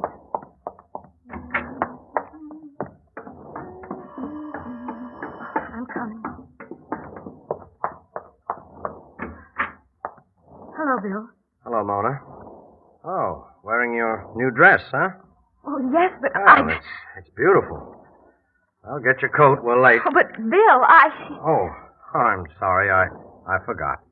Oh, Ruth. Well, that's hardly the way to kiss a sister. Huh? Oh. I've been trying to tell you, Bill. I'm Martha.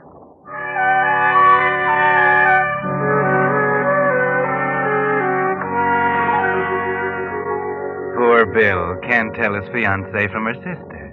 Yes. It's too bad that incident at the door had to happen, because it gave Martha an idea.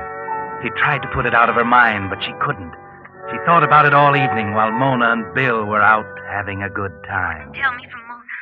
Couldn't tell me from Mona. Not even when he kissed me. He couldn't tell. Yes, that little voice kept whispering to her over and over and over again. It wouldn't go away. The thought was there, insistent, growing. And even Bill couldn't distinguish between them. Why not? Why not? By the time Mona came home, the thought had grown into a plan, and Martha was waiting for her sister. Oh, hello, Martha. Still up? Yes, I couldn't sleep. Oh, what's the matter? I've been thinking. Really? Oh, that's good. Oh, now run along to bed like a good girl. I'm dreadfully tired.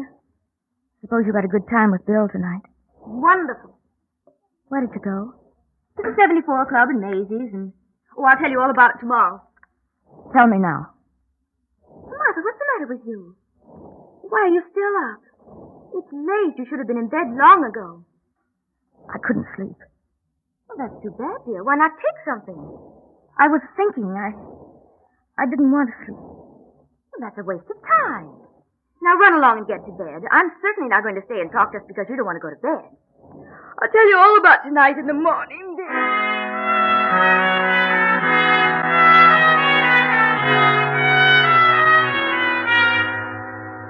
Mona goes on about the absorbing business of getting ready for bed, but Martha stays in her room, sitting, watching her, and through her mind go the details of the plan, carefully, minutely. She watches her sister's beauty preparations with a stoic look on her face, but with hatred burning and growing inside her. Then Mona is ready. She climbs into bed and prepares to turn out the light. Run along, Martha. I'm going to bed. I want to talk. I told you we'd talk in the morning. No, we won't. What? There isn't going to be any tomorrow for you, Mona. What do you mean? What are you trying to do, scare me? I remember when we were little girls, you used to try to scare me. We're not children anymore, Martha. No, we're not, are we? But one thing is still the same. You always get the best of everything. That's the same. I've hated you for years, never really known it until now. Hated having a sister who always got the best of everything. And then Bill came along. So I was right. You are in love with Bill. Yes, Mona, I'm in love with Bill. You were right about another thing. I'm jealous of you. You're just lucky. You always have been lucky. You met him first, so he fell in love with you. Why couldn't it have been me? If I'd met him first, he would have fallen in love with me. Yes, you're laughing at me now, but you won't laugh much longer. You were right about several things, Mona, but you were terribly wrong about one thing. You said, I'm weak and you're strong. Well, you were wrong, Mona. I'm not weak. I'm strong. I'm stronger than you. I'm strong enough to kill you. You're a fool. You wouldn't gain anything by killing me. Wouldn't I? Now stop this nonsense and go to bed. We'll talk about it in the morning when you're more calm. You don't believe me, do you, Mona? You don't believe there isn't going to be any morning for you. But it's true, Mona. You're going to die tonight. I'm going to kill you. Martha! Where did you get that gun? That gun? Why don't you remember, Mona? This was Father's gun. Put that down! You can't order me around any longer. I saw it all up. Get away from me! Martha! Clumsy, aren't you, Mona? You can't run away from me. Martha! No! No! I'm following you, Mona. You won't go far. Just to the top of the stairs. Then you'll be down on your knees, begging me not to kill you. But it won't do you any good. Martha, in heaven's name! You see, it's you who's weak, not me. I'm strong. Martha! Martha, no! You're making a mistake. It won't do you any good. Martha, wait, please. Listen to me. You see, Mona, I told you you'd be begging on your knees. You must listen. No. You listen. You don't think I'll gain anything by killing you. You think I'll be caught and convicted and die. Well, you're wrong again, Mona. I won't be caught and I won't die. No one will even know you're dead, Mona, because after I kill you, I'm going to become you. They'll think I died. They'll think I committed suicide. Mother, please! Perfect, Mona. Perfect in every respect. Isn't it lucky we're twins? How fortunate we look exactly alike. How fortunate we sound exactly alike. You are me now, Mona. And you're going to kill yourself. No! Mother, don't! No! No! No! Hold still, Mona. Struggle. Won't do you any good. I'm strong, Mona. I'm strong enough to put this gun to your head. It must look like suicide, Mona. The gun. Close. Powder burns on your face. Hold still, Mona, while I pull the trigger. Ha ha.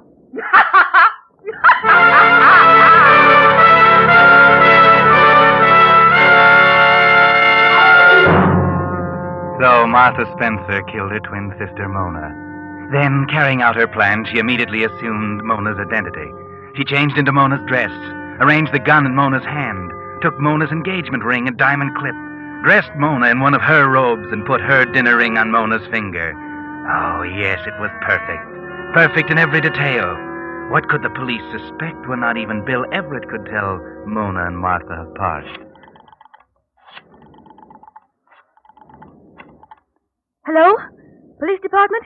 I think you better come to 437 Oak Street right away. My sister just committed suicide. What?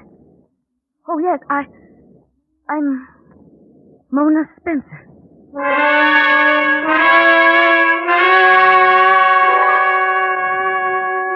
Yes, it's done now. Now there's no turning back, Martha.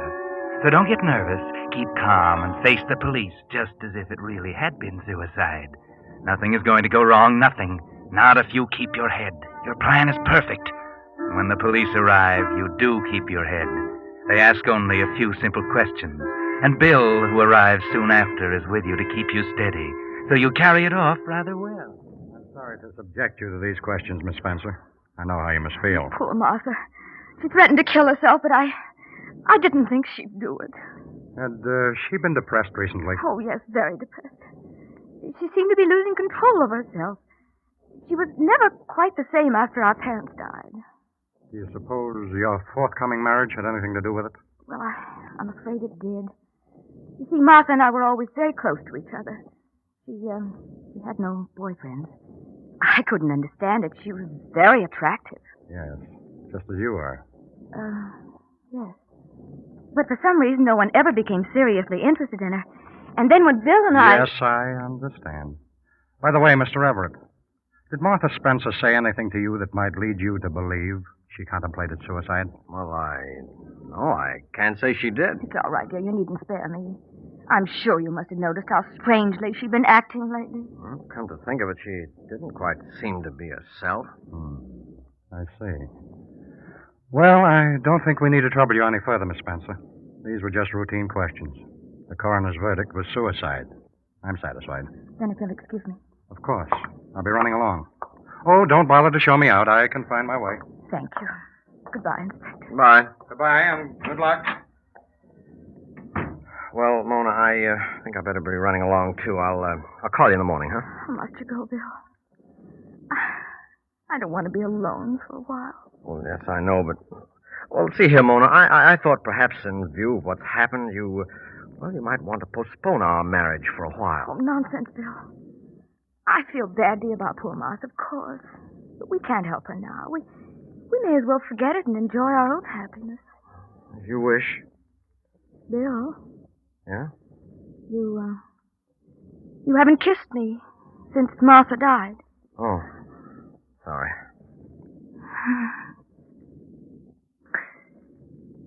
I love you, Bill.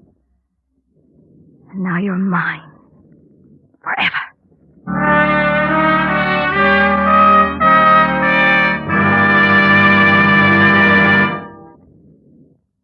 You are listening to The Whistler, brought to you by your friend, the Signal Oil Company, marketers of famous Signal gasoline, your best buy today. Remember to let every go signal remind you that you do go farther with Signal gasoline.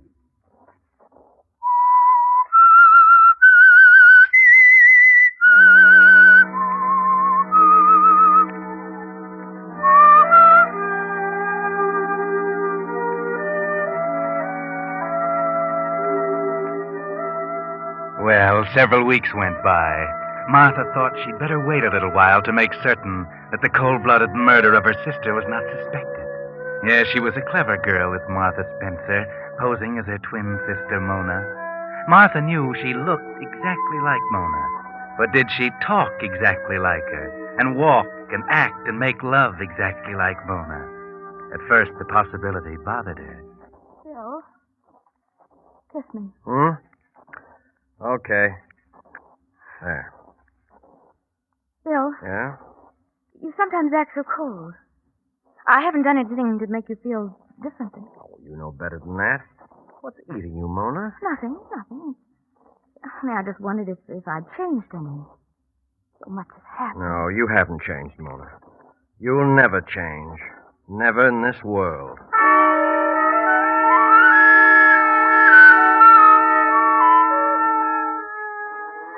Yes, everything was going all right. Bill didn't suspect a thing, neither did the police. And after a few weeks, Martha felt secure. Bill didn't act as she had expected him to act. There was a sort of a chilly detachment in his attitude toward her, but perhaps that was only because he was shy or reticent to show his feelings before they were married. So the thing to do was to hurry up the marriage. Bill, why should we wait? Why don't we go ahead and get married? Right away. Okay, I suppose we might as well get it over with. That's a fine way to talk about our marriage. Okay, so we'll get married. We'll drive out to Raleigh tomorrow and get the license. Raleigh? Yes. Why drive way out to a little town like that to get it? Well, you know why as well as I do. Oh, yes, Of course, dear, anything you say.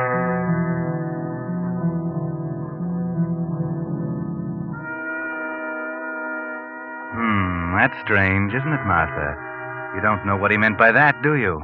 There must be some secret between Mona and Bill that you didn't know about. But never mind, it can't be very important. And he didn't suspect you. Don't worry about it as you drive out to Raleigh. Go to the courthouse and sign the application. But now there's something else. You watch amazed as Bill signs the application for a license. Bill? It's all right. I've signed correctly.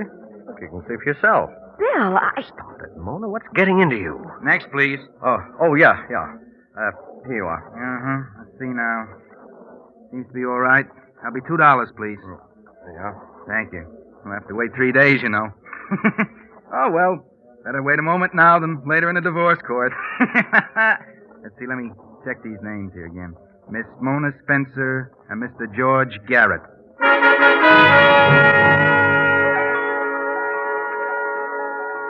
There was something wrong, something terribly wrong. Why did Bill sign the license George Garrett? A cold chill clutched at Martha's heart, but she didn't say anything to him. On the way home, he suggested that they celebrate the occasion by going out that evening to a little roadhouse up in the mountains. She accepted, of course, and Told him she'd be ready at 7. She left his car and went up the steps of her home. Yes, her home now, all hers. She opened the front door. And as she closed it, something on the stairs caught her attention. Oh! She looked at the top of the stairs. There was nothing there. She shrugged her shoulders and walked up. Just her imagination. Or was it? She paused at the top and looked at the rug. This was where she had killed Mona. She could almost see her, hear her. Martha, no! You're making a mistake! It won't do you any good! Martha, wait! Listen to me! Stop it, you fool! Yes, stop it, Martha. You're beginning to hear things. She went to her room, Mona's room. Ah, it was good to be alone, to enjoy Mona's trousseau. All those wonderful things. She slid open the closet door. Ah, such beautiful dresses. Which one should she wear tonight? She tried to concentrate, sat down at the mirror, and there was her reflection. Mona's reflection. Oh, now isn't that a shame? Breaking that beautiful mirror and that fine bottle of perfume. She got up and paced the floor. She simply couldn't get it out of her mind. Why? Why did Bill sign his name George Garrett? And why do Mona's words keep coming back to her? You're making a mistake. It won't do you any good. Martha, wait! Listen to me! I won't think about it. I won't!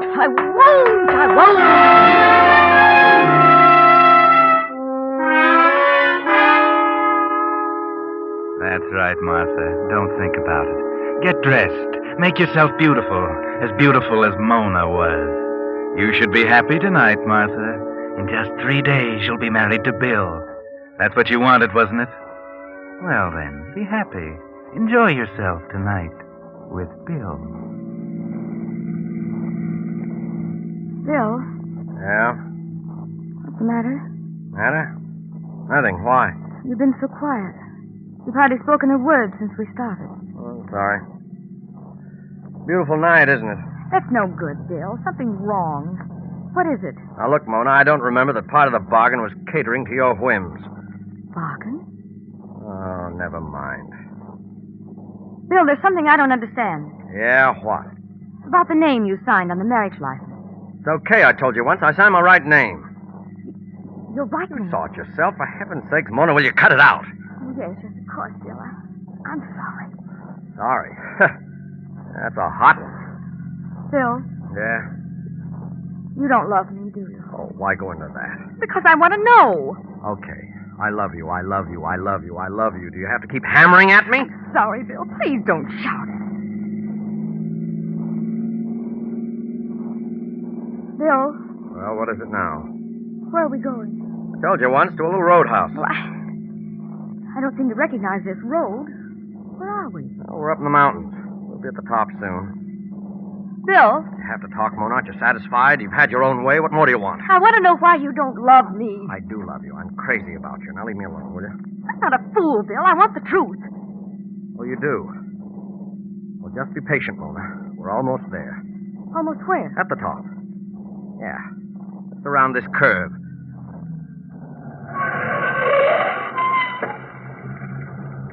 There. We're here. I don't see any roadhouse. No, there isn't any, Mona. Then why are we stopping? So you can get the truth. You're always getting everything you want. All right, Mona. Look over there. Where? Over there, while I... Bill, what are you doing? Just tying your arms. And now I'm gagging you. No, why are you doing this? There we are. No. Oh, nice and neat. How does it feel to be gagged, Mona? Oh, no, Mona, it's no use. You're going to listen to me now. You had your own way long enough. Always talking, always ordering, demanding. Well, I'm not going to go through with it, Mona. I'm not going to marry you. You can only torture a man so long, and then he does something about it. And I'm going to do something about it right now. Yes, Mona. Yes, I'm going to kill you. I've tried to reason with you. I've begged, I've pleaded, I've threatened, but you've only laughed at me. You thought because you knew my secret you could force me to marry you. Well, you can't. I'd rather go to prison than marry you. No, I won't marry you. And I won't go to prison because This is going to look like an accident. I've got a perfect alibi, Mona. I can count for every minute of this evening. When they find you, they'll think you took that curve too fast, and they'll pronounce it accidental death. Perfect. This is your car, and there's nothing to connect me with even being here this evening. And I'll be rid of you, Mona. I'll be free to marry Lois. Oh, you didn't know Lois, did you? You didn't even know such a person existed, did you? Well, she does. And I'm in love with her. I love her, not you. And I'm going to marry her. Won't do you any good to beg, Mona. I can't trust you. I trusted you once with a secret, and you tried to blackmail me. Blackmail me into marrying you. Oh, don't do anything about that. You No, got but the wrong girl. I can't let you go over the cliff, bound and gagged. No. No, that was just to make you listen, so I could tell you why you're going to die. Wouldn't do to have them find you with your arms tied together. That wouldn't look quite like an accident, would it? Well, this is it, Mona. Now, you won't feel a thing when I bruise your pretty little head. Now, just remove the gag and the ropes. Release the brake. Engage the clutch. Stop the engine.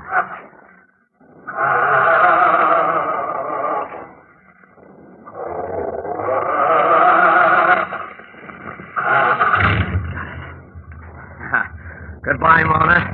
Pleasant dreams.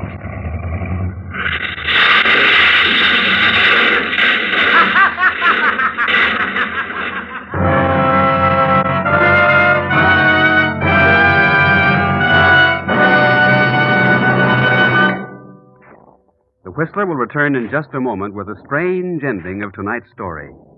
Meantime, let's test your memory. How long has it been since you had the lubricant changed in your transmission and differential? That's an important question, because the tremendous pressure under which the gears in most modern cars operate gradually pulverizes tiny metal particles and turns even the best lubricant into a grinding, harmful abrasive. That's why, if it's been 5,000 miles or over 6 months since you had your transmission and differential lubricant changed, your neighborhood Signal gasoline dealer suggests that now is a good time to do it. Now, when you bring your car in to have its Signal safety chart lubricated for winter protection. Your Signal dealer has the equipment to thoroughly flush out the old, worn-out lubricant. And his Signal safety chart shows the exact type of scientific high-pressure gear lubricant prescribed by the maker of your car. It's just another part of your neighborhood Signal gasoline dealer's complete, conscientious service to help your car go farther. And now, back to the Whistler.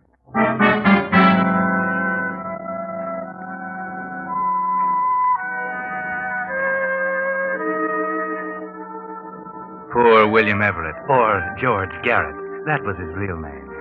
He didn't get away with it. His alibi was foolproof enough so far as the accident was concerned. But he forgot that Inspector Dudley would check up on the marriage license and see his name signed big as life. The name of George Garrett, an escaped convict. Yes, Inspector Dudley didn't have to pin a murder on him. All he had to do was send him back to prison to finish serving a term of life imprisonment. Poor Bill. He only committed murder to protect his secret. And he never knew that it wasn't Mona he killed. It was Martha. And Martha hadn't the slightest idea that he had a secret, so she would never have given him away. Too bad Martha couldn't have known the truth before she killed Mona. Oh, well. That's what happens sometimes when you're a twin and you're in love with the same man as your sister.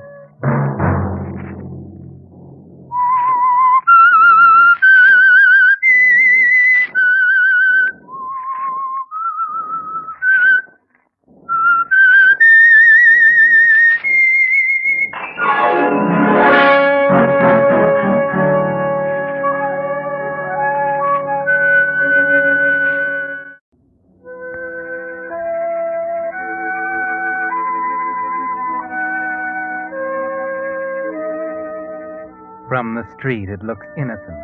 Just a plain, ordinary two-story dwelling. There's a sign over the entranceway. It says Dr. Julius J. Weber. Just that, nothing more.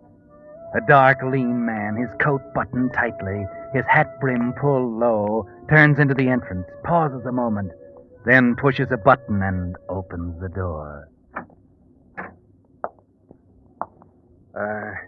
This is the doctor's office.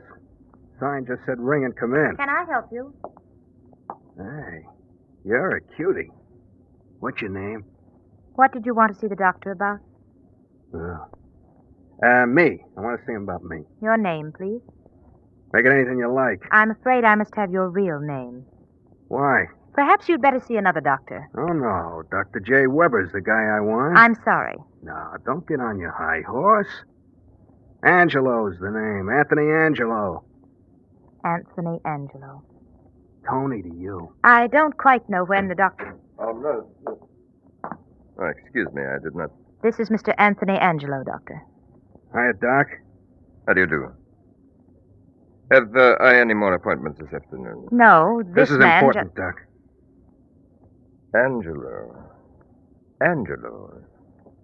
Seems to me I've heard the name before. Yeah. I've been getting lots of publicity, especially lately. That's why I want to see you. Come inside. Nurse, bring along your book. Hey, this is confidential. You are at liberty to take your business elsewhere. Everybody's touchy around here. Okay. Let her come along. Come in.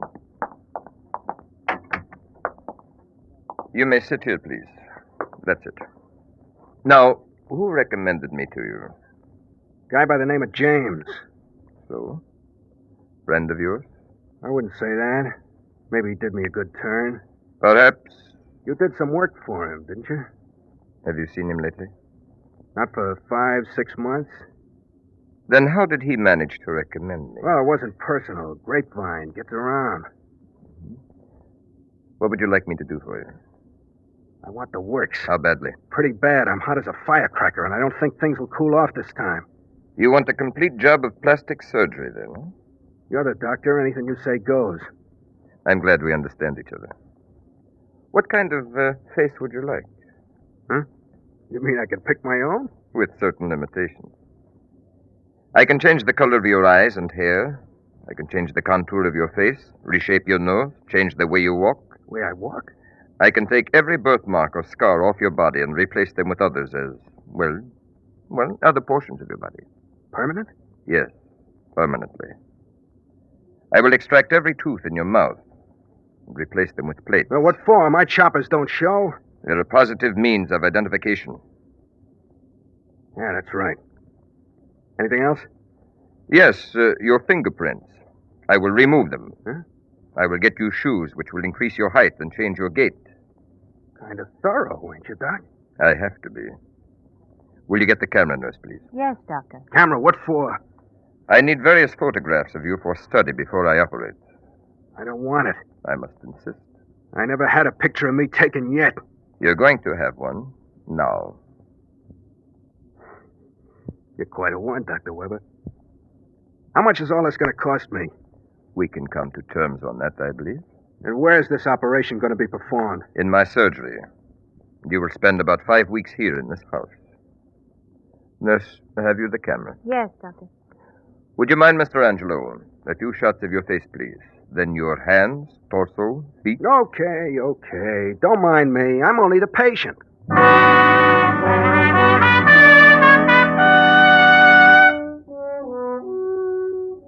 This is a big job you've taken on yourself, Dr. Weber.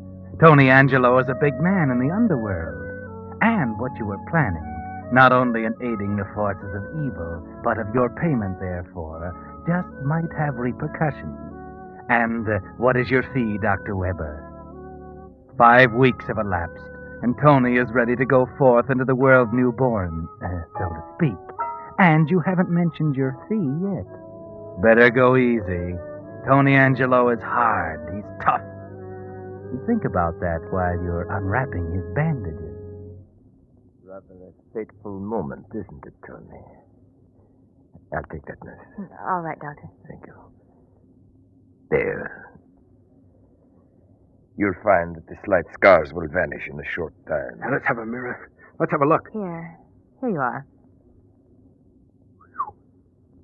My nose. My face. My lips. Hey, this ain't me. You may go, nurse. Yes, Doctor. Yeah, look at my eyes. They're gray. And my hair and eyebrows. Doc, you're a marvel. It's worth whatever you ask. How much do I owe you? Sit down, Tony. Over there in that chair, facing me. Yeah, sure, okay. My fee is $1,000 a month for the rest of your life. How much? $1,000 a month. You're kidding. Levity is the furthest thought from my mind at the moment. I can't pay that much. Yes, you can. And you had better. I was afraid of something like this. Okay, I'm listening. There's nothing to tell. My fee is $1,000 a month for the rest of your life. The completeness of my job works for me as well as for you. I'm satisfied you're going to live for a long time. How do you know I got that much money to pay on the line? You have. You've been investigated. I know what each of my patients can pay. This is a sweet racket you have, Dr. Weber. I am bringing it to a very successful conclusion. You are my last patient. I am now assured of an income for the rest of my life, which will permit me to live in luxury. You mean with my 1,000, you have enough? That's right. And if you have any ideas of not paying, forget them. Smarter men than you are paying right now. Maybe they forget easier. That's what I advise you to do. To forget your entire past. I suppose you know that you can get knocked off any time. By whom? Any one of your patients. Maybe Huey James? How do you know James was a patient? I heard rumors. I wouldn't put much stock in rumors. Furthermore, any idea you may have of inflicting injury on me, you can discard. If I am absent 12 consecutive hours without notification at certain places, a complete file of documentary evidence is presented at the office of the district attorney. Very smooth. Go ahead, Doc. And if by the 10th day of each month your payment is not in this office, complete evidence on you is sent to the DA. That sounds like blackmail. Call it whatever you wish. I'm only ensuring your payment. In case you're in doubt as to the extent of my evidence, I'll enumerate the things which makes my insurance the best in the world. I'm listening. I have a complete set of your former fingerprints and of the impressions made by your fingers now. I have photographs of you before the operation, and while you have been sitting in that chair, 36 shots have been made through that aperture in the wall directly behind me. What? Yes, right there. So, Tony, get rid of any idea that my plan is not foolproof. It is. There is nothing you can do. Nothing. Smooth. Pretty smooth. It's better than that. It's perfect. And the reason it's perfect is because I am winding it up now. You are my last case. You know, I ain't got the foggiest idea what to do about it yet. But I'll think it over. You do that. In the meantime, keep sending those checks regularly, huh? I'm through here now, huh? That's right. You can leave. If anything bothers you, come back. But please make it soon, because I'll probably be taking a trip. Okay, Doc. I'll be seeing you. Good luck, Tony. Oh, Mr. Angelo. I got a new name, sister.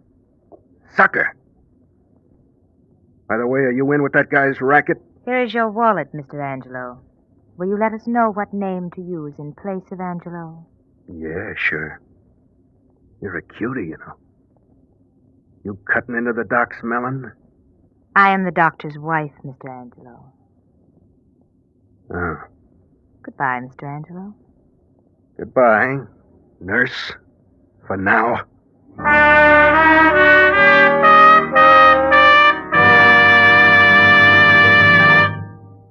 You were listening to The Whistler, brought to you by your friend, the Signal Oil Company, marketers of famous Signal gasoline, your best buy today. Remember to let every go signal remind you do go farther with Signal gasoline.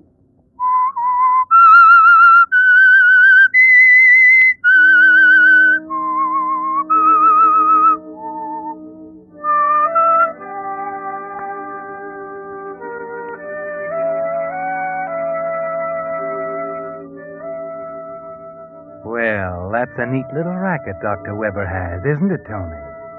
He has you so tied up you can't possibly wiggle out of it, can you?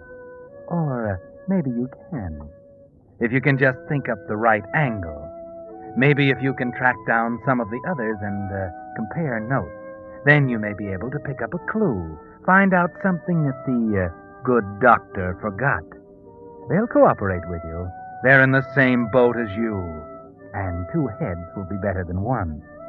So, who'll it be first? Well, there's only one you even know about, Huey James. Yes, look up Huey James, or the man who used to be Huey James. Huey James? Haven't seen him.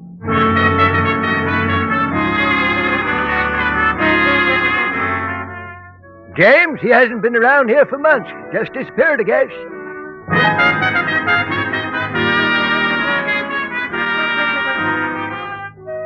I heard he got his face lifted, and as far as I know, ain't nobody seen him since. Don't even know what he looks like now.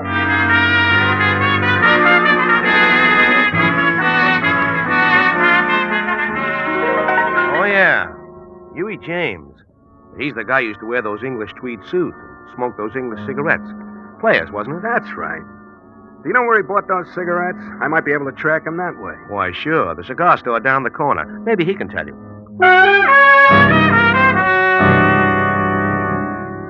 Yeah, now you're getting somewhere, Angelo. Try the cigar store. You're using your head now. Do you have any players' cigarettes? No, Oh, now, wait a minute. Players, huh? Yeah, here. I do have 1 pack left here in the drawer. Thanks. Not many people buy these, huh? No, I've been keeping them specially for 1 customer. Guess I'm about the only store in town that has 1 them. customer, huh? Yeah. That 1 customer wouldn't be Huey James, would it? Oh, no. I haven't seen him for months. I used to keep players especially for Huey. Then he disappeared. But it was very funny. A few weeks later, this other guy shows up and asks for them. He's been coming back regular ever since. Oh? What's he look like? Oh, well, now that you mention it, something like Huey. He wore those gray tweed English-made suits just like Huey. And it's something of the same build. But the face wasn't like Huey. Oh, no, not at all. And he had red hair. I see. Maybe I'll stick around and meet him. A fella players smoker, you know. Oh, no. No, he won't be coming in again. Huh? Why not? Oh, the cigarette shortage, you know. I can't get players at all anymore. He bought out all I had the last time and said he wouldn't be back until after the war and I got more. But mightn't he come in just for any kind of cigarette? I doubt it. He said he came from clear across the town to get them. I see. Okay, thanks.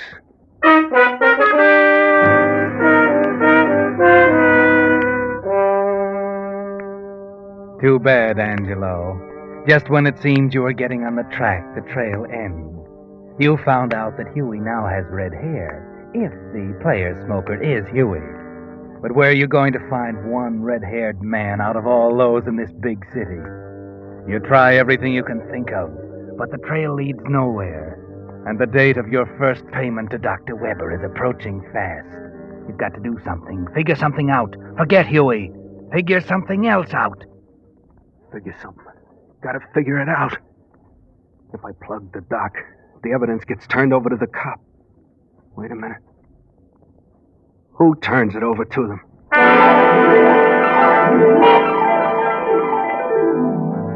That's right, Angelo. Now you're thinking again. Who does turn the evidence of your transformation over to the police? If you can get to that guy, get him and destroy the evidence, your worries are over. Slowly, a plan takes form in your mind. Could it work? Could it? Maybe. And it's worth a chance. You can't just sit and pay $1,000 a month all your life, now, can you? Oh, Mr. Angelo. Hello, sister. What are you doing back here? Something wrong? Don't you feel well? I feel okay, sister. I want to see the doc. But what about? He's very busy. I know, but he'll see me. I got something for him. Oh? Oh, yes. You're early with it, aren't you? Well, that's good. A lot better than being late, isn't it? Yeah, that's just what I figured. Is he in there? Yes, you may go in. Okay. Maybe you better come along. You might want to take some more of them notes. Oh? Very well. Well, Mr. Angelo. Mr. Angelo says he has something for you, Doctor. You're very prompt, aren't you, Mr. Angelo? I got something for you, Dr. Weber, but it's not what you think. I got a surprise. A surprise? Yeah. Your game is up, Doc. You won't get a cent out of me. Oh? Yeah. Because I found out who your trigger man is and where he kept the evidence. Where he kept the evidence? That's right. You get it, Doc. The evidence ain't there anymore, so you got nothing on me. Now, if I decide I ain't gonna pay, there's nothing you can do about it. I see. I don't believe you, Angelo. You will, Doc. You will. Now I'll be running along. It's been very pleasant to make your acquaintance. See you later, sweetheart.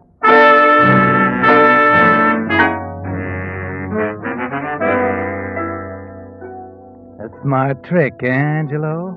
By the look on their faces, you figure you pulled it off, too. Now all you have to do is wait around across the street to see what happens. If they take the bait, one of them is sure to go see about that evidence, and they'll lead you right to it. And you don't have long to wait. It's only a few minutes before the doc comes out and hails a taxi. You're in one right behind him, and you tail him clear across town. You follow him into a swank-looking apartment. It's easy. He's an amateur at this game, and you're an expert. You take the stairs. He takes the elevator. And you're ahead of him all the way. When he gets off at the 5th floor, you're standing in the stairwell watching. He knocks on a door. And while you're both waiting, you think how neatly your trick worked. He's led you right to the evidence. Then the door opens and you get a shock. Yes, you get a shock because the man who opened the door to Weber wore a gray English tweed suit and had red hair. And you know without anyone telling you, it was Huey James.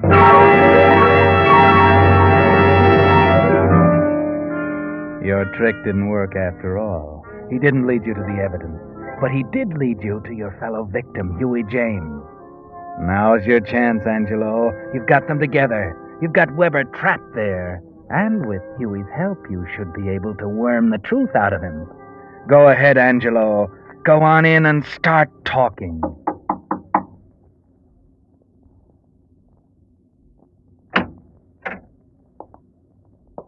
What do you want? I see by your door plate you called Mr. Peterson. Yeah, whatever. I'm called Becker. I want to talk with you.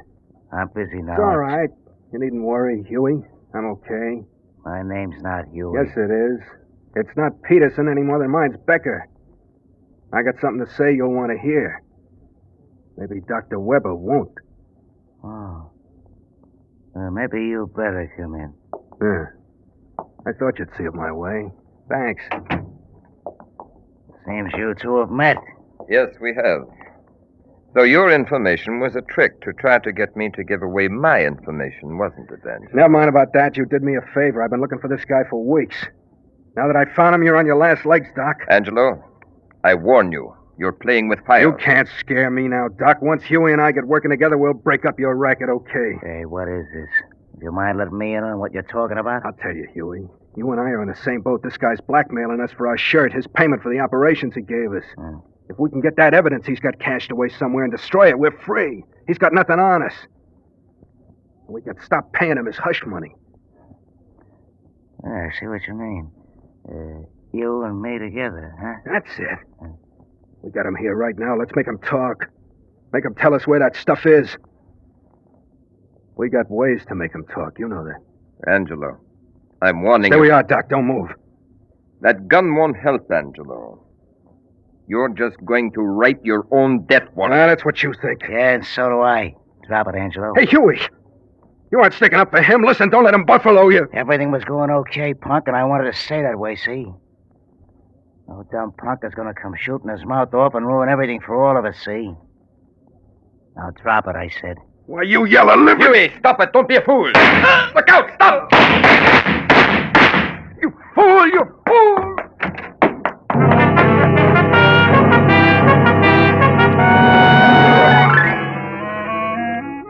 Take it easy, Angelo. Take it easy. You got a couple of slugs where they do the most harm. And there's Huey James lying over there. And you can tell from here he's dead. Your bullets did that. You're a fool, Angelo. You came here to get Huey on your side. Instead, you end up by shooting it out with him, bumping him off, and maybe getting bumped off yourself. Better get out of here while you can still walk, before the cops come. Weber, the doc got away. Here's the door. Get out. Hurry! Hurry!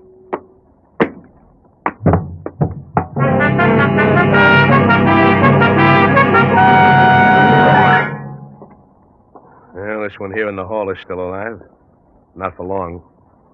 The other one's dead. Okay. Here's the guy we caught running out of the building. Take your hands off me. What's your name? I'm Julius Weber. I'm a doctor. I was just visiting here in the apartment, and I don't see why... He did it. Hey, wait a minute. What did you say, man? He did it. I was coming down the hall. He ran out the door, shooting. I got in the way. That's not true. He's lying. He did it. I was just an innocent bystander. That's not true. I tell you, he did it. He's Tony Angelo. He's a gangster. Tony Angelo? That's not Tony Angelo. I know Tony. I tell you it is. And how do you know? Come on, speak up, brother. You're staring a murder rap in the face. I know it's Tony Angelo because I performed the plastic surgery on him. You hear that, mister? What have you got to say to that? He did it. I'm just innocent. He's lying, I tell you. Make him tell you the truth. Too late now. He's dead. But... No. You don't believe him. Surely... Put the cuffs on him, Joe. Take him down and book him for murder.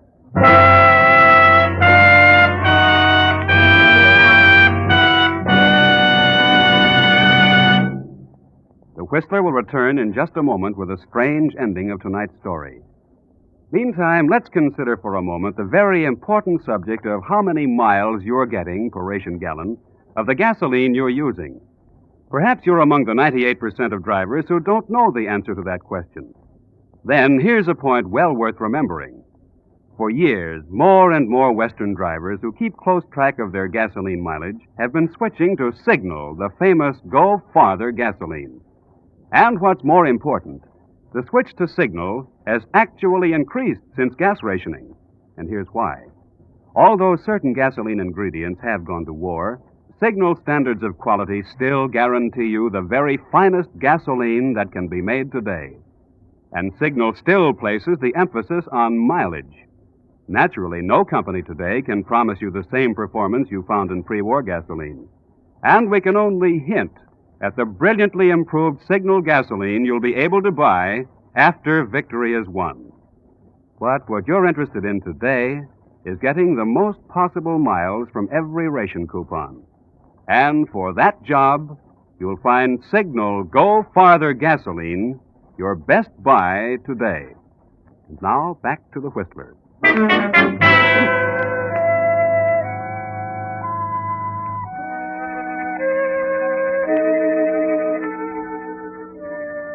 Well, Angelo and Huey James both dead, and the doctor booked for murder. Funny thing, the police never did believe that he was telling the truth. Or maybe they didn't care too much, especially after they found all the evidence. Enough evidence to send the doctor up for a good many years for performing illegal operations. So Angelo did do a pretty good job of fixing the doctor. The funny part of it was, something he never knew, that his trick had worked perfectly. Yes, the doctor had taken the bait, because the police found the doctor's evidence in Huey James' apartment. It seems Huey was really the brains behind the racket. After he'd had his face remodeled by Dr. Weber, he'd persuaded the doctor that they could run a nice racket, with Huey taking the lion's share of it. You see, blackmail works both ways. Huey has as much on the doctor as the doctor had on him. It was very neat, until Angelo came along. The moral of the story is, of course, that a doctor who operates in crime may expect to run his practice into the ground. 6 feet into the ground.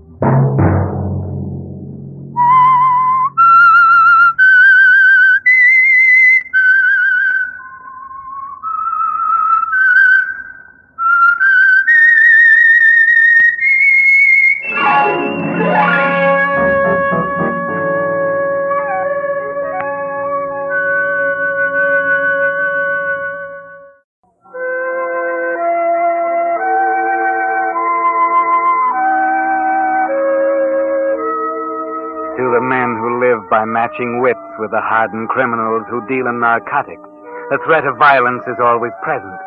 But sometimes that violence has unexpected consequences. Witness the experience of Mark Hoskins, veteran detective of the narcotics detail. It was late one fall evening that Mark, with his fellow officer Red Andrews, was making his way down a blackened alley toward the hideout of two criminals prominent in the dope trade. The door right up the top. Open up. But if we should need it, I spotted it this afternoon when I cased the setup. Anybody see her? No, nobody but the druggist. I just bought a package of cigarettes. Okay. Well, come on. Let's go get your promotion. What do you mean by that? We've been on this assignment a long time. If we crack it, you know the old man will give you a promotion. Why just me? Are you kidding? You're the fair-haired boy. I'm a dog around this department. The chief's had a knife in my back a long time. He likes an excuse to twist it. You'll get the promotion. You sound jealous, Mark. Maybe I am. Come on, let's go. Better stay in close to the wall. Right. Red, look out. Somebody under the stairs. You bet there's somebody under the stairs. Hey, behind you, Mark. Huh? There's another with a blackjack. Oh, I see you. Mark! Let's go, Joe. I knew I'd catch up with you, Finley. No, you haven't, Papa. Oh, nuts. They got away, Mark. Mark!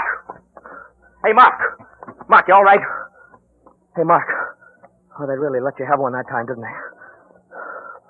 Hey, what's going on up there? I heard shooting. Come here. It's all right. We're police. Well, what's wrong? Look, did you see a couple of guys duck out of the alley? Yes, just after the shooting. They jumped into a car and drove off. Yeah, that's what I was afraid of. Hey, what's wrong with this guy? They blackjacked him. Look. Yeah? Go into that drugstore on the corner. You can go through the back door. Call an ambulance while I take care of him. Police ambulance? Yeah. Well, who shall I tell him wants it? Red Andrews. Okay.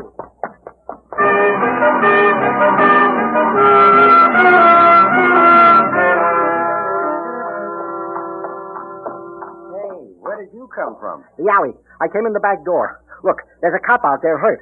Looks like it may be fatal. And the other one asked me to call an ambulance. What were they doing? Well, after some crooks, I guess. Can I use your phone? Sure. Go ahead. Thanks. Let's see. Oh, there's the police department number. Wonder how bad that guy's hurt.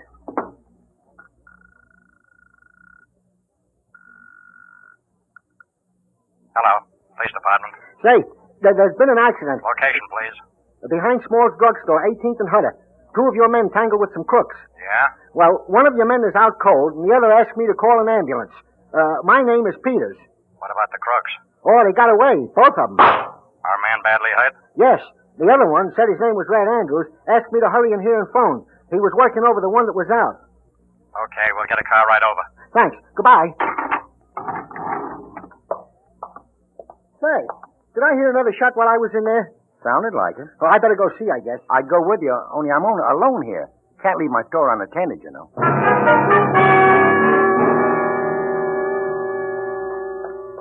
I got the police all right. They said they'd send an ambulance right away. Hey. Who are you? You're the one that was knocked out. Those crooks. I gotta get... And those him. crooks. Look, he's hurt now. I gotta get those crooks. Yeah. Now, look, just take it easy. An ambulance is coming. I gotta take a look at this. Hey, this man isn't just hurt. He's dead.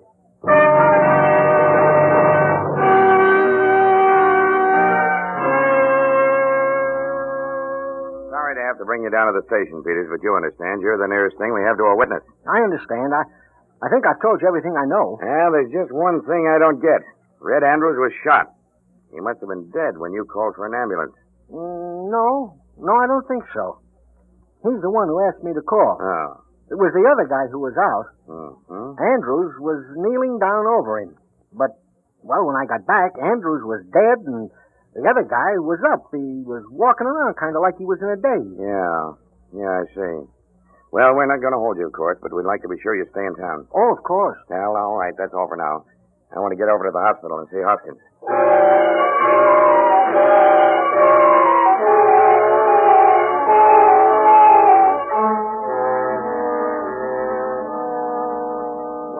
Hoskins, you managed to butch another one, didn't you? Take the knife out of my back, Chief. We got a tough break, that's all. Yeah. Red Andrews got such a tough break that it killed him.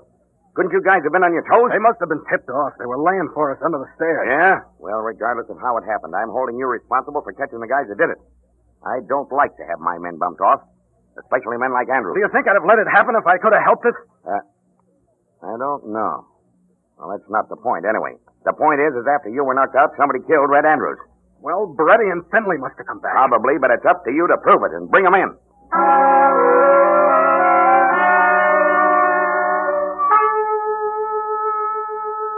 Well, Mark, some rather startling developments took place while you were unconscious. You and Red Andrews exchanged positions in a most peculiar manner, and the chief putting you on the spot to explain it. Well, now that you're out of the hospital, you better do some checking up. First thing will be to locate Beretti and Finley again. Better check your gun first, though. They're desperate characters, you know. Oh, how do you explain that, Mark? You don't remember firing your gun last night, do you? They knocked you out before you even drew your gun, and yet your gun has been fired. At least there's one round missing. And now, back at the scene of the crime, you've found another clue. An empty shell from your gun. Some shells from Andrew's gun, too, but they were fired after you were knocked out. So your gun had been fired, and now you know where. At the spot where Red was shot. Does that suggest anything to you, Mark? No, it couldn't be. I didn't like him, but I couldn't have been that much out of my head. Could I? I've got to find out more about this.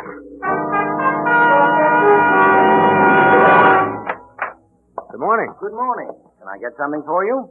Were you the druggist on duty here last night? Yes, it's hard to get help these days. I have to work night and day. Yeah, I understand a guy called an ambulance from here last night. Yes, that's right. Did he say anything to you? Just that there were a couple of officers in the alley and that one of them had been hurt. I see. How long was he in here? Oh, about 4 minutes, I guess. Did you see anyone else while he was phoning? No. No, I didn't.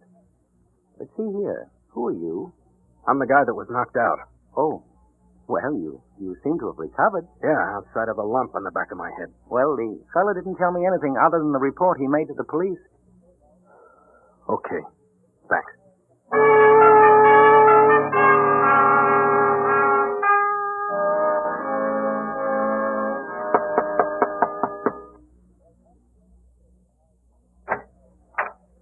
Yes? Is your name Peters? Yes? You're the guy who called the ambulance about that affair behind Small's drugstore last night, aren't you? That's right. Come in. Oh, thanks. They told me at the department you'd probably be willing to answer some questions. And, who are you? Take a good look. Don't you recognize me? Oh, yes.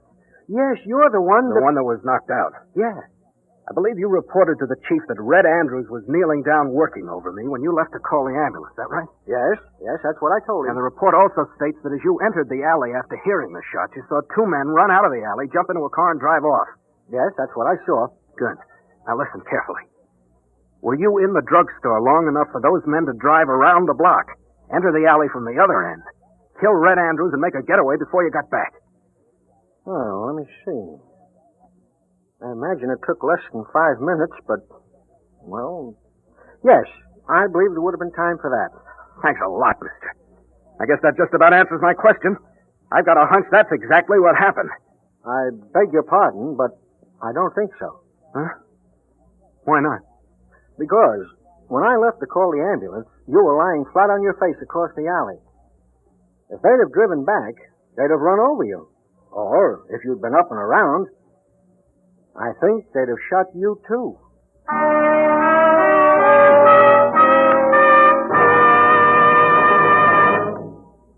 You are listening to The Whistler, brought to you by your friend, the Signal Oil Company, marketers of famous Signal gasoline, your best buy today. Remember to let every go signal remind you, you do go farther with Signal gasoline.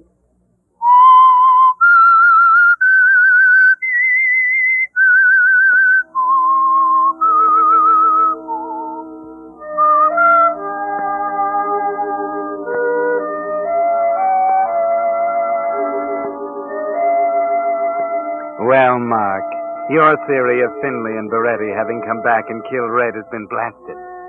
This is beginning to simmer down to far too few suspects, isn't it? From the way the evidence is pointing, you're going to be incapable of weighing it in an unbiased manner. It's placing too much suspicion on you. Of course, you're not ready to face an admission yet, not even to yourself. But if you won't admit killing Red, you'd better find out who did. You know that Red fired several shots after you were knocked out. But that doesn't mean that Finley and Beretti couldn't have fired some, too. Maybe they shot Red during the fight and it didn't kill him instantly. Maybe he had the bullet in him all the time he was working over you. It's worth investigating, Mark. The coroner could help you there. Hello, Doc. Oh, hello, Hoskins. Glad to see you. Doc, can I speak to you for a minute? Certainly. Sit down. Thanks. Look, you did the autopsy on Red Andrews this morning, didn't you? Yes. Terrible thing. You determined the cause of death? And that's right. He died of injuries sustained from a gunshot. Doc, were you able to tell from the nature of the wound how long Red lived after the shot was fired? Oh, yes. Definitely? Definitely. What would you say, Doc? Could he have lived 10 minutes, 5 minutes? Well, if Red Andrews lived 10 seconds after that shot was fired, would have been a miracle. What? Yeah, he was shot through the heart, close range. Died instantly.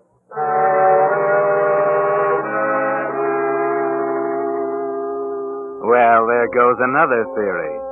Red couldn't have been shot by the crooks at the start of the fight. And they couldn't have driven back in the alley without running over you. But who else could have done it? Who else had the opportunity? Silly, isn't it, to suspect yourself? But the fact remains that Red Andrews was the fair-haired boy of the department. Everybody knows that. And the chief knows that you were jealous of his position because Red stood between you and promotion. Do you suppose it could have been possible that your subconscious resentment of Red could have been translated into irresponsible action while you were knocked out? Possibility or not, you better crack this thing before the chief gets such an idea, or before he puts someone else on the case to start prying around. Oh, hello, Hoskins. Hi. Say, did the lab stuff on Andrews come through you? Yes, I did the analysis. You handled the ballistics report, huh? Yes, a bullet was fired at close range from a .38 service pistol. Oh, was, huh? Yes, probably by a gun that had been stolen from some officer. Probably. Did you retrieve the bullet? Yes. Mind if I have a look at it? Oh, sure. I have it right here. Yeah. Here you are. Would it be all right if I borrowed it? Huh? The chief's assigned me to the case. I want to make a comparison, okay? Oh. Well, I guess it's all right. If you'll be personally responsible for it. Yeah, sure. Yeah. But you be sure to take good care of it, all right.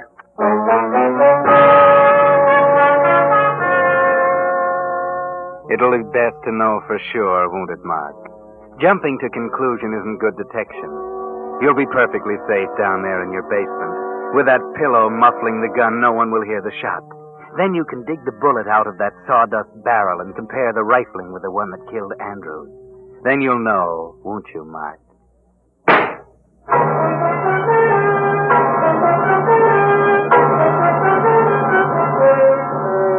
Well, now there can be no doubt. The riflings are the same. The bullet that killed Red Andrews was fired from your gun, Mark. Looks as though you'd solved the murder beyond a reasonable doubt. All the circumstances have pointed toward you all along. And now you've found the clinching clue. Maybe it would be best if you try to cover up what you know. Or is it too late?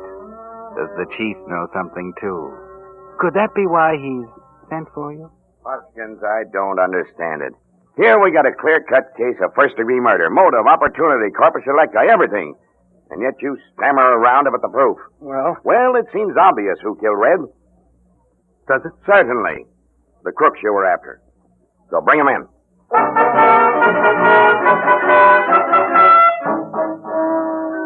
This is becoming a pretty mess, isn't it, Mark?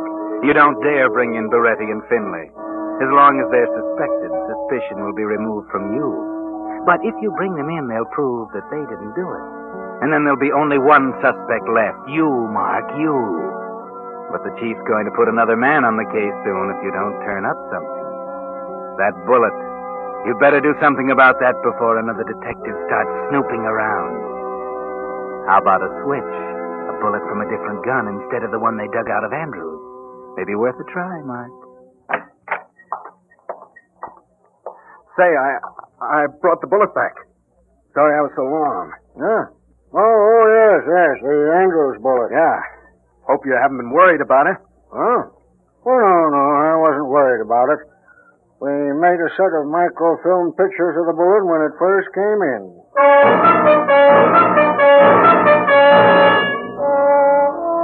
Pictures of the right bullet. And now you've substituted another. That'll look mighty bad for you, Mark. You're getting in deeper and deeper, aren't you, Mark? First, your own deduction has stamped you as a criminal, guilty of manslaughter. Now your efforts to cover up are going to make it look like premeditated murder. You're wasting precious time now, Mark. 3 days pass, and then there's something else. What does this mean, Mark? A note asking you to see Ben Tolan, one of the best detectives on the force. The sergeant gave me your message, Ben. Oh, yes, Hopkins. Come in. I want to talk to you.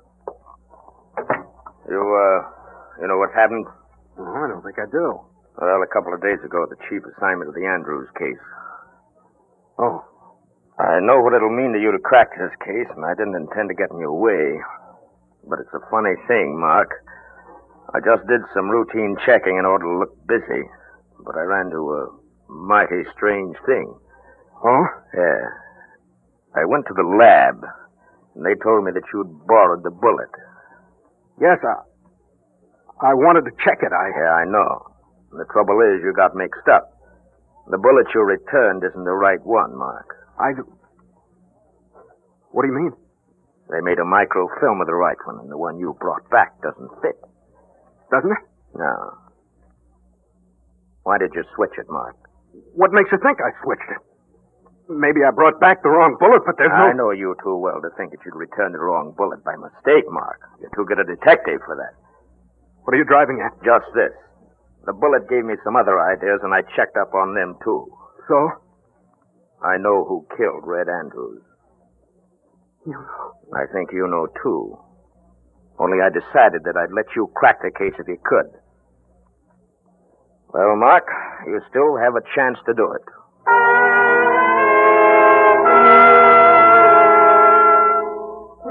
So Ben Tolan knows.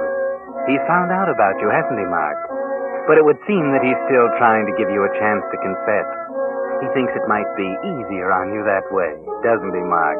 But he's wrong. It won't be simply a matter of a few years for manslaughter. They'll hang you, Mark. And that's what you're thinking while pacing back and forth in your room. Looks like you're trapped. The only way out doesn't make sense. Or does it? If Tolan is found dead, he can't tell.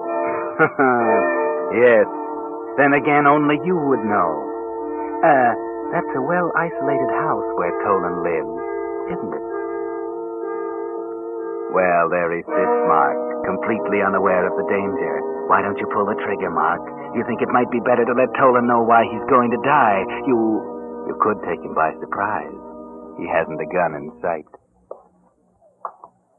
Tolan? What? Oh, you, Hoskins. Yeah. Surprised? Mark, what are you doing here? I've been trying to get a hold of you. What's the idea of the gun? I came to settle something with you, Tolan. What's the matter with you? You're acting screwy. You've been acting funny for days. Funny, have I? Well, maybe it's funny to you. You're not in my spot. You wouldn't be in such a spot if you'd keep your head. Although I suppose the blow you received... Sure. But I'm not taking a chance on trying to prove that. What are you talking about? You're not turning in that evidence you collected, Mr. Tolan. I'm sorry, Mark, but I waited as long as I could. What do you mean? I left a complete report after work tonight. It'll be on the chief's desk tomorrow morning. So he beat you to it, Mark. No use to kill Tolan now. Then you'd be facing 2 rats. But wait. Yes. You're going to hang anyway. A man can only pay the supreme penalty once, Mark. You're thinking you might as well take Tolan with you. Pay him for his dirty snooping.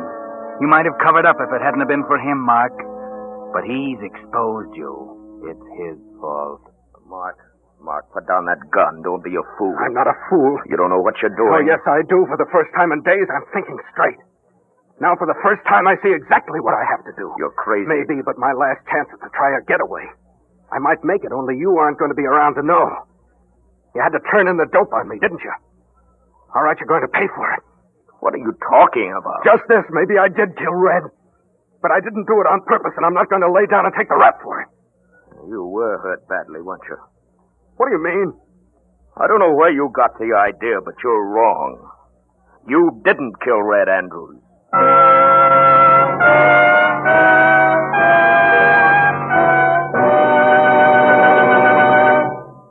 The Whistler will return in just a moment with a strange ending of tonight's tale. Meantime, here are 2 tips for making your gas ration coupons go farther. 1, accelerate gradually. Never force your motor by stepping down hard on the gas pedal. You're sure to save precious gasoline in this way. And here's the second tip.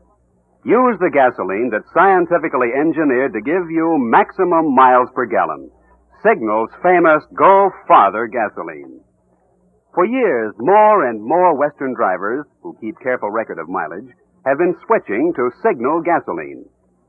Even today, although certain gasoline ingredients have gone to war, and no gasoline can give you the brilliant performance of pre-war Signal gasoline, the Signal Oil Company is still producing the finest gasoline that can be made today. And Signal still places the emphasis on miles. So the next time you trade one of your ration coupons for gasoline, remember, your best buy today is Signal Go Farther gasoline. And the place to get it is your neighborhood Signal gasoline dealer. And now, back to the Whistler.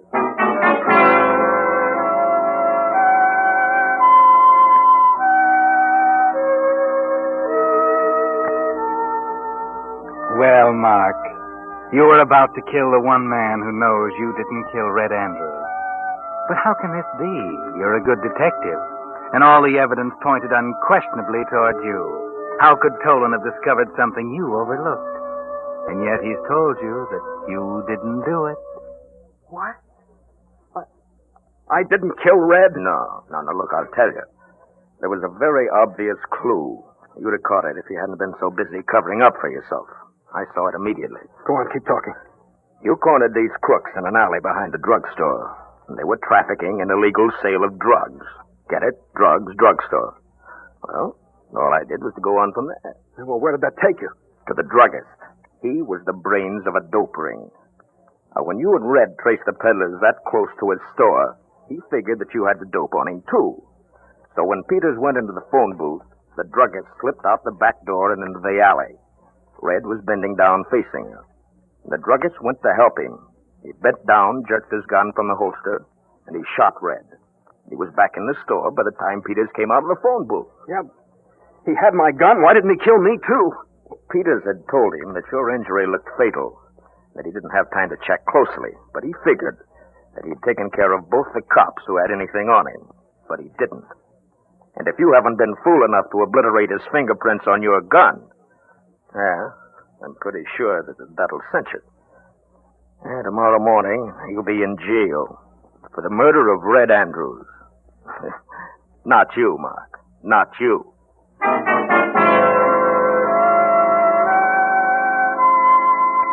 Well, Mark, you almost convicted yourself of murder, didn't you? From now on, you'd better be careful whom you decide to kill. You almost shot Tolan, and Tolan is the one who saved your hide from yourself, Mark.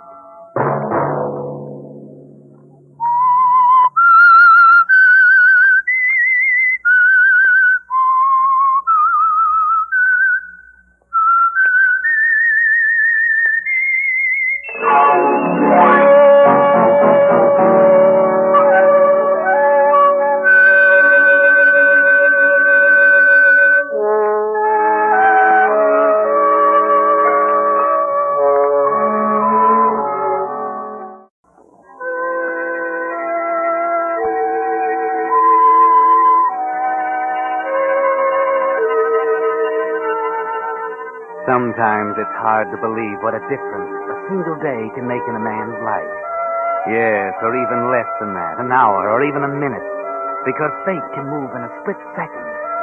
Take the case of Robert Bradley, for example. If you'd happened to wander into the Silver Dollar Buffet down on 3rd Street any afternoon prior to this September 1944, any afternoon during the racing season, you would have seen him there, a thin, pale, nervous young man with a handful of form charts and a cigarette hanging from the corner of his mouth. Yes, you would have seen Robert Bradley, and probably have forgotten him. That is, unless he owed you money, as he did most of the bookmakers in San Francisco. But at 11:44 on the night of September 6, 1944, fate turned the wheel. The steering wheel of an automobile speeding along the road which skirts the cliffs overlooking the sea, across the Golden Gate in Marin County.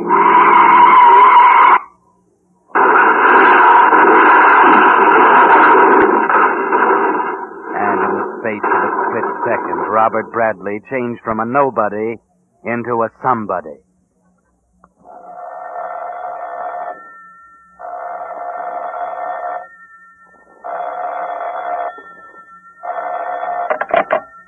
Hello. Robert Bradley, please. Speaking. Sorry to disturb you, Mr. Bradley. You ought to be. I was sound asleep. Emery Todd, your Uncle Michael's lawyer. There's been a very serious accident. What? Not Uncle Mike. His son.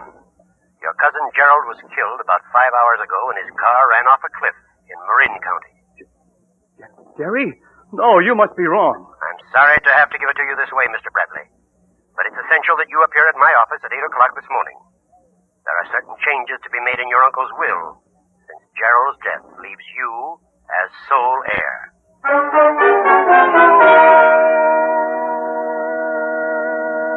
Yes, if you'd seen Robert Bradley after the night of September 6th, you would have remembered him. You'd have recognized him, of course, from his picture, which appeared in the morning papers alongside that of Gerald, under the headline reading, "Death of Gerald Bradley leaves cousin heir to fortune." It's a windfall, isn't it, Robert? And you can certainly use the money. But you seem rather unhappy about it there in Mr. Todd's office. Yes, you thought the world of Gerald, didn't you? Mr. Todd, is it necessary that we do all this today? I'm hardly in the mood. Of course. I understand how you feel, my boy. And I'm sorry. I was fond of Gerald, too. Your uncle's condition is extremely precarious. Oh, nonsense. Uncle Michael lived to be 80. That's precisely the point. I've just talked with Dr. Blaisdell. He gives your uncle a week. Must you be so practical? I'm afraid I must. Law is a very practical business, Robert. And you must remember we haven't much time. Now, my secretary has a few more papers here for you to sign. Very well, Mr. Todd. Let's get it over with.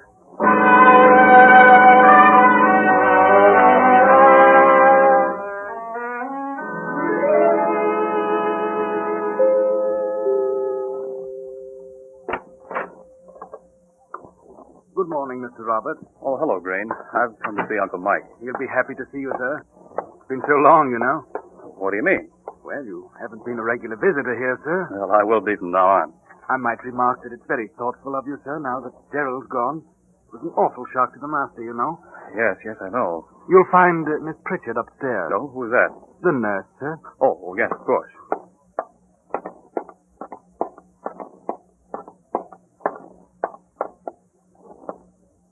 How do you do? I'm Robert Bradley. Yes, Mr. Bradley. How's Uncle Mike? Dr. Blaisdell was here just an hour ago. It doesn't look so good, I'm afraid. The doctor can't understand what keeps him going. And I can't understand why they told him about Gerald. They must have known it'd be too much for him. There was some legal reason, I believe. Something about his estate. Oh, yes, I've been through that once already. I want to see him. I'm sorry, but Dr. Blaisdell left orders that no one... I don't give a hang for Dr. Blaisdell's orders. He needs me, and I'm going to see him.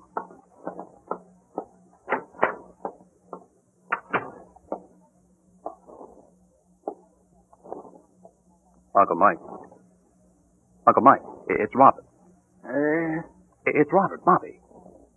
Jerry, he's gone now. There's no one now except you, Bobby. You're going to be proud of me. Just like you were of Jerry. And you're going to get well, Uncle Mike. You're going to get well. I'm not going Get well. Listen, there's not a man on Montgomery Street who'd say Mike Bradley couldn't get anything he really wanted. That's all you need, don't you see? You've got to want to live. It's more than that. No, it isn't. It's all in your mind. You have me now, remember that. And between us, we're gonna lick it.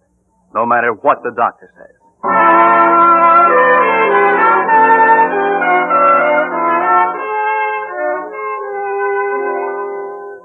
So Robert and old Michael are going to fight it out together. Yes, and it's just what Michael needs. Someone who cares about something besides that $2 million estate of his. It's not long after Robert deserts the buffet on 3rd Street for Michael's mansion in Hillsborough that the old man appears to pick up a little, to take more of an interest in life. Dr. Blaisdell is amazed. Well, I can't understand it, Robert. I tell you, his heart's leaking like a sieve. Oh, I knew we could do it. But what have you done? I've just given him a little confidence, that's all. I tell you, no one can fight when he's surrounded by a flock of lawyers waiting for him to kick off. But his heart's gone. He can't last another week. Oh, that's what you said 3 weeks ago. Yes, I know. Well, maybe you're right, Doctor. But I'm going to stay with him in his house until the end. As far as he knows, well, he's getting better, understand? Well, I must say I admire you, my boy. Yeah. Now, let me see. Here are a few things you ought to know just in case the nurse off duty. Yes, here we are. Now, keep these pills handy in case he has a critical attack. All right. But now, a word of warning, boy. They're extremely dangerous and excessive 3 grains, particularly to a man in your uncle's condition. If he has a violent attack during the night, just give him 1 3-grain tablet, no more. It's the only thing that'll snap him out of it. More than 1 tablet is liable to carry him off. I understand, Dr. Blaisdell. I'll see to it that everything... Mr. Robert, there's a Mr. Harris of the Associated Insurance Company on the telephone. Shall I tell him to call back? Yes. No, I'd better talk to him. Excuse me, Doctor. Yeah, all right, my boy. This is Robert Bradley speaking. Mr. Harris, Mr. Bradley. There are a few points in your policy I think we better talk over. Oh, I see. Shall I come down, or... No. Was it something about coverage? Yeah. I'm afraid it's not going to protect you against all risks. Oh, but you told me it was watertight. Oh, something's come up since then. The company is going to need an advance on that premium. Oh, well, perhaps I'd better come up to San Francisco. We can meet for lunch today, say, in the lobby of the St. Francis. Well, that's fine, Mr. Bradley. All right, I'll meet you in an hour.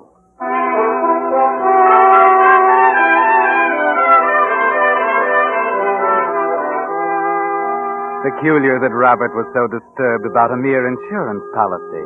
Maybe it was because it forced him to leave his beloved Uncle Mike's side for the first time since Gerald's unfortunate accident 3 weeks ago.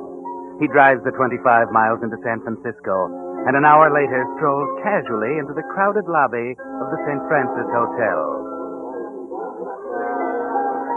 He picks up a newspaper at the stand in the lobby, seats himself on the lounge in the center of the room, and opens his paper to read. Oddly enough, he's seated back to back with another man reading a paper. I told you never to call me down there. It's been 3 weeks. What are you doing, hiding out on me? I've got to stay there until he kicks off, understand? No, that may be too late. What do you mean? They're beginning to wonder. About what?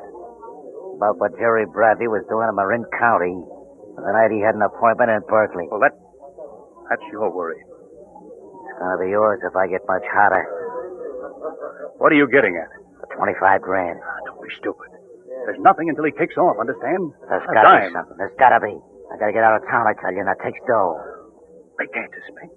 They don't know a thing. I've seen them start this way before and end up in the green room at San Quentin. Just get me the dough, that's all. But fast.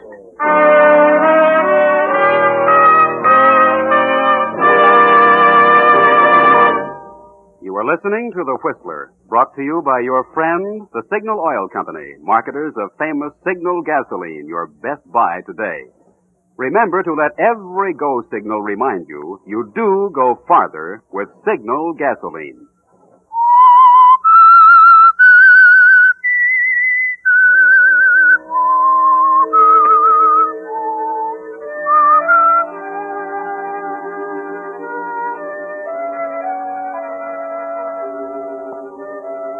Well, Robert, so your friend Mr. Harris, or should I say Candy Monahan, is worried about your insurance coverage.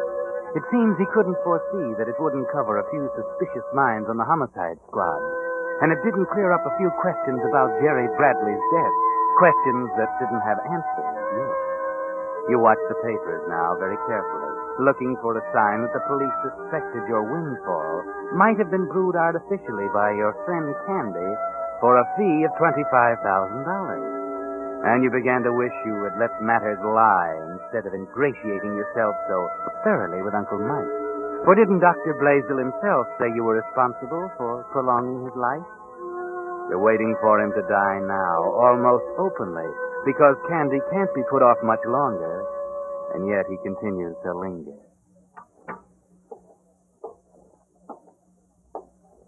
Here's your tea, Uncle Mike. I'm sorry I'm late with it. I was reading the paper. Sort of forgot about the time. Reading the paper, eh? Anything about Gerald? Joe?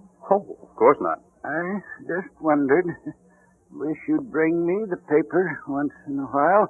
You know, Dr. Blaisdell thinks you ought to concentrate on getting well. You better stick to those magazines I brought you. Wonderful what a cup of tea will do. You're feeling better today, aren't you? Oh, perhaps. A good deal better than I did on the first day you came here, I can tell you. Well, the doctor can't understand how he's done it. Can you? What? Understand how I've done it? Well, I hope I've helped a little. Why? Well, what do you mean? We may as well lay the cards on the table, Robert. You're quite aware of your position as my heir since Gerald's death. You didn't care a hang before that time. Since then, you've given up gambling and become a model nephew. Or should I say a model heir? Why? Well, I thought you'd need me. Nonsense. Robert, we may as well know that there's another alternative than making you sole heir. What? Don't jump, my boy. During the past few weeks, I've become intensely interested in a Mr. Woodford. From Mr. Todd's office? Mr. Todd sent him here. He's secretary of the Home for Crippled Children. A very worthy institution. Far worthier than you, I might add. Now take away the tea things and let me get some sleep, huh? After all, you're vitally interested in my constitution.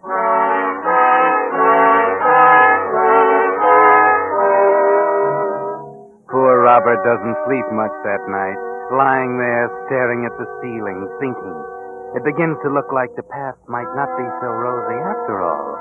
That maybe at its end he'll find the little green room at San Quentin with a very worthy charity richer by $2 million.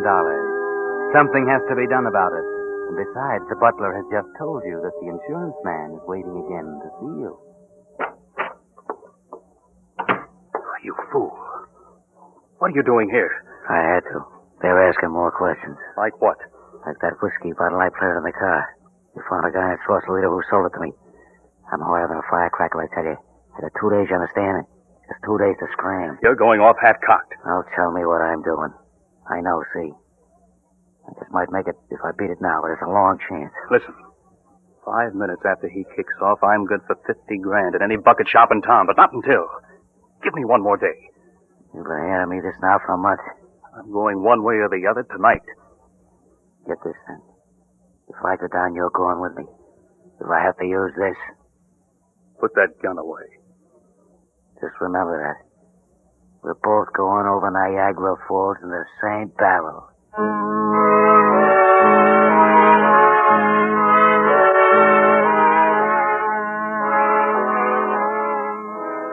Yes, Robert, there isn't much time. It's one way or the other tonight. And this thing that looks so easy is getting pretty complicated. With Uncle Mike acting so strangely, as if he suspected the truth about Gerald. The will. You've got to find out about the will. But how? Wait a minute. That pretty girl secretary in the lawyer's office who helped you fill out the papers. You might ask her out and... Yes, that's it. I tell you, that's the way I want it. Now, wait a minute. Don't get excited. I'm not... But someone's on the line. You're about to hang up when you remember the extension upstairs in Michael's room. I understand what you want. But, Mr. Bradley, we've been over the matter of your nephew before. It's all settled. It's not all settled. I've just made my final decision. Well, can't it wait until tomorrow? It could, but it isn't going to. I have a feeling tomorrow may be too late. Changing your will is a pretty important step, Mr. Bradley. Perhaps you should sleep on it. I'm perfectly capable of handling my own affairs, Todd. And I've been sleeping on it for 2 weeks. What grounds do you have? How could you tell anything about the man in less than a month? I've found out all I want to know. And I'm not arguing with you. I'm telling you. Very well, Mr. Bradley. I'll be down in an hour.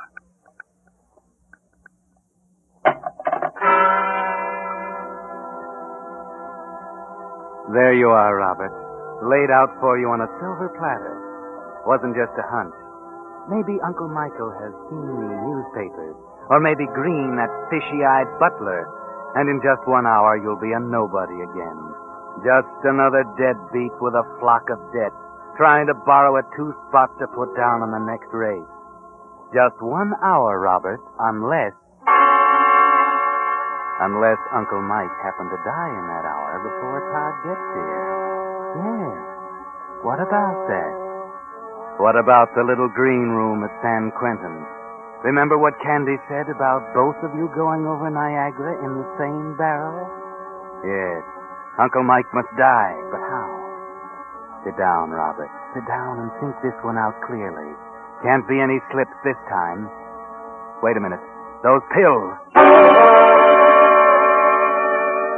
That's it. The nurse is gone for the night. Just time for his tea, too. Couldn't be better. Where are the pills? Oh, yes. In the medicine cabinet in the bathroom. Uncle Mike, what are you doing out of bed? I didn't want to bother you. Bother me? Well, that's what I'm here for. Just wanted a drink. Dr. Blaisdell would raise the roof. Here, let me help you. I am a little weak, a little dizzy tonight. Well, it serves you right getting out of bed that way. There you are. Thanks. Now, how about some tea? I don't know. You just want to be coaxed. Now, don't go away. I'll have it for you in 10 minutes.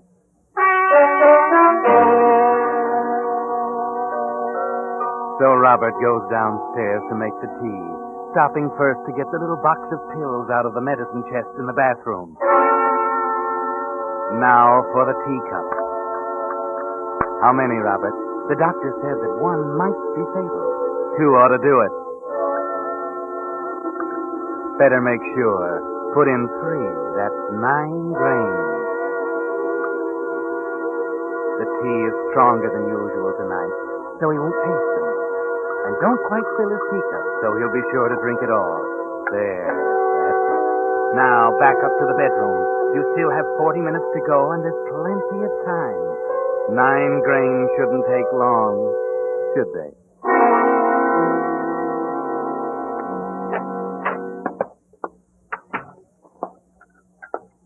Here you are, Uncle Mike. Right out of the kettle. I'll set the tray here. Nothing like a hot cup of tea. Bet you sleep like a baby. Maybe you'd better sit up, huh? Here, let me fix the pillow. Say, you can't go to sleep on me like that. That's what the tea's for. Come on, I'll give you a hand. Uncle Mike. Uncle Mike. It's happened. He's dead. He's dead!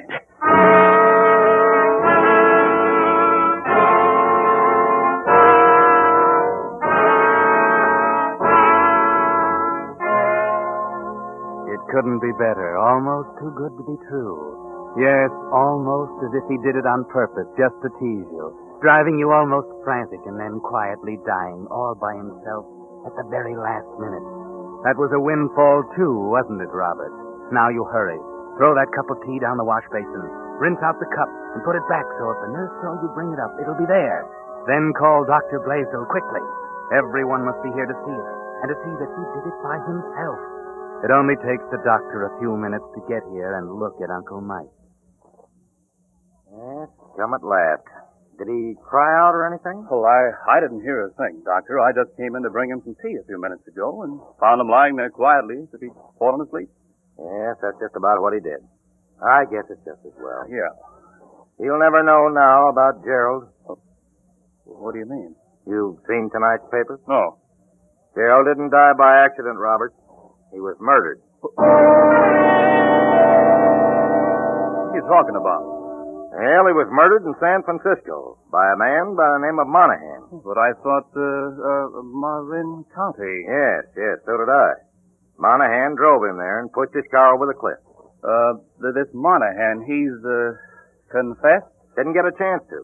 He chose to shoot it out with the police in a San Francisco hotel. Oh, I see.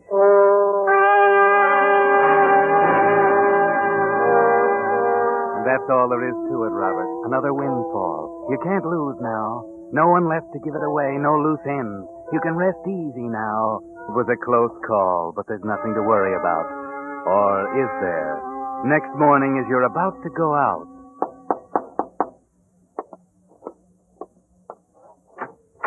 Robert Bradley? Yes. I'm from headquarters. This gentleman I think you know. Oh, yes. Hello, Dr. Blaisdell. Good morning, Robert. I think you'd better come along with us. What for? I don't understand. You're under arrest on suspicion of murder.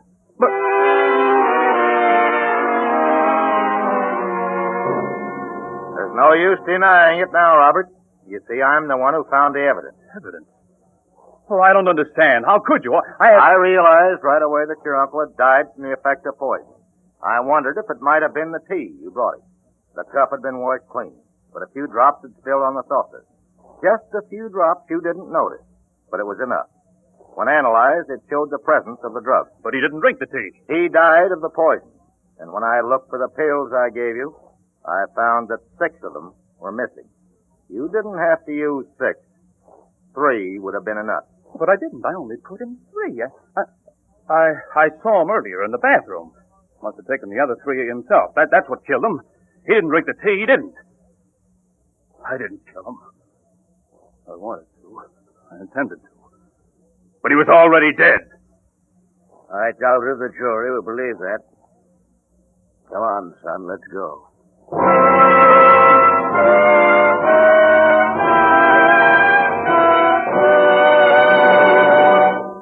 The Whistler will return in just a moment with a strange ending of tonight's story.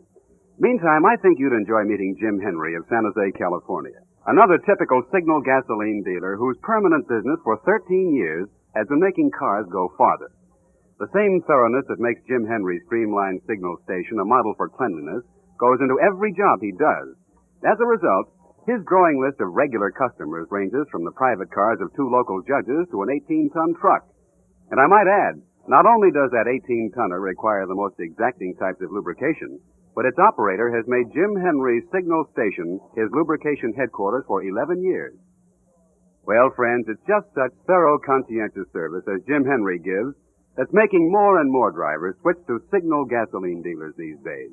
When cars have to last, naturally, signal dealers, being in business for themselves, have more incentive to do a better job.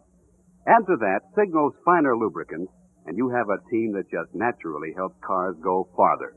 Why not put that team to work for your car? Drive in and get acquainted with your neighborhood Signal gasoline dealer. And now, back to the Whistler.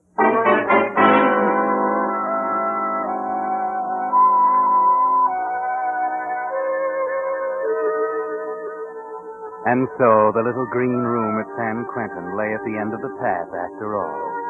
Robert found lots of time to think during the next few months, to think about what might have happened if he hadn't decided to brew that cup of tea for Uncle Mike.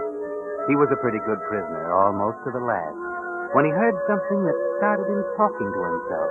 staring wild-eyed at the warden who brought his food, shrieking out in the middle of the night. He discovered, you see, that Uncle Mike had disinherited him on the third day after Gerald's death, that those few weeks of kindness had finally changed his mind, and that he had called Mr. Todd on the night he died to reinstate Robert as his only heir.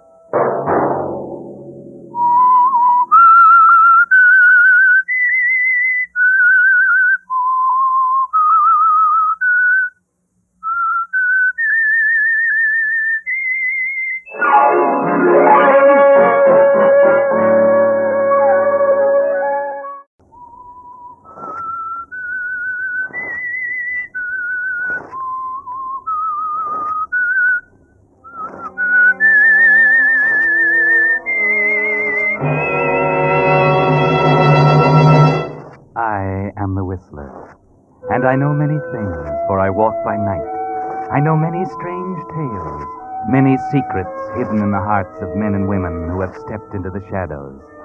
Presently I'll tell you of nameless terrors of which they dare not speak.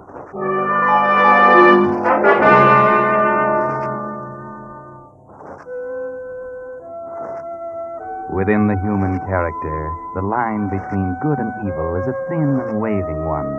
And very often the one small impulse for good will outweigh and nullify the bad. Such was the case with Michael Cobb. Mike wasn't bad, really. It happened while he was a kid, before he knew any better. He'd gotten into trouble, gone to prison, served a stretch. Now he's out, and he's learned his lesson. He's proving that. He's going straight, working hard at his job in the office of a large department store. He's married to a girl he loves, and he's happy. Delicious. Delicious. Oh, nobody can cook a better breakfast than you, darling. Thank you, sir. Now, Mike, don't bolt your coffee. I gotta run. I'll be late. Well, a couple of minutes won't make any difference. Well, maybe not most days, but today is going to be a big one. The last shopping day before Christmas, you know. Stores will be jammed. We'll be swamped with work until late tonight. Besides, I don't want to spoil my record. 6 months and I haven't been late to work once. I know. It's fine. I'm sure the store appreciates it. Yeah, Lane, I think they do, too. I really think they like me down there. You know, like my work and everything. Oh, sure, Mike. How could they help liking you? No, I mean, well, I'm beginning to feel like all that stuff is all forgotten. Almost like something that never happened. It is. It is forgotten, Mike. Everything's different now. Yeah, it is. Oh, this is going to be a lot different Christmas than the last one, isn't it? Yes, Mike. You were wonderful, Elaine. Coming to see me, sticking by me. Oh, darling, I promise you there'll never be another Christmas like that. Never. I know there won't, Mike. From now on, they're all going to be really Merry Christmas. Yeah, you bet. Oh, gosh, that reminds me. I haven't got your presents yet. I'll have to run out my lunch hour and find something. Now, Mike, you're not going to go spending a lot of money on me. Oh, maybe next year we'll be more on our feet. No, never you mind. I'll get you what I darn please. Oh, my gosh. How I will be late if I don't run. Hey, here's your hat. Oh, thanks. Well, goodbye, darling. If I don't get home before midnight, Merry Christmas. Merry Christmas.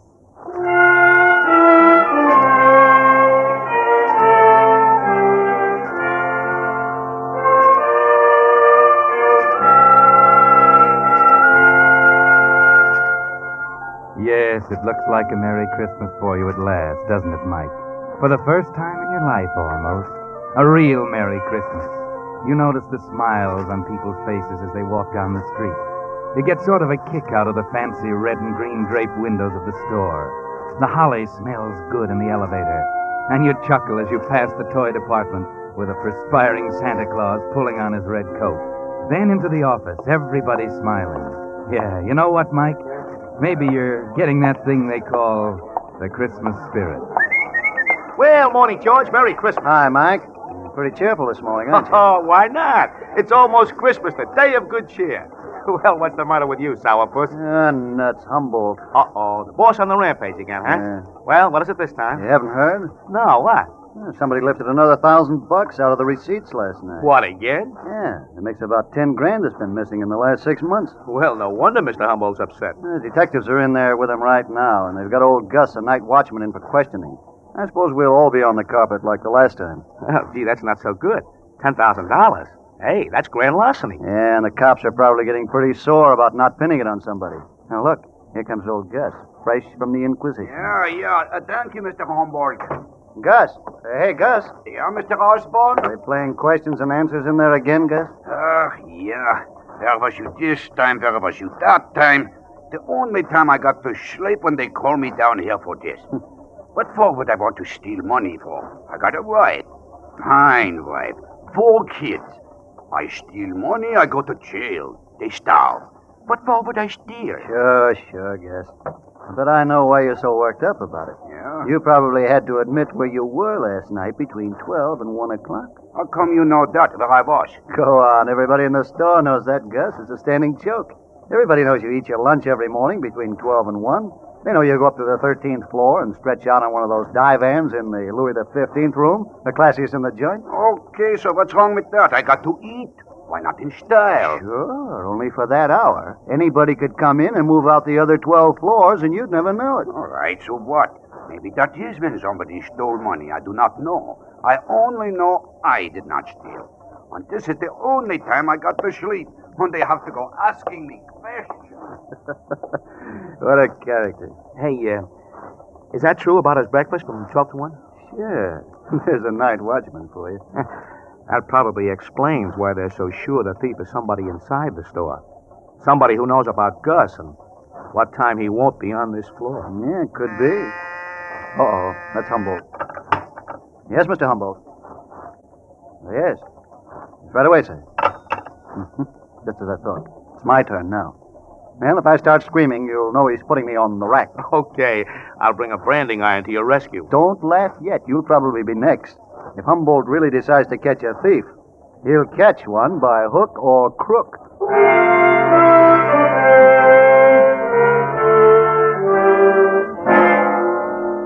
Merry Christmas, Mike. Oh, now what's the matter? You don't seem as happy as you were. Something happened to dampen the Christmas spirit, maybe? Something you can't describe, can't even put your finger on? Just a funny, sinking feeling? Forget it. George Osborne has been in and out of Humboldt's office, and almost the whole day has gone by and nothing's happened. And everything seems to have calmed down. In fact, it's George's turn to have the Christmas spirit. I really didn't expect it this year, but there it was in my pay envelope. Nice and crisp and green. With the best Christmas wishes of the J.C. Deavers store. Oh, gee, that's swell, George. Yeah, real honest-to-gosh Christmas bonus. I can sure use it. Who couldn't? I don't know whether you get one or not, Mike. You've only been here 6 months. Then maybe. By the way, why don't you mosey in and pick up your pay? It's almost 9 o'clock. We close in 5 minutes. Well, I guess I better wait for Mr. Humboldt to call me. Golly, I thought we'd get paid earlier. I still haven't bought Elaine's present. Ah, well, don't worry. Most of the smaller stores will still be open for a couple of hours. Yeah, sure.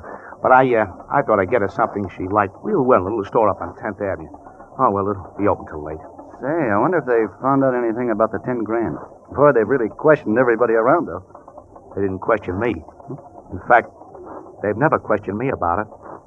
I don't quite understand that. Oh, well, I don't know. I guess you got such an honest face or something. Yeah. Uh-oh. Yes, Mr. Humboldt. Well, yes, sir. Yes, sir, I'll send him right in. Well, maybe we spoke too soon. He wants to see you. Oh? On the other hand, maybe he just wants to hand you your Christmas bonus in person. After all, you are getting to be the fair-haired boy around here these days. I better go in. You might even be in line for a promotion. You can't tell. Okay.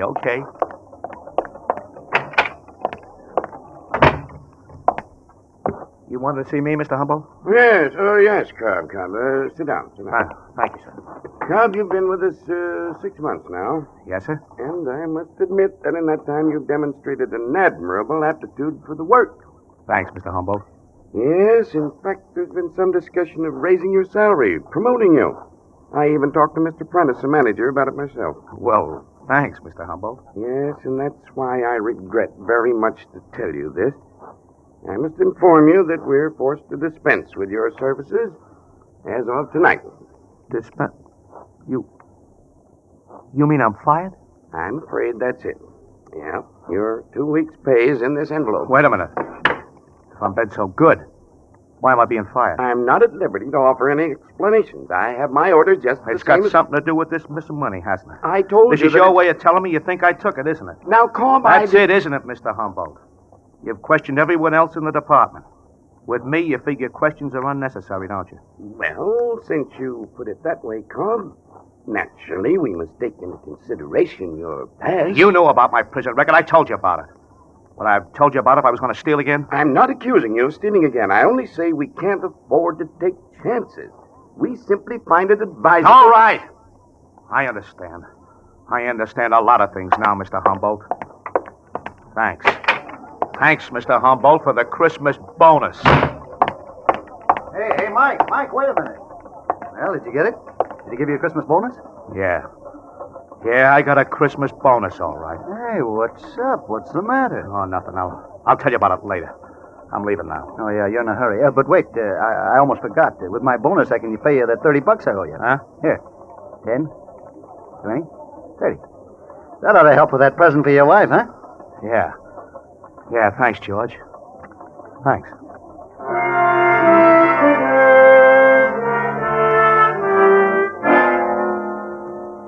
Merry Christmas, Mike.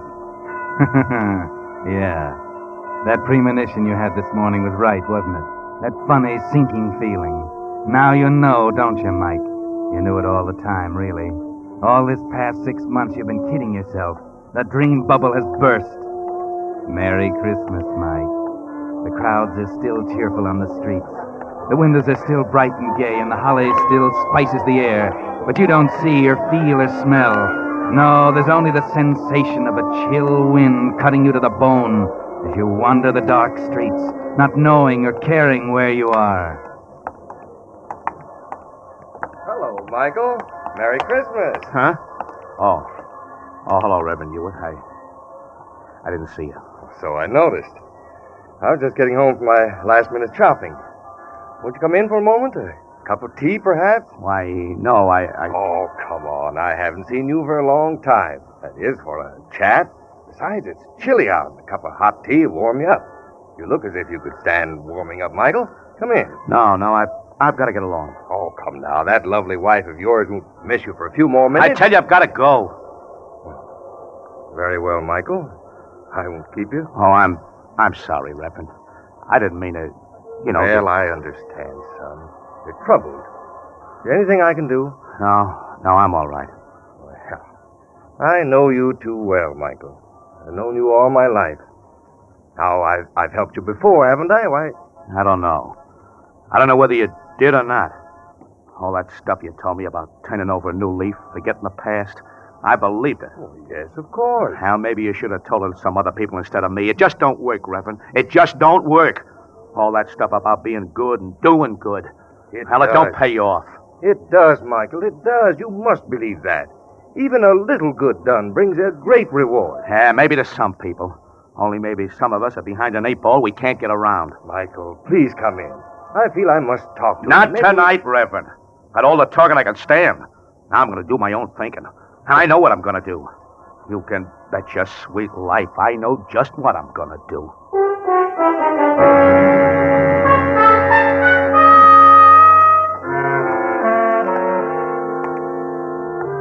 Yes, your mind is made up now, isn't it, Mike? Humboldt made it up for you, didn't he? You hate him, don't you, Mike? And all the smug people like him who've never done a stretch and stir. They're your enemies, aren't they, Mike? Whether you wanted them to be or not. And you're just one of the cell rats. Okay, if that's the way it is, that's the way you'll play it. What's that? Footsteps following you? Maybe if you stop by this lighted window. Yeah, you were right, Mike. They're following you, all right. 2 of them. You saw them duck into that doorway when you stopped and turned around. Tailing me. They got dicks tailing me. Why, sure, you dope. They wouldn't let you just walk out of there. They think you took the money. They're going to tail you, hound you, track you down. Okay, if they think I took the money, I'll give them reason to. This time I will take it.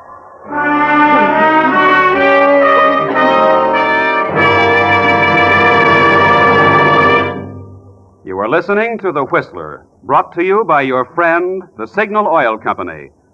Marketers of famous Signal gasoline, your best buy today. Remember to let every go signal remind you do go farther with Signal gasoline.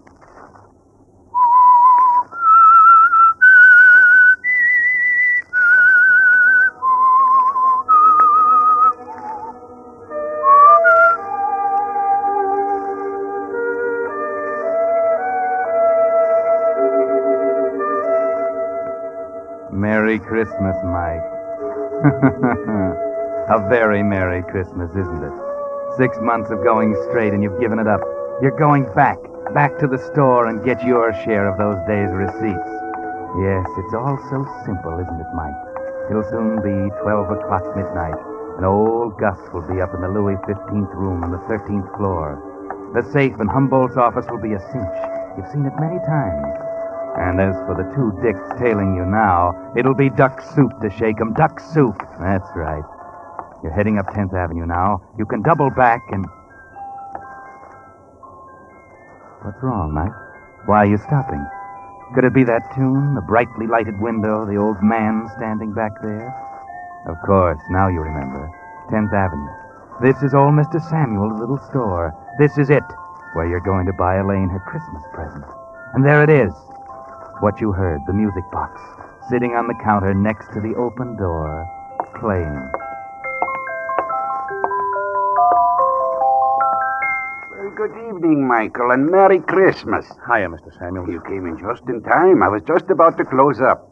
I guess down at your big store you've been closed for a long time. But here, well, we little fellows have to stay open to get all the business we can. What can I do for you?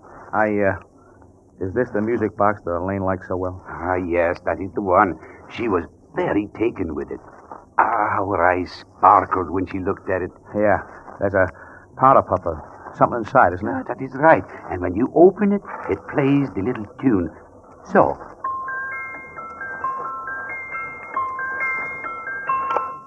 Yes, she was saying how it was her favorite tune. Okay. How much is it? Well, it's usually priced at $75, but I'll give it to you and the young lady for $50. $50? Well, yes, you see, it's a genuine antique, and it's the best thing I have in this store. Well, I'm sorry, but that's more than I figured out. I'm sorry, too. I would have let you have it for less if I could, but 50 is the lowest. Sure. Well, okay, forget it. I'm sorry. Come back again.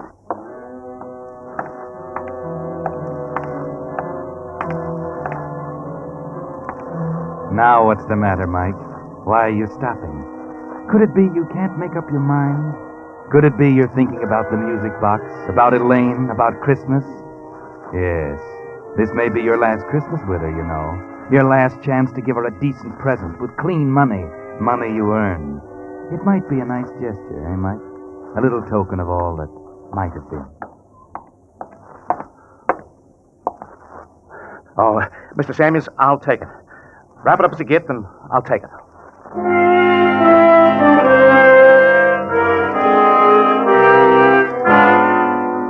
Merry Christmas, Mike. That's what's written across the package. It was going to be a symbol for a wonderful new life, wasn't it? And now it's an ironic farewell. Your last attempt at doing good, as Reverend Hewitt called it. Too bad it won't bring you that great reward he promised. It won't have a chance, because there are those two dicks still following you. And you're heading for J.C. Deaver's department store, office of Henry Humboldt, and the interior of its safe.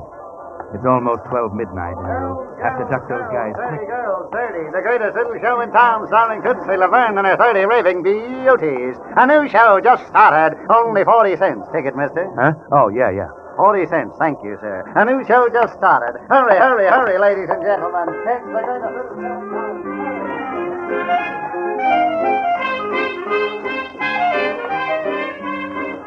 You're doing great, Mike.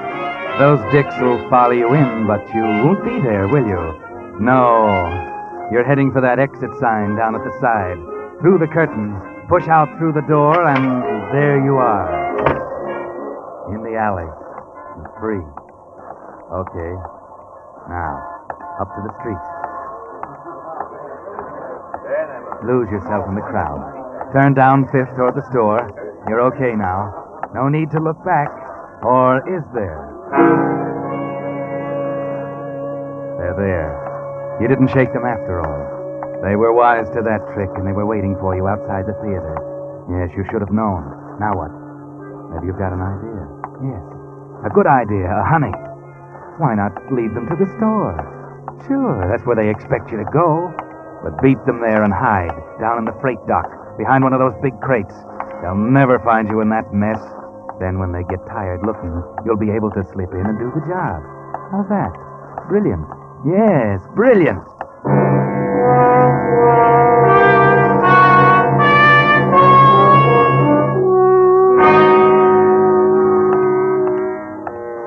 Yes, here's the store. There they are, a quarter of a block behind. When you hit the alley, you'll run for it. Make a dash back to the back. And you'll be so far ahead then, they won't know whether you got in or not. And you'll fool them entirely. You'll have them searching the whole store. Okay, here it is. Okay, you made it. You left them way behind. Here's the freight dock. Okay, come on, coppers. Just try and find me in here. Found it. Now we've left. I told you knew we were following him. Sure. But let's not waste time. We had plenty of time to get in. Probably was the employee's key. Okay. Get out your skeleton and let's go in after him.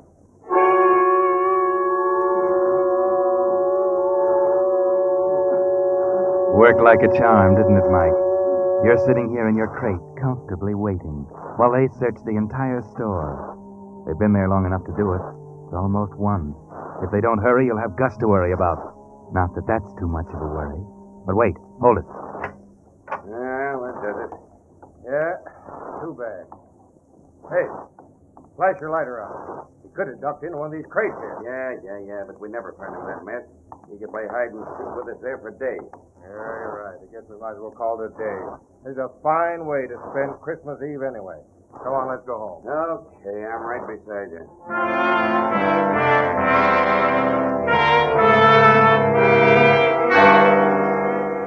Well, Mike, Merry Christmas. This is better than you expected. They're leaving, actually going away, leaving the place to your tender mercies. You won't have to dodge them coming out. They aren't going to camp out in Humboldt's office. They're actually walking away, down the alley, and you're set. Good Lord, the music box. Something's wrong. It's going. I can't stop it. I can't. Hey, Joe, listen. Yeah, I hear it. Come on, right over here. Gotta stop it. I gotta. Okay, right here. In this crate. Too late.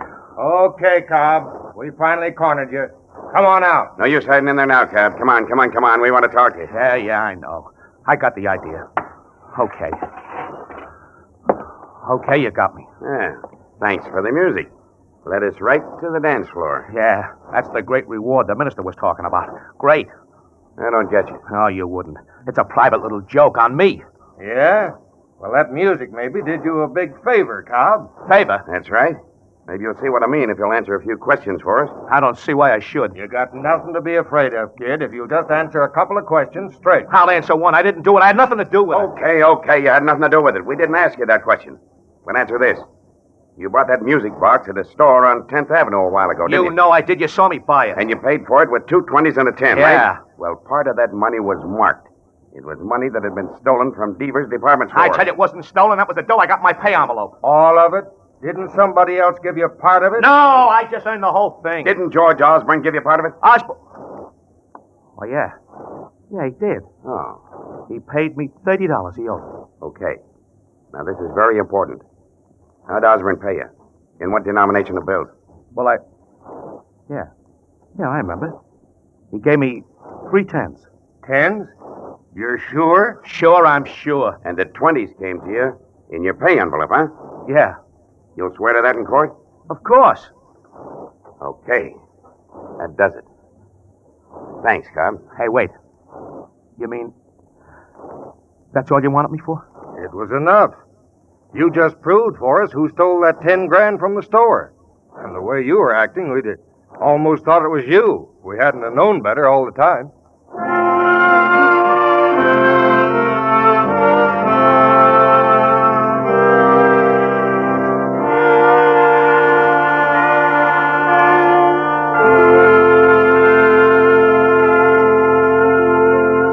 But that's not the end of the story.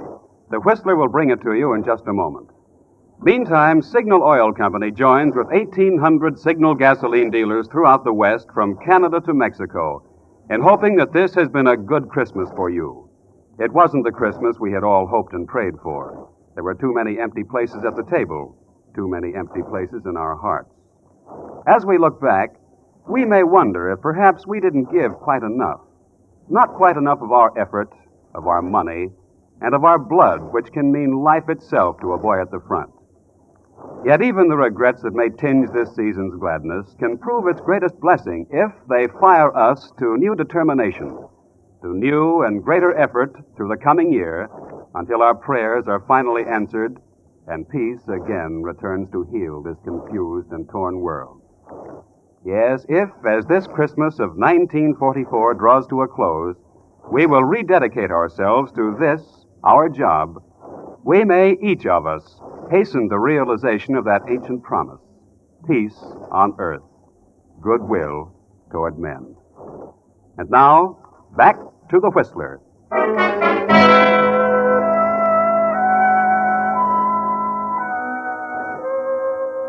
Well, quite surprising, isn't it? The police didn't suspect Mike at all. You see, it was this way. Because of his record, the cops began to tail Mike in the very beginning, when the money first began to be missed. Twice they had him under observation at the very time the money was stolen, though they knew he didn't do it. But they kept watching him in the hope he would lead them to the real thief, and he did. Yes, because when things got hot, the thief finally tried to frame Mike by giving him some of the stolen money. Marked money this time. George Osborne? Oh, no. In fact, Osborne almost gummed things up by paying his debts. The detectives hadn't counted on that. That's why they had to be sure which bills Osborne gave Mike. The 10s weren't marked, the 20s were. The 20s Mike got in his pay envelope from Humboldt. Yes, Henry Humboldt, the office manager. You see, things were getting too hot for him. The trail was getting too close. He knew the money was marked, and he knew the detectives were watching Mike. So he gave him some of the marked bills in his severance pay, trying to frame him. It couldn't have worked, of course, but Humboldt didn't know that, and neither did Mike. And Mike almost did something he'd have regretted all his life. He almost went back to a life of crime. Yes, if the music box hadn't have jammed and started playing just when it did, and the detectives had gone off, Mike's life would have gone down the skids. Because it did play when it did. Well, next week he'll be back at the store, in a better job. Yes, and he got a Christmas bonus, too. They saw to that after Humboldt was arrested. And all because the music box played. Maybe that's why Mike said, No, sir. That music box sits right there on the table where everybody can see it. Darling, I really think it means as much to you as it does to me. Oh, I guess maybe it does, Elaine. Just like the Reverend Hewitt says, a little good brings a great reward. Yeah.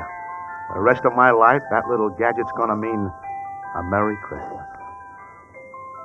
Darling, Merry Christmas. Merry Christmas, Mike.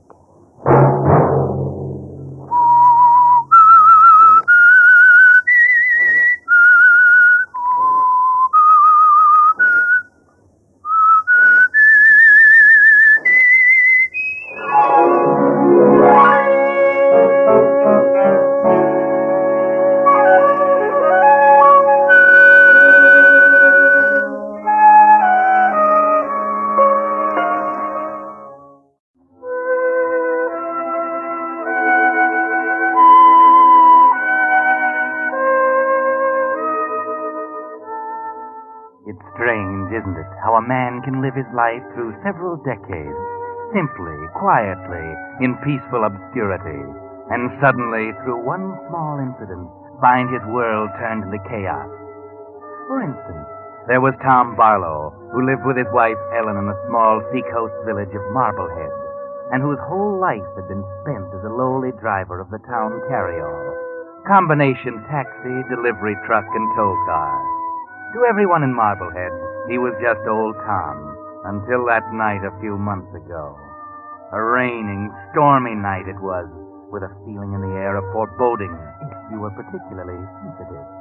And the man who came to Tom, just as he was getting ready to go home to dinner with Ellen and Judy, his daughter, wanted to be driven out to Guilford Inlet. It was no pleasant trip on a night like that, lonely, miserable. But a fare was a fare, and Tom started out. Halfway there, they had to cross the inlet, and Tom was just beginning to worry about whether or not the bridge might be washed out Driver? Driver? Yes, sir. Is that the Guilford Bridge ahead? Yes, sir, that's it. Lucky for us, it's still there. You sure picked a night to come out to this godforsaken neck of the woods. When you get to the bridge, stop. Stop? What I said, stop. Mister, there's no need to stop. It's 8 miles yet to the inlet. Stop when you get to the bridge. Okay, mister, whatever you say.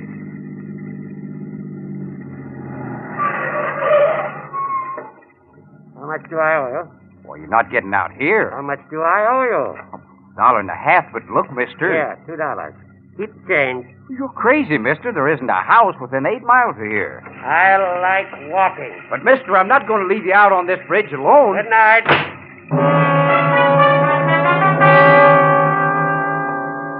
Well, Tom, that's a queer thing, isn't it? Strange fellow. Never did get a good look at his face. He kept it muffled up in his scarf, his hat pulled down low. You've half a mind to run after him, but in 10 seconds he's disappeared into the blackness, and you drive back to town wondering, trying to make up your mind whether you should tell somebody about him or not.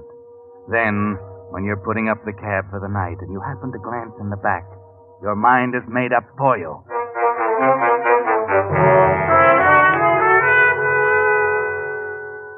That's just what I told him, Sheriff. I said, I'm not going to leave you out on this bridge alone. Mm-hmm. What time was that, Tom? Oh, about 2 hours ago, 9 o'clock. I tried to argue with him, Sheriff, but he just wouldn't listen. Okay, what happened then? Well, then I came on back to the garage, and when I was cleaning out the back of my cab, I found this package. Package? What package? This package right here, what I came to see you about. Here, look for yourself. Cash, $25,000. I thought I'd better turn it in quick. Well, I'll be... Hey, Tom, listen. Huh? You left this man on Guilford Bridge 2 hours ago? Yeah, that's right. 9 o'clock. Sure was a queer bird, Sheriff. Had a muffler over half of his face. Could hardly hear him talk. I said to him... Sergeant, get out the car. Get 5 men. We're going to Guilford Bridge.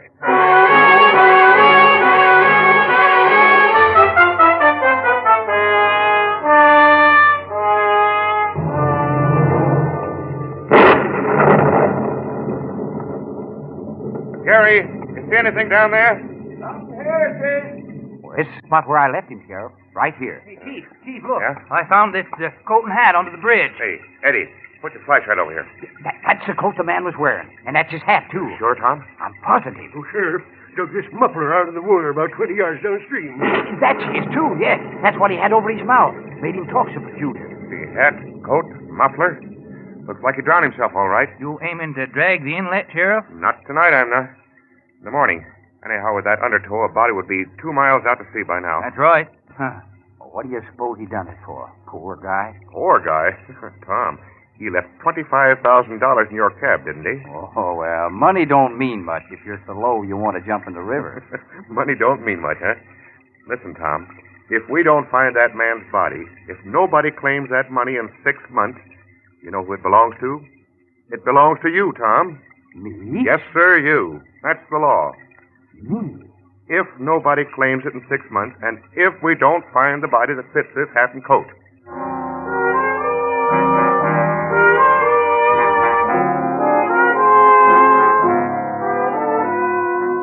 Well, Tom, that's quite a stroke of luck, isn't it?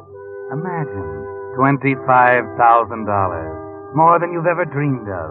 And it's yours. Almost. You stand on the bridge and gaze into the dark water below and wonder about your strange passenger. But perhaps you wouldn't wonder if you could see something happening at a lonely house 8 miles away at Guilford Inlet. Who's there? I'm asking fool questions. Let me in. Who is it? Well, Mrs. Wilmey, so you don't recognize me.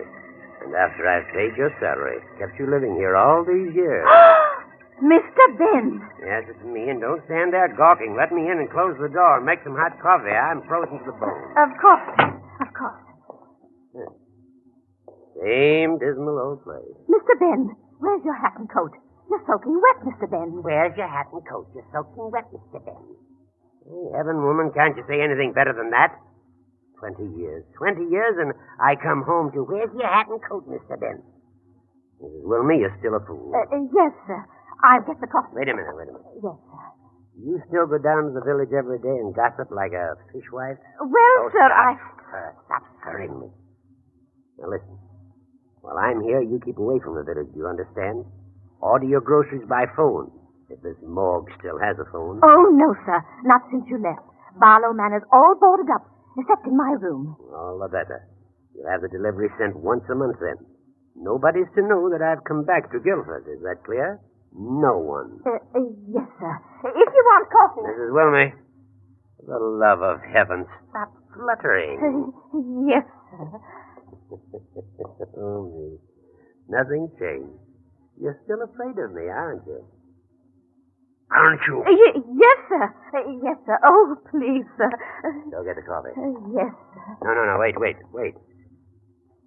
My brother Tom, he still drives that taxi of his, I suppose? Oh, yes. They say down in the village. Never mind your fool gossip. Still driving a taxi after 20 years. Mr. Happy-Go-Lucky. Everybody loves good old Tom. Don't they, Mrs. Wilmot? Oh, yes. He's such a cheerful man. And his wife, Ellen, is such... Get out! Go get the coffee. And don't you babble about Ellen Barlow, you understand? Don't you ever babble to me about Ellen Barlow.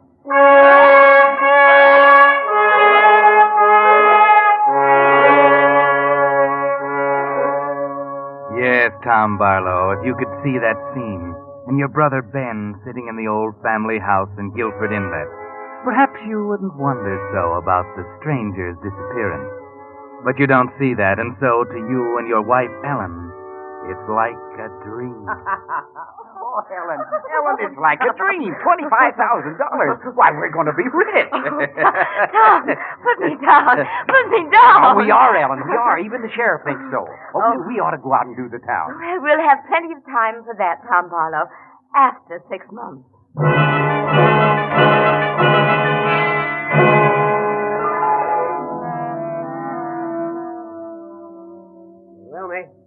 Mrs. Wilmey. I'm coming, sir.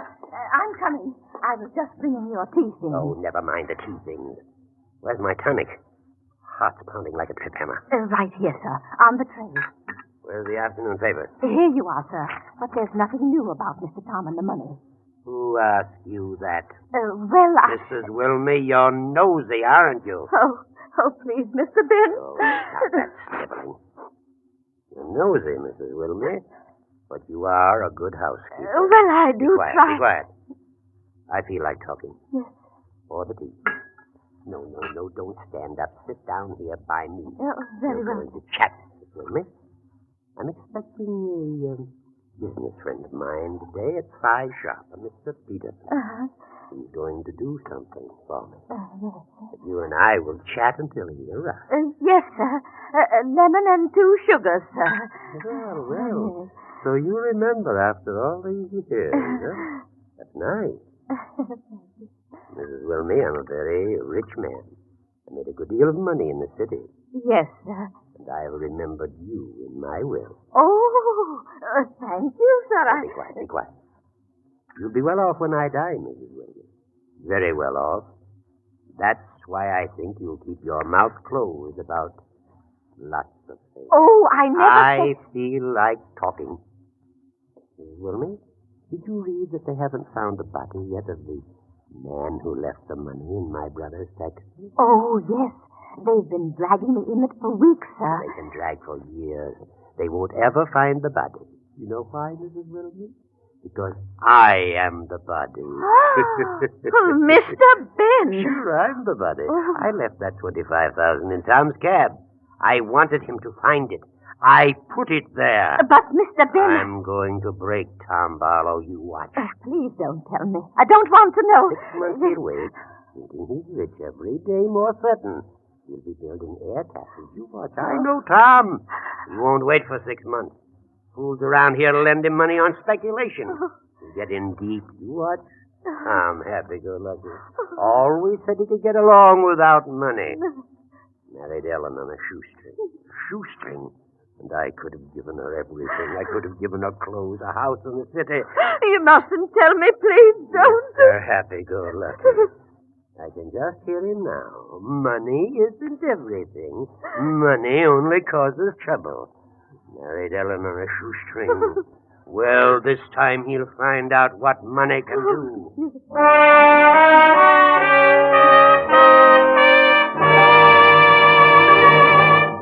You are listening to The Whistler, brought to you by your friend, the Signal Oil Company, marketers of famous Signal gasoline, your best buy today.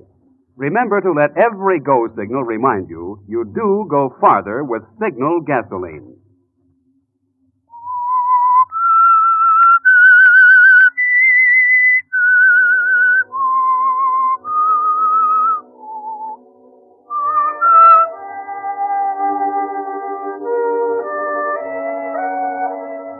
And now the pattern is clear.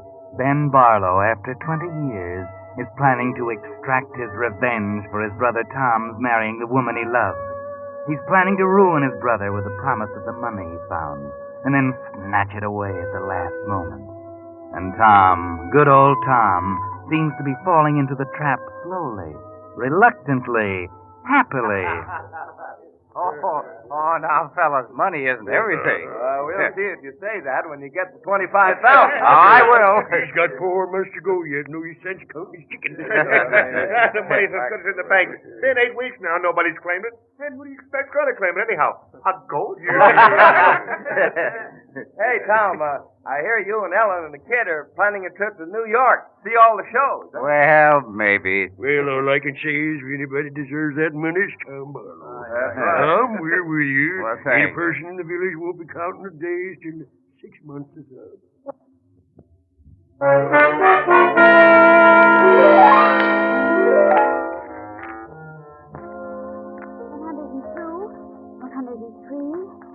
Judy, are you doing your homework? 105, 106, 107. 107 days, Pa, and we'll be rich. Judy, I told you not to talk about that money. Oh, now leave her be, Ellen. It don't hurt thinking about it. Oh, Tom, can't you see what I mean? Can't you understand? We've always been happy, Tom, the three of us, without too much money. And now Of course we have. And that's why I want you and Judy to have everything in the world. Why, you don't think I want the money for myself. Tom, listen. Let's withdraw our claim. Let's forget all about the money. What do you say? Tell the sheriff to give it to charity or something. Will you, Tom? Will you? Ma, are you crazy? Oh, she's teasing you, Judy. I'm not teasing. I've got a funny feeling about that money. But, Ellen, dear, I'm kind of counting on it. We've already run up a few bills and all, and what with this little deal I'm working... Deal? What deal? Oh, nothing, Ellen. Judy... What deal, Tom? Just a little surprise. You know what I've been thinking? We all need a little vacation. Yes, sir. Get away from town for a while. Jerry Mason says that I could get $600 for the cab. Tom, you're not going to sell the cab. Well... Oh, Pa, that's wonderful. We could go to New York and see Radio City, and go to all the big shows and everything. Oh, Pa, I love you. You're so wonderful. Isn't he wonderful, Ma? Tom, you're not going to sell the cab. Please. Now, Ellen, don't you worry. Everything's going to be all right.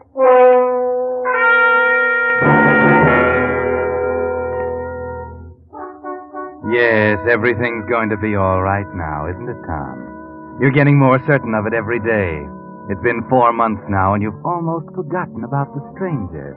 But he hasn't forgotten about you, Tom. Sold the cab, Mrs. Wilmer. Yes. Good. And now what about this man Peterson? Well, sir, Mr. Peterson said that everything was going the way you wanted. That's fine. Good man, Peterson. Real good man. What else? What, sir? What else? Well, sir... Come on, out with it.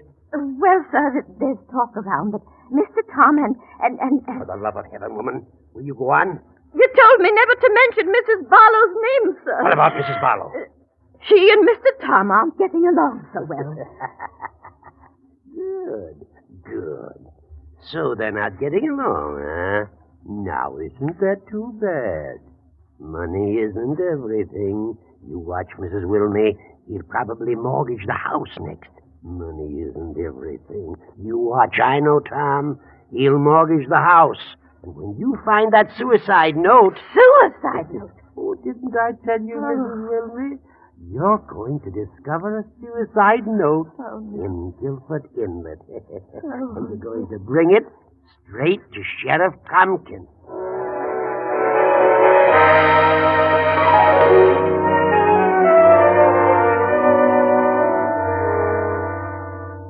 Well, Ben, you have it all figured out, don't you?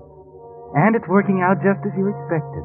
Because when the sheriff tells Tom Barlow about the suicide note that was found at the bridge, you react just as your brother expected.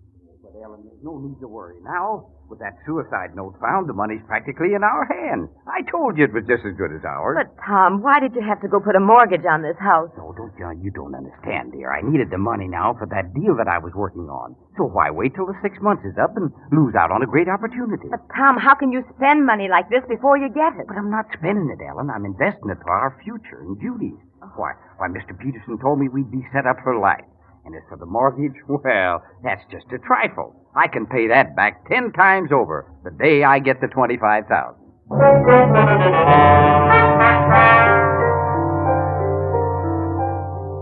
The day you get the $25,000, Tom. The day you get it. Will that day ever come? Ben waits in the lonely house at Guilford Inlet, enjoying reports of your spending money you haven't got. Yeah, set up 10 beers for the boys, Joe. You bet it won't be long now. Ale, Tom. And 1 ale for Jerry. Yes, sir. Oh, hi, Sheriff. What did you have? Tom, I've got to talk to you for a second. Well, sure, Sheriff. What's on your mind? Do you know a man named Peterson? Peterson? Well, I sure do. Come on, have a beer, Sheriff. Have any dealings with him? Well... This is important, Tom. Well, yes, I did. He came to see me with a mighty attractive proposition, and I placed some money in his hands. Very much money? All I could get my hands on. Mighty attractive proposition. That's not good. It's not good. No. Tom, this Peterson, as he calls himself, is a well-known New York crook. What? Real name's Clark, Pinky Clark. Deals in phony stocks and bonds. No. He's skipped town, and your money's gone with him. Tom, you've been swindled.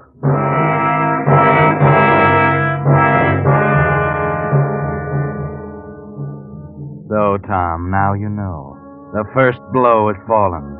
All your great dreams of wealth and affluence gone in an instant. You were smart, weren't you, Tom? Very smart. Tom, why did you do it?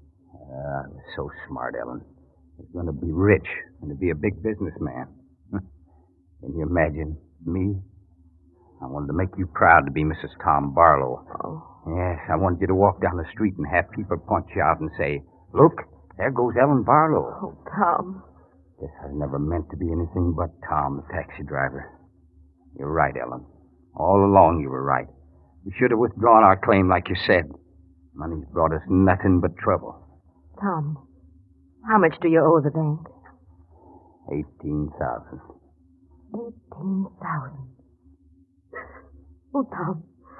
Tom, we've just got to get that 25,000 now. We've just got to.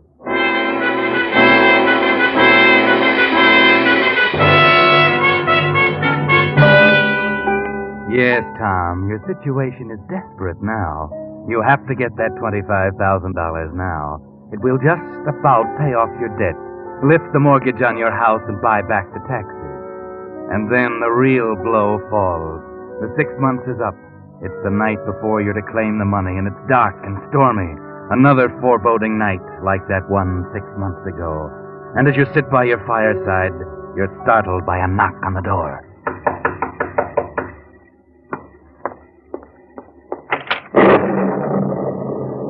Yes? Hello, Tom. Well, I'm afraid I don't... Ben. Glad to see your old brother, Tom? Ben. I guess I'll have to invite myself in. Nasty night. Nice little place you have here. Ben, what are you doing here? Now, that's a fine way to greet your brother after 20 years. Ben, what do you want? Still haven't changed, have you, Tom? Still hate your devoted brother, Ben. Well, Tom, it's taken 20 years. 20 years. But I've just about done it. Done what? Driver, is that Guilford Bridge up ahead? Huh? stop when you get to the bridge, driver. I like walking. Ben! Don't you remember your old lucky passenger, Tom, huh? Ben, you were... The man in the cab. No, the man in the cab was drowned. They found a suicide note. Ben, it was you. 20 years, Tom. 20 years, and I've come back. So, money isn't everything, Mr. Happy-Go-Lucky. You'll find out, you and Ellen both. Right now, that $25,000 is the most important thing in your life, and you're not going to get 1 red cent of it. I put it in your cab. I'm going to be at the sheriff's office with serial numbers and identification. Money isn't everything, eh? You married Ellen on a shoestring. You married the only woman I ever loved. You'll find out how important money is tomorrow morning.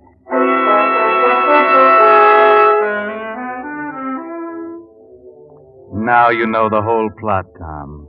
Now you know how you stand. The money you so desperately need is not yours and never will be. No need even to go down to the sheriff's office tomorrow morning, because Ben will be there ahead of you, unless, what if Ben didn't show up? What if Ben couldn't show up? Who would know but you?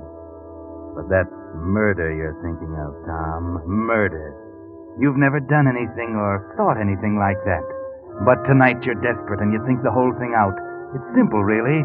Ben's staying out at Guilford Inlet, alone in that big house. You can borrow the taxi back for a few hours and get out there. Drop his body in the inlet and... Yes, he's brought you to this, Tom. He's driven you to murder. A night just like the last time you drove out this way, isn't it, Tom? Stormy, dismal, dangerous. And you're driving faster than you should. You're almost to the bridge, Tom. Watch out. Darn that windshield wiper, I can't... Good Lord! The bridge! It's out!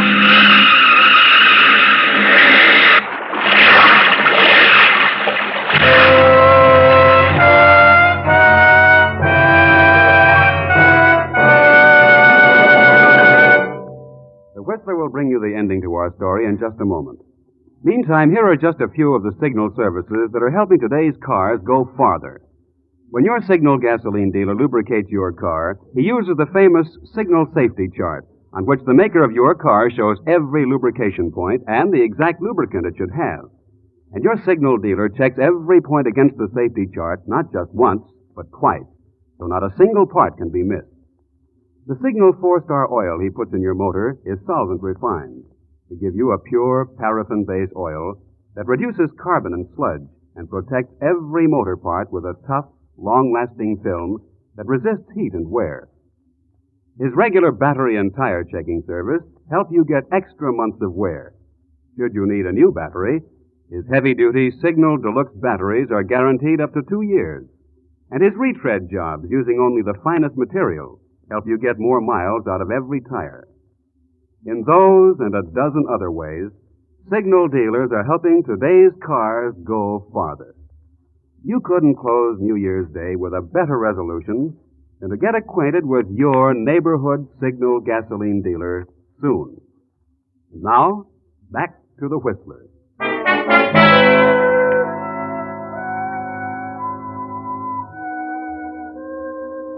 The next morning, a man staggered into the sheriff's office at Marblehead to claim the $25,000.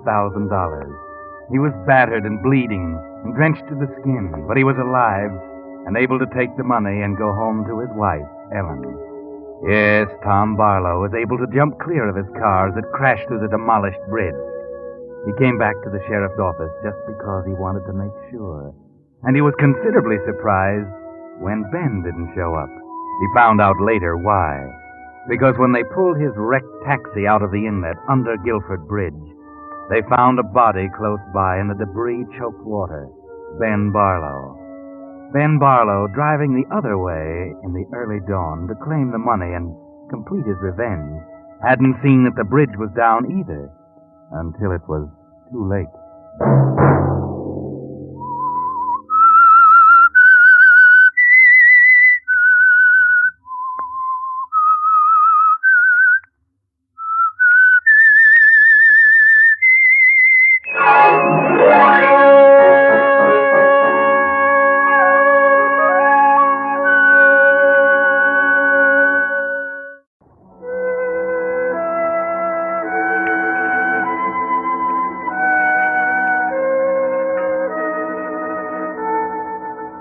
This is where it was, right here. Not where the story ended, as Jim Mars thought it would, but where it really began. This is the spot where the beautiful Monica Lee's body came to the surface and was discovered by the police. They identified it and returned it to a small town down the coast, where it was claimed by relatives. And Jim Mars quit thinking about it. That was 6 months ago. Yes, this is where it was. On the dock by the bay outside the Skyland Club. Jim Mars' Skyland Club.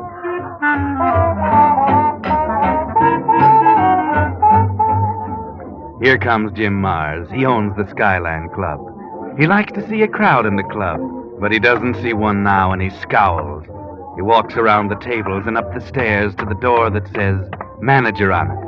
He tries it, but it's locked. Who is it?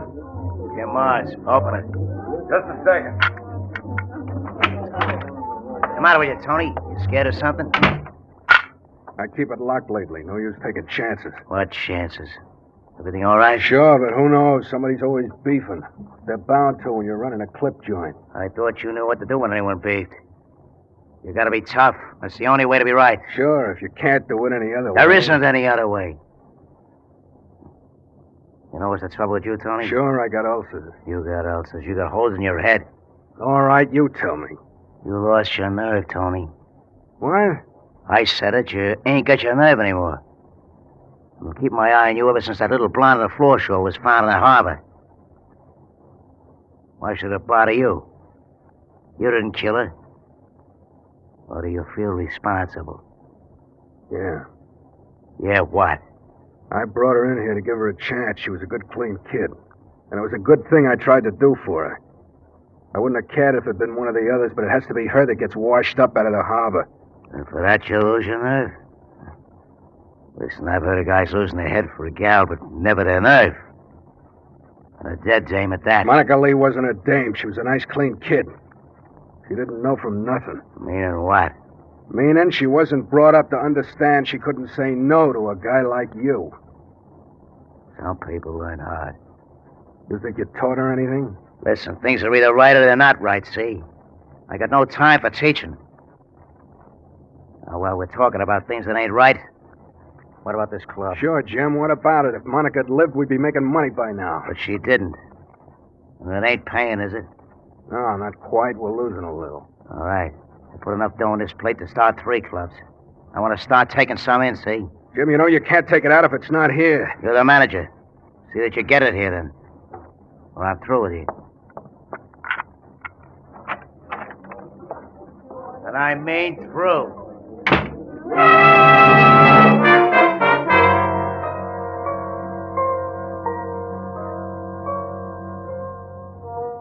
He's sort of a nasty character, isn't he, Tony? He's got all the courage in the world. You had it once, till Monica was killed. Maybe if you could get your mind clear, you'll think of some way to get even with him. Maybe you'll think of something. Walk. Walk, Tony.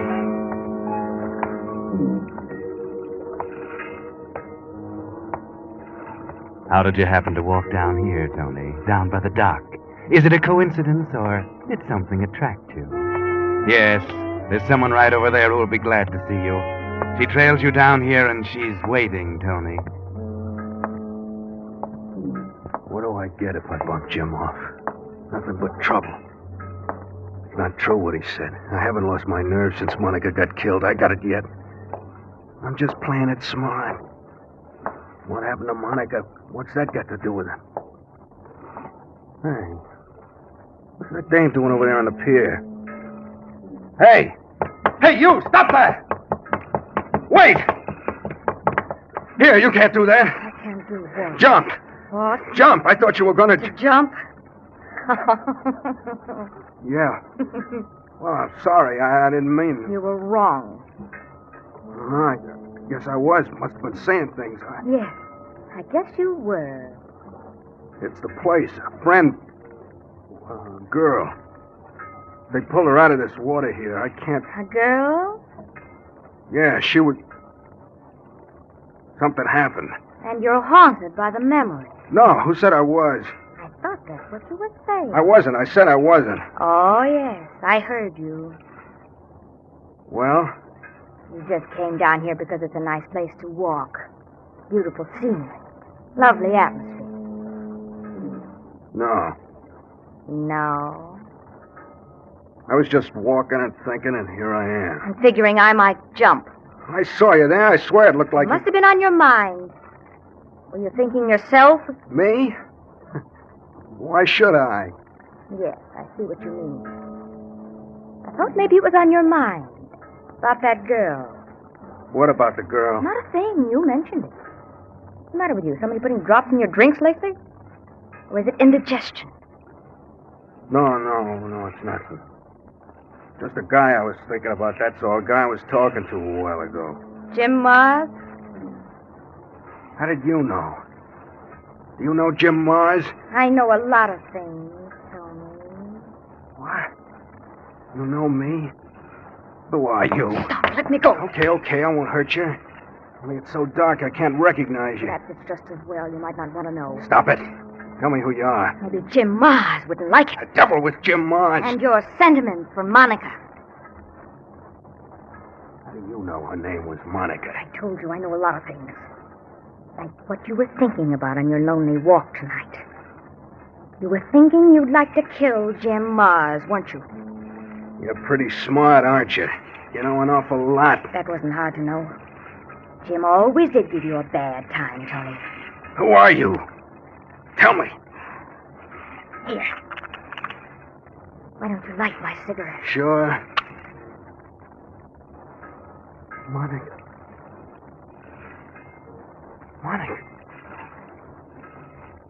No, it can't be. You should know, Tony. Monica. No, Monica's dead. Killed by Jim Mars.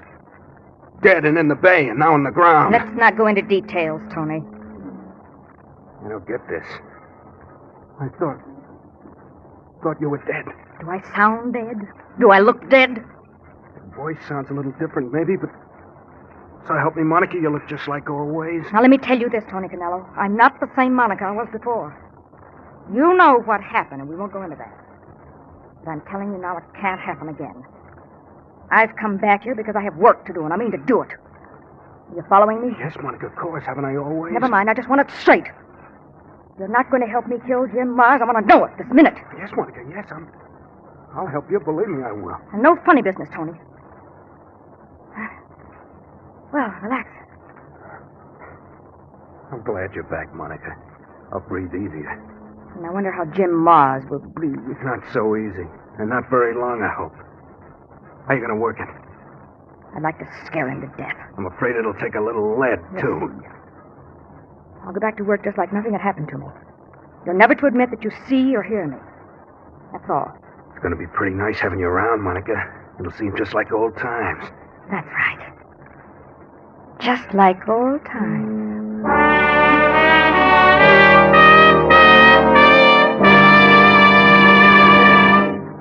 You are listening to The Whistler, brought to you by your friend, the Signal Oil Company, marketers of famous Signal gasoline, your best buy today. Remember to let every go signal remind you you do go farther with Signal gasoline.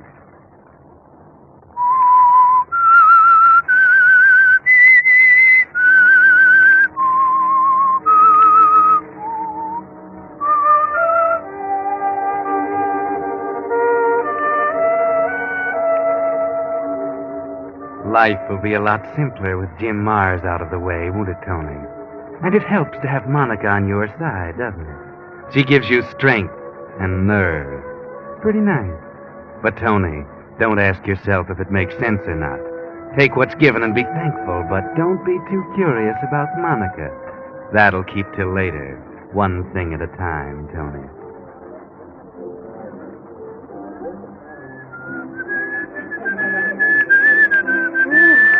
Pretty awful, Tony. Monica, where'd you come from? I didn't hear you come in. Close the door. Been here long? No, just a minute. I thought I'd drop in and haunt you. But I don't seem to bother you. You must think I'm a real person. You're real enough to me, baby, and maybe you think that doesn't bother me. You know, I feel like a new man since you got back. You've got nothing on me. I feel like a new woman. Boy, that is a good one. Hey, reminds me, Jim was here the other night. Did you see me in the chorus? I couldn't tell, and I didn't mention it. He didn't let on to me. Some of the boys tell me he's acting pretty jumpy lately. Good. I've instructed everyone in the chorus and around the joint that you are not here. Yeah? Somebody asks about you. They don't know from nothing. Swell, Tony. Yeah, what do you want? Boss, Jim Mars just came in the club. Where is he now? He's coming over this way. All right, Joe, leave your switch on. Sure, boss. He's right here. Hi, Joe. Who are you talking to? Yourself? Well, somebody has to tell me off when there was nobody else. Look, I've been waiting for a horse to run for 3 weeks. So today he runs, and I'm not on him. Well, you take it from there. And he won by a mile. Well, you might as well try Yabo in a 7 tomorrow. Yabo? Well, gee, Mr. Mars, thanks. Hey, Joe. You remember Monica Lee? Monica? Oh, sure I do. Hey, she was some chick. Have you seen anyone around here lately that looks like her? Like Monica? No, nobody could look like Monica, Mr. Mars. No? Maybe you're right. Well, where's Tony tonight? The boss is upstairs in his office. And thanks for that dog, Mr. Mars. Don't get aboard unless he's better than 10-1. Okay. Boss, did you hear? Yeah. Okay, Joe. He's wise, all right. Beginning to work. It's a nice little gadget, huh, Monica? Ah, sweet. They reckon I go and listen to what he has to say to you. In the accountant's office. There's no one there now. How do you work it? This switch here, kick it up like that. Now beat it. It don't make a sound because it comes through here, this door.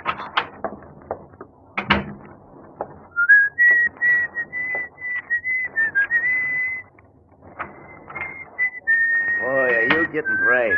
Door wasn't even locked. Oh, Tony, you can't really be that busy. Oh, Jim. How are you? Sit down. Sure I ain't taking time you need for business? Quit it, Jim. You know I always got time for you. Oh, sure. You can give me a minute, I guess, huh?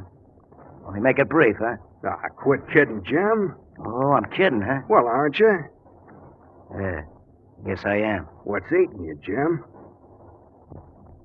Only you, Tony, that's all. Why me? This big shot stuff you're putting on with me, I don't like it, see? Oh, no, Jim, I don't see. I didn't know what you're talking about. Okay, so I'm nuts. Just forget it. Make out like I didn't say a word. Anyway, maybe it's something I ate or drank. Or did. What? Maybe it's something you did that upset you. Nothing upset me, I tell you. Well, I thought you said it did. And I didn't know but what it might be something in your past that was on your conscience. Tony, since when have I had a conscience? Oh, I heard about guys getting one all of a sudden. You talk like you got holes in your head all of a sudden. Now drop it. Want a drink? Not now. I want to talk business. Shoot. Don't tempt me. That's sharp. Pretty sharp. How's business? Huh? You making any money yet? Ah, well, you'll be glad to hear business is better. How much better? A couple of $100 a week. Expense about the same? About. Payroll? Practically the same. What do you mean, practically? Oh, well, you know how things are these days. Had to give the dealers a couple extra bucks a night. I try to keep them happy. Quit babying them. Make them happy. That way they knock down too much. How about the girls? The girls? Any new ones? Sure. A few in the chorus. You know what the turnover is. Well, I guess I'll breeze. Keep it in mind what I said about this joint paying. Yeah, sure, I'll remember. Well, Jim, was there anything on your mind about the girls? No. I just saw some frail down there last week. It looked like Monica. I wondered, you know. That couldn't be, could it? I never had one come back to life yet. You're bragging, Jim. Yes, Jim. That sounds just like old times. What was that? Who said that? Said what? You heard her, Monica. That was Monica's voice. You're nuts, Jim. I didn't hear a thing. You didn't? I didn't hear anybody but you. You're crazy. That box. It must have come out of that. Well, that's not even on. Want me, boss? I was just trying to see if it was on, Joe, that's all. See, Jim wasn't even on. You sure you didn't hear nothing? Look, Jim, you better go see the doc. How do you know you're not the one that's nuts? I just asked myself. Oh, nuts. I couldn't be. Why would she say that? What'd she say? Just like old times. Yeah, that'd be Monica, all right. She was always saying it. But these aren't old times. No. And Monica's dead. That was her they dragged out of the bay, wasn't it? You ought to know. You identified her, didn't you? Yeah, I did. But she'd been in the bay a long time. Yeah. Well, there was Monica, and if she ever comes around, I'll have something to say to her. With lead. That would make it just like old times.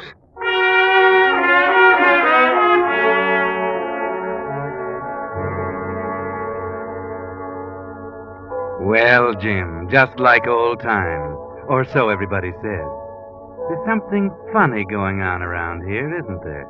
It's almost like a conspiracy, and yet you know it can't be. And you're getting worried. It's maybe just a little too much like old times, what with Monica around.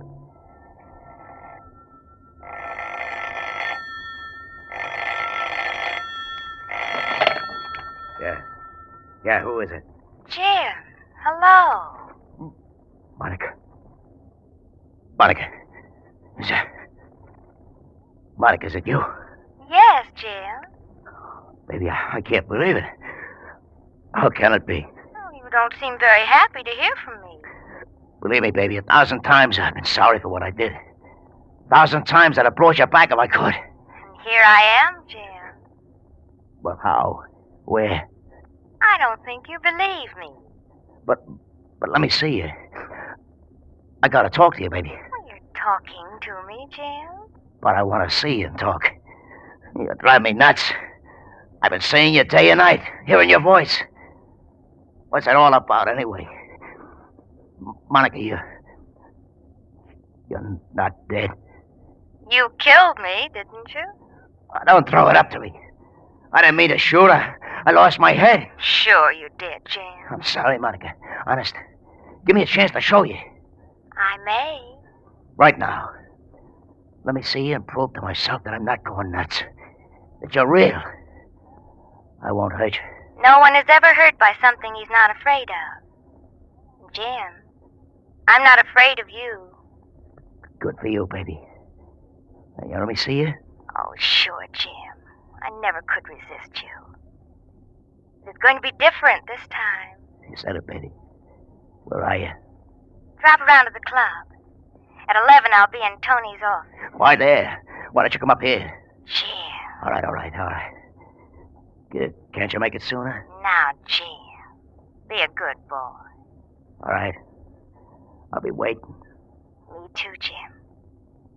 It'll be just like old times.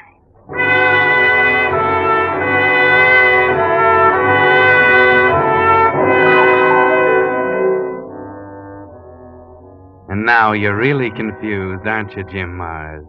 Partly relieved because now you know Monica is really back, but more confused because you can't figure out how she got back. You don't happen to believe in ghosts, do you, Jim? Well, you'll know soon enough. Remember, 11 o'clock in Tony's office.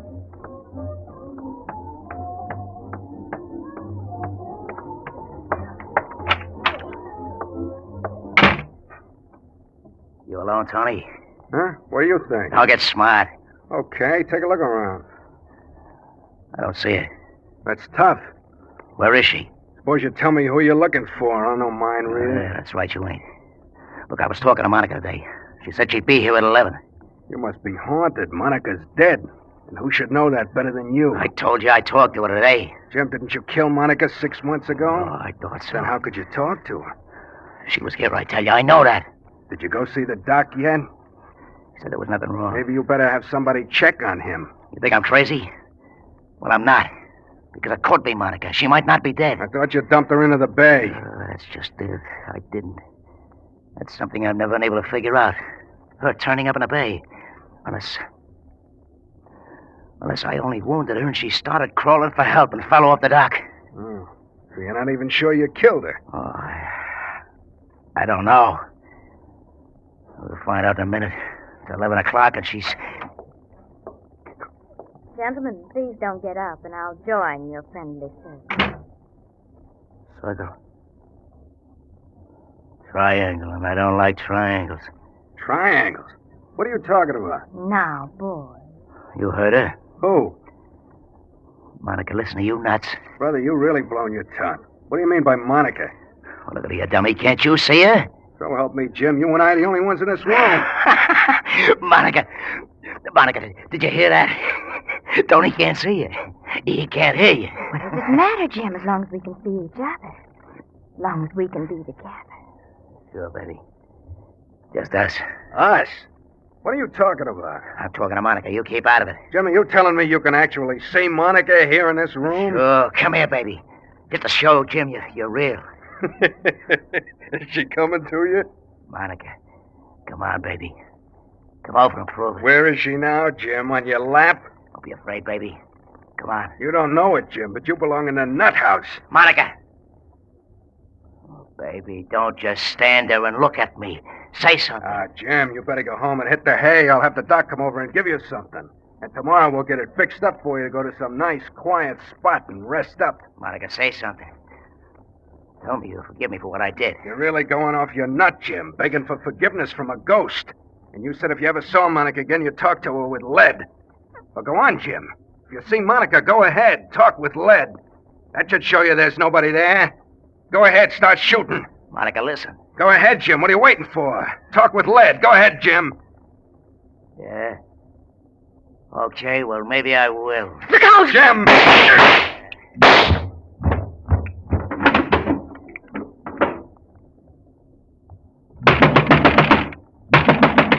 Boss, what's wrong?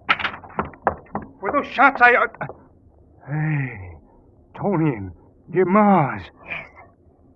They're both dead. Monica, are you all right? Yes. Only don't call me Monica.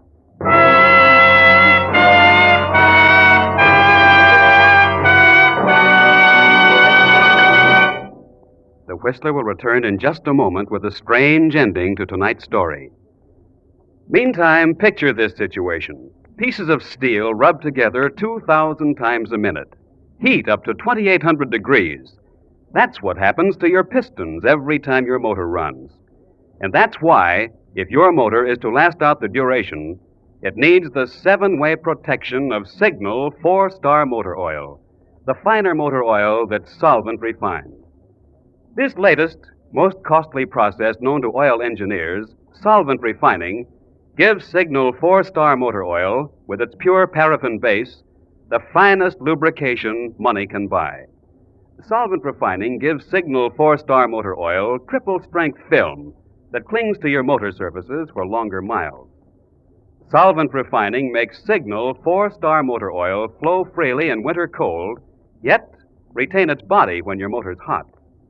Because of solvent refining, Signal 4-Star Motor Oil forms less carbon, keeps your motor cleaner, smoother.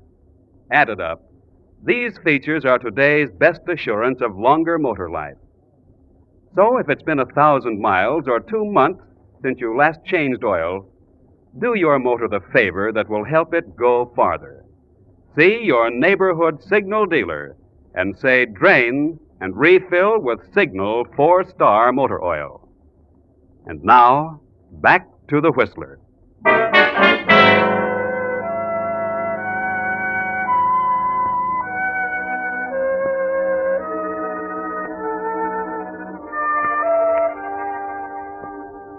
Well, Tony and Jim Mars lying dead, smoking guns in their hands, and Monica standing over them. Her gun in her hand, but she hadn't had to use it. And suddenly she doesn't like the name Monica.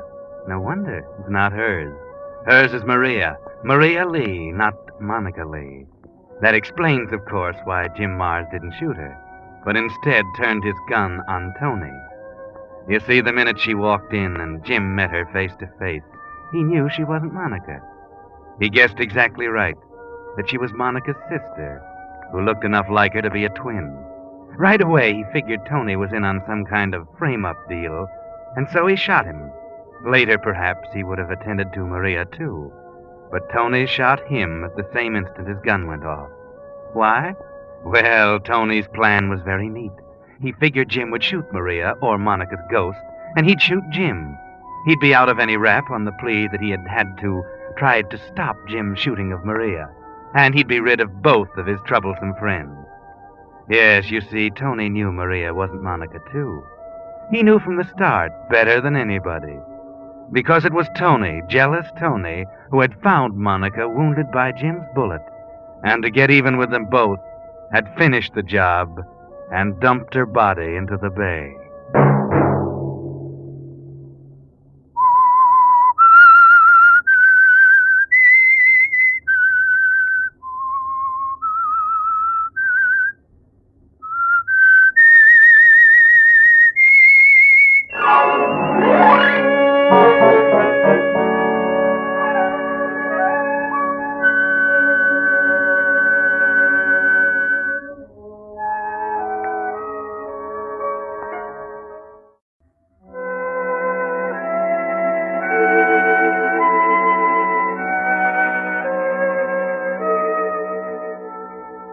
It was an old house, set back in the trees a little way from the lake, and it had a miserly look about it. You could almost tell that its owner was wealthy and cranky and miserly and happy in her self-pity. And all the loneliness of her own life she took pleasure in passing on to her only companion, her servant Martha.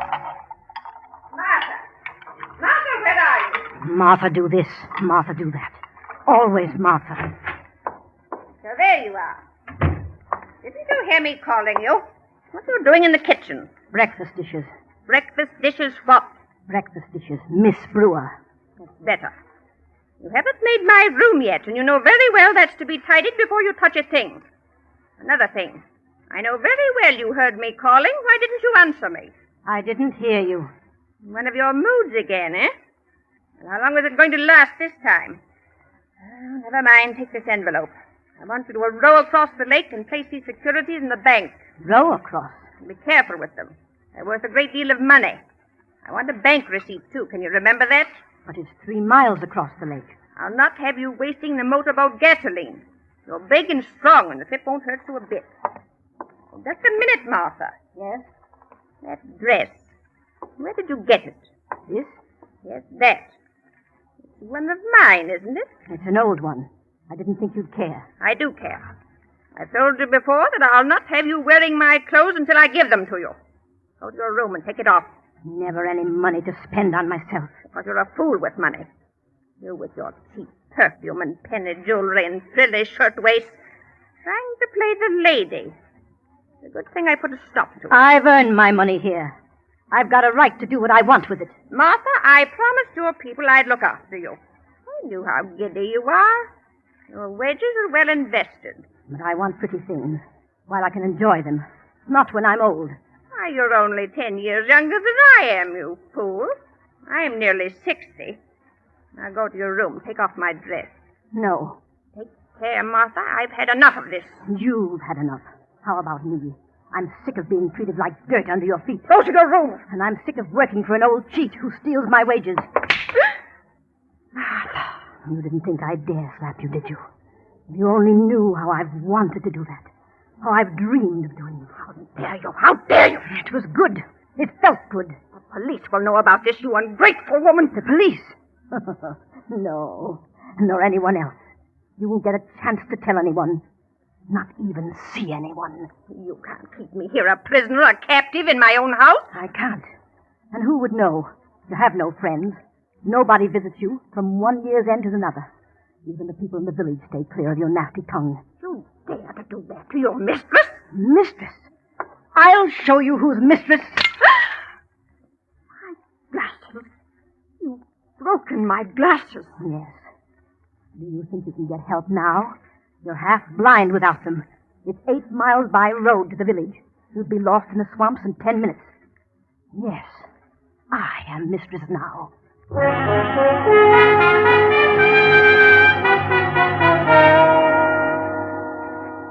Well, at long last, Martha, you've summoned up the courage to do what you've wanted to do for so many years.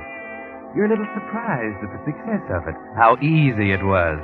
It's a pleasure to see her cringe before you, call you my dear, ask sweetly when she wants something, and then there's so much money here. Enough to buy you all those things you've dreamed about. Martha? Oh, so there you are, Martha. Where have you been? Marketing? Where do you think? Well, you've been so long, and it's cold in this room. Oh, so cold. Might have left the fire for me, Martha. Do be considerate, my dear. Considerate? When were you ever considerate of me? My back used to ache from breakfast to bedtime, and a lot you cared. Oh, it's different now, isn't it? Oh, it's cold, Martha. Well, wait till I get my things off and I'll make tea. You and your back. Oh, thank you, my dear. Quite a change has come over the old lady, hasn't there? My, what a sweet thing she's getting to be. I've been thinking, Martha. So? She's been thinking? No, I mean it. That lovely dinner dress of mine, it's not old, not really old at all. You can have it. I want you to have it. Second-hand stuff again, eh? No thanks. I'm not having any. Now, look here. Let me show you something. Well? You bought that in the village? Yes. That, and this, and this, and this. All of them. They're pretty, aren't they? Isn't that stealing, Martha? You have no money. You must have been in my cash box. Stealing? You talk about stealing when you've stolen months, years of my life. This stuff isn't all, either. There's lots of other things up in my room. Shall I show them to you? No, Martha. Well, why don't you say something? Well, there's nothing to say. If those few things will make you happy, then I'm glad. I want you to be happy, my dear.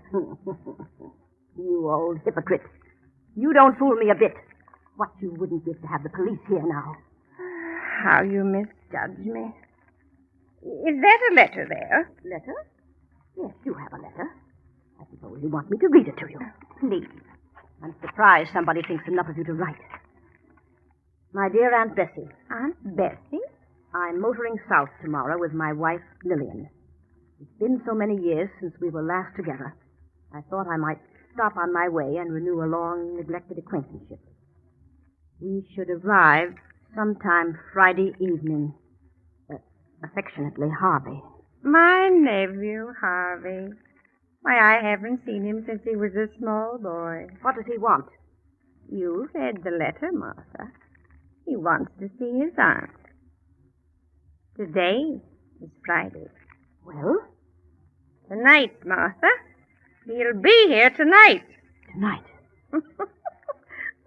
Come, my fine lady. Put on your pretties. You must look your handsomest when my nephew arrives. It's my money. I haven't really stolen from you. You can't do anything to me. Stolen from me? Of course you haven't, my dear. My poor woman, didn't I tell you I wanted you to be happy? You mean you're not going to do anything about it? Well, it's all unimportant, Martha, as viewed in contrast to a greater crime. Crime? What crime? Kidnapping, Martha. Kidnapping? You held me against my will for the purpose of obtaining money. That, under the law, constitutes kidnapping. You've held me in my own home makes not the slightest difference. I didn't hold you. I didn't. You know the penalty, Martha? You're trying to scare me. Yes, Martha. No, you can't. Your nephew. I'll explain to him. Come, my dear, it was inevitable, you know. Don't look so unhappy. It isn't often I have guests, my dear.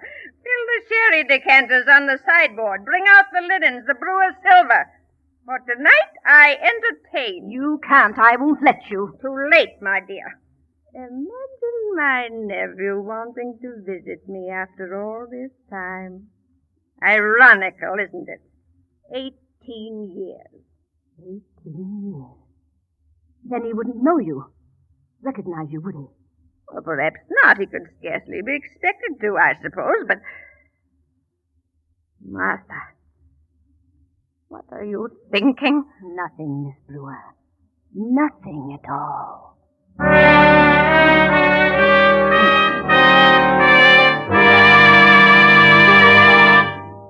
You are listening to The Whistler, brought to you by your friend, the Signal Oil Company, marketers of famous Signal gasoline, your best buy today.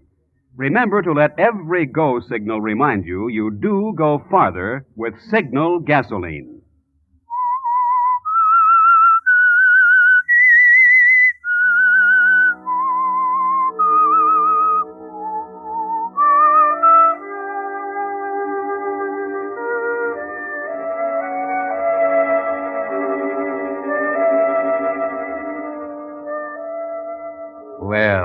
situation is a little more serious than Martha ever dreamed it might be, isn't it? Old Miss Brewer's nephew coming, and you, Martha, threatened with prison or worse. And there's not much to do about it. Or is there? Harvey will be here soon. Even now, he and his wife are driving over the muddy road up to the house.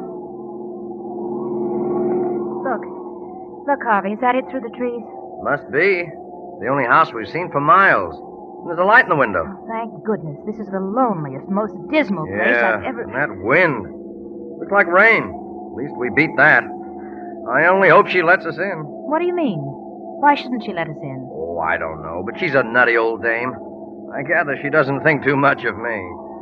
I used to write her once in a while when I was younger, but she never once answered a letter. Well, then if you haven't even heard from her for 18 years, why should she be the guardian of your money? Well, after all, she's my only living relative, and I'm hers. Okay, here we are. I'll pull in under this tree. Not too far from the porch. It's starting to rain. Okay, Lillian, you run for it. I'll bring the bags. Hurry up, you get wet. There's no bell, Harv. Never mind. That wind. Feel how the house shakes. Oh, you can see that. Hey, listen. Yeah, somebody's coming. Did you close the windows in the car? Yeah, I did. Oh, please knock again, Harv. I'm cold. I tell you, I heard somebody. Yes? Oh, how do you do? I'm Harvey Brewer. I know. Come in. Oh, thanks. Thank you. Follow me. This must be it, Harv. In here, please. Look, Harv, a fire. Doesn't it look wonderful? Wonderful. It's heaven. Well, I never would get warm again. Suppose I can leave the bags here for the time being. That'll be all right, won't it, miss? What do you want here? What? Oh, of course. Please tell Miss Brewer that her nephew and his wife are here. Her nephew, Harvey. I'm Miss Brewer. You? What's the matter? Naturally. How stupid of me. I should have known. I'm sorry, frightfully sorry. This is my wife, Lillian. How do you do, Miss Brewer? Why have you come? Why? Well, to see you, to pay you a visit. After all, you are my aunt, you know. I must say I'd hardly expected this reception. What did you expect? Really, my dear Aunt Bessie. If I may call you Aunt Bessie. You may not. You're not wanted here. Sorry, I only thought that after all these years... I'm quite satisfied not to have any visitors. I want to be alone. Surely you don't mean that you'd turn us out on a night like this after we've come all this way. I didn't ask you to come. But now you're asking us to leave. Is that it? Well, as long as we understand each other now, we might as well settle our business now. Lillian. Business? What business? Go on, tell her, Harvey. Well, it's about my money. I want it, Aunt Bessie. Money?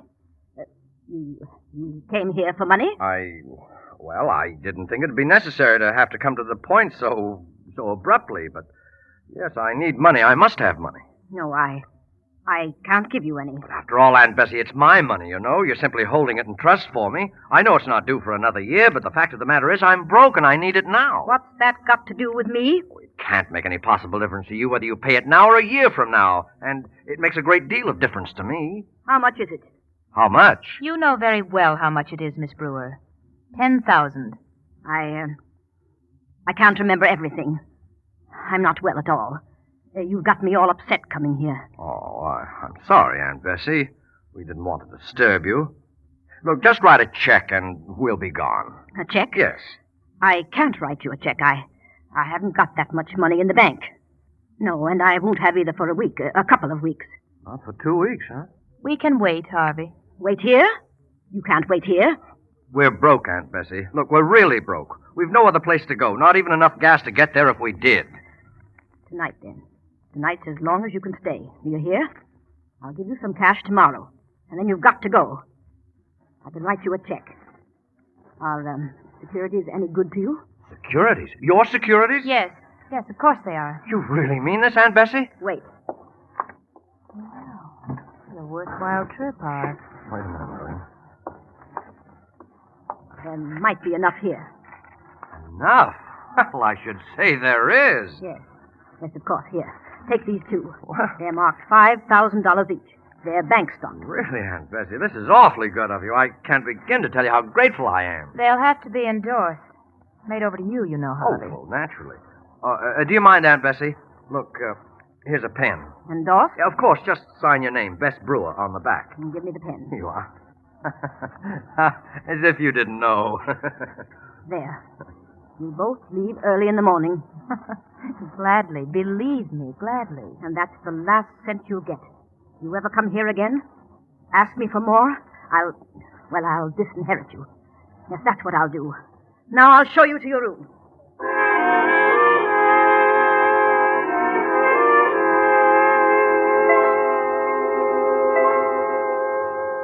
Well, things have taken quite a turn. All Harvey wanted was money, and Bess Brewer signed over $10,000 worth of bonds to him.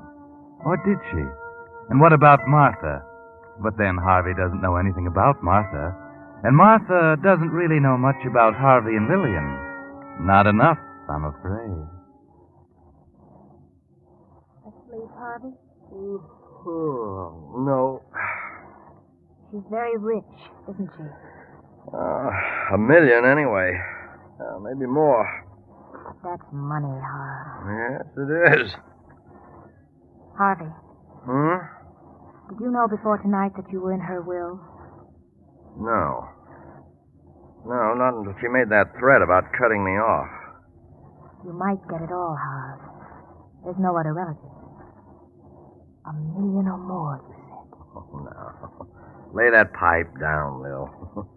The old girl's good for another 20 years. I won't go to sleep. 20 years. Good night, Lil. $10,000 won't keep us forever, Harv. No, We'll be broke again soon. I suppose. But we'll have one swell time getting that way. But I don't like to be broke, Harvey. You know that. Now, wait a minute. Are you threatening to leave me again? I'm only warning you, Harv. You know how I feel. That's why we came down here. Oh, is money all you ever think of? You married me with your eyes open, Harvey. I warned you then. I know. I had enough of my inheritance to keep any ordinary couple happy for a lifetime. How we went through it all, I don't know. I told you I was expensive. I don't plan to change. I'll stay with you as I promised, as long as we can live like human beings. Like millionaires, you mean? Mm-hmm. You might be a millionaire if you had her money. But, Lillian, what can I do? Don't you know? Good night, Harvey. You're a spoiled brat, Lil. Gosh, I often wonder why I love you. But there's nothing I wouldn't do for you. You believe that, don't you? Mm. There's nobody in the house but the three of us. I know. Just you and I and the old lady upstairs. Well? Just the three of us, Harv. All right. What about it? Nobody knows we came here tonight. No, nobody knows. Good night, Harvey. Lil. 20 years is such a long time. Lil. Oh. You know you always get your way with me.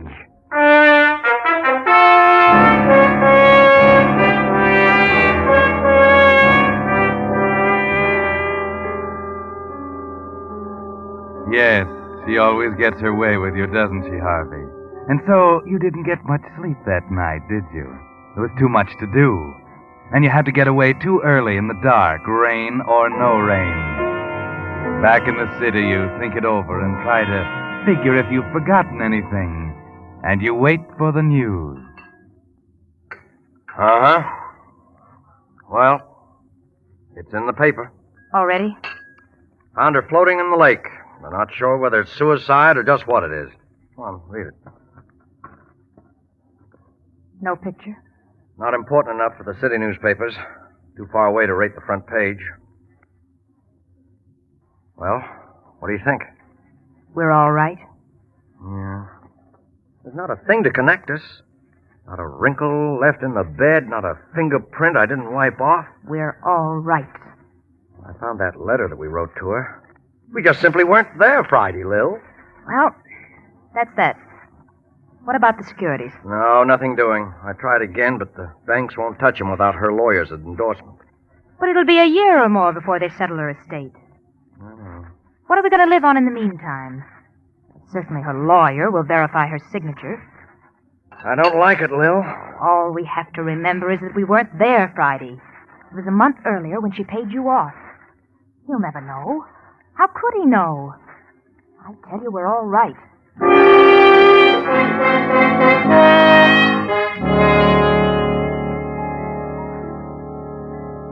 Yes, everything's all right, Harvey. Stop worrying. Just run down to your aunt's lawyer's office and get his endorsement for the money. Then wait and see what happens. Who knows what good luck may come. May I offer my condolences on your aunt's passing, Mr. Brewer? It was a great shock to me. Well, yes, I imagine you knew her better than I did. Perhaps. She wasn't a very friendly woman, but she was a remarkable one. And now you said you had some business with me. Yes. You see, about a month before my aunt's death, I happened to stop down there to see her. Oh? And she gave me these bank securities, $10,000 worth, the money she was holding in trust for me. But I thought... Yes, I know. It wasn't due yet, but she said she wanted me to have it anyway. And now the banks tell me that your endorsement is needed in order to cash them. Yes. That's an old routine arrangement I had with her. You just let me see them? Oh, yes, of course. Right here. Thank you. Let's see. Mr. Brewer, you got these securities from your aunt? Yes, I just told you. Right. And this is her signature? That's right, as you can see. You were in your aunt's presence when this endorsement was made? You saw her sign her name? Yes. Of course. We both did. I see.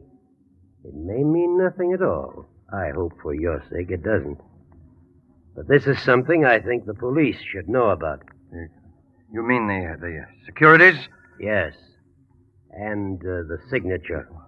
You see, Mr. Brewer, foul play is suspected in your aunt's death. The only clue the police have so far is a set of tire tracks found in the mud outside the house. Evidently made the night she died. But, I don't understand. No. You wouldn't, I'm sure. But you see, Mr. Brewer, this couldn't possibly be your aunt's signature. Because in spite of her intelligence and wealth, your aunt never went to school. She never learned to write, even her own name.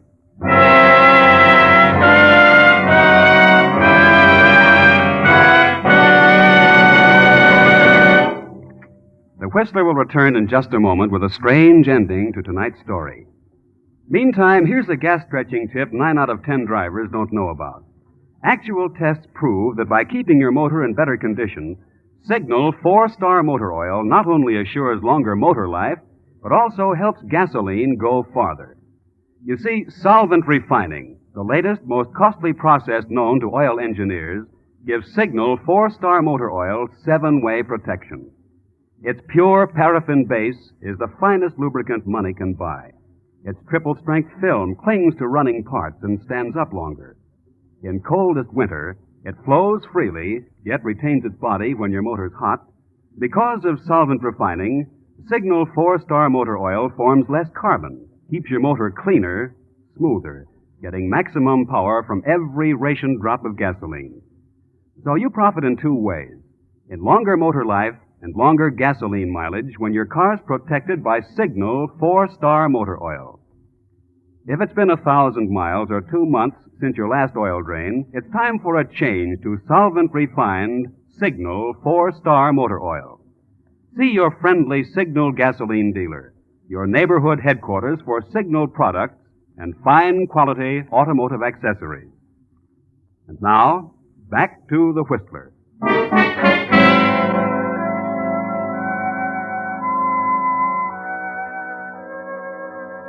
So Harvey had nothing to worry about.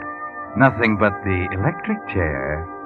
And Lillian, who had to have money to live like a human being, will spend the rest of her life behind bars. Yes, the tire tracks convicted them, of course. That was one clue they overlooked, and it was enough to prove that they were there that rainy night. If only you hadn't tried to cash those securities, Harvey. The securities that first pointed suspicion at you. Now they'll hang you for the wrong murder, Harvey. They'll hang you for your aunt's murder, when actually you killed Martha, the housekeeper, and dumped her body in the lake. Yes, but they haven't found her body yet, Harvey. Martha was the one who killed Aunt Bessie and threw her body in the lake. But you'll never be able to prove that now. Maybe if Martha had lived, you could have gotten out of it somehow. But not now. It was all so unnecessary, too. When you killed Martha, your aunt was already dead. And by the terms of her will, you had already inherited all of her money. Over $1 million. Too bad, Harvey. Too bad.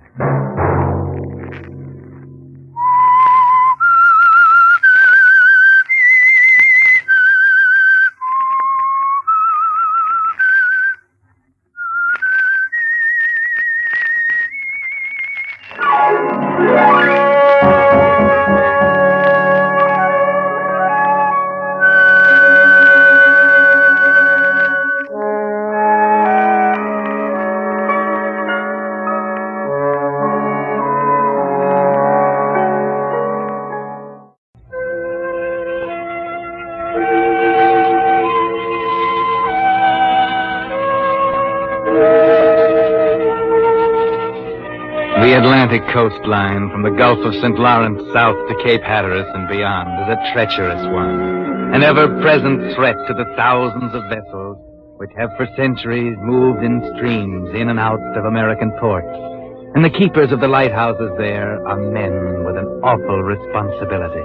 Men who must not only fight the perils of the storm, but must battle continually against the loneliness and despair of their vigil. It's not a very attractive life. No, especially for a girl like Madeline Murray, who 6 months ago came to live with her new husband, Richard, at their lighthouse on a rocky island off the coast of northern Maine. Good Lord. Just listen to that wind. Yes, Richard, I hear the wind. Things have been quiet for too long. Yeah, I got a strange feeling something's going to happen. I wish it would. Oh, now, Madeline. Well, I do. Tell you, I can't help it, Richard. I'm so weary of the same old rocks and ocean I could almost scream. It's been 6 months, 6 long months. I know. But I tried to tell you before we... Yes, you did. I admit everything. You were honest and above board. You said it would be lonely and cold and silent, and I said it didn't matter. That doesn't help me now. Driving me crazy, I tell you. Oh, please, Madeline. All right, I'm sorry. Like all the other times. But I've done everything I can. Yes, what? Well, for example, why didn't you go into Bango for a vacation that time? I told you were free to go, and Aunt Elizabeth would have been glad to have you. Oh, I just didn't feel like going. But why? It's just what you want. Oh, don't ask me why. Just didn't feel like going, that's all. Madeline, look at me. You don't love me anymore, do you? No. Furthermore, I never did. Well, you can go if you want to, Madeline. I can't go, Richard. That's why I'm going crazy. I want to, but I can't. Why did you marry me? You want the truth? Yes. All right. I can't go. I've got to stay here for another year. Maybe longer than that. It's the last place in the world they think of looking for me. Looking for you? What do you mean? Who? The police. Police? I killed a man, Richard. Oh, no, you couldn't. Yes, but I did. You have to believe it. And after I killed him, I ran away. I didn't know which way to turn. That isn't until you arrived on the scene with your lighthouse. Who was it? Man I loved once. Murderess. You surprised? That's why I married you, Richard. Now, what are you going to do about it? Why did you have to tell me? Because I don't care anymore. Do you understand? As a matter of fact, I think the state prison has a lot of advantages over an acre of rock and a flock of seagulls. They'd hang you. Maybe. It has its advantages, too. You'll find out very soon. There's only one thing to do, Madeline. All right, fine. Radio the police. They'll send me to prison, Richard, but at last I'll be free. That's a laugh, isn't it? I'll be free of this rock and you.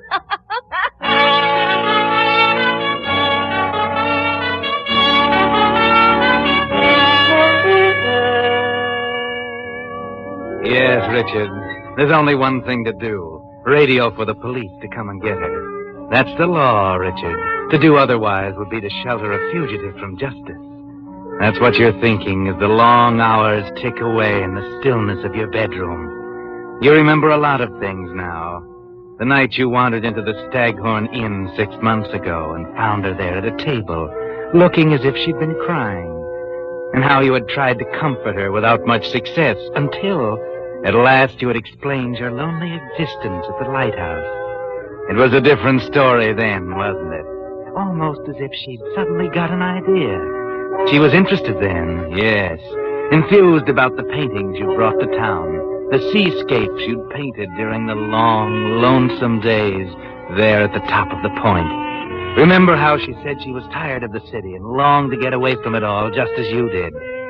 And it didn't take her long, just 2 days to be exact, before you were sailing back to the lighthouse with your new bride. But that was 6 months ago. And now you know the truth. Madeline is a murderess. It's the next day. The nor'easter hits with full fury, but you hardly hear it as you sit and stare out of a window at the top of the tower. Hello, dear. Lonesome? Madeline, please. Oh, why so gloomy? After all, I'm the one who's going to prison. I still can't believe it. Oh, you will in time.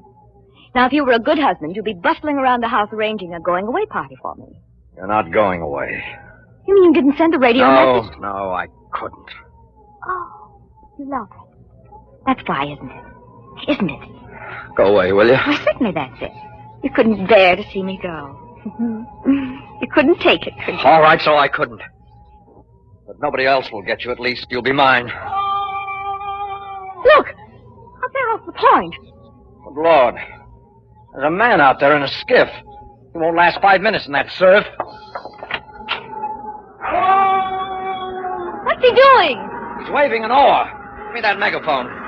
He needs help. Take the lee side! You can't land on those rocks! That wave! Yes, he's going to get it. I'm going down there. Maybe I can help.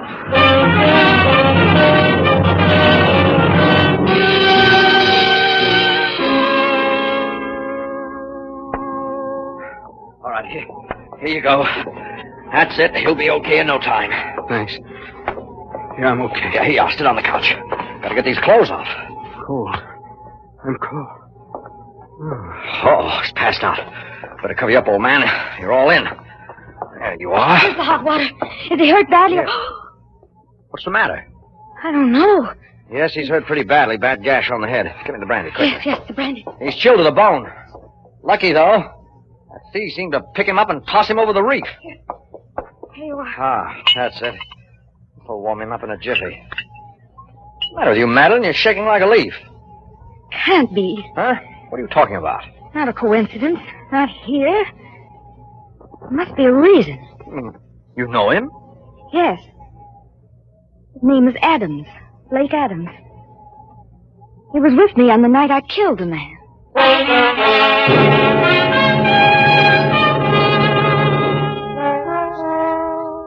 Yes, Madeline, the night you killed the man was a night neither you nor Blake Adams will forget for a long time. You're thinking now, as Blake lies there unconscious, of the afternoon the wire came from Maxie, saying he was just passing through town.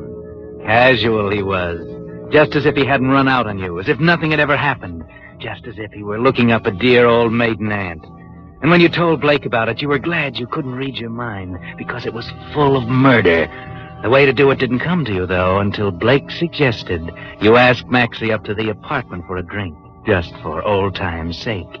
Then it was as clear as a blueprint. Maxie was strictly a one-drink man, but this time one would be enough.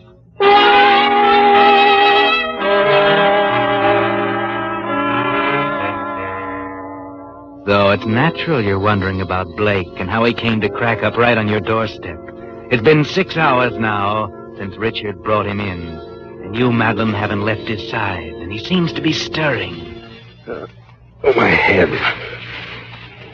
What happened? Where am I? Don't sit up. Now, don't sit up. There, that's it. I can't see very well. You're lucky to be here at all. Here, take a drink of this. Thanks. How did you... Madeline? Yes. Surprised? Not exactly. I'm Surprised to see you, Blake. How... What happened? Lie back now. You're a good patient. You've got a bad gash over your eye. Yeah, the rocks. Now I remember. That skiff. You must have been out of your mind to go out in a storm like that. I had to see you, baby. About Maxie. That's it, isn't it? They know about Maxie. What do you mean they know about Maxie? He died of indigestion, that's all. Maybe. Maybe not. I hope that's what they think. I don't know whether poor Maxie could stand a post-mortem. Wait a minute. I remember now. You mixed the drinks that day. Yeah, the glass with the red ring on the top. I was to make sure he got it. Who examined him? Doc Cranston. He treated him before for indigestion. Same symptoms, same everything. So you poisoned him. In the drink. What's so funny about that? I'm sorry, baby. I couldn't figure out why you ran away. Yeah, it's funny. I didn't see you do it. You poured all of our martinis out of the same shaker. There were olives in the glasses already, weren't there? Yeah. I get it. Poison in the olives. So that's why you're here. You don't think it's because I like lighthouses, do you? Can you tell me why you're here? What happened? You get on the wrong streetcar or something? There's no use telling you, baby. You wouldn't believe me. You try me and see. Okay, here it is. I traced you here through the guy who sold your house for you. Mm-hmm. Why? Well, with Maxie gone, I mean, Well, come on. You're making it tough. We were pretty good pals once after he ran out on you that time. Wait a minute. Are you trying to tell me? Yeah. I'm trying to tell you that I love you, baby. Since way before you met him, I tried to tell you a couple of times, but I guess I'm not the Charles Boyer type. It's twice as hard now. It was all my fault, Blake. I couldn't see very well in those days. I know. I don't know what to say. I know I'm not much of a prize, Madeline, but you could do worse. Blake. Yeah? This is on the square. What can I do to show you? Honest, baby, I'll do anything. Oh, if this is another blind alley, I'll die. It's not a blind alley, honey. It's a 4-lane highway. There's one thing you can do. What's that? You can kiss me.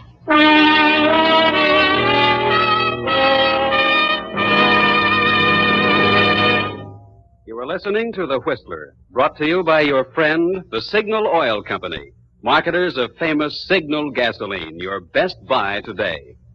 Remember to let every go signal remind you, you do go farther with Signal gasoline.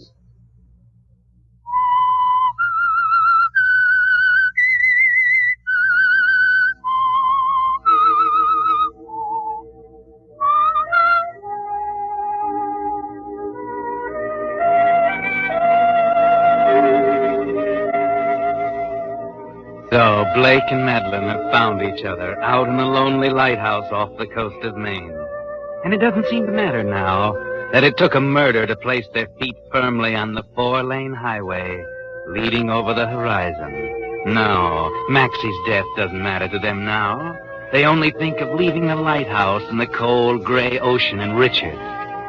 What about that? What about Richard? The only other one who knows about Maxie. He just returned from a trip to the mainland for supplies, and Madeline greets him at the entrance of the lighthouse. Well, back on time. Hello, Madeline. I was a little anxious for you. The channel's so rough today. Anxious for me? Afraid I wouldn't make it or that I would? Oh, please don't, Richard. Not today. I'm just being practical, my dear. Now, if you'll excuse me, I'll change my wait, clothes. just a minute, please. Something I want to talk to you about. About Blake Adams. Oh, yes, the patient. How is he? Well, he's almost well enough to go. Too bad. You seem to be quite fond of him. Yes, Richard, I am. I love him, and I want to go with him. What? We haven't told you because we planned to simply take the boat some night while you were asleep. You're out of your mind. You'd be picked up in a minute. They don't know about the murder, Richard. He died of natural causes. You're free? I mean that the three of us are the only ones who know. That's why I'm telling you we're going. Huh. The worm turns, eh? What was it you said a while ago?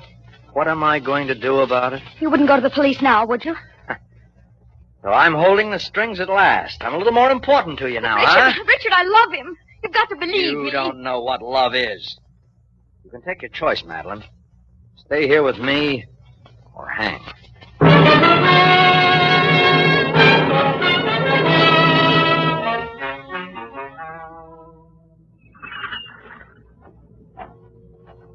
Thanks, huh? What? It's hard to believe today that I cracked up right out there, just like a mill pond. What's eating you, Madeline? I don't know. Maxie, I guess. Oh, forget it. You know, we ought to take off tomorrow. I'm feeling pretty solid. What about Richard? I'll leave him here with his lighthouse. He'll never miss you. I told him about us. Doesn't want me to go. So what? What can he do? Well, he could tell the police what really happened to Maxie. What? You mean he knows? I told him about it the night at the wreck. He says if I leave, he'll go to the police. You see, dear? How could I know you were coming? It didn't seem to matter whether I lived or died. He couldn't testify against you, but... Listen, does he know you poisoned Maxie? I didn't tell him how. Good. He won't be suspicious of his coffee, for instance. What do you mean? Yeah. It's a gamble, but we got a chance. We need 24 hours. Listen, it's about 3 hours from the dock on the mainland to the airport. I got a pal over there with a plane. We can make Miami in 9 hours with luck and catch the Clipper to Rio. I'll leave tonight and get everything set up. I ought to be back here by 8 in the morning. That's where you come in. You mean Richard? Yeah. You gave me some sleeping powder when I first got here. Is there any left? Yes, I think so. It's in the medicine cabinet. Okay, you take care of his breakfast. A good long doze won't hurt him. When he wakes up, we'll be halfway to Rio. Just one thing. Don't give him too much. He's got to live.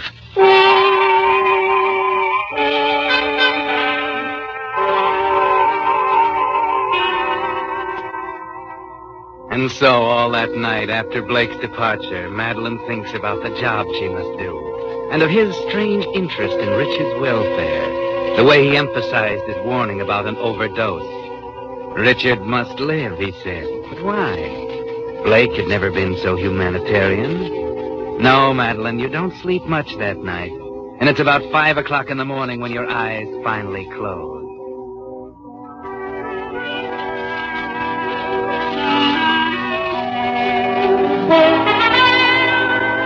Suddenly you wake. You jump into your robe and slippers. Yes, it's 7:30 and Richard's bed is empty.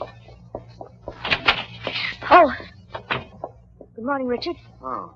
Hello. The door is missing. And our good patient has left. Or am I telling you anything?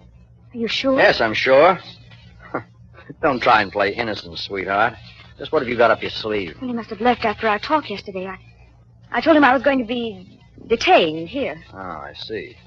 Well, he's an ungrateful wretch sneaking off that way after I saved his life. So you've decided to be a good wife after all, eh? I'll fix your breakfast. No, don't bother. I've had it. What about coffee? No, thanks. I had a rotten night. I couldn't sleep a wink. Sorry to leave you alone, my dear. I'll be up at the light. Well, darling, I was hoping you'd have breakfast with me. Won't you? Aren't we considerate? I'm sorry about everything, Richard. You know, I could almost believe you. If I didn't know you better. I was so wrong, Richard. I lost my head, I guess. Very well. Have your breakfast and come up to the light. There's something I want to tell you. And if you're still bent on being the perfect wife, you can mix me a bromide for this headache. Yes, Richard. Right away.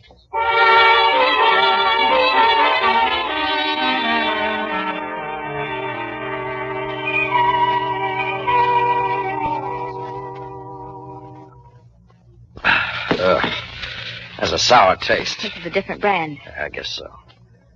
Now, about Blake. He knows all about your past? Yes. And are you sure of him? Well, what do you mean? This. Well, an article has been torn out. Yeah, off the front page. You can still make out the tips of the top headline. Go on, look at it. Well, what about it? It said reward offered. Does that suggest anything to you? I don't know. How sure are you that your little escapade is a dead issue? Oh, you're wrong. He wouldn't do it. I know him. Oh, I don't know. People do strange things for money, Madeline. For instance, at this very moment, he could be telling some interesting things to the police. You got that paper yesterday. What did the article say? Unfortunately, I hadn't got around to reading it. You know, it wouldn't surprise me a great deal to discover you might be a bit hotter than you think. Well, I think I'll go down and take a short nap. Wake me at 10, will you?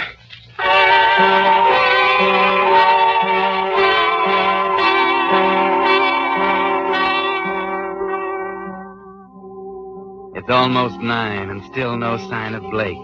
Madeline tries to shrug off the suspicion in her mind, but it's there to stay, and it keeps growing, growing, growing.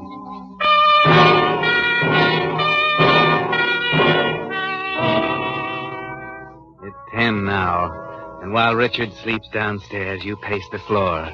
No, he wouldn't do that to you, but where is he? What could keep him this long? It's a double cross. It must be. Yes, so why did he warn you against the overdose? Richard is precious to him, that's why. They don't pay rewards on arrest. They pay off on conviction. And Richard knows enough to convict you. Blake isn't coming back. The next thing you will see is a boatload of police. Yes, that's it, the launch, down at the landing. Your only chance. Maybe you can make it before they get here. You can just get to the mainland. Now to find your small pistol and slip it in your purse. And now, down to the launch. But wait a minute. There's a boat coming in. It's Blake, and he's alone. Grab the line, honey. Here you go. Where have you been? Well, fancy nuts this time. We won't be here long. You all set? You're late. I know. It wasn't as easy as I thought. You take care of him? Yes? What's the matter? I don't know. Come on, I snap don't out know. of it. The plane's all fixed. We'll be in Miami tonight. Cost me $500. Wait a minute. You were careful with the sleeping powder, like I said. Yes, just like you said. Why did you say it? What do you mean? Why were you so interested in Richard's health? Oh, one murder rap is plenty in my league, baby. Come on, we gotta go. Wait a minute. I've been thinking, Blake. Now, wait a minute. Something I found up in the house started me thinking. Well, think on the way. We haven't time to be standing around passing the time of day. Come on. Just a minute. It was a newspaper with an article cut out about a reward. Where did you find that? You tore it out, now, didn't you? They're offering a reward for me. No, you're wrong, baby. They're not offering a reward for you. There was something in it I didn't want your husband to see. Here, look. Does this make you feel any better? Receipts for the charter plane and 2 reservations to Rio. Does that look like a double cross? I don't know.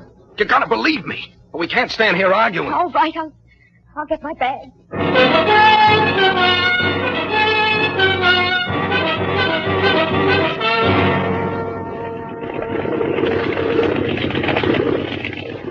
He's meeting us down the coast a few miles with a car. I thought it'd be safer. What's that boat back there? Where? Oh, fishing boat, I guess. It's following us? No, it couldn't be fun. Holy smoke! Where's it going? For sure. That's a Coast Guard cutter. Oh, I was right, wasn't I? What do you mean? You thought you could lie your way out of it, didn't you? I've heard of some rough tricks, but this one takes surprise. You think you're all set now with the police moving up and your star witness back at the lighthouse? Madeline, you're wrong. Listen. Put that gun away. You're way off the beam, I tell you. I'm straight, baby. I'm for you. Oh, you're for me, all right. For the money I can bring you in court. Look, I had nothing to do with this. Look, I'll tell you now, it won't make any difference to either of us. That article... You're making a big mistake, baby. Just give me a minute. And fed up with your lying, Blake. You and your 4-lane highway to Rio. Hello, sir, there. They won't need a detective for this one. You're a lying rat. Right under the nose of the Coast Guard. Madeline!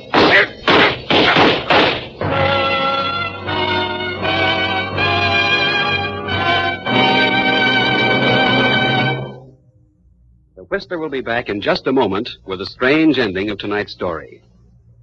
Meantime, here's the answer to a question many drivers have asked. Does motor oil have any effect on gasoline mileage? The answer is yes, definitely. It's only logical that anything that helps your motor run better will also help it deliver more power from the gasoline it uses. That's why the 7-way protection which Solvent Refining gives Signal 4-Star Motor Oil is doubly important today. You see, because of Solvent Refining, the latest, most costly process known to oil engineers, pure paraffin-based Signal 4-Star Motor Oil has triple-strength film that clings to motor surfaces, seals in power, retains its lubricating quality for longer miles, and actually forms less carbon. Best of all, while you're enjoying this improved performance, you're profiting in 2 extra ways. 1, in longer motor life, and 2, in helping your gasoline go farther. So make your next oil change a change to solvent-refined Signal 4-Star Motor Oil. It's one of the famous Go Farther signal products featured by that lubrication specialist whose permanent business is helping cars go farther. Your neighborhood Signal gasoline dealer. Now, back to the Whistler.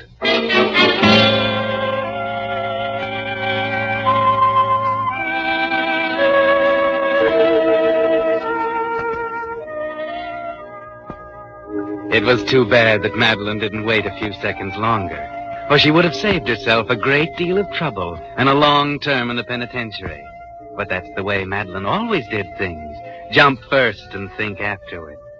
That's why she ran away a few minutes after poor Maxie took the drink and died, before anyone noticed that he had drunk the martini, but had left the olive she had poisoned untouched.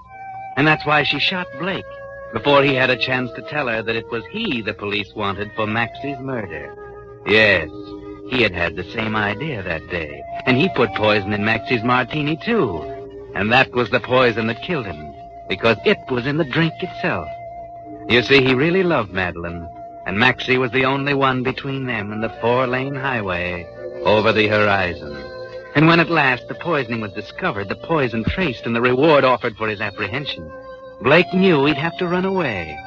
That perhaps there in the lighthouse she hadn't heard of it and would go with him. That's why Richard had to live.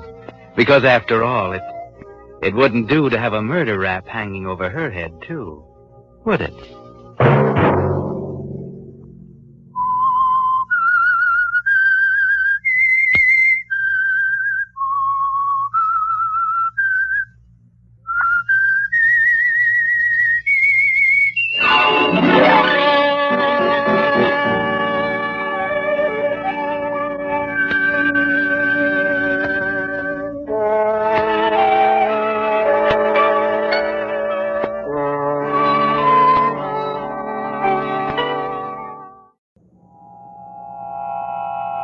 Have you heard the strange tales of the Whistler?